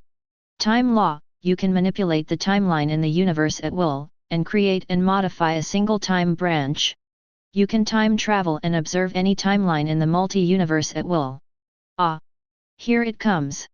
Xiaoming sat up suddenly, closed her eyes and began to comprehend. Eternal characteristic, immortality. Xiaoming was extremely surprised. Is this an effect from time gem? This is much more powerful than the space gem. Especially manipulating the timeline, this is the operation of a multi-universe boss. It's even the ability that the eternity we just saw has. It's just that eternity controls the multi-universe timeline, and Xiaoming seems to be only usable in this universe. In other words, although Xiaoming has a multi-universe level characteristic, his strength is still level single universe. However, as long as the strength increases, the corresponding ability should also increase. By that time, Xiaoming, who has obtained multiple abilities, may be able to become a multi-level person infinitely close to the 5 gods in one fell swoop, surpassing many big bosses. Definitely, Xiaoming is just thinking about it now. Who knows when that will be? Xiaoming. Amora, who had just woken up, came out. After seeing Xiaoming, he naturally came over and sat in Xiaoming's arms. Well, it was so dangerous. I almost lost sight of you just now. Xiaoming buried her head in Amora's chest and said fearfully. Ah? What just happened? Amora hugged Xiaoming tightly and comforted her while asking. Well, I had a nightmare, but luckily I woke up. That's good. But why don't you wear more clothes when you go out? What are you afraid of? There's no one else around anyway. Amora's noise became softer, lazy, and full of charm, with a hint of hoarseness that made Xiaoming couldn't help but move her hands. What are you, Dinyazao, doing? In the pure white world, Eternal looked at the place where Xiaoming disappeared, silent for a long time. Why does it have the same characteristics as us even though it's not strong enough yet? Is it because of traveling through time that it is contaminated with time? But why is this? Eternal muttered to himself about Xiaoming's new changes, unable to understand. Because Yanjing discovered that after he pulled Xiaoming back from the void outside the universe, Xiaoming actually possessed the characteristics of eternity. In other words, Xiaoming is now immortal like them. Even if the universe is destroyed, it will no longer have any impact on him. This is the reason for eternal mystery. Originally, he thought that Xiaoming's specialness only appeared in uniqueness. Unexpectedly, now there is another eternal factory. Moreover, he witnessed this change with his own eyes. But even he couldn't explain it. Chapter 179. Xiaoming and Amora sat on the sofa and hugged each other. Just when Xiaoming was about to take action, a scolding suddenly sounded. What are you doing? Kelly stood not far away, pointing at the two of them, her eyes widened with an expression of disbelief, and there was a lot of anger in it. Kelly felt that she had been betrayed by Amora. Amora obviously said that she wanted to help her, but how come she was sitting in Xiaoming's arms all night long? Still wearing so little. Hateful. Ah, Kelly, good morning. Amora didn't feel embarrassed at all and slowly stood up from Xiaoming's arms. During the movement, a large area of snow-white skin was exposed, making Kelly blush even after seeing it. What's the difference between this and not wearing anything? Kelly never expected that Amora would be such a person. He actually took advantage of her absence to seduce Xiaoming. Ah! So angry. Why are you so early? It's already noon. And what were you doing just now? Kelly glared fiercely at Amora, who lazily walked over while beating Hatcher. I'm doing what I should do. I'm Lord Xiaoming's maid. Is it normal to do this? Amora looked confused. You. Kelly pointed at Amora and was speechless. Xiaoming. Carrie turned her head sharply and looked at Zhenming angrily. Ah? What's wrong? Have you learned magic? Xiaoming was slightly embarrassed. I didn't expect you to be such a person. I misjudged you. Humph. Kelly cursed and ran back to her room. Ah. Xiaoming scratched his head. Then I think about what I did, and it does seem like a bit of a scumbag. But Xiaoming said that Amora was so proactive. If he pushed away, wouldn't he be even less of a man? Just when Xiaoming was thinking about what to eat for lunch, her cell phone rang. At the same time, Xiaoming also discovered that she seemed to have spent a long time in the long river of time, but in reality only a few hours had passed. Fortunately, consciousness and real time are out of sync, otherwise the consequences would be unimaginable. Jane? What's wrong? Xiaoming asked doubtfully. Didn't we just talk on the phone last night? Or did Jane finish her work in one night and come to New York? Xiaoming. There's an earthquake here. Jane's panicked voice came from the phone. What's going on? Don't worry, I'll come right away. Xiaoming stood up suddenly and disappeared into the space. The next second, Xiaoming appeared in London, England, where Jane was working in the laboratory. Simple. Xiaoming walked to several tables. Xiaoming, at the moment Jane, Daisy, and Professor Eric were hiding here. Xiaoming. Be careful. Jane greeted Xiaoming and came quickly. As long as I'm here, nothing will happen. Xiaoming comforted. At the moment, this area is still shaking, and the intensity is not weak. Seeing this, Xiaoming directly activated the space field to cover the building and restore calm. Huh? Is it over? Daisy stuck her head out. Hey, brother-in-law. Daisy greeted Xiaoming. Hello. Xiaoming responded with a smile. Xiaoming. Jane threw herself into Xiaoming's arms. It's okay, don't worry. I don't know what's going on, but there is an earthquake here. Eric came out from under the table, shaking his head in confusion. Hearing this, Xiaoming also frowned and turned on perception. Soon, Xiaoming discovered that the source of the vibration came from deep underground. Xiaoming perceived dozens of weird, lizard-like animals struggling to crawl out of the ground. Then it caused an earthquake here. And their location seems to be under the river not far away. What is this? A prehistoric dinosaur? A prehistoric lizard? Xiaoming didn't recognize them for a while. Xiaoming, did you find anything? Jane asked worriedly. Well, I sensed that there were many monsters under the river outside, and the vibration was caused by them. You mean they're crawling out? Eric exclaimed. That's right. Why are these things here? Xiaoming, can you solve it? Don't worry, I can handle it. You stay here and I'll go take a look. Xiaoming nodded. Then be careful. Jane warned. Don't worry, I'll be back soon. Xiaoming said and disappeared. Why has it become dangerous here? Jane was very worried. After all, the alien invasion in New York has just ended, who knows if the same thing will happen here in London. Don't worry, everything will be solved with my brother-in-law here. Daisy said nonchalantly. I asked you, why do you call me brother-in-law so smoothly? We are not married yet. Jane is really going to be pd off by Daisy. The sudden call brother-in-law made Jane feel very embarrassed. Fortunately, Xiaoming didn't care about anything. Ah? Aren't you going to get married in the future? Didn't you also say you were going to New York? Then you won't be living together. Daisy looked at Jane exaggeratedly. You girl! What nonsense are you talking about? Jane and the others were quiet here, as if the shock was over.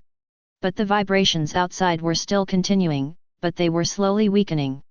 This also proves that those monsters may have successfully approached the ground and are about to crawl out. And when Xiaoming came to the sky above the river, she suddenly discovered that there seemed to be a battle taking place on the bank. This surprised Xiaoming. He remembered that this British superhero didn't seem to be particularly famous. With doubts, Xiaoming activated her invisibility magic and flew towards the shore. Then Xiaoming saw a woman fighting with a monster that had crawled out of the river. It just looked like she was at a disadvantage. Dan! Get out of here! Circe manipulated the energy of the universe and restricted the mutant race by changing the material structure, while shouting for her boyfriend Dan to leave here. Circe is an eternal who has been living in London with the water elves and disguised herself as a teacher. And also met Dan, a lecturer at the Natural History Museum. Originally, Circe thought that her identity would not be exposed and she could continue to interact with Dan as an ordinary person. Until just now, when she was dating Dan here, a strong earthquake suddenly broke out, and Dan pulled her away from the river. As a result, not far away, a mutant rushed out of the water and rushed over with a roar. In order to protect Dan and protect others, Circe had no choice but to expose her ability. Fortunately, after Iron Man, Xiaoming, and the New York incident, people with super abilities are no longer so rare. Many people are just a little surprised when they see them. Definitely, for Dane, it was a bit of a shock that Circe could surpass ability. Compared to Dan's surprise, Circe was the more surprised, even more frightened. Because, the mutant race that Circe thought had been eliminated actually appeared again. This means something happened again. But what's even more troublesome is that she can't defeat this mutant. Chapter 180. Xiaoming stood in the air, watching the battle below and hearing the names called by each other. After recalling for a while, she remembered who Circe was. Xiaoming muttered, they are actually from the Eternal Clan. This is indeed something Xiaoming did not expect. When she first saw the monsters that caused earthquakes, Xiaoming was still confused. She even doubted whether these things were demons crawling out of the hell dimension. It wasn't until I saw Circe that I realized that these monsters were mutants. According to the background story, Arishem of the Celestial God group searched for a living planet in the universe, and then planted the seeds of the Celestial God, and continued to grow by continuously absorbing the intelligent life energy on the planet. It will not be until a new member of the Celestial group has completely absorbed the life energy of the planet that he will be born. This way of birth of gods is called divine appearance. Then, in order to eliminate predators on the planet and protect intelligent life from decreasing, Elitham created a monster called the mutant race to reduce the existence of predators. But he didn't expect that the mutant race would actually mutate and begin to devour intelligent life. This was something Elitham did not expect. Therefore, in order to protect intelligent life and eliminate mutant races, Elitham created a new race, the Eternal race. The mission of the Eternals is to eliminate the mutants and protect the successful birth of the gods. Therefore, every Eternal tribesman has the ability to manipulate the energy of the universe, or to manifest various weapons, or to change the structure of matter, or to have extreme speed, or to be able to communicate with nature, etc. And they have eternal life, immortality, and immortality. They will not participate in any events or struggles on the planet, let them develop freely, or provide certain guidance. Until the gods appear, their memories will be erased, they will go to another planet and repeat what they did before. And Xiaoming met at the moment, the Eternals who are guarding the birth of new gods on Earth. Moreover, because some of these Eternals hid their identities and lived in the human world, they began to question their mission, and they began to want to protect mankind. To this end, they divided into 3 factions. The Eternals, headed by Circe, want to protect humans and prevent the birth of the gods. Their members include Ajak, the speedster Makari, and Phostos. Neutral ones include Tina, Gilgamesh, and Druid. Those who want to continue to complete the mission and give birth to the gods are Icarus, Water Elf, and Ginge. And now, it seems that because of the reappearance of the mutant race, some members of the Eternal race will also reveal their identities. In Xiaoming's memory, it seems that Icarus's purpose is not only to give birth to gods, but to protect the civilization and life of the entire planet and to kill all Eternals members. In this way, without the Eternals, they will no longer emit energy signals to guide people from other groups of gods to judge the earth. Especially the sleeper Tiamat deep in the earth has absorbed enough energy and may wake up at any time. In that case, Judge Elitham will come at any time. By then, the earth will be completely destroyed. Therefore, as the strongest being among the Eternals, Icarus believes that only by the death of all Eternals can he escape the fate of being controlled by the gods and get rid of the endless struggle with the mutants. Icarus doesn't want to have his memory erased again and fall into a new reincarnation. But Xiaoming said that as long as the Tiantian group comes, he has the strength to drive them away. Which one is stronger, Xiaoming or the God group? Xiaoming also wants to know this. Dan. Run. I can't hold it anymore. Circe struggled to block this powerful mutant while loudly urging Dane to leave. Circe, who has not fought for a long time, is no match for the enhanced mutants. In particular, Circe discovered that the water surface not far away was constantly churning, and other mutant races were coming towards it. Xiaoming looked at the battle below and was about to help when a laser suddenly shot at the mutant, knocking it back. Icarus. Circe was pleasantly surprised. Looking at Icarus, whom she hadn't seen for a long time, a smile broke out on her face. Seeing this, Xiaoming stopped moving and continued to remain invisible. Circe. Icarus responded and rushed towards the mutant race again. As the most powerful being among the Eternals, Icarus easily defeated the mutants. But he soon discovered that these mutants were different. The damage he caused was actually repaired. Moreover, this mutant race can actually absorb the cosmic energy used by Icarus to attack. Bang! The mutants, who were severely injured and repulsed again, were thrown into the river. Icarus? How about it? Zero, please give me flowers. Circe ran over worriedly. The mutant race has evolved. Icarus looked solemn. The repair ability of this mutant is very similar to the leader of their team, Ajak. Because Ajak can use cosmic energy to heal all injuries. In other words, now that the mutant race has evolved and possesses Ajak's ability, doesn't that mean something happened to Ajak? Circe was momentarily worried. Circe, you. Seeing that the danger was over, Dan also came over and looked at Circe and Icarus hesitantly. Dan, I. Seeing this, Circe knew that she would no longer be able to hide her identity. Let's talk somewhere else. Icarus suggested. The 3 of them agreed and turned around and left. Xiaoming, who was above, looked at their backs thoughtfully. If he guessed correctly, they should be gathering all the Eternals.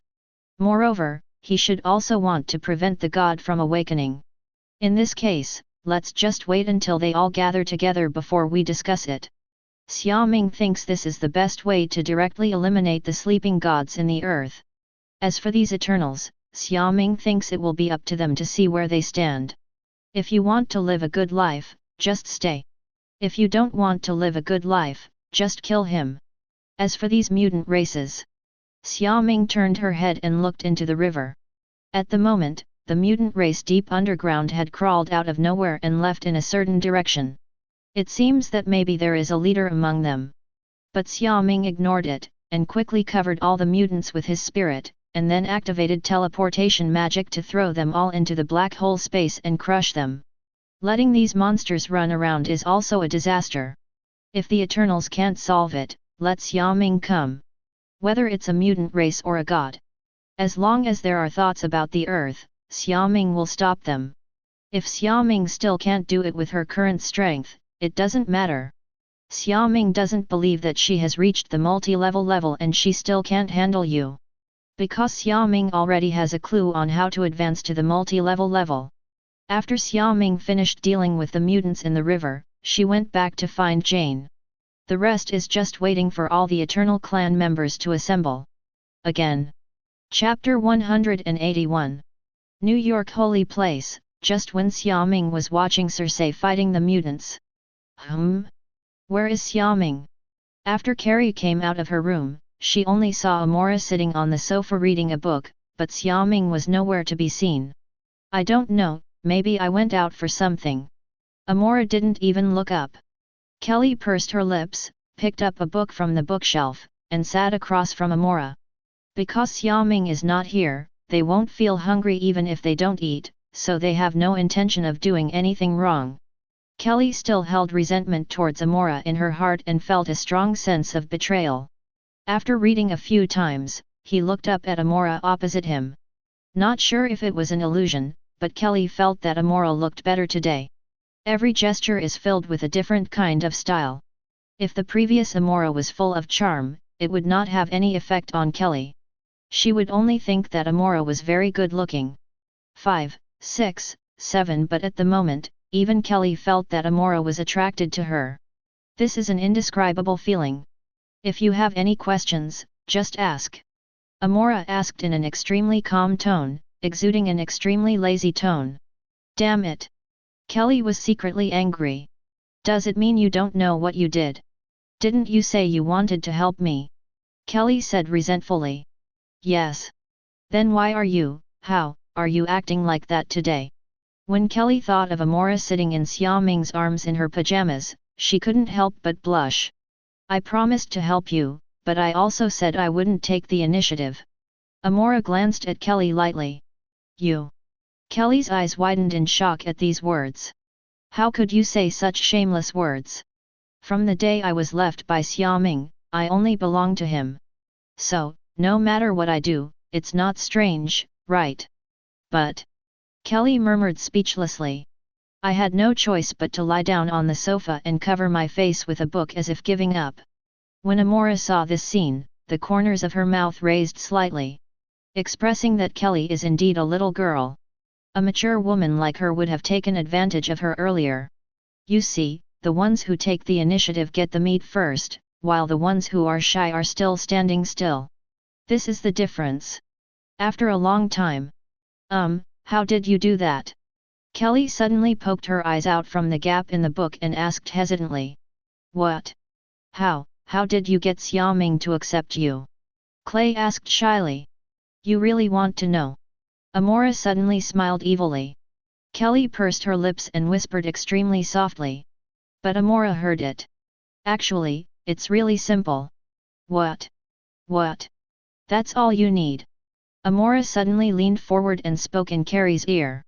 What? When Carrie heard what Amora said, she sat up suddenly, her face flushed. You, this, shameless. Kelly couldn't stay any longer and ran back to the room again. Ha ha ha. Amora laughed loudly when she saw Kelly's reaction. Little girl, you still want to fight with me, a witch who has lived for more than 2,000 years? Amora said no way. Although it was her first time, she was so courageous and thick-skinned. I've never eaten pork, and I've never seen a pig running. Bang! Kelly closed the door hard, threw herself onto the bed and rolled around. How can this be? Ah! Kelly said that Amora's method of night attack is really unacceptable. Kelly shyly buried her head in the quilt, her whole body feeling warm. What if it's really possible? Whispers sounded softly in the quilt. Jane. Xiaoming returned to the laboratory. Xiaoming, is the matter resolved? Jane ran over and asked.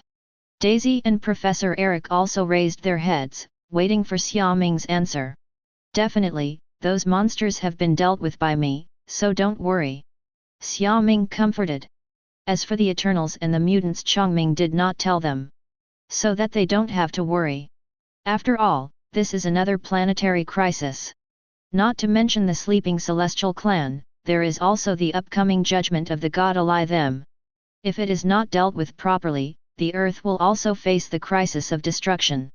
Therefore, Xiaoming decided to follow Circe of the Eternals and others to find the sleeping god before taking action. This way you can also tell who are the good guys and who are the bad guys. That's great. Jane breathed a sigh of relief. The same goes for Daisy and Professor Eric. They looked at Xiaoming and thought that the boyfriend Jian had was really great. If it weren't for Xiaoming, who knows how many monsters lurk beneath London. When they all crawl out of the ground, what will they do? You know, there is no permanent superhero in London. Jane, do you want to go to New York with me? Xiaoming asked. But the work in hand is not finished yet. Let's wait a little longer, okay? Jane looked at Xiaoming tenderly, and wanted to follow Xiaoming to New York now, but her responsibilities forced her to refuse first. It's okay. Just do your thing first and tell me when it's over. I'll wait for you. 11. Xiaoming agreed. Well. Jane buried her head in Xiaoming's arms, her heart full of joy. Jane has never been in love before because she thinks it will affect her work and distract her. After all, studying astronomy cannot be completed overnight and requires a lot of time. This leads to Jane being obsessed with work and neglecting to care about her boyfriend. But fortunately, Xiaoming doesn't know how to do it. Not only does she not know how to do it, she will always help her and even take her to see countless magical sights with her own eyes. Enjoy different scenery. This makes Jane feel that she is the luckiest thing to have met Xiaoming. Have you eaten? Shall we go eat together? Xiaoming said suddenly. Aren't you in a hurry to go back? Don't worry, there's nothing to do now anyway. Well, let's go to dinner. Jane said happily. Daisy, Professor Eric, do you want to come together? Xiaoming invited. I won't bother you on your date. Eric waved his hand. I won't be a light bulb for you anymore. Daisy also refused. Although she often gets drunk in front of Jane, she is very polite. Let's go. Jane pulled Xiaoming out. 3.6.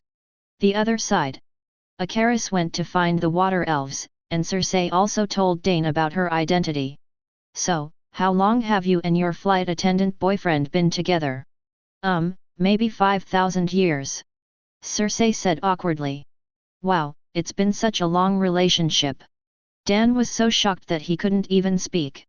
Anyway, it's time for me to go, Dane. All right. Dan watched Circe leave with great sadness. Although Circe is an eternal who has lived for thousands of years, after all, they have only been dating for a short time. Apart from being too shocked by Circe's identity, Dane still likes Circe very much. After the two separated, Circe returned to her residence and met Icarus and the water elves. So, something happened to the earth. After Circe communicated with the two, doubts suddenly arose. We need to find the other tribesmen. Chapter 182. After settling the matter in London and having a sweet lunch with Jane, Xiaoming returned to New York's holy place. What about Kelly? She doesn't practice magic anymore. Xiaoming only saw Amora and asked in confusion. Amora stood up and leaned into Xiaoming's arms. She's in the room. What's up with her? Maybe she was scared when she saw me so close to you. Amora smiled. Okay. Xiaoming smiled awkwardly. Anyway, we should be careful in front of Kelly. Xiaoming also felt that Amora was too close and didn't care about Klee's existence at all. If there were only 2 people here, Xiaoming wouldn't care, but would be quite happy with it. But since Kelly is here, it's better to be normal. I understand. Amora nodded, not pushing further. After all, 3 people living under the same roof still need to pay attention to the impact. I just don't know if Kelly will take action after listening to her method again. Amora is looking forward to this. Anyway, Amora doesn't mind if Xiaoming has other girlfriends, it doesn't matter if she has one more or one less. But Kelly is so young, so naturally she has to be ranked behind her. As for Jane, Amora said she would wait until she saw her. Where did you go just now? Did another 08 enemy appear? I went to London. Xiaoming sat on the sofa and explained. London? Are you going to find your girlfriend Jane? Amora raised her eyebrows. There was an earthquake over there. Jane called over. I went to check on the situation and found something interesting. What? Have you ever heard of the Celestial God Group? Xiaoming asked with a smile. The Celestial Team. They are coming to Earth. Amora stood up in shock and looked at Xiaoming in disbelief. How come she hasn't heard of the Celestial Group? This is the story she grew up hearing. Because in this story, in addition to the Celestials, there is also the protagonist Odin, so many people in Asgard know about Odin's achievements in defeating the Celestials. At the same time, we also know that the Celestials are extremely powerful. Back then, Odin almost used all the power of Asgard to block the Celestials. That's right, he's not here yet. You mean, it will come one day in the future? Why? Because there is only one god sleeping deep in the earth. Xiaoming said with emotion. What? There is a god here. It's over, it's over. The god group is definitely coming now. Xiaoming, what should we do? Should we go to Asgard to find the god king's help? Amora became extremely panicked, feeling that the earth seemed to be finished. Subconsciously I want to go back to Asgard to find Odin. Because Amora feels that only Odin has the strength to stop them. Don't be nervous. As long as I'm here, nothing will happen. Xiaoming comforted her. Can you beat the gods? Amora's eyes suddenly glowed, and she looked at Xiaoming expectantly. Although I haven't fought before, I think it's okay. After all, Odin can do it, so can I. As long as the deity group is not a multi-universe level powerhouse, wouldn't it be more than enough to block a deity with Xiaoming's current strength? Even if it's not possible, wouldn't Xiaoming be able to forcefully use the abilities of Emperor Weishan, Dormammu, and infinite gems? If the combination of these 3 is not enough, then Xiaoming should advance to the multi-level level and fight again. You are stronger than Odin? Oh my god! You are so powerful! Amora's face is full of surprise. It's more than enough. Xiaoming nodded. Xiaoming, are you back? After hearing the noise, Kelly left the room, and then saw Amora hanging in Xiaoming's arms. Her happy words suddenly stopped. Ahem, I'll go downstairs and take a look. Amora smoothed her hair and stood up, finding an excuse to leave. Kelly, have you learned your magic? Humph. That's almost it. Kelly snorted arrogantly. Well, keep working hard. In the next few days, Xiaoming stayed at home and shut up, allowing the outside world to make noise. Because countless reporters want to interview Xiaoming, but Kunao has no connections, and they don't know where Xuanming lives. Otherwise, they would have been guarding the door of the holy place. And because Xiaoming could not be found, Tony once again became a big star and a hot topic.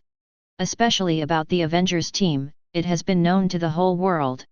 But this time, Tony rarely came out for interviews, trying to keep a low profile and stay behind closed doors, developing his battle suit seriously. Because he felt that this time he was actually fooled and even controlled, which was a bit sorry for his superhero status. Tony felt very embarrassed about this and could only think about making a big splash in the future. For this reason, he worked almost non-stop to develop the follow-up series of Battle Suit. At the same time, Tony also invited Banner to settle in his Stark building to develop anti-Hulk armor together. The two of them are both scientists, so they have a lot of topics to talk about. It can be said that the two science madmen feel like they have found a soulmate. Especially Banner, he is very grateful for Tony's trust in him. He does not treat him as Hulk or a monster, but as a friend who loves science like Toes Hong. The two worked extremely well together. Then, after a week passed, the Stark building welcomed a guest. Thor? Why are you here? Tony and Banner were very happy to see Thor. I came here because I had something to do. I couldn't find my uncle, so I had to come to you to make arrangements. Thor first said hello to his two friends, and then got down to business. Is something wrong? Do you need our help? Tony and Banner put away their happy mood and asked seriously. No, I'm here to deliver something. Thor said, opening the two boxes in his hand. One is a tesseract and the other is a psychic scepter. Didn't I ask you to take this thing back to Asgard and put it away? Why did you bring it here again? Tony asked confused. It's what my father Odin meant. Because my uncle is here on Earth, we can better protect 377 them from being coveted by others. Although Thor doesn't quite understand Odin's approach, he still trusts Xiaoming. You mean, Xiaoming's strength has surpassed that of your father Odin? Banner asked in surprise. Yes, my father said that my uncle has completely surpassed him, so he asked me to come over. Thor nodded. And Thor also agreed with Odin's words without any doubt.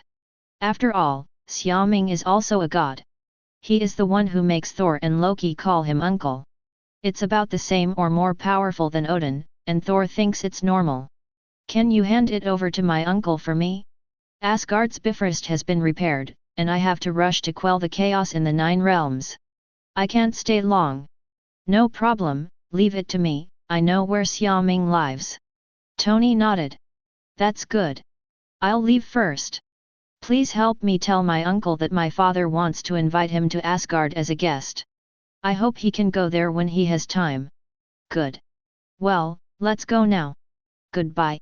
After Thor finished speaking, he flew away. He needs to get to an open area to use Bifrost to leave. Banner, how about we study them before handing them over to Xiaoming? Tony looked at the tesseract and the psychic scepter, touched his chin and pondered. Ah! Isn't this not good? Don't worry, I'm just doing some research. Oh well. Chapter 183. Xiaoming didn't know that Tony was secretly making trouble again. He knew that Thor had come to Earth because he could perceive space fluctuations. But after finding out it was Thor, Xiaoming ignored it. He is more concerned about the actions of Circe, the Eternals. Previously, Xiaoming marked Circe and Icarus, so no matter where they are on the Earth, Xiaoming can find them at any time. A week later, the Eternal clan members had all arrived, and Xiaoming felt that it was time for her to take action. Near a deserted ocean. All Eternals gather here. Because this is where the gods sleep. But at this time, they had divided into 2 teams. One is headed by Circe, and their purpose is to implement Fausto's plan and integrate the consciousness of several people with the god Tiamat through the device they built to control his awakening. The other side is Icarus and the water elves. If Icarus wants to prevent the appearance of God, he means to kill all the eternal people. The water elf also joined him because he had always had a crush on the powerful Icarus. However, because the water elf was just a child when she gained her ability, her appearance limited the emotions she wanted to express. Therefore, she has always hated others treating her like a child and overprotecting her. A great war broke out. Circe, the druid, and the speedster Macquarie are preparing to use Fausto's device to connect them to the gods through the druid's psychic ability.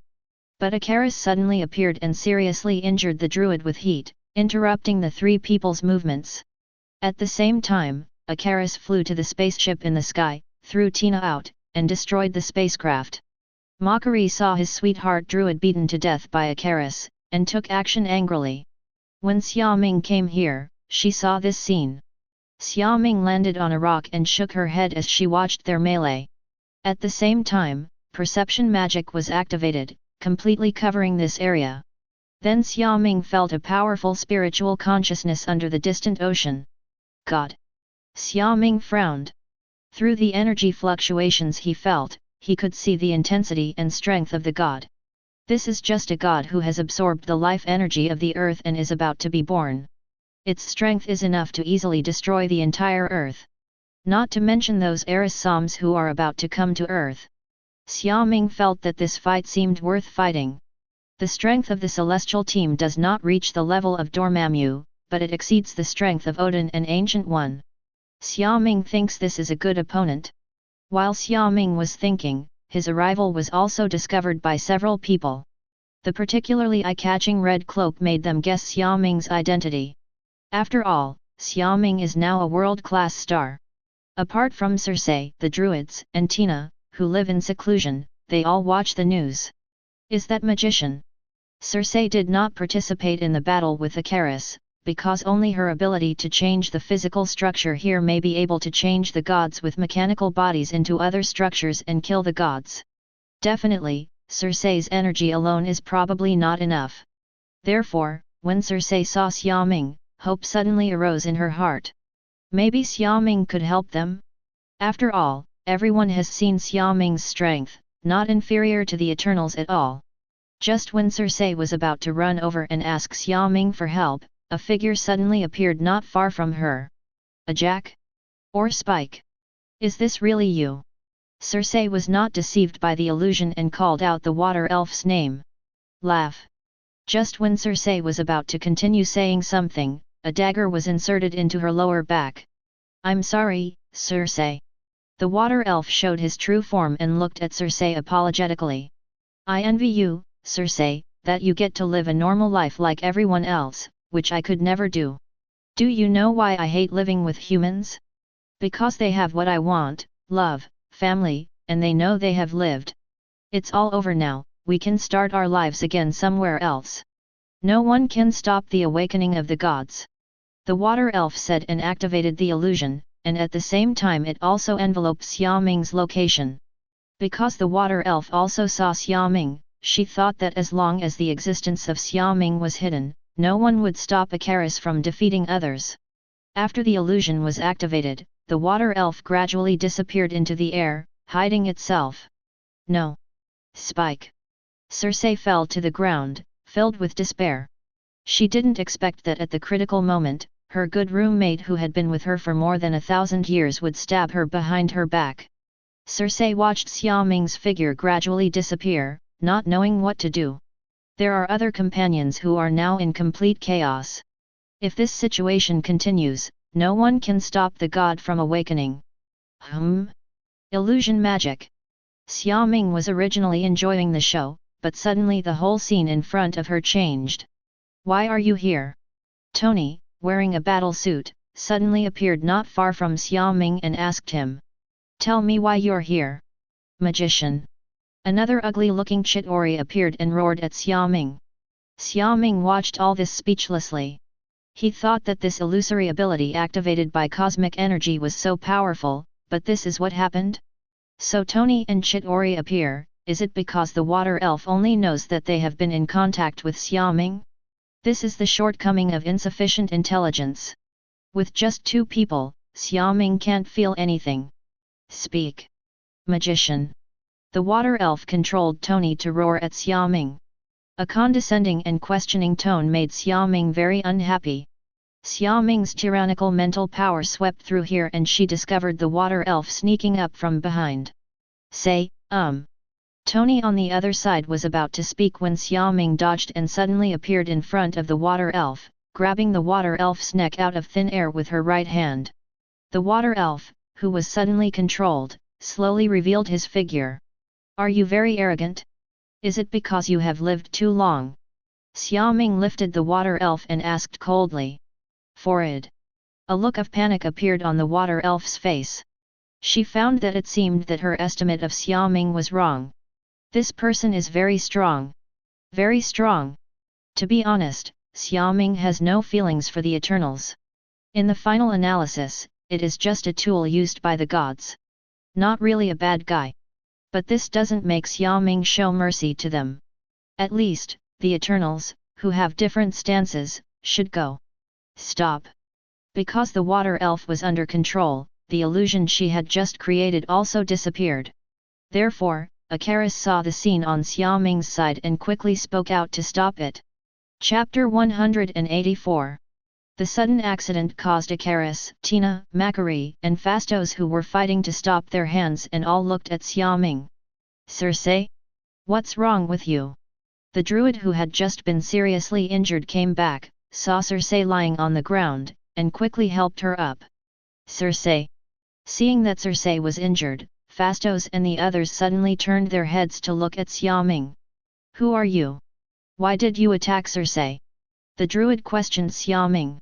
Well, the druid is the one who likes to be isolated from the world. I remember you. You were the magician who saved New York and blocked aliens that day. Your name is Xiaoming, right? Phastos spoke. What's your purpose here? Everyone, wait. It wasn't Mr. Xiaoming who hurt me, it was Spike. Circe hesitated and said. Spike. Do you want the god to wake up? Several people looked at Spike in surprise, with confusion on their faces. Let go of Spike. Icarus flew over. Click. The sound of bones being crushed was heard. Xiaoming let go, and Spike fell to the ground lifeless. No. What did you do? 037. Spike. Why did you do that? Several companions of the Eternals roared in disbelief when they saw Spike died in Xiaoming's hands. Although they have different opinions now, as companions who have known each other for thousands of years, their feelings are still very deep. Moreover, the person who killed their companion was an outsider, which was even more unacceptable to them. Although this statement is a bit ambiguous, it is obvious that this group of people has targeted Xiaoming. A whole. Icarus took the lead, and his angry emotions spurted out of his eyes, turning into heat vision to attack Xiaoming.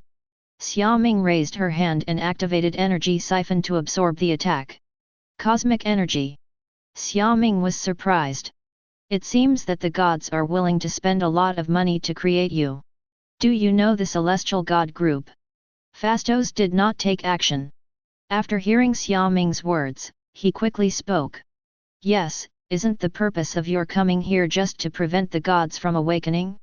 But it seems that your opinions are not very unified.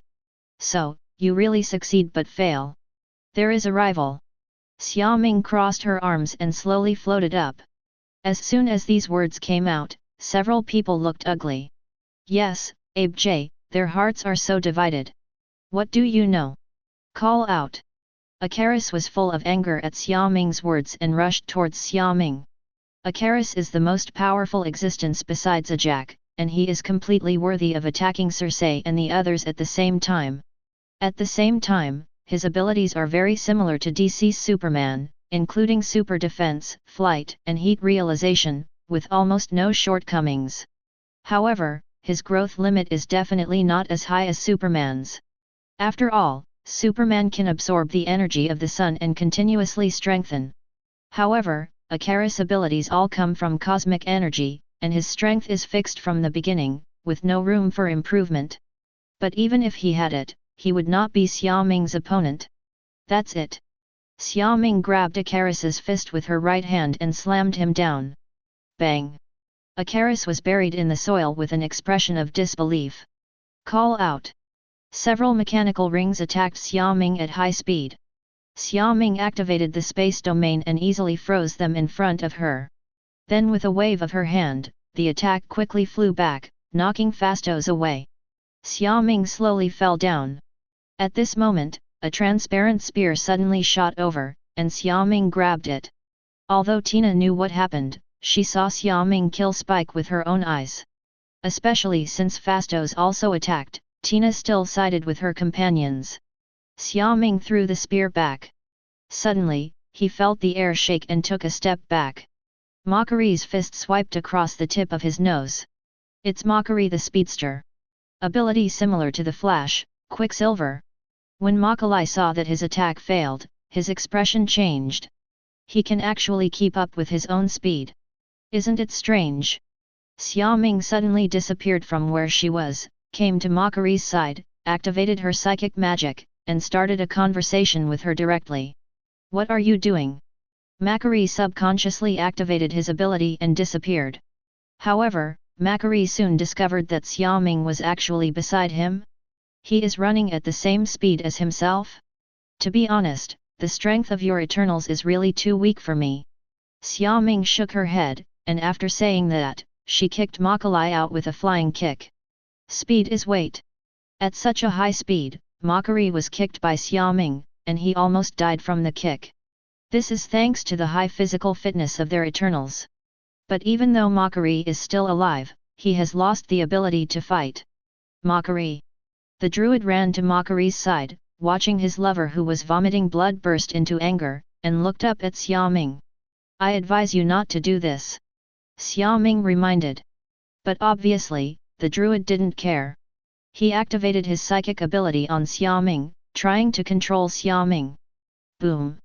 As a result, within less than a second of druid's consciousness entering, he was counterattacked by Xiaoming's vast sea-like spirit and fainted. This is without Xiaoming taking the initiative, otherwise the druid's spirit might not be torn to pieces by Xiaoming immediately. How so? Circe sat on the ground, muttering to herself as she watched her companions fainting, and being seriously injured in Xiaoming's hands. "Aren't you a superhero who saves the world? Aren't you a god?" Circe looked at Xiaoming and asked. "I am. And you?" However, these people do not include those who are trying to destroy the earth. "We are not, we are saving the earth. Saving mankind." Circe wonders if Xiaoming thinks they are all bad guys. But they didn't. They came here to prevent the gods from awakening and to protect the earth. Wait, Circe suddenly discovered a problem. That is, it seems that he and others never told Xiaoming what they were going to do, and as soon as he appeared, Spike took the initiative to attack him. Thinking about it this way, it seems that he is really being regarded as a bad guy. Wait a minute. Mr. Xiaoming, can you please listen to my explanation first? We are not bad people. Circe yelled. Xiaoming. Icarus rushed out of the dirt, roaring angrily. Icarus. Wait. Circe yelled. But Icarus didn't listen at all. He activated the cosmic energy fiercely, raised his strength to the extreme, and then rushed towards Xiaoming. Mr. Xiaoming. Wait. I have something to say. Okay. Xiaoming nodded, then raised his hand and slashed vertically at Icarus who was flying over. Space slash. The space in front of Xiaoming was completely separated by Xiaoming's slash. Also separated at the same time was Icarus, who was completely cut in half and fell to the ground. Now, I can listen to you. Chapter 185. Circe looked at Icarus being split in half and was so frightened that she couldn't speak. Isn't this Xiaoming the savior? Isn't he a god believed by everyone? Why do you act like a devil? Circe didn't understand. Phastos, who was not seriously injured, didn't understand, let alone Tina, whose memory had only just recovered. But everyone knows that all of them combined are no match for Xiaoming alone. Especially since Icarus, the strongest among them, also died. There is no point in continuing this fight. Mr. Xiaoming, the purpose of our coming here is to prevent the gods from awakening and to prevent the earth from being destroyed by the gods, so you have misunderstood us. Circe explained with a pale face. I know. Then why did you? Circe looked at Xiaoming, then at Icarus and the water elves, puzzled. Since you know our purpose, why do you come to kill our companions? Aren't they hindering you? I have solved the trouble for you, can you now concentrate on preventing the gods from awakening? These words made everyone suddenly fall silent. Circe looked at Phastos, Phastos looked at Tina, and Tina looked at Circe.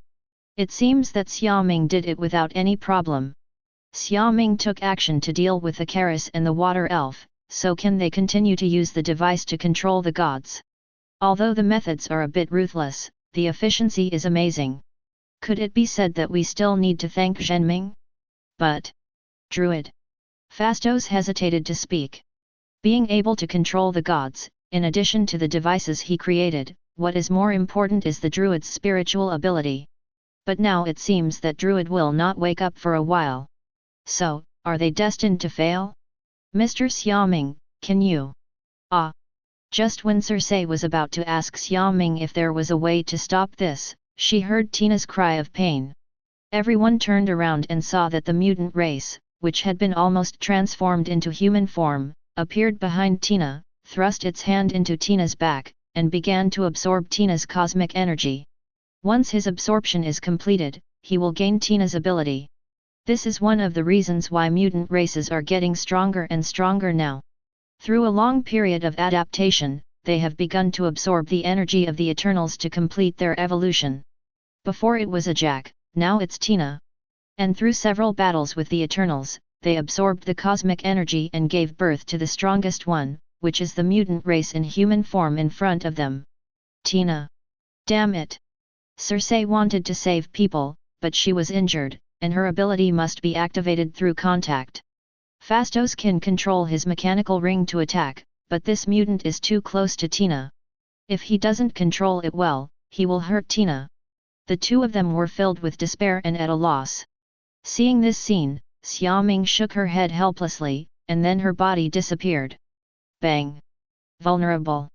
Xiaoming appeared behind the mutants and directly activated the space ability to crush them without even wanting to touch them.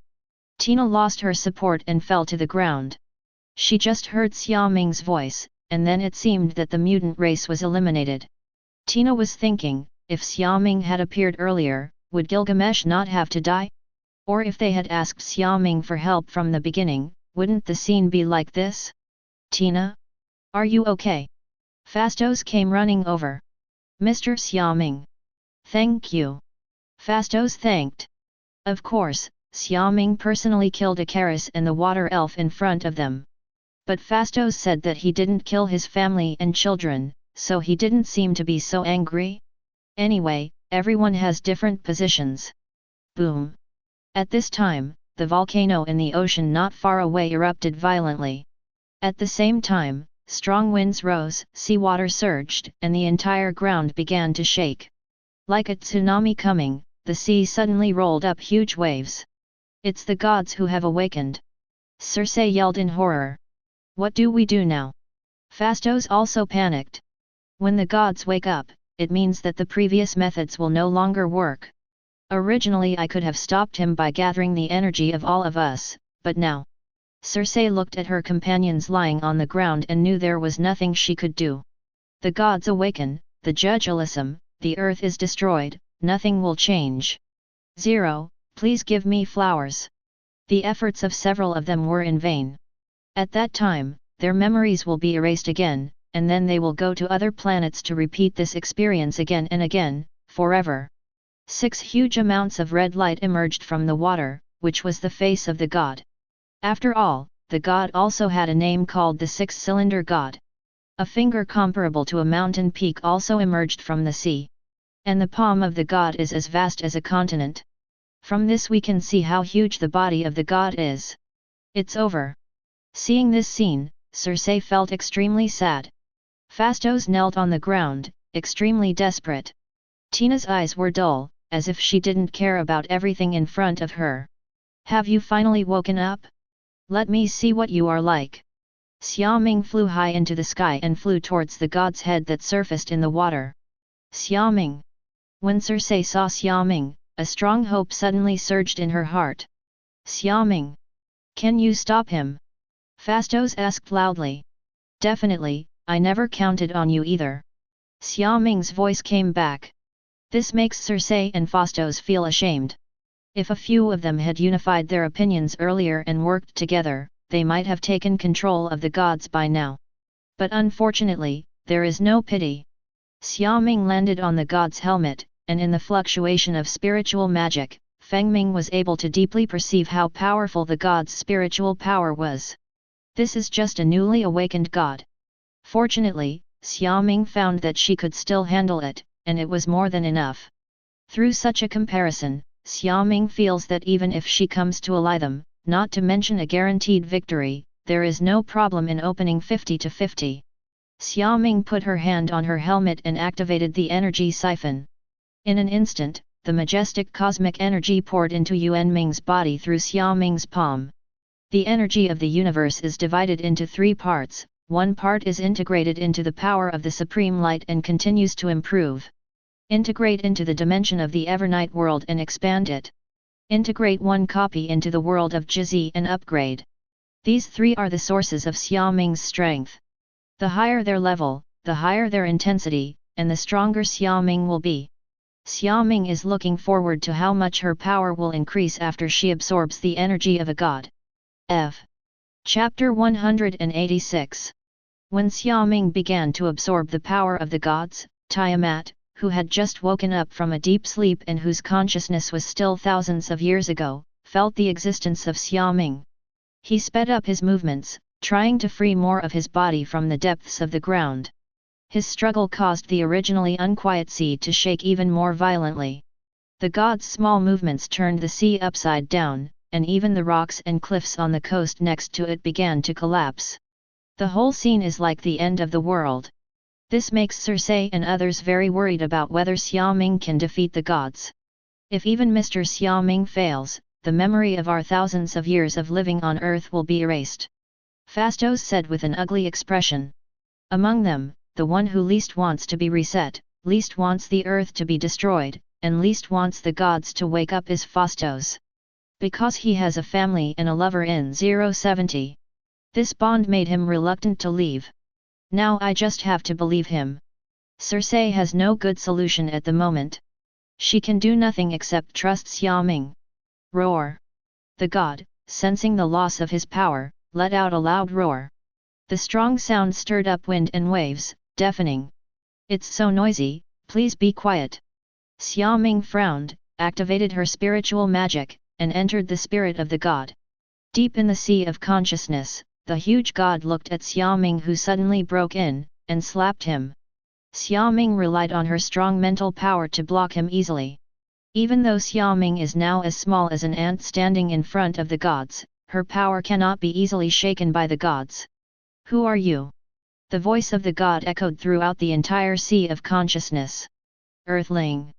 Earth, is there intelligent life on this planet? Tiamat thought for a moment. That's right. Why are you here? Prevent your birth and protect the earth. Xiaoming explained. My birth should not be stopped by you, but should be judged by the judge. Tiamat said loudly. Indeed, as Tiamat said, whether a newly born god is qualified to join the group of gods and become one of them is judged by the judge. Only by passing the judge's judgment can they put on the armor of the god group and officially become gods. Otherwise, they will be destroyed together with the planet that gave birth to them. I am your judge, because your existence will cause a crisis on the earth, so I decided that you cannot continue to wake up. It's just you. Tiamat raised her hand and punched Xiaoming. As soon as Xiaoming's thoughts moved, Tiamat's consciousness was completely frozen. It's up to me, so just stay calm for now. Even if you stop me, you can't stop the judge.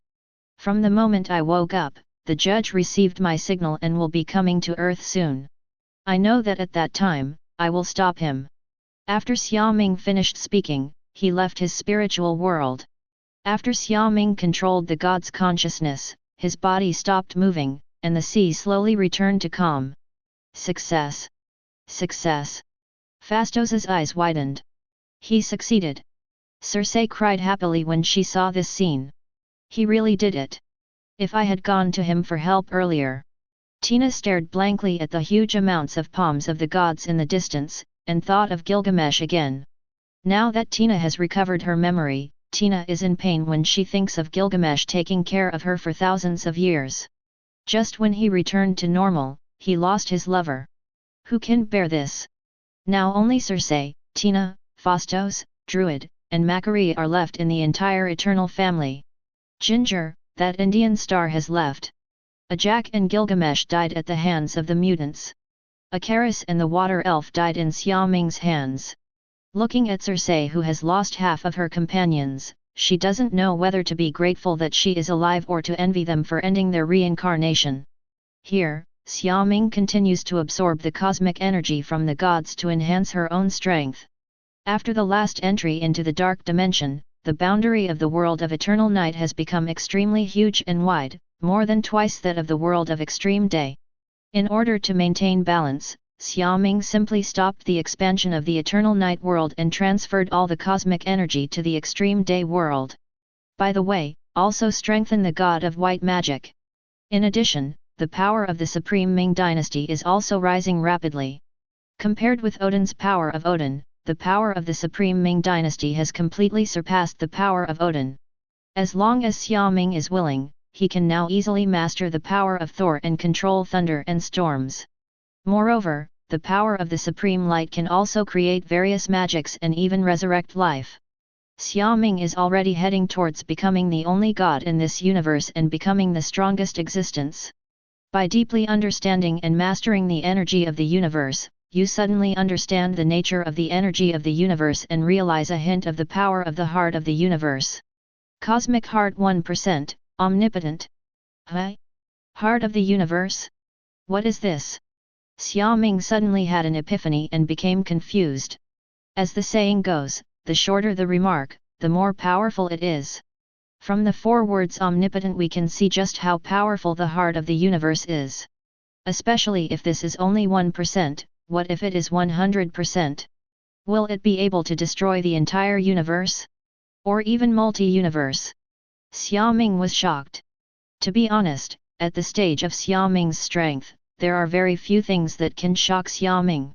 But this also proves that the things Xiaoming comes into contact with are becoming more and more mysterious and powerful. As Xiaoming's strength increases, the secrets of the entire Marvel universe begin to be opened to Xiaoming, waiting for him to discover. And the heart of the universe is one of its secrets. It is related to the entire Marvel universe. It can even be said that the entire multi-universe and the 5 gods of creation are all related to the heart of the universe. Without the heart of the universe, there would be nothing like Marvel 5.0. And what exactly is the heart of the universe? It is a ball of pure energy, and everything in the universe seems to have evolved from this ball of energy. It represents everything, it represents omnipotence, it represents invincibility. In the comics, Thanos obtained the heart of the universe, and then relied on it to fight against the 5 gods and the gods on his own, and won victory. In the end, Thanos directly destroyed the entire Marvel universe out of anger. But later Thanos used the heart of the universe to reshape the Marvel universe. This shows how powerful his cosmic heart is. At the moment, Xiaoming has gained a trace of the power of the heart of the universe. It can be said that it is easy to destroy a single universe. It can even be destroyed and restored again. Achieved true omnipotence. Chapter 187. Xiaoming, who received the blessing of the heart of the universe, quickly absorbed the cosmic energy from the god, and the god's consciousness was completely terminated, leaving only a corpse. Xiaoming thought for a while, the corpse of the god was also a very powerful existence, even immortal. Thinking about the head of the god in the land of nothingness, there is a reason why it has been able to exist for so long. Xiaoming wondered if this thing could be put to good use. Maybe Tony has a way to transform him into a mecha, and Banner happens to be there too. If the two of them work together to transform him, then the Earth will have a powerful weapon. Xiaoming thought about it and collected the entire body of the god into his little universe minister. Okay, God has solved it. Considering your attitude, I won't care how you live your life in the future. Xiaoming flew to the shore, looked at Cersei and others and said, "Thank you, Mr. Xiaoming." Cersei thanked her seriously. This matter was originally a matter for their eternal clan, but in the end it had to be solved by Xiaoming. You can take care of yourself, I'll leave first. Wait. Mr. Xiaoming. 08 Cersei suddenly shouted. What's wrong? Mr. Xiaoming should know about the awakening of the gods. He should have been noticed by Arishem, the judge of the gods. I don't think it will be long before he comes to Earth. I wonder if Mr. Xiaoming has any way to deal with it. Cersei asked worriedly. Compared with the newly awakened gods, the judges can represent the strength of the gods. It can be said that it is their daily routine to easily destroy a planet. If the Earth does not have the strength to deal with it, then their efforts will be in vain. This is not what Cersei and Phastos want to see. Let's talk about it when we get here. Xiaoming replied and disappeared into the air. Not to mention, Xiaoming has now gained a trace of the power of the heart of the universe, but he doesn't have it. As a level single universe, if he can't stop a god, then he might as well light up the furnace. Make. Therefore, Xiaoming is very confident. What should we do now? Fastos asked confused. Xiaoming's answer was very vague, making him unable to determine whether the future would be good or bad. I have no idea. What can they do now except wait? Treat Macquarie, Druid, and Tina first, and then repair the spacecraft. As for Icarus and the Water Elf, all we can do is set up tombstones for them. After Xiaoming finished dealing with the gods, she came to the Stark building. Jarvis, call Tony up here. Xiaoming sat on the top floor, walked to the wine cabinet, looked at it, and said, "Yes, sir." J.A.R.V.I.S. responded quickly and notified Tony and Banner, who were in the laboratory at the moment. Xiaoming is here. When Tony heard this, he panicked for a moment. What should we do? Xiaoming won't be angry. Banner was also at a loss, like a child who secretly made a mistake. Because Banner felt that he and Tony had done something wrong by cutting off the Mind Scepter and Tesseract. After all, this is what Thor asked them to hand over to Xiaoming. Don't worry, it's okay. Xiaoming may have something else to do. Let's go up and take a look. When Tony saw that Banner was more nervous than him, he was stunned. Besides, Tony was just doing research with the Psychic Scepter, and he didn't do anything bad. Why was he panicking? Thinking of this, Tony straightened up a lot. The two left the laboratory and walked towards the top floor. In the laboratory, there are two holographic projections that are constantly running and calculating. One group is the new artificial intelligence researched and developed by Tony and Banner, and the other group is the J.A.R.V.I.S program. At the moment Tony was thinking about how to combine J.A.R.V.I.S with the developed artificial intelligence named Ultron to prepare for the creation of the Iron Legion. Xiaoming? Why are you here? Tony and Banner walked out of the elevator and saw Xiaoming, who was drinking. Xiaoming put down the cup and kept her face together. What's wrong with you? Is something wrong? Tony looked at Xiaoming's expression and asked cautiously. It's okay, I'm just not used to this wine. Xiaoming shook her head. Hi. Tony and Banner looked at each other and breathed a sigh of relief. It seems that no one was found. What's wrong with you? You seem very nervous. Xiaoming noticed that Tony's mood seemed a little tense. It's nothing, you just came over suddenly, I thought something big happened. Tony picked up the cup and poured himself a glass of wine, calmed down and said. I did encounter something, but I have solved it. I am here to give you something. What? Follow me.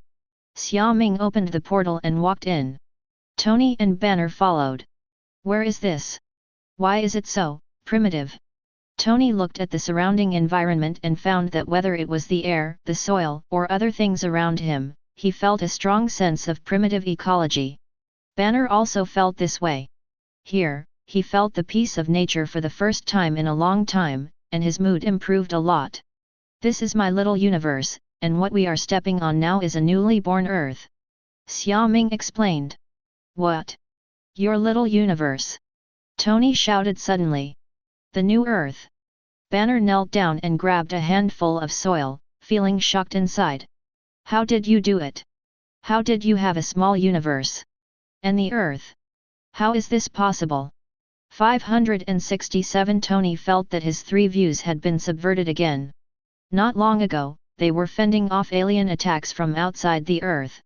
But then, when they turned around, Xiaoming told him that he owned a universe. What is the concept of the universe? Even though Xiaoming said it is a small universe, if you look at the Earth under your feet, you will know that this universe cannot be reached or detected by current technology. Through the introduction of Chitauri and Thor, Tony and the others knew that beyond the Earth, beyond countless planets, there were countless top-notch technological civilizations that even spanned time, space, galaxies, etc. It was not surprising. But the pinnacle technology of the Earth at the moment is just launching satellites into the sky and exploring the solar system. Where did this little universe of yours come from? Tony asked with a pursed lips. The news was so big that Tony couldn't accept it for a while. He was already studying how to protect the Earth, but you changed hands and brought out a newly born Earth. What do you mean? Is it possible that if there is no more Earth in the future, will immigrants still be able to immigrate to you? Wait, it seems like this is a good idea, right? Tony suddenly thought. If the Earth is really gone one day, wouldn't Xiaoming become the safest escape route? The original ecological Earth. How many resources are there that have not been developed? Tony suddenly became excited.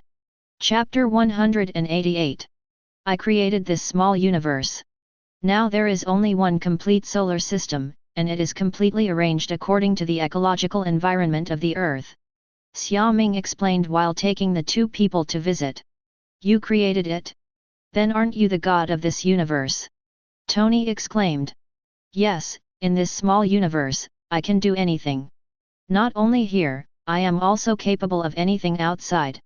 But Xiaoming didn't say this, for fear that Tony and Banner would think he was showing off. Magic is really amazing, but with your current strength, it seems normal to create a small universe, right? The more Tony talked, the less confident he became. He felt that this matter was still too unbelievable. How long did it take you to learn magic to reach this level? Banner asked curiously. This level? When I first started to get into contact with magic. Xiaoming recalled it and said. Tony, Banner. You just came into contact with magic and you created such a small universe? Are you kidding me? Tony looked suspicious. This is a fact. Xiaoming shrugged. So how long have you been studying magic? Probably, when I first met you, I had only been learning magic for a month. Then how can you be so strong? Is it because your ability is very good? Tony was speechless. He really couldn't think of any other words that could be used to describe Xiaoming. Well, they all say I have good abilities. Xiaoming nodded.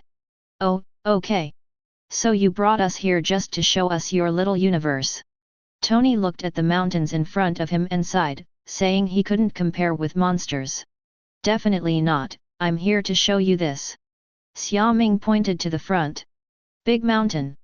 Tony frowned, expressing confusion. The length of this mountain range, why is it so long? Banner was also puzzled. I'll take you up there to take a look. Xiaoming said, lifting the two of them up and flying high into the sky. Looking down from this height, Tony and Banner could see the entire mountain clearly, and were shocked and speechless. This? What is this? Human? Or some kind of monster? Oh my god! What did I see? Tony and Banner couldn't help but sigh with each other. This is a newly born god among the gods. Tony, god. Banner, god. Tony, god, what is it? The Celestials are one of the earliest life races born in the universe. They are the cosmic gods. They are 2,000 feet tall and wearing armor all over their bodies. They are also the first beings to bring light to the universe. Xiaoming explained. The first life to be born, the gods of the universe. After Tony heard this, he was trembling all over and had goosebumps all over his body. Banner was also extremely nervous. This is the so-called cosmic god clan. This is even more exaggerated than when they first heard Odin. They knew a little bit about Odin's mythology, but this was the first time they heard about this so-called celestial god group. Then their strength, are they stronger than Odin? Tony asked blankly. Definitely strong. When Odin was young, he gathered several strong men to repel them from the earth. Moreover, Odin also relied on the destroyer armor and gathered the power of all Asgard to defeat them. Even more powerful than Odin. Tony was shocked. Then the question is, why is such a powerful corpse of a god here with you? So, you killed a god. Tony felt that if it was Xiaoming, it wouldn't be strange to do such a thing. After all, Thor said that Odin personally admitted that Xiaoming's strength had already surpassed him. This is the god who just woke up on Earth. Xiaoming said. On Earth? Is that what you just said, solving the problem? Tony responded. That's right. What's the trouble? Are they enemies? Banner wondered.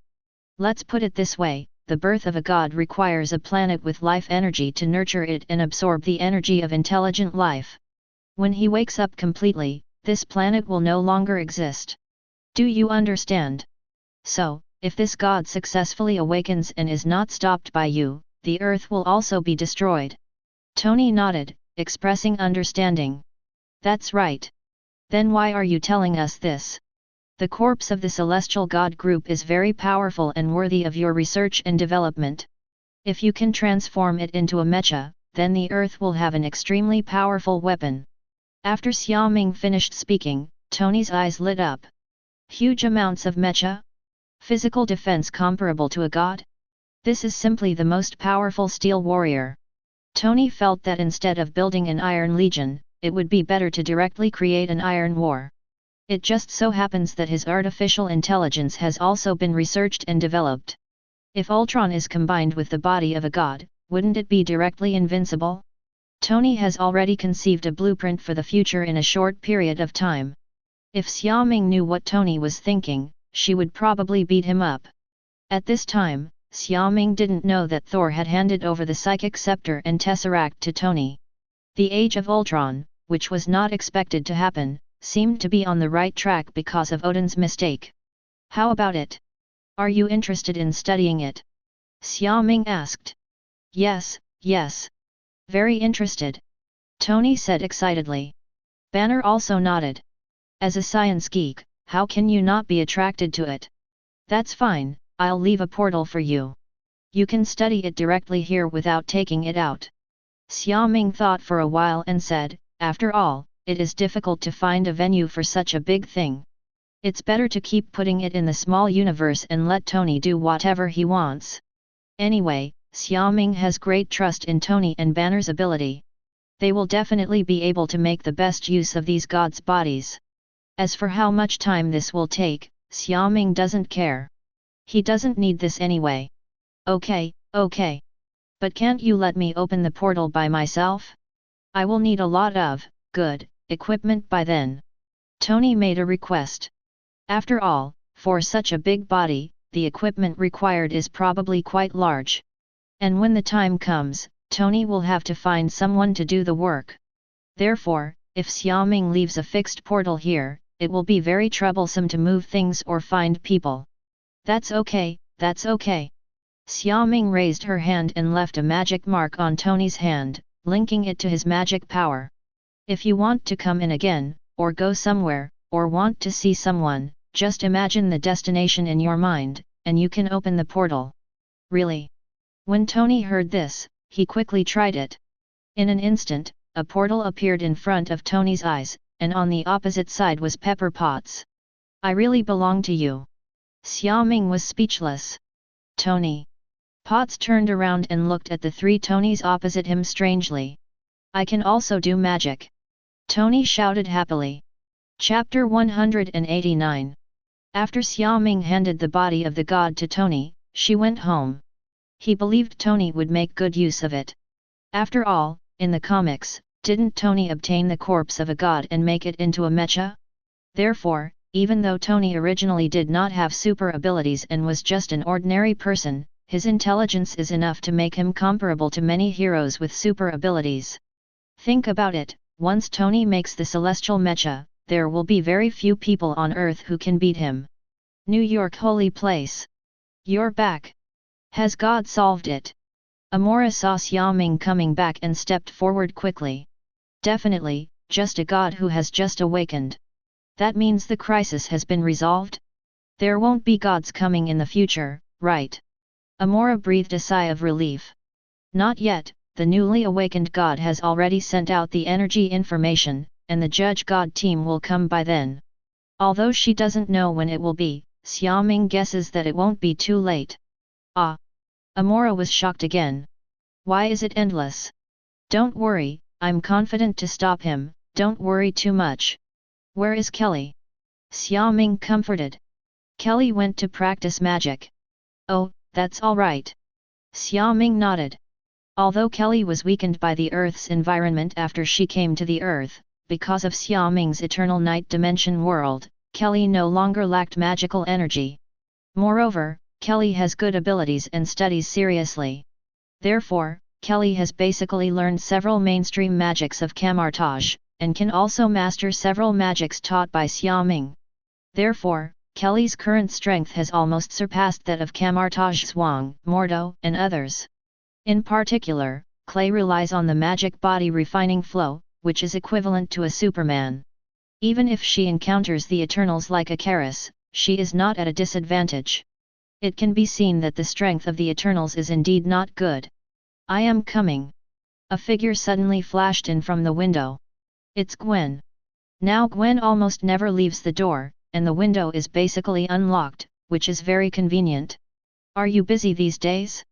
I haven't seen you here for any reason. Amora asked as she brought a glass of water. Forget it, there is another big bad guy in New York who is wreaking havoc everywhere. I have been catching him these days. Gwen said angrily. Who? Xiaoming asked curiously. It's a guy who calls himself Green Goblin. He has a flight machine that can fly, and he also likes to throw bombs everywhere. I haven't caught him several times. It's really annoying. Gwen gets very unhappy when she talks about Green Goblin. Because this Green Goblin ruined her show. When the Green Goblin first showed up to wreak havoc, Gwen was performing at a concert. She and her friends Mary Jane, Betty Brant, and Glory Grant formed a band called Maria Lee Jeans, in which Gwen was the drummer. As a result, the entire concert was suddenly stopped because of the Green Goblin. Gwen transformed into Spider-Woman on the spot and fought with the Green Goblin, and even brought Gwen's father New York Police Department to the police station. Coming. But it is a pity that Green Goblin directly escaped from Gwen's hands by virtue of having the flight machine. For the next few days, Gwen kept an eye on the Green Goblin and cracked down on his crimes. To be honest, Green Goblin also regards Spider-Woman as his mortal enemy. After all, Spider-Woman is so annoying. Every time he appears, Spider-Woman appears. This resulted in Green Goblin trying to kill Spider-Woman, who was getting in his way several times, but he was helpless because of her spider ability. Now the Green Goblin, also known as Norman Osborn, has begun to find Spider-Woman's true identity. Green Goblin, it's him. Xiaoming nodded clearly. Do you know who he is? Gwen asked suddenly, listening to Xiaoming's tone of voice that seemed to understand her very well. I know, do you want me to tell you? Tell me. Abe, Gwen nodded seriously. Although Gwen didn't want to ask for Xiaoming's help, Gwen decided to ask the Green Goblin's true identity rather than innocent citizens who were in danger. Anyway, I have to catch him with my own hands. It's not that Gwen wants to prove anything to Xiaoming, but if Gwen wants to grow, she must have the ability to stand alone. If she goes to Xiaoming every time she encounters a bad guy, then she might as well stop being this superhero. This is what Xiaoming once told her. Green Goblin's true identity is the chairman of Osborn Industries, Norman Osborn. Xiaoming said. Is it him? Gwen's eyes suddenly widened. She never expected that this big bad guy would be her boss. After all, Gwen and Peter are still interning at Osborn Industries. Why did he ignore the good chairman and become a bad guy and commit crimes everywhere? Gwen was puzzled. You want to say that he learned from Stark and became a superhero or something, but Gwen didn't have such a big reaction. Because Stark Enterprises and Osborn Industries have always been in a competitive relationship before. It wasn't until Tony was kidnapped and returned alive from Afghanistan that he closed the weapons department and withdrew from the market. Osborn was able to grow and receive a large number of military orders. Similarly, Hankmer Industries is also a profiteer. The reason why Osborn became Green Goblin was also because of a major scientific experiment accident. Because of this accident, Norman discovered a mysterious formula that could improve his IQ and enhance his strength. Then his ambition gradually overflowed and he began to transform into the Green Goblin and engage in criminal activities. However, because this potion has flaws, it will amplify Norman's negative emotions, and he was defeated by Spider-Man many times, so an evil personality was born.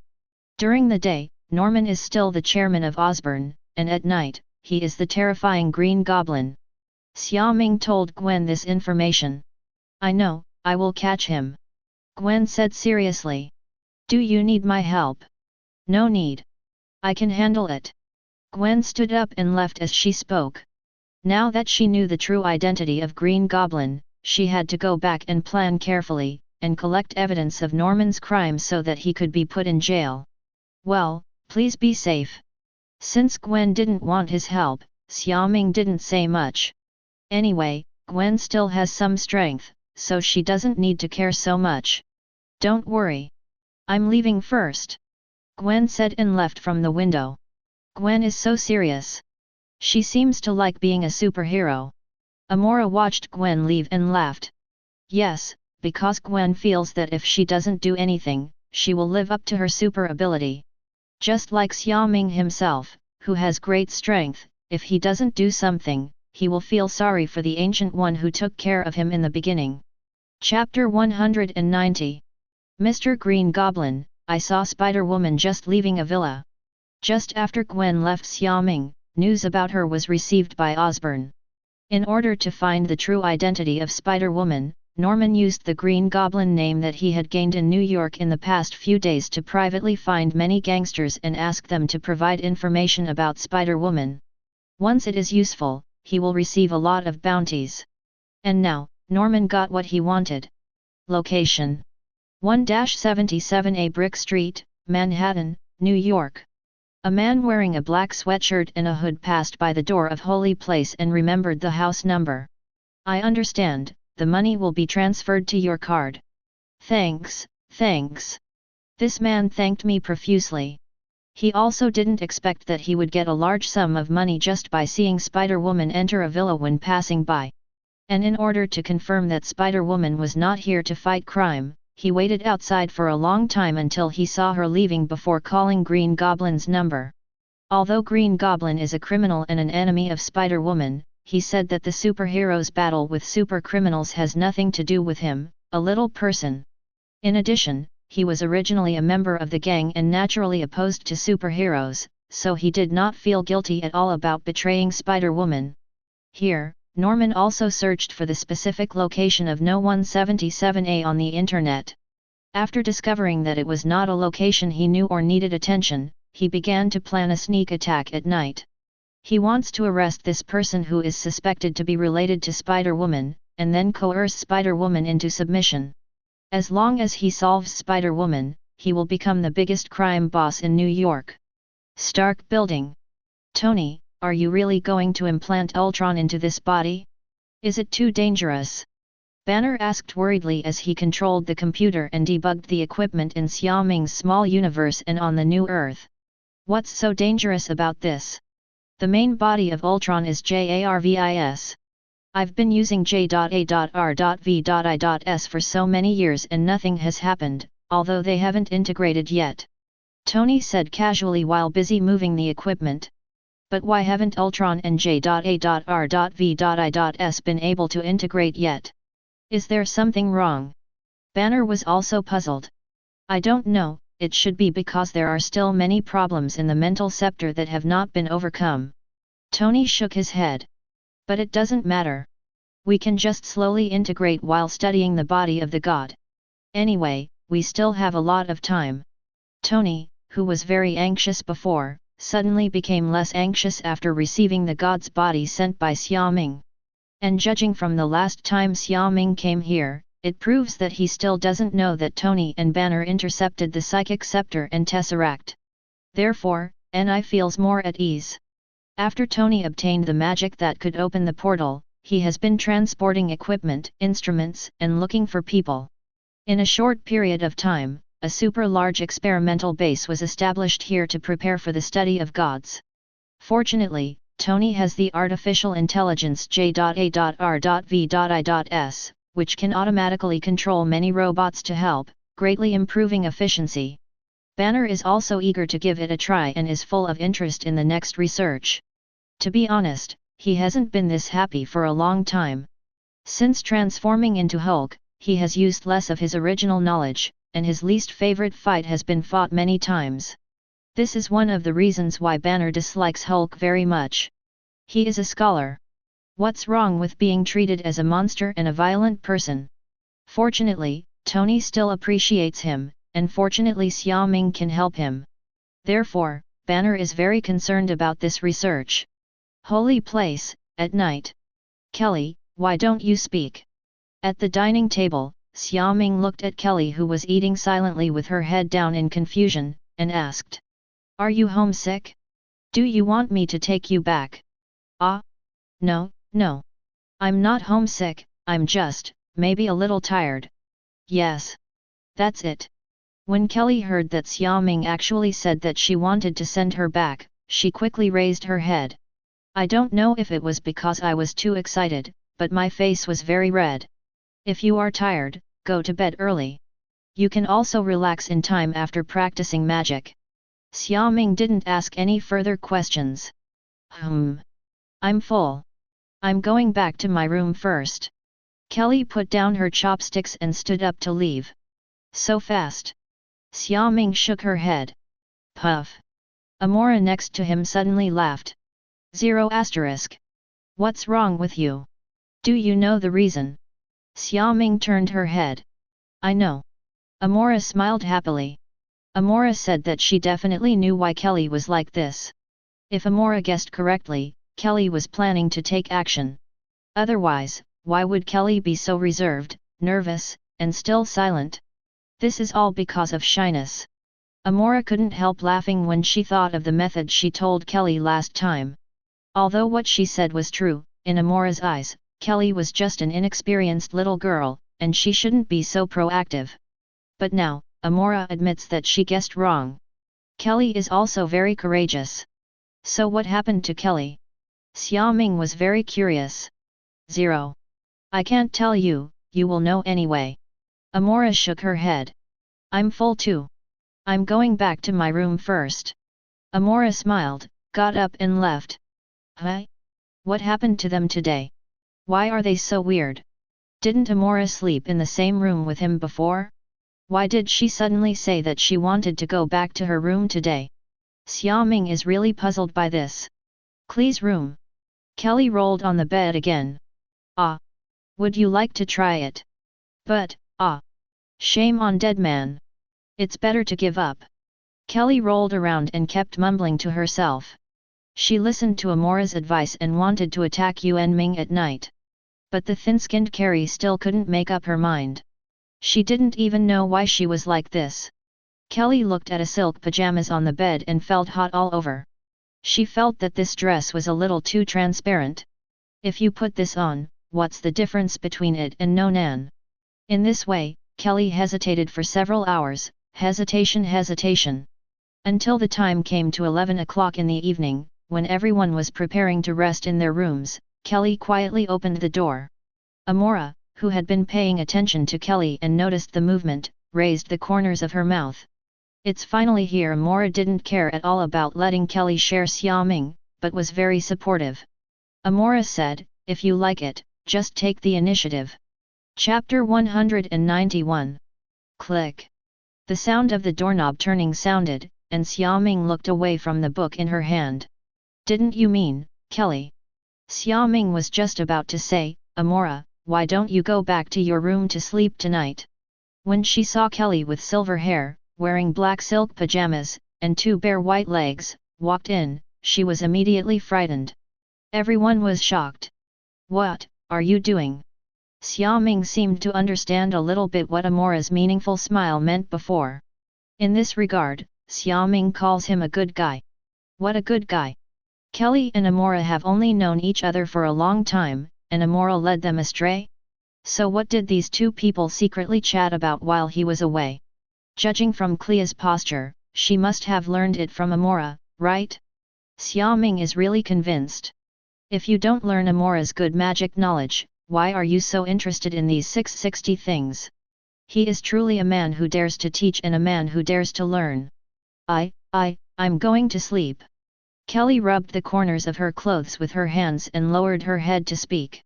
Yuan Ming, who spoke in a low voice, almost didn't hear her. Kelly, this. Xiaoming didn't even know what to say. He warmly invites Kelly to sleep with him, which seems a bit like a scumbag. But refuse it. Kelly must be very sad if she takes such initiative. After all, Kelly is thin-skinned and Xiaoming also knows it. This shows the difference between Klee and Amora.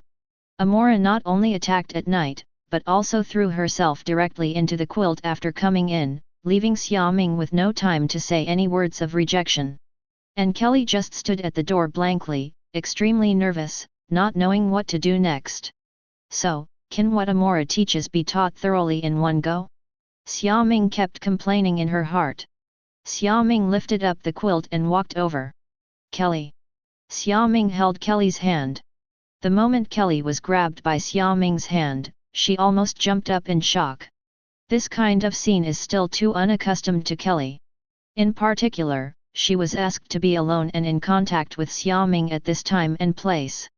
Kelly was so nervous that she almost fainted. Even if Kelly likes Xiaoming very much, even if she is willing to give everything for Xiaoming, even after these days of getting along, Kelly still wants to be by Xiaoming's side all the time. But this kind of close contact left Kelly completely at a loss.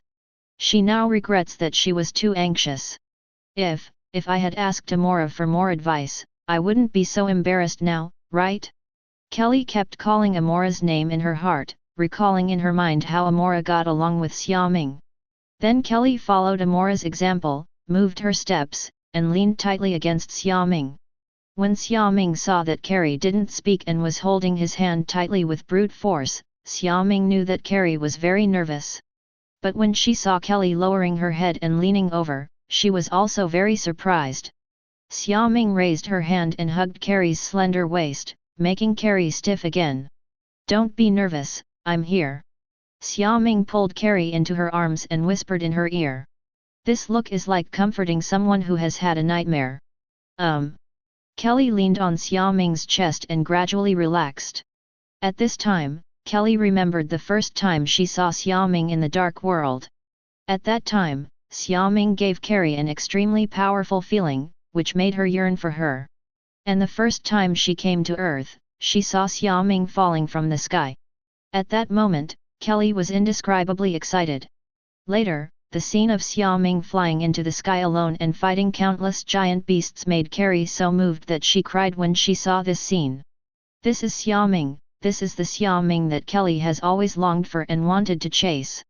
Kelly thought about every detail of her relationship with Xiaoming, and suddenly she felt less nervous. This is her sweetheart. So why should you be nervous? Shouldn't we be happy and rejoicing? As Kelly's mood relaxed, her body gradually softened. "Xiaoming, I like you." Kelly finally spoke. "Yeah, I like it." Xiaoming lowered her head. Kelly closed her eyes, her long eyelashes trembling, and slowly raised her head. Xiaoming looked at the face in front of her and raised her hand to stroke Kelly's cheek. Kelly is very beautiful, her appearance is not inferior to that of Amora, and she also has her own charm. Whether it is Kelly, Amora, or Gwen, the three of them each have their own style, energy, charm, and youth, and each exudes their own light. Xiaoming lowered her head when she saw the red lips so close. Kelly noticed her breathing coming close to her, and couldn't help but tighten her hands on Xiaoming's clothes, and her heartbeat began to beat rapidly. Just when the two were about to kiss, the window to the world on the third floor suddenly opened with a bang. It was accompanied by a strange laugh. The Green Goblin driving the flight machine broke the window from the outside, broke into the holy place, and flew all the way to the first floor. And during the flight, pumpkin bombs continued to be thrown, blowing the floor, walls, memory bookshelf, sofa, etc. to pieces. Xiaoming opened her eyes when she heard the explosion, her eyes full of confusion. His holy place was invaded? Moreover, someone actually dared to throw a bomb in his holy place? Simply looking for death. Xiaoming's eyes narrowed and murderous intent suddenly arose. "I'm going to take care of the trouble." Xiaoming ruffled Kelly's hair and walked over. "Kelly. No, why did it stop?" Kelly looked confused.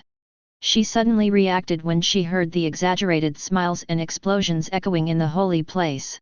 The enemy is coming. Then Kelly suddenly clenched her fists and her eyes became dangerous. God knows she has been mentally preparing for this moment for several days. For this moment, she personally went out to pick out clothes for a long time. How determined she has just been for now.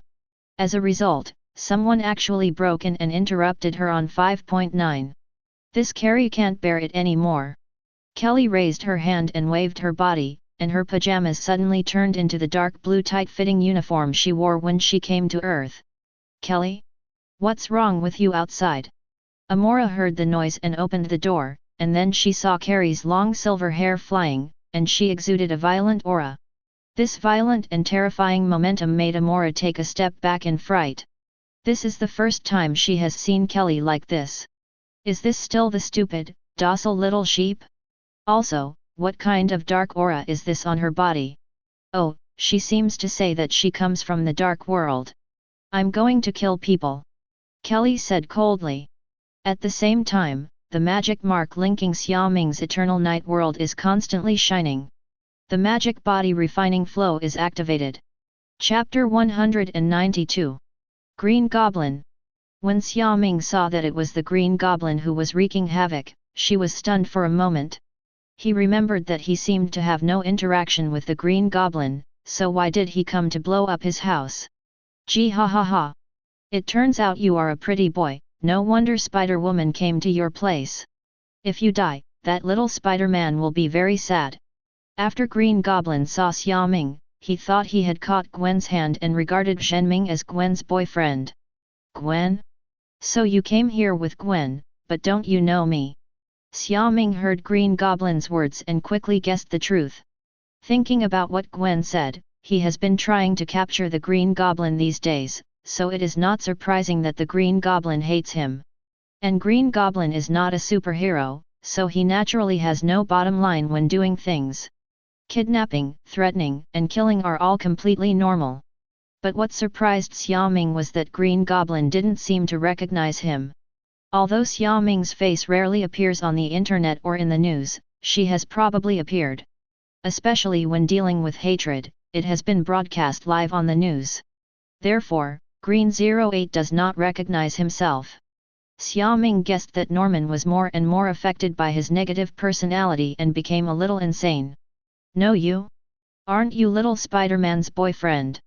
Green Goblin was confused for a moment and said casually. Now that Xiaoming was dressed in pajamas, and with the dim light around her, Green Goblin really didn't recognize Xiaoming. Okay. Xiaoming was speechless. Ha ha ha. Come with me obediently. With you this time, I will definitely be able to take down that damn spider. Green Goblin gritted his teeth at Gwen. He lowered the aircraft and slowly came to Xiaoming.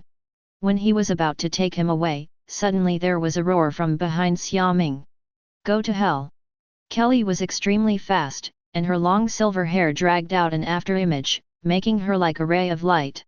She punched to the side of Xiaoming, punching the Green Goblin who didn't react and flew away.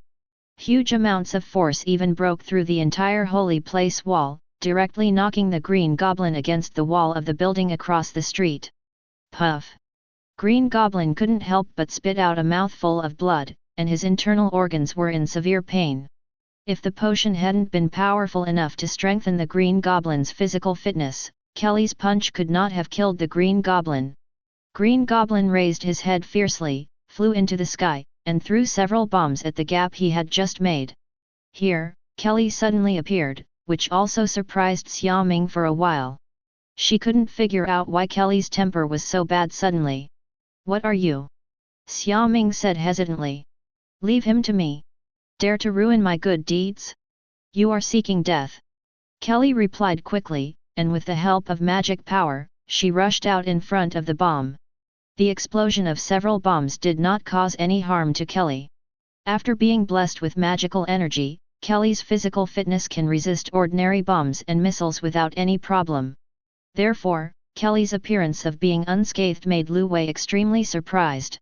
This is a tough and powerful opponent. Green Goblin silently evaluated Kelly in his mind. But the good news is that although the opponent seems to be able to jump very high, he can't fly. Green Goblin arrogantly tossed back and forth in the air, dodging Klee's attacks, even using bombs to make a fuss, or even provoking words. This made Kelly blush with anger. The murderous intention towards Green Goblin surged in her heart. Xiao Hong, help! When Xiaoming saw that Kelly was at such a disadvantage, she reached out and patted her shoulder. The levitating cloak immediately appeared and flew out. Xiaoming can't let the Green Goblin bully Kelly. Originally, Xiaoming planned to crush him to death, but after seeing Kelly take action, she felt that Green Goblin, as Kelly's first opponent, would be a good sparring partner. Here, Clea missed the target again and landed on the ground. She was angry and annoyed at the Green Goblin above, thinking that she wished she could fly. Where is the chance to laugh at this damn monster? At this moment, when Kelly was about to take action again, the floating cloak flew over and landed on Kelly's shoulders. Huh? Xiaoming! Kelly unexpectedly glanced at Xiaoming, who was watching a show at the gap on the second floor of Holy Place. Kelly was overjoyed that Xiaoming actually lent him his magic cloak, so she would never lose. Xiao Hong, you are here. Kelly's depressed mood was swept away, and she became extremely confident. You can fly, right? I want you to fly. Kelly roared angrily, stomped hard on the ground, and rushed towards the Green Goblin who was still laughing wantonly in the air like a rocket. It's useless. Idiot. Green Goblin easily dodged and threw a few more bombs. For Green Goblin, no matter how high you jump, you are just a living target for a good opponent. This is also the reason why he hates Spider-Woman very much, because although she can't fly, she can swing back and forth between various buildings with the help of cobweb. This resulted in the Green Goblin's advantages disappearing, and it suffered defeat in the hands of Gwen time and time again. If he hadn't used Spider-Woman's weakness to protect citizens every time, throwing bombs into the crowd, luring Spider-Woman away and quickly escaping, he would have been caught long ago. But that's Spider-Woman, so what does this in front of me mean? Green Goblin is very disdainful. What can you do if you are strong? Isn't it useless if you can't hit it? After Green Goblin threw the bomb, he was ready to taunt Clea again. But what he didn't expect this time was that a white and tender fist stretched out from the smoke of the bomb and hit him hard in the face before he could react. Boom! Green Goblin was beaten and fell to the ground, making a big crater. This punch also shattered his mask, revealing his extremely surprised and puzzled face. Indeed, Norman was very puzzled as to why this opponent who could not fly could actually stay in the air and hit him so accurately. Then, Green Goblin looked at Clea slowly falling from the air as if he had seen a ghost. In his eyes, the red cloak fluttering in the wind was particularly conspicuous. Can you fly on it? Green Goblin exclaimed. Kelly landed in front of the Green Goblin and stepped on the flight machine that fell next to it in half. Now, try flying again. Carrie clenched her fists and looked down at Green Goblin fiercely. Norman. Now Norman was completely speechless. Because he realized that he had completely failed this time. Without the advantage of the flight machine, he was no match for Clea. As for the bomb, he has blown it up so many times. If it had worked, he would have won long ago. Therefore, Norman's eyes moved. Well, maybe we can talk. Go talk to hell. BD. Kelly stepped forward angrily, unleashed all her strength, and smashed down the Japanese wolf. No. Chapter 193. Boom. There was a loud noise, and the strong shockwave directly submerged Green Goblin's body, and even the big hole just made by Green Goblin became bigger again. Call. After taking care of the Green Goblin, Kelly took a deep breath and finally took care of this nasty mosquito. Kelly, at the moment, my thoughts are clear and I am in a good mood. Then Clea returns to the holy place. Xiaoming, you won't blame me for killing him, right? At this time, Kelly suddenly realized that her behavior just now seemed too violent. It goes against her ladylike demeanor. No, he should have died, but now Gwen will have a headache. Xiaoming shook her head and smiled. Ah? Why? Kelly was puzzled. Because you killed the Green Goblin, and Gwen regarded him as her opponent. Xiaoming smiled and then flew out of the gap. Now Xiaoming can fly freely even without a levitation cloak. After he came outside, he activated magic to restore the buildings, cars, etc. that were damaged by the battle just now to their original state. By the way, the Green Goblin's broken body was also eliminated. As for the audience who were attracted by the violent movement, Xiaoming thought for a while and erased her existence from their memories, leaving only the memory of Xia fighting the Green Goblin. By the way, those who recorded videos and took photos were also dealt with. Xiaoming is not worried about any problems if she shows up, but she is worried that revealing her address will attract many reporters and fans. This is not what Xiaoming wants to see. As for Carrie, it doesn't matter. Anyway, Green Goblin is very famous now. Carrie solved Green Goblin, which can be regarded as a superhero act. Xiaoming returned to the holy place and restored everything that had been destroyed to its original state. Xiaoming, do you think Gwen will blame me? Clay stepped forward and asked. Don't worry, it won't happen. You didn't take the initiative to find Green Goblin. Xiaoming comforted. At this time, the suspension cloak automatically left Kelly's shoulders and returned to Xiaoming's body. Huh? Xiaoming, you are so powerful, why don't you give Xiaohong to me? Kelly experienced the feeling of flying and instantly fell in love with Xiaohong. Upon hearing this, the floating cloak quickly stretched out his clothes and waved his hand to Kelly, expressing his rejection. Look, Xiaohong doesn't want to, but if you want to fly, as long as you learn elemental magic and master the power of the wind element, you can also fly with the help of magic. Xiaoming couldn't bear to give away the levitation cloak to anyone, not even Kelly. You must know that the suspension cloak was of great help to Xiaoming in his early days. Okay.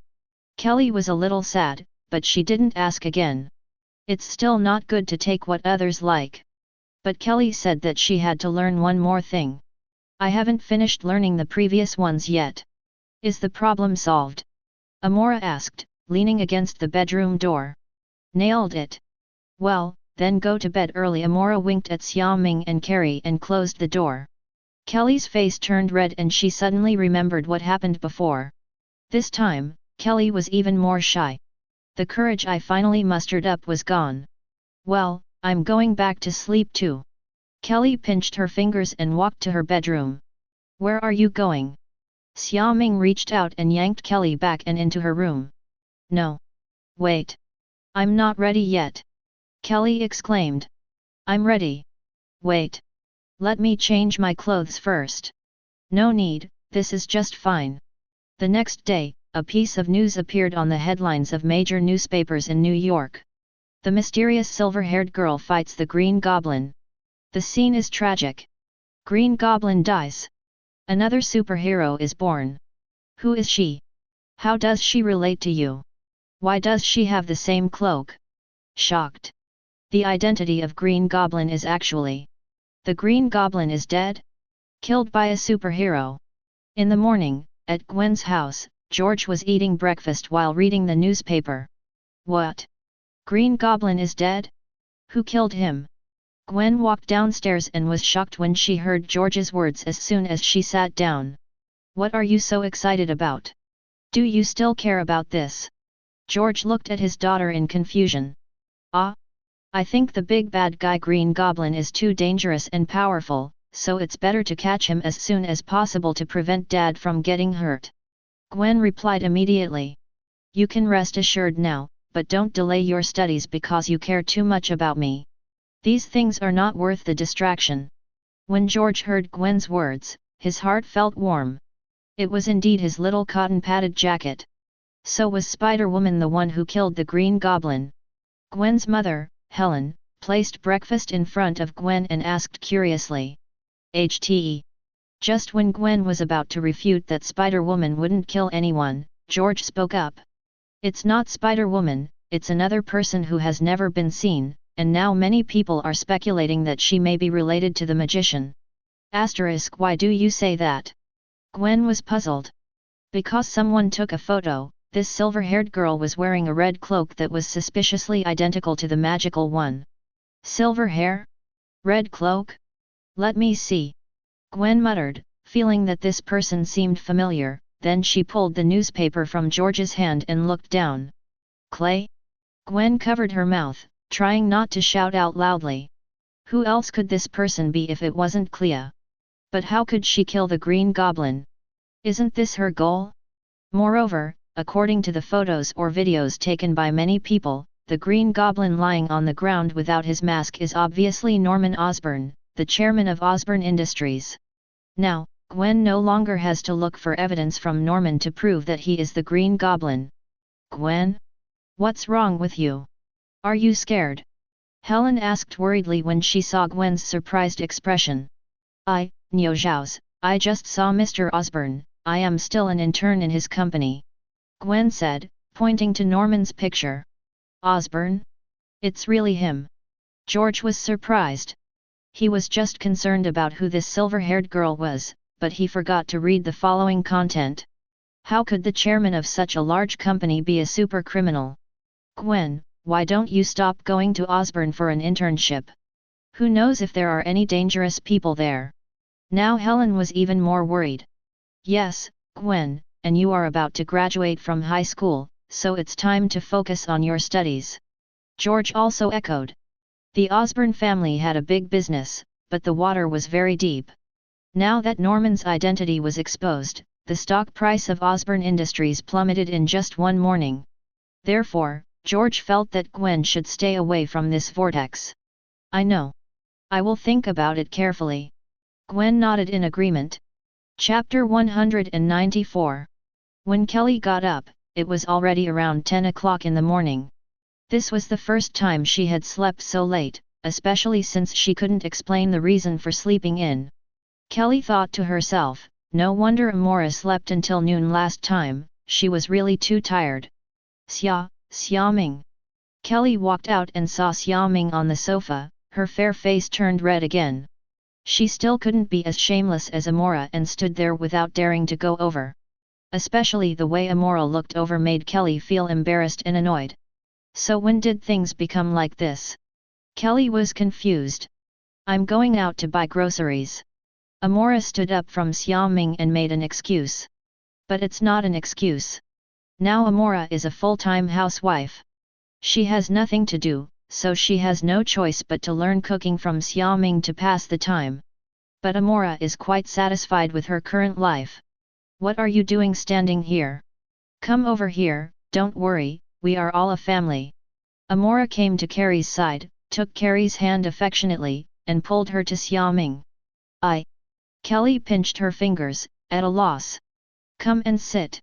Xiaoming pulled Carrie into her arms. Are you very 107 afraid of me? No. I'm not afraid of you. Kelly leaned on Xiaoming's chest and closed her eyes. No wonder Amora likes to hold you so much. Kelly muttered. She found that holding Xiaoming like this was really reassuring and happy. You can hug me if you like. Xiaoming touched Kelly's hair. Now Kelly can also own Xiaoming openly. At about 12 o'clock at noon, Gwen came over. Are you here to get some food? Are you so punctual? Amora said with a smile. Yes. Gwen nodded confidently. In fact, she had wanted to come over for a long time, but she put it off because she had to go to class. I happened to stop by here for lunch. Not to mention, the food cooked by Xiaoming is quite delicious. Kelly. Gwen turned to look at Kelly. Huh? What's wrong? Why did you kill the Green Goblin? Gwen complained slightly. When she was here before, didn't she say that the Green Goblin was her target? How could Green Goblin be dead in the blink of an eye? He came here by himself and disturbed my, Ache. Carrie whispered softly. Halfway through her words, she lowered her head and concentrated on eating. Gwen.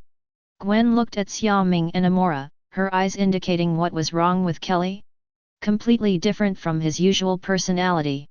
When did Kelly become so soft-spoken? Amora smiled and shook her head silently. She still thought not to lead Gwen astray.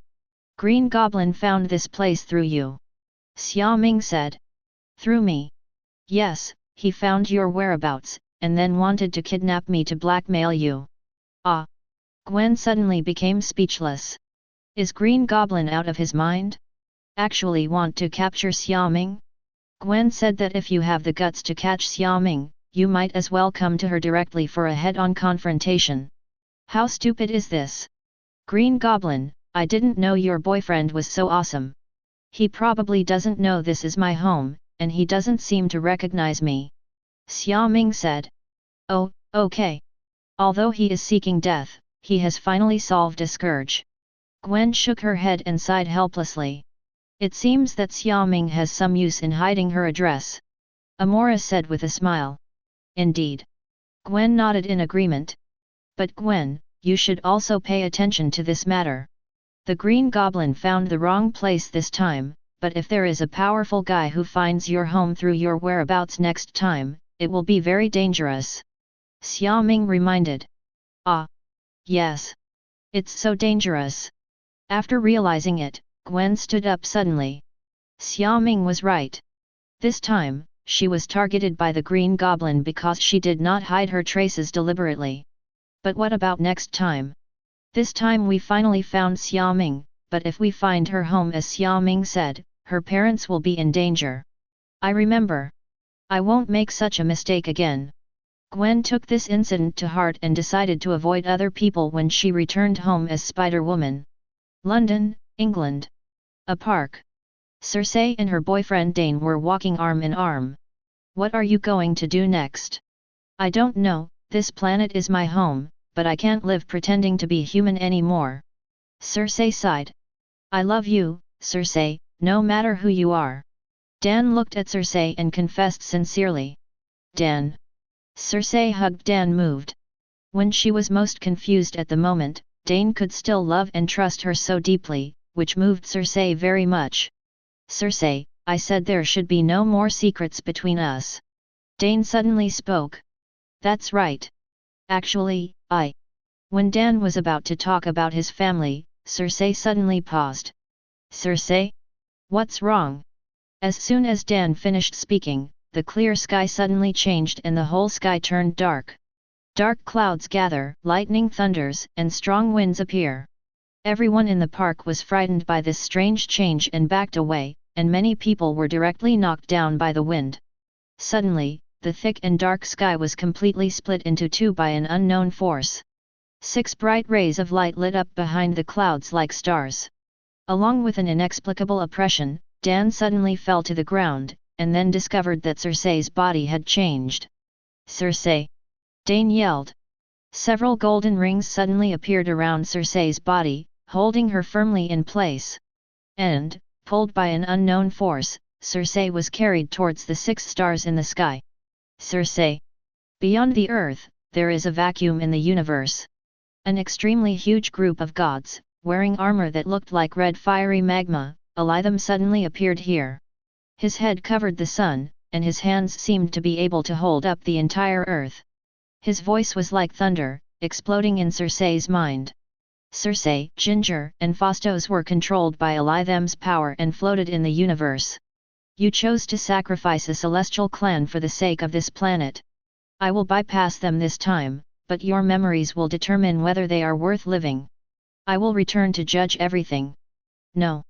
Cersei shouted in her heart. Ginge looked at Elitham in horror. Like Phastos, he was filled with despair. Because they know that once they are taken away by Arishem, their memories will be completely erased, and then they will go to another planet and continue to repeat what they have done. Infinite reincarnation. This is extremely scary for the 3 of them. Xiaoming! Come and save us! Chapter 195. On Xiaoming's side, after finishing the meal, Gwen was not in a hurry to leave. Although Gwen is about to graduate from high school, their classes are still not stressful. A top academic like Gwen can almost be said to have been admitted to a prestigious university long ago. Then Gwen looked at Kelly, who suddenly became close to Xiaoming, and frowned. Gwen followed Kelly helplessly, watching her naturally hold Xiaoming's hand, and then seeing her naturally sit next to Xiaoming, like a lover in love. Gwen felt something was wrong. Thinking about Kelly's abnormal behavior at the dinner table just now, Gwen realized the problem. Then Kelly turned her head inadvertently, met Gwen's gaze, and her heart skipped a beat. Kelly's face turned a little red and she stood up. I'll go back to my room and take a rest. Kelly quickly ran away. But she felt the meaning in Gwen's eyes. It was very similar to the way she looked at Amora before, full of doubts. Is this also someone who likes Xiaoming? Kelly gradually realized Gwen's feelings for Xiaoming. What are you? Gwen turned her suspicious eyes to Xiaoming. What's wrong? Fine. Regarding this kind of question, it was difficult for Gwen to ask directly. Although she always knew that Xiaoming had a girlfriend in the UK, who was also a scientist. After Gwen stayed for a while, she got up and left. Gwen must like you too. Amora came over, sat next to Xiaoming, and rested her head on Xiaoming's arms. I don't know either. Xiaoming shook her head. Then do you like her? Amora suddenly smiled. Like? Even though this kind of question is as difficult to answer as your girlfriend asking you who did you save if she and your mother fell into the river, Xiaoming said it directly. Because Amora is different. She doesn't care how many women are around Xiaoming, as long as she can always be by Xiaoming's side. Amora was used to seeing women dependent on powerful men, so she didn't feel anything was wrong. Then do you want my help? Help you take her down? Amora said with a bad smile. Amora is familiar with this kind of thing. You see, under her guidance, didn't Kelly also take that step? No. Xiaoming shook her head. It is difficult for him to cope with 3 women now. If he adds one more, he will probably die from a headache. Especially since Jane will come to New York soon, he won't know how to explain Amora and Kelly to Jane then. He can't say he wants to break up with Jane, can he? It's not that Xiaoming doesn't like Jane. Okay then. Amora was a little disappointed. She thought it was quite fun to do this kind of thing. Hi. Xiaoming suddenly felt something. What's wrong? A friend is here, I'll go meet him. Xiaoming stood up with a smile. Under the surge of magic, she changed back into the crescent moon suit, and the levitating cloak appeared automatically. Be careful. Don't worry, I'll be back soon. Xiaoming kissed Amora's forehead and left. Amora sighed. She guessed that the friend Xiaoming mentioned should be the god group. Kamar-Taj. The moment Alitham appeared, Guyi noticed it. After all, the huge energy fluctuations were transmitted to the interior of the earth, and it was difficult not to let the Ancient One pay attention. The god group. The Ancient One stood up and walked out of the hall, looked at the universe, and looked at the huge amounts of figure. Just when she was about to go out and ask what was going on with the god group, she stopped again. Forget it, let's leave it to Xiaoming, it's time for him to take on the heavy responsibility. Ancient One said that Xiaoming's strength now exceeds her anyway, so there seems to be no need for her to take action. Moreover, Xiaoming is still young, so he needs to be more experienced. Asgard. Odin sat alone on the throne, recalling the past. After Loki's incident, it seems that the powerful father of God has become much older. The future he encountered was happening step by step, and Odin could not change it all. It's like he can't change Ragnarok, who has been reincarnated several times. This is his destiny.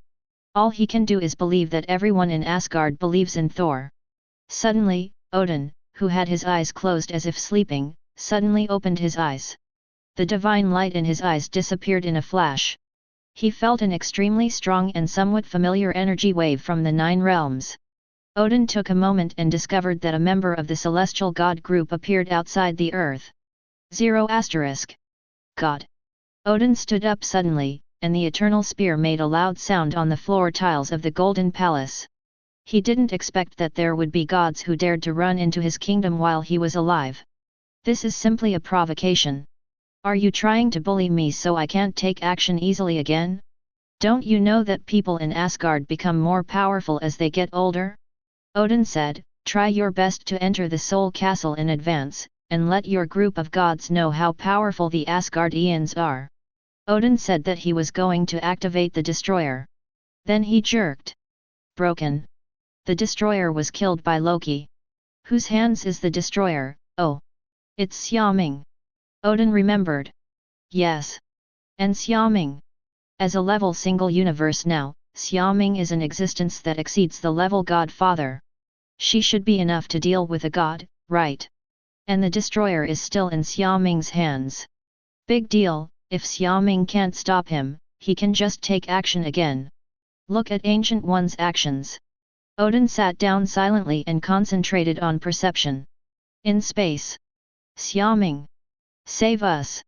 Seeing that Elitham was about to take them away, Circe couldn't help praying in her heart, hoping that Xiaoming could come to rescue him. I hope Xiaoming can detect Elitham's arrival. And here, after Elitham finished speaking, he was about to teleport away from here. After all, this is the 9 realms. There is a powerful sorcerer supreme ancient one on earth, and the god King Odin is alive in Asgard. He cannot stay here for long. This is why he came here, just to take away Circe and the others, instead of directly destroying the earth. In addition to the reason for going to trial, not daring to take action was also the main reason why Elitham left in a hurry. But before he could teleport away, a strange figure appeared in front of him. God, Elitham. Xiaoming said. Who are you? Elitham stopped transmitting and asked in confusion. Someone who's here to stop you. You want to stop me from taking away my people. Elitham was extremely surprised. If he remembers correctly, it seems that all the Eternals were created by him, right? You can't say that they are Earthlings just because they have been on Earth for thousands of years. No, I'm here to stop you from judging the Earth. Z. Chapter 196. Who are you? Prevent me from judging the Earth? Who do you think you are? Where does the courage come from? Do you think you are the Ancient One or Odin? Elitham felt that the man in front of him was really desperate. Circe and Phastos next to them were extremely happy to see Xiaoming. Xiaoming really showed up. He has come to stop the gods. Especially Circe, infinite hope emerged in her heart again. In her opinion, since Xiaoming dared to show up, he must be very confident in his own strength to do so. In other words, they might have a chance to survive. But Ginger, the Indian star, was full of doubts.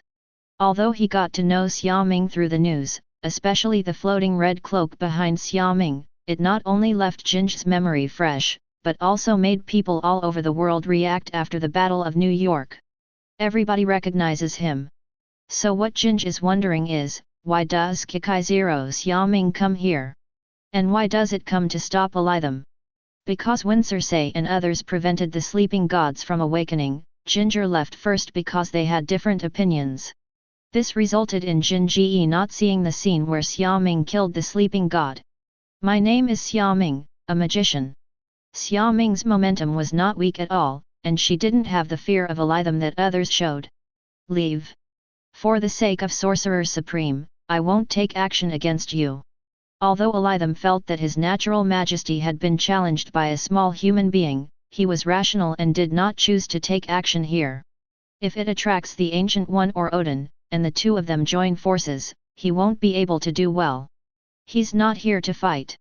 It seems you don't understand that I am standing here not because of the Sorcerer Supreme, but because of my own strength. Xiaoming shook her head and said. Don't get too carried away. Elitham spoke in a deep voice.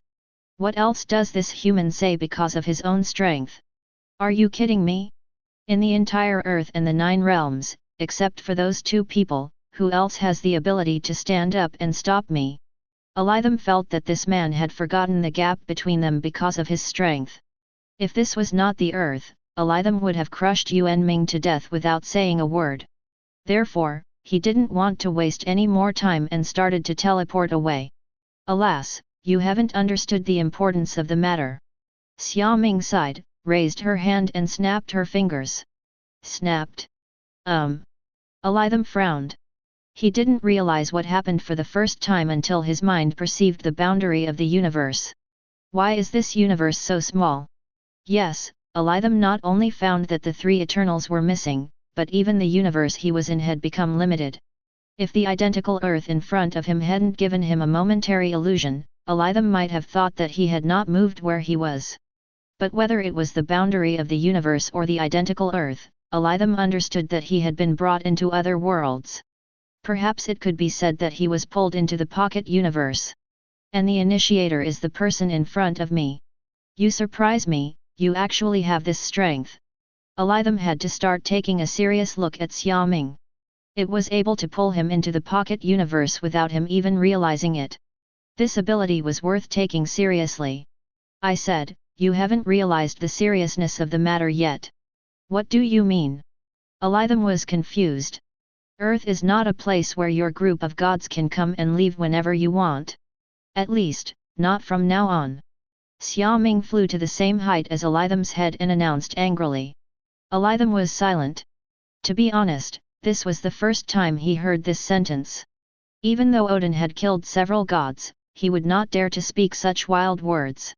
As a result, you, a human being who has never shown any strength, naturally stand taller than Odin? This made Alitham shocked and angry. He said, who do you think you are? Outside world. When Xiaoming and Alitham suddenly disappeared, the three of them were confused and didn't know what happened. Where are the people? Fastos asked in the spiritual world. I wonder, did Xiaoming take Arishem away? Were they about to fight, and they were afraid of damaging the earth, so they changed places? Circe guessed. You are familiar with Xiaoming. Jin Ji suddenly joined the group chat. It was he who saved us, and it was he who stopped the sleeping god. Circe replied. He was there that day. Jin Ji was in disbelief. Right. In the small universe, Alitham's anger level has soared to the point where it is almost uncontrollable. Being provoked to this point by an unknown little person, even if he is afraid of the cooperation between the Ancient One and Odin, he still wants to kill this tiny human being who makes such nonsense immediately. Thinking like this, Alitham spread his spirit, intending to make Xiaoming suffer a little, and then leave this small universe to continue his unfinished business. In his opinion, as long as Xiaoming is not as strong as him, then this pocket universe cannot trap him. Then just when Alitham was about to take action, he suddenly spotted something on the earth. This is a god. This is the god who is about to awaken? Did you kill him? Also, what are those people doing? You actually want to study the gods? Alitham perceived Tiamat, who had sent him an energy message before. He originally thought that it would be Circe and others who killed Tiamat. But I didn't expect that it would be this person named Xiaoming. What made him even more angry was that tiny humans actually tried to get their hands on the power of gods. Steal the secrets of gods. How dare they? Using others to do research is always what they should do. Well, it's such a pity that you discovered me. Only then did Xiaoming remember that Tony and the others were not doing research on the bodies of gods in the small universe. But it doesn't matter, if you are discovered, you will be discovered. In this small universe, he is the only god. Xiaoming has absolute control. Xiaoming! Boom! Alitham was really angry. He opened his hands and roared. 1.2. The huge momentum impacted Xiaoming and the earth behind Xiaoming. The violent storm stirred up the wind and clouds, causing the heaven and earth to change color. Tony, Banner, and all the staff who were busy were all affected. I don't know why the always clear sky suddenly became so weird. Huge amounts of strong wind swept across the earth, making everyone unable to open their eyes. Tony! Banner shouted. Hey! You can't transform now. These devices are hard to get. Tony yelled heartbroken. I mean, look at the sky. Does it look familiar? The banner is so safe that it didn't use any foul language. How long has it been since you were still worried about this? Why not raise your head and take a good look at what that thing is in the sky? Tony opened his eyes with difficulty, looked up, and then screamed in fright. Ward fuck. Chapter 197. Because of Alitham's roar, all the clouds in the sky were blown away. This allowed Tony and others to see Alitham's big face, which is very close to the earth. If Tony saw it correctly, this face seemed very similar to the god lying motionless next to them. What fuck? Is Xiaoming getting another god? I can't finish studying one of them, here comes another one. Tony yelled, saying he couldn't eat any more. I asked. Is there a possibility that this god is here to take revenge on my wife? When Banner heard Tony's words, he really wanted to punch him hard. Open his brain and see what's inside. Damn it, the whole surrounding environment has changed now, aren't you worried? What? Seeking revenge? Can Xiaoming handle it? After hearing what Banner said, Tony also started thinking seriously about how he could help Xiaoming. But the problem is that Tony's battlesuit has not been updated to a state where it can enter space. In other words, unless the battle takes place on Earth, Tony can't help. I can handle it, don't worry. Xiaoming's voice echoed in everyone's ears. At the same time, 08 Tony and the others also found that the violent storm was over and the entire world returned to its previous state. Xiaoming also noticed the movement on Tony's side and calmed the storm. Are you sure you don't need our help? Tony asked. Just stay well. Okay, but Xiaoming, one corpse is enough for research. We really don't have time for another one. Tony shouted to the sky. I didn't intend to give it to you in the first place. Xiaoming was speechless. Tony is still the same Tony, and only he can say this. Even Xiaoming himself was not sure whether he could kill Alitham. It's too close to the earth here. Let's go somewhere farther away. As Xiaoming spoke, she ducked in front of Alitham and punched him, pushing his huge amounts of body back. Just because you think, what? Alitham originally wanted to say, just because you want to fight me. He felt a huge amount of power coming from his chest, and this power was even far greater than his own. Before he finished speaking, the surrounding scene began to regress. Alitham was shocked to find that he was pushed back by a human in the universe. How is this possible? He is human. How could he have power comparable to that of a god?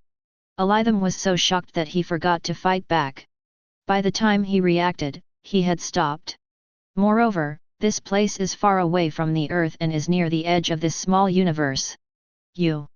Alitham looked at Xiaoming in disbelief. I told you earlier that you didn't realize the seriousness of the problem, so I decided to tell you personally to make you understand. Xiaoming said as she activated the magic Saint Dharma appearance, and her body began to gradually grow in size. Alitham just watched blankly as Xiaoming quickly transformed from a tiny human into a giant about the same height as him. You are not human. Alitham yelled. Humans will not become like this. Could this Xiaoming be some kind of giant? Otherwise, where did he get such great strength, and how could he become so powerful? Alitham felt that he had guessed the truth. The giant in front of us is the true essence of the light. I am human. Although he has been promoted to God. What do you want to do? Alitham suddenly felt uneasy. When Xiaoming looks like this, she obviously doesn't look like she's here for peace talks.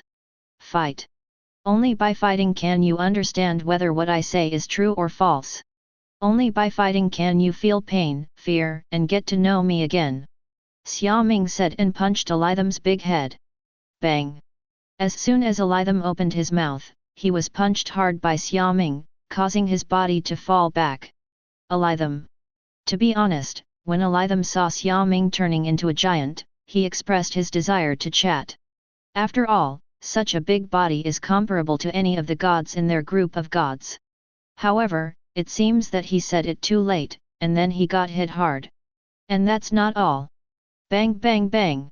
Continuous attacks hit Alitham's body in an endless stream, causing him to retreat straight back. Ever since Xiaoming used the saint's form for the first time in the dark dimension and became as big as Dormammu, he fell in love with this feeling. He said that after his body became huge, fighting seemed to be more enjoyable.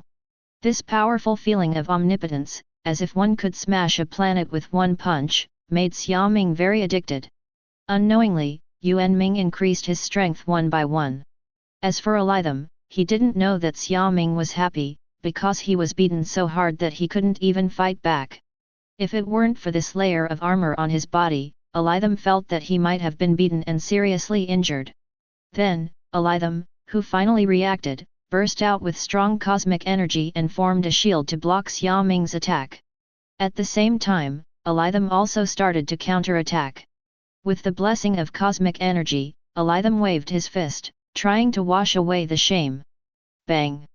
Then, Alitham's serious punch was easily blocked by Xiaoming's raised left hand. Yes, it's interesting now. Xiaoming laughed. Alitham. Wait a minute. 493. Bang! The power of the bright light wrapped around Xiaoming's fist, shining brightly and hitting Alitham's shield hard. Hi, it's so dangerous. Elitham breathed a sigh of relief when he saw that the shield was safe and sound. He said that this was his first time fighting like this.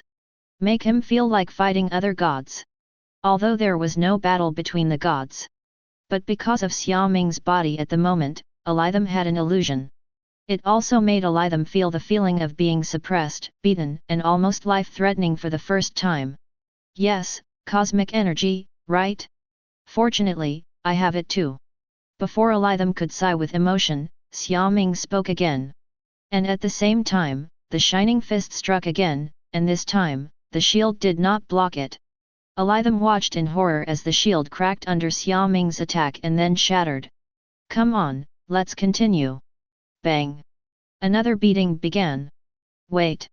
Don't slap me in the face! Stop! My armor is going to shatter! Stop, I believe you! I surrender! I beg you, I will never come to Earth again! Really, you believe me? From the initial anger, to the tone of discussion, to pleading, and finally to resignation. Elitham felt that he had gone through a long time. Chapter 198. That's it. Admit defeat. What about your strength as a member of the Celestial team? Even if you can't beat me, you should be very resistant, right? Xiaoming stopped and looked at Elitham with suspicion, distrusting the strength he showed. Elitham looked at Xiaoming with an innocent and resentful expression. Do you want to listen to what you said? I'm so miserable, and you still don't believe that you are better than me? My helmet is shattered and the armor on my body has cracks. If you continue to beat me like this, I will die sooner or later. You are still not satisfied with the result? Should I apologize to you? I'm sorry for not letting you enjoy yourself? Elitham felt extremely wronged. Meeting such an opponent, it would be surprising if he could beat Xiaoming. That is to say, I don't feel the aura of the same race from you, otherwise I would definitely regard you as a member of our celestial team. Really, believe me, I am no match for you. I will never come to Earth again. I am not qualified to judge you. Faced with the powerful Xiaoming, Elitham had no choice but to compromise and beg for mercy in order to save his life. He was afraid that if he gave up later, he might not be able to leave here. Don't say anything about retaliation, because he feels that Xiaoming has not yet exerted her full strength. One or two gods may not be Xiaoming's opponent. He was really scared. Are you sure? You won't come again? Xiaoming asked seriously. I'm sure. Elitham nodded repeatedly. Not to mention that Ancient One and Odin are still there, he doesn't dare to enter the 9 realms, let alone another Xiaoming. How many Eternals are there outside?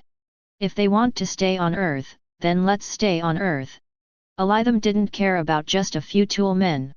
Then, what do you think about the dead god? Xiaoming asked again.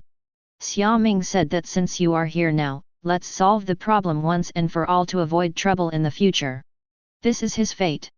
Moreover, every newly born god will be judged by me whether he is qualified to become a member of the god group. Since he is dead, it means that he is not qualified. This is Elitham's truth, and it is also one of his jobs. Before he came over, he noticed that Tiamat's aura had disappeared. Therefore, he told Circe to use their memories to determine whether the earth has the value to continue to exist. Now it seems that this value does exist, and it is still great. Because of Xiaoming, Elitham no longer needs the memories of those Eternals. He can't beat Xiaoming, but he still has mouse qualifications for trial. Then we have an agreement? I will let you go this time, but you are not allowed to come near the earth again, otherwise I will not show mercy. Xiaoming said seriously. I see. Well, I'll let you out. Xiaoming saw that she and Elitham had agreed, so she let him go. Outside world. When Circe, Phastos, and Ginge were still speculating about who would win the battle between Xiaoming and Elitham, and what their next fate would be, the space suddenly shook. Huge amounts of figures appeared again, but before Circe and the others could react, Elitham teleported away from here. Did I see it wrong? Elitham seems to be injured. Circe said uncertainly. It seems so, the helmet seems to be broken. Phastos also raised questions in the spiritual world. So, Elitham was defeated by Xiaoming and left. Cersei suddenly said in disbelief. We're saved? It's okay. Phastos exclaimed belatedly. Suddenly, huge amounts of surprise emerged from the hearts of Cersei and Phastos. As for Jinji, he was still too shocked and couldn't believe that Xiaoming could actually defeat a god. Or their creator, ally them, the god of judgment. This is a god that none of them combined can match. That Xiaoming actually won? Not only Ginger, but also Cersei and Phastos cannot easily accept this fact. In the small universe, Xiaoming came to Tony. Done. Tony stepped forward and asked. Right. Where are the corpses? Although one is enough for us to study for a long time, it doesn't hurt to have another one. Tony said while rubbing his hands. He's gone. Xiaoming looked at Tony speechlessly. So, what do you take me for? He is a god, should I act like a wolf? Also, don't you think you are too greedy? What? You didn't take him down? Tony exclaimed. Is it because the other party is too strong? Although the other person is not kind, I have no reason to kill him, and if he comes back alive, he will be more useful than if he is dead. At least Xiaoming didn't have to tell the other members of the celestial god group one by one about her existence. Wouldn't it be better to let Elitham deliver the message? At least, after being beaten by Xiaoming, Elitham felt pain and fear. This is enough. Okay, you can continue your work, I'll leave first. Well, okay, by the way, next time you have something like this happen, can you move to a different place?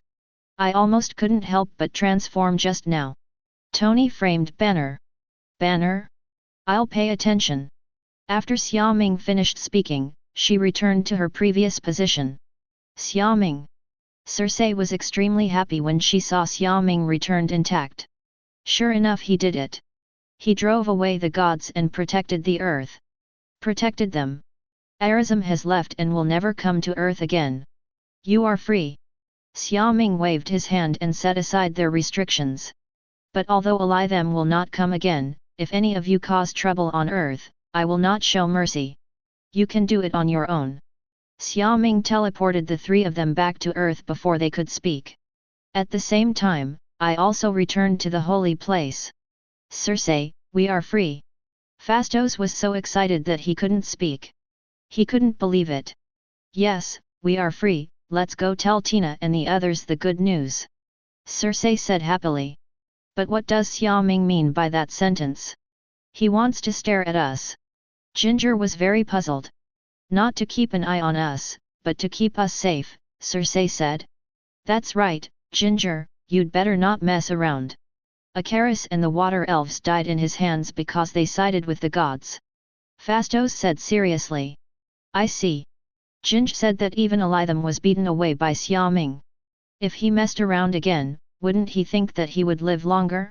I'd better go back to India honestly and continue to be a star.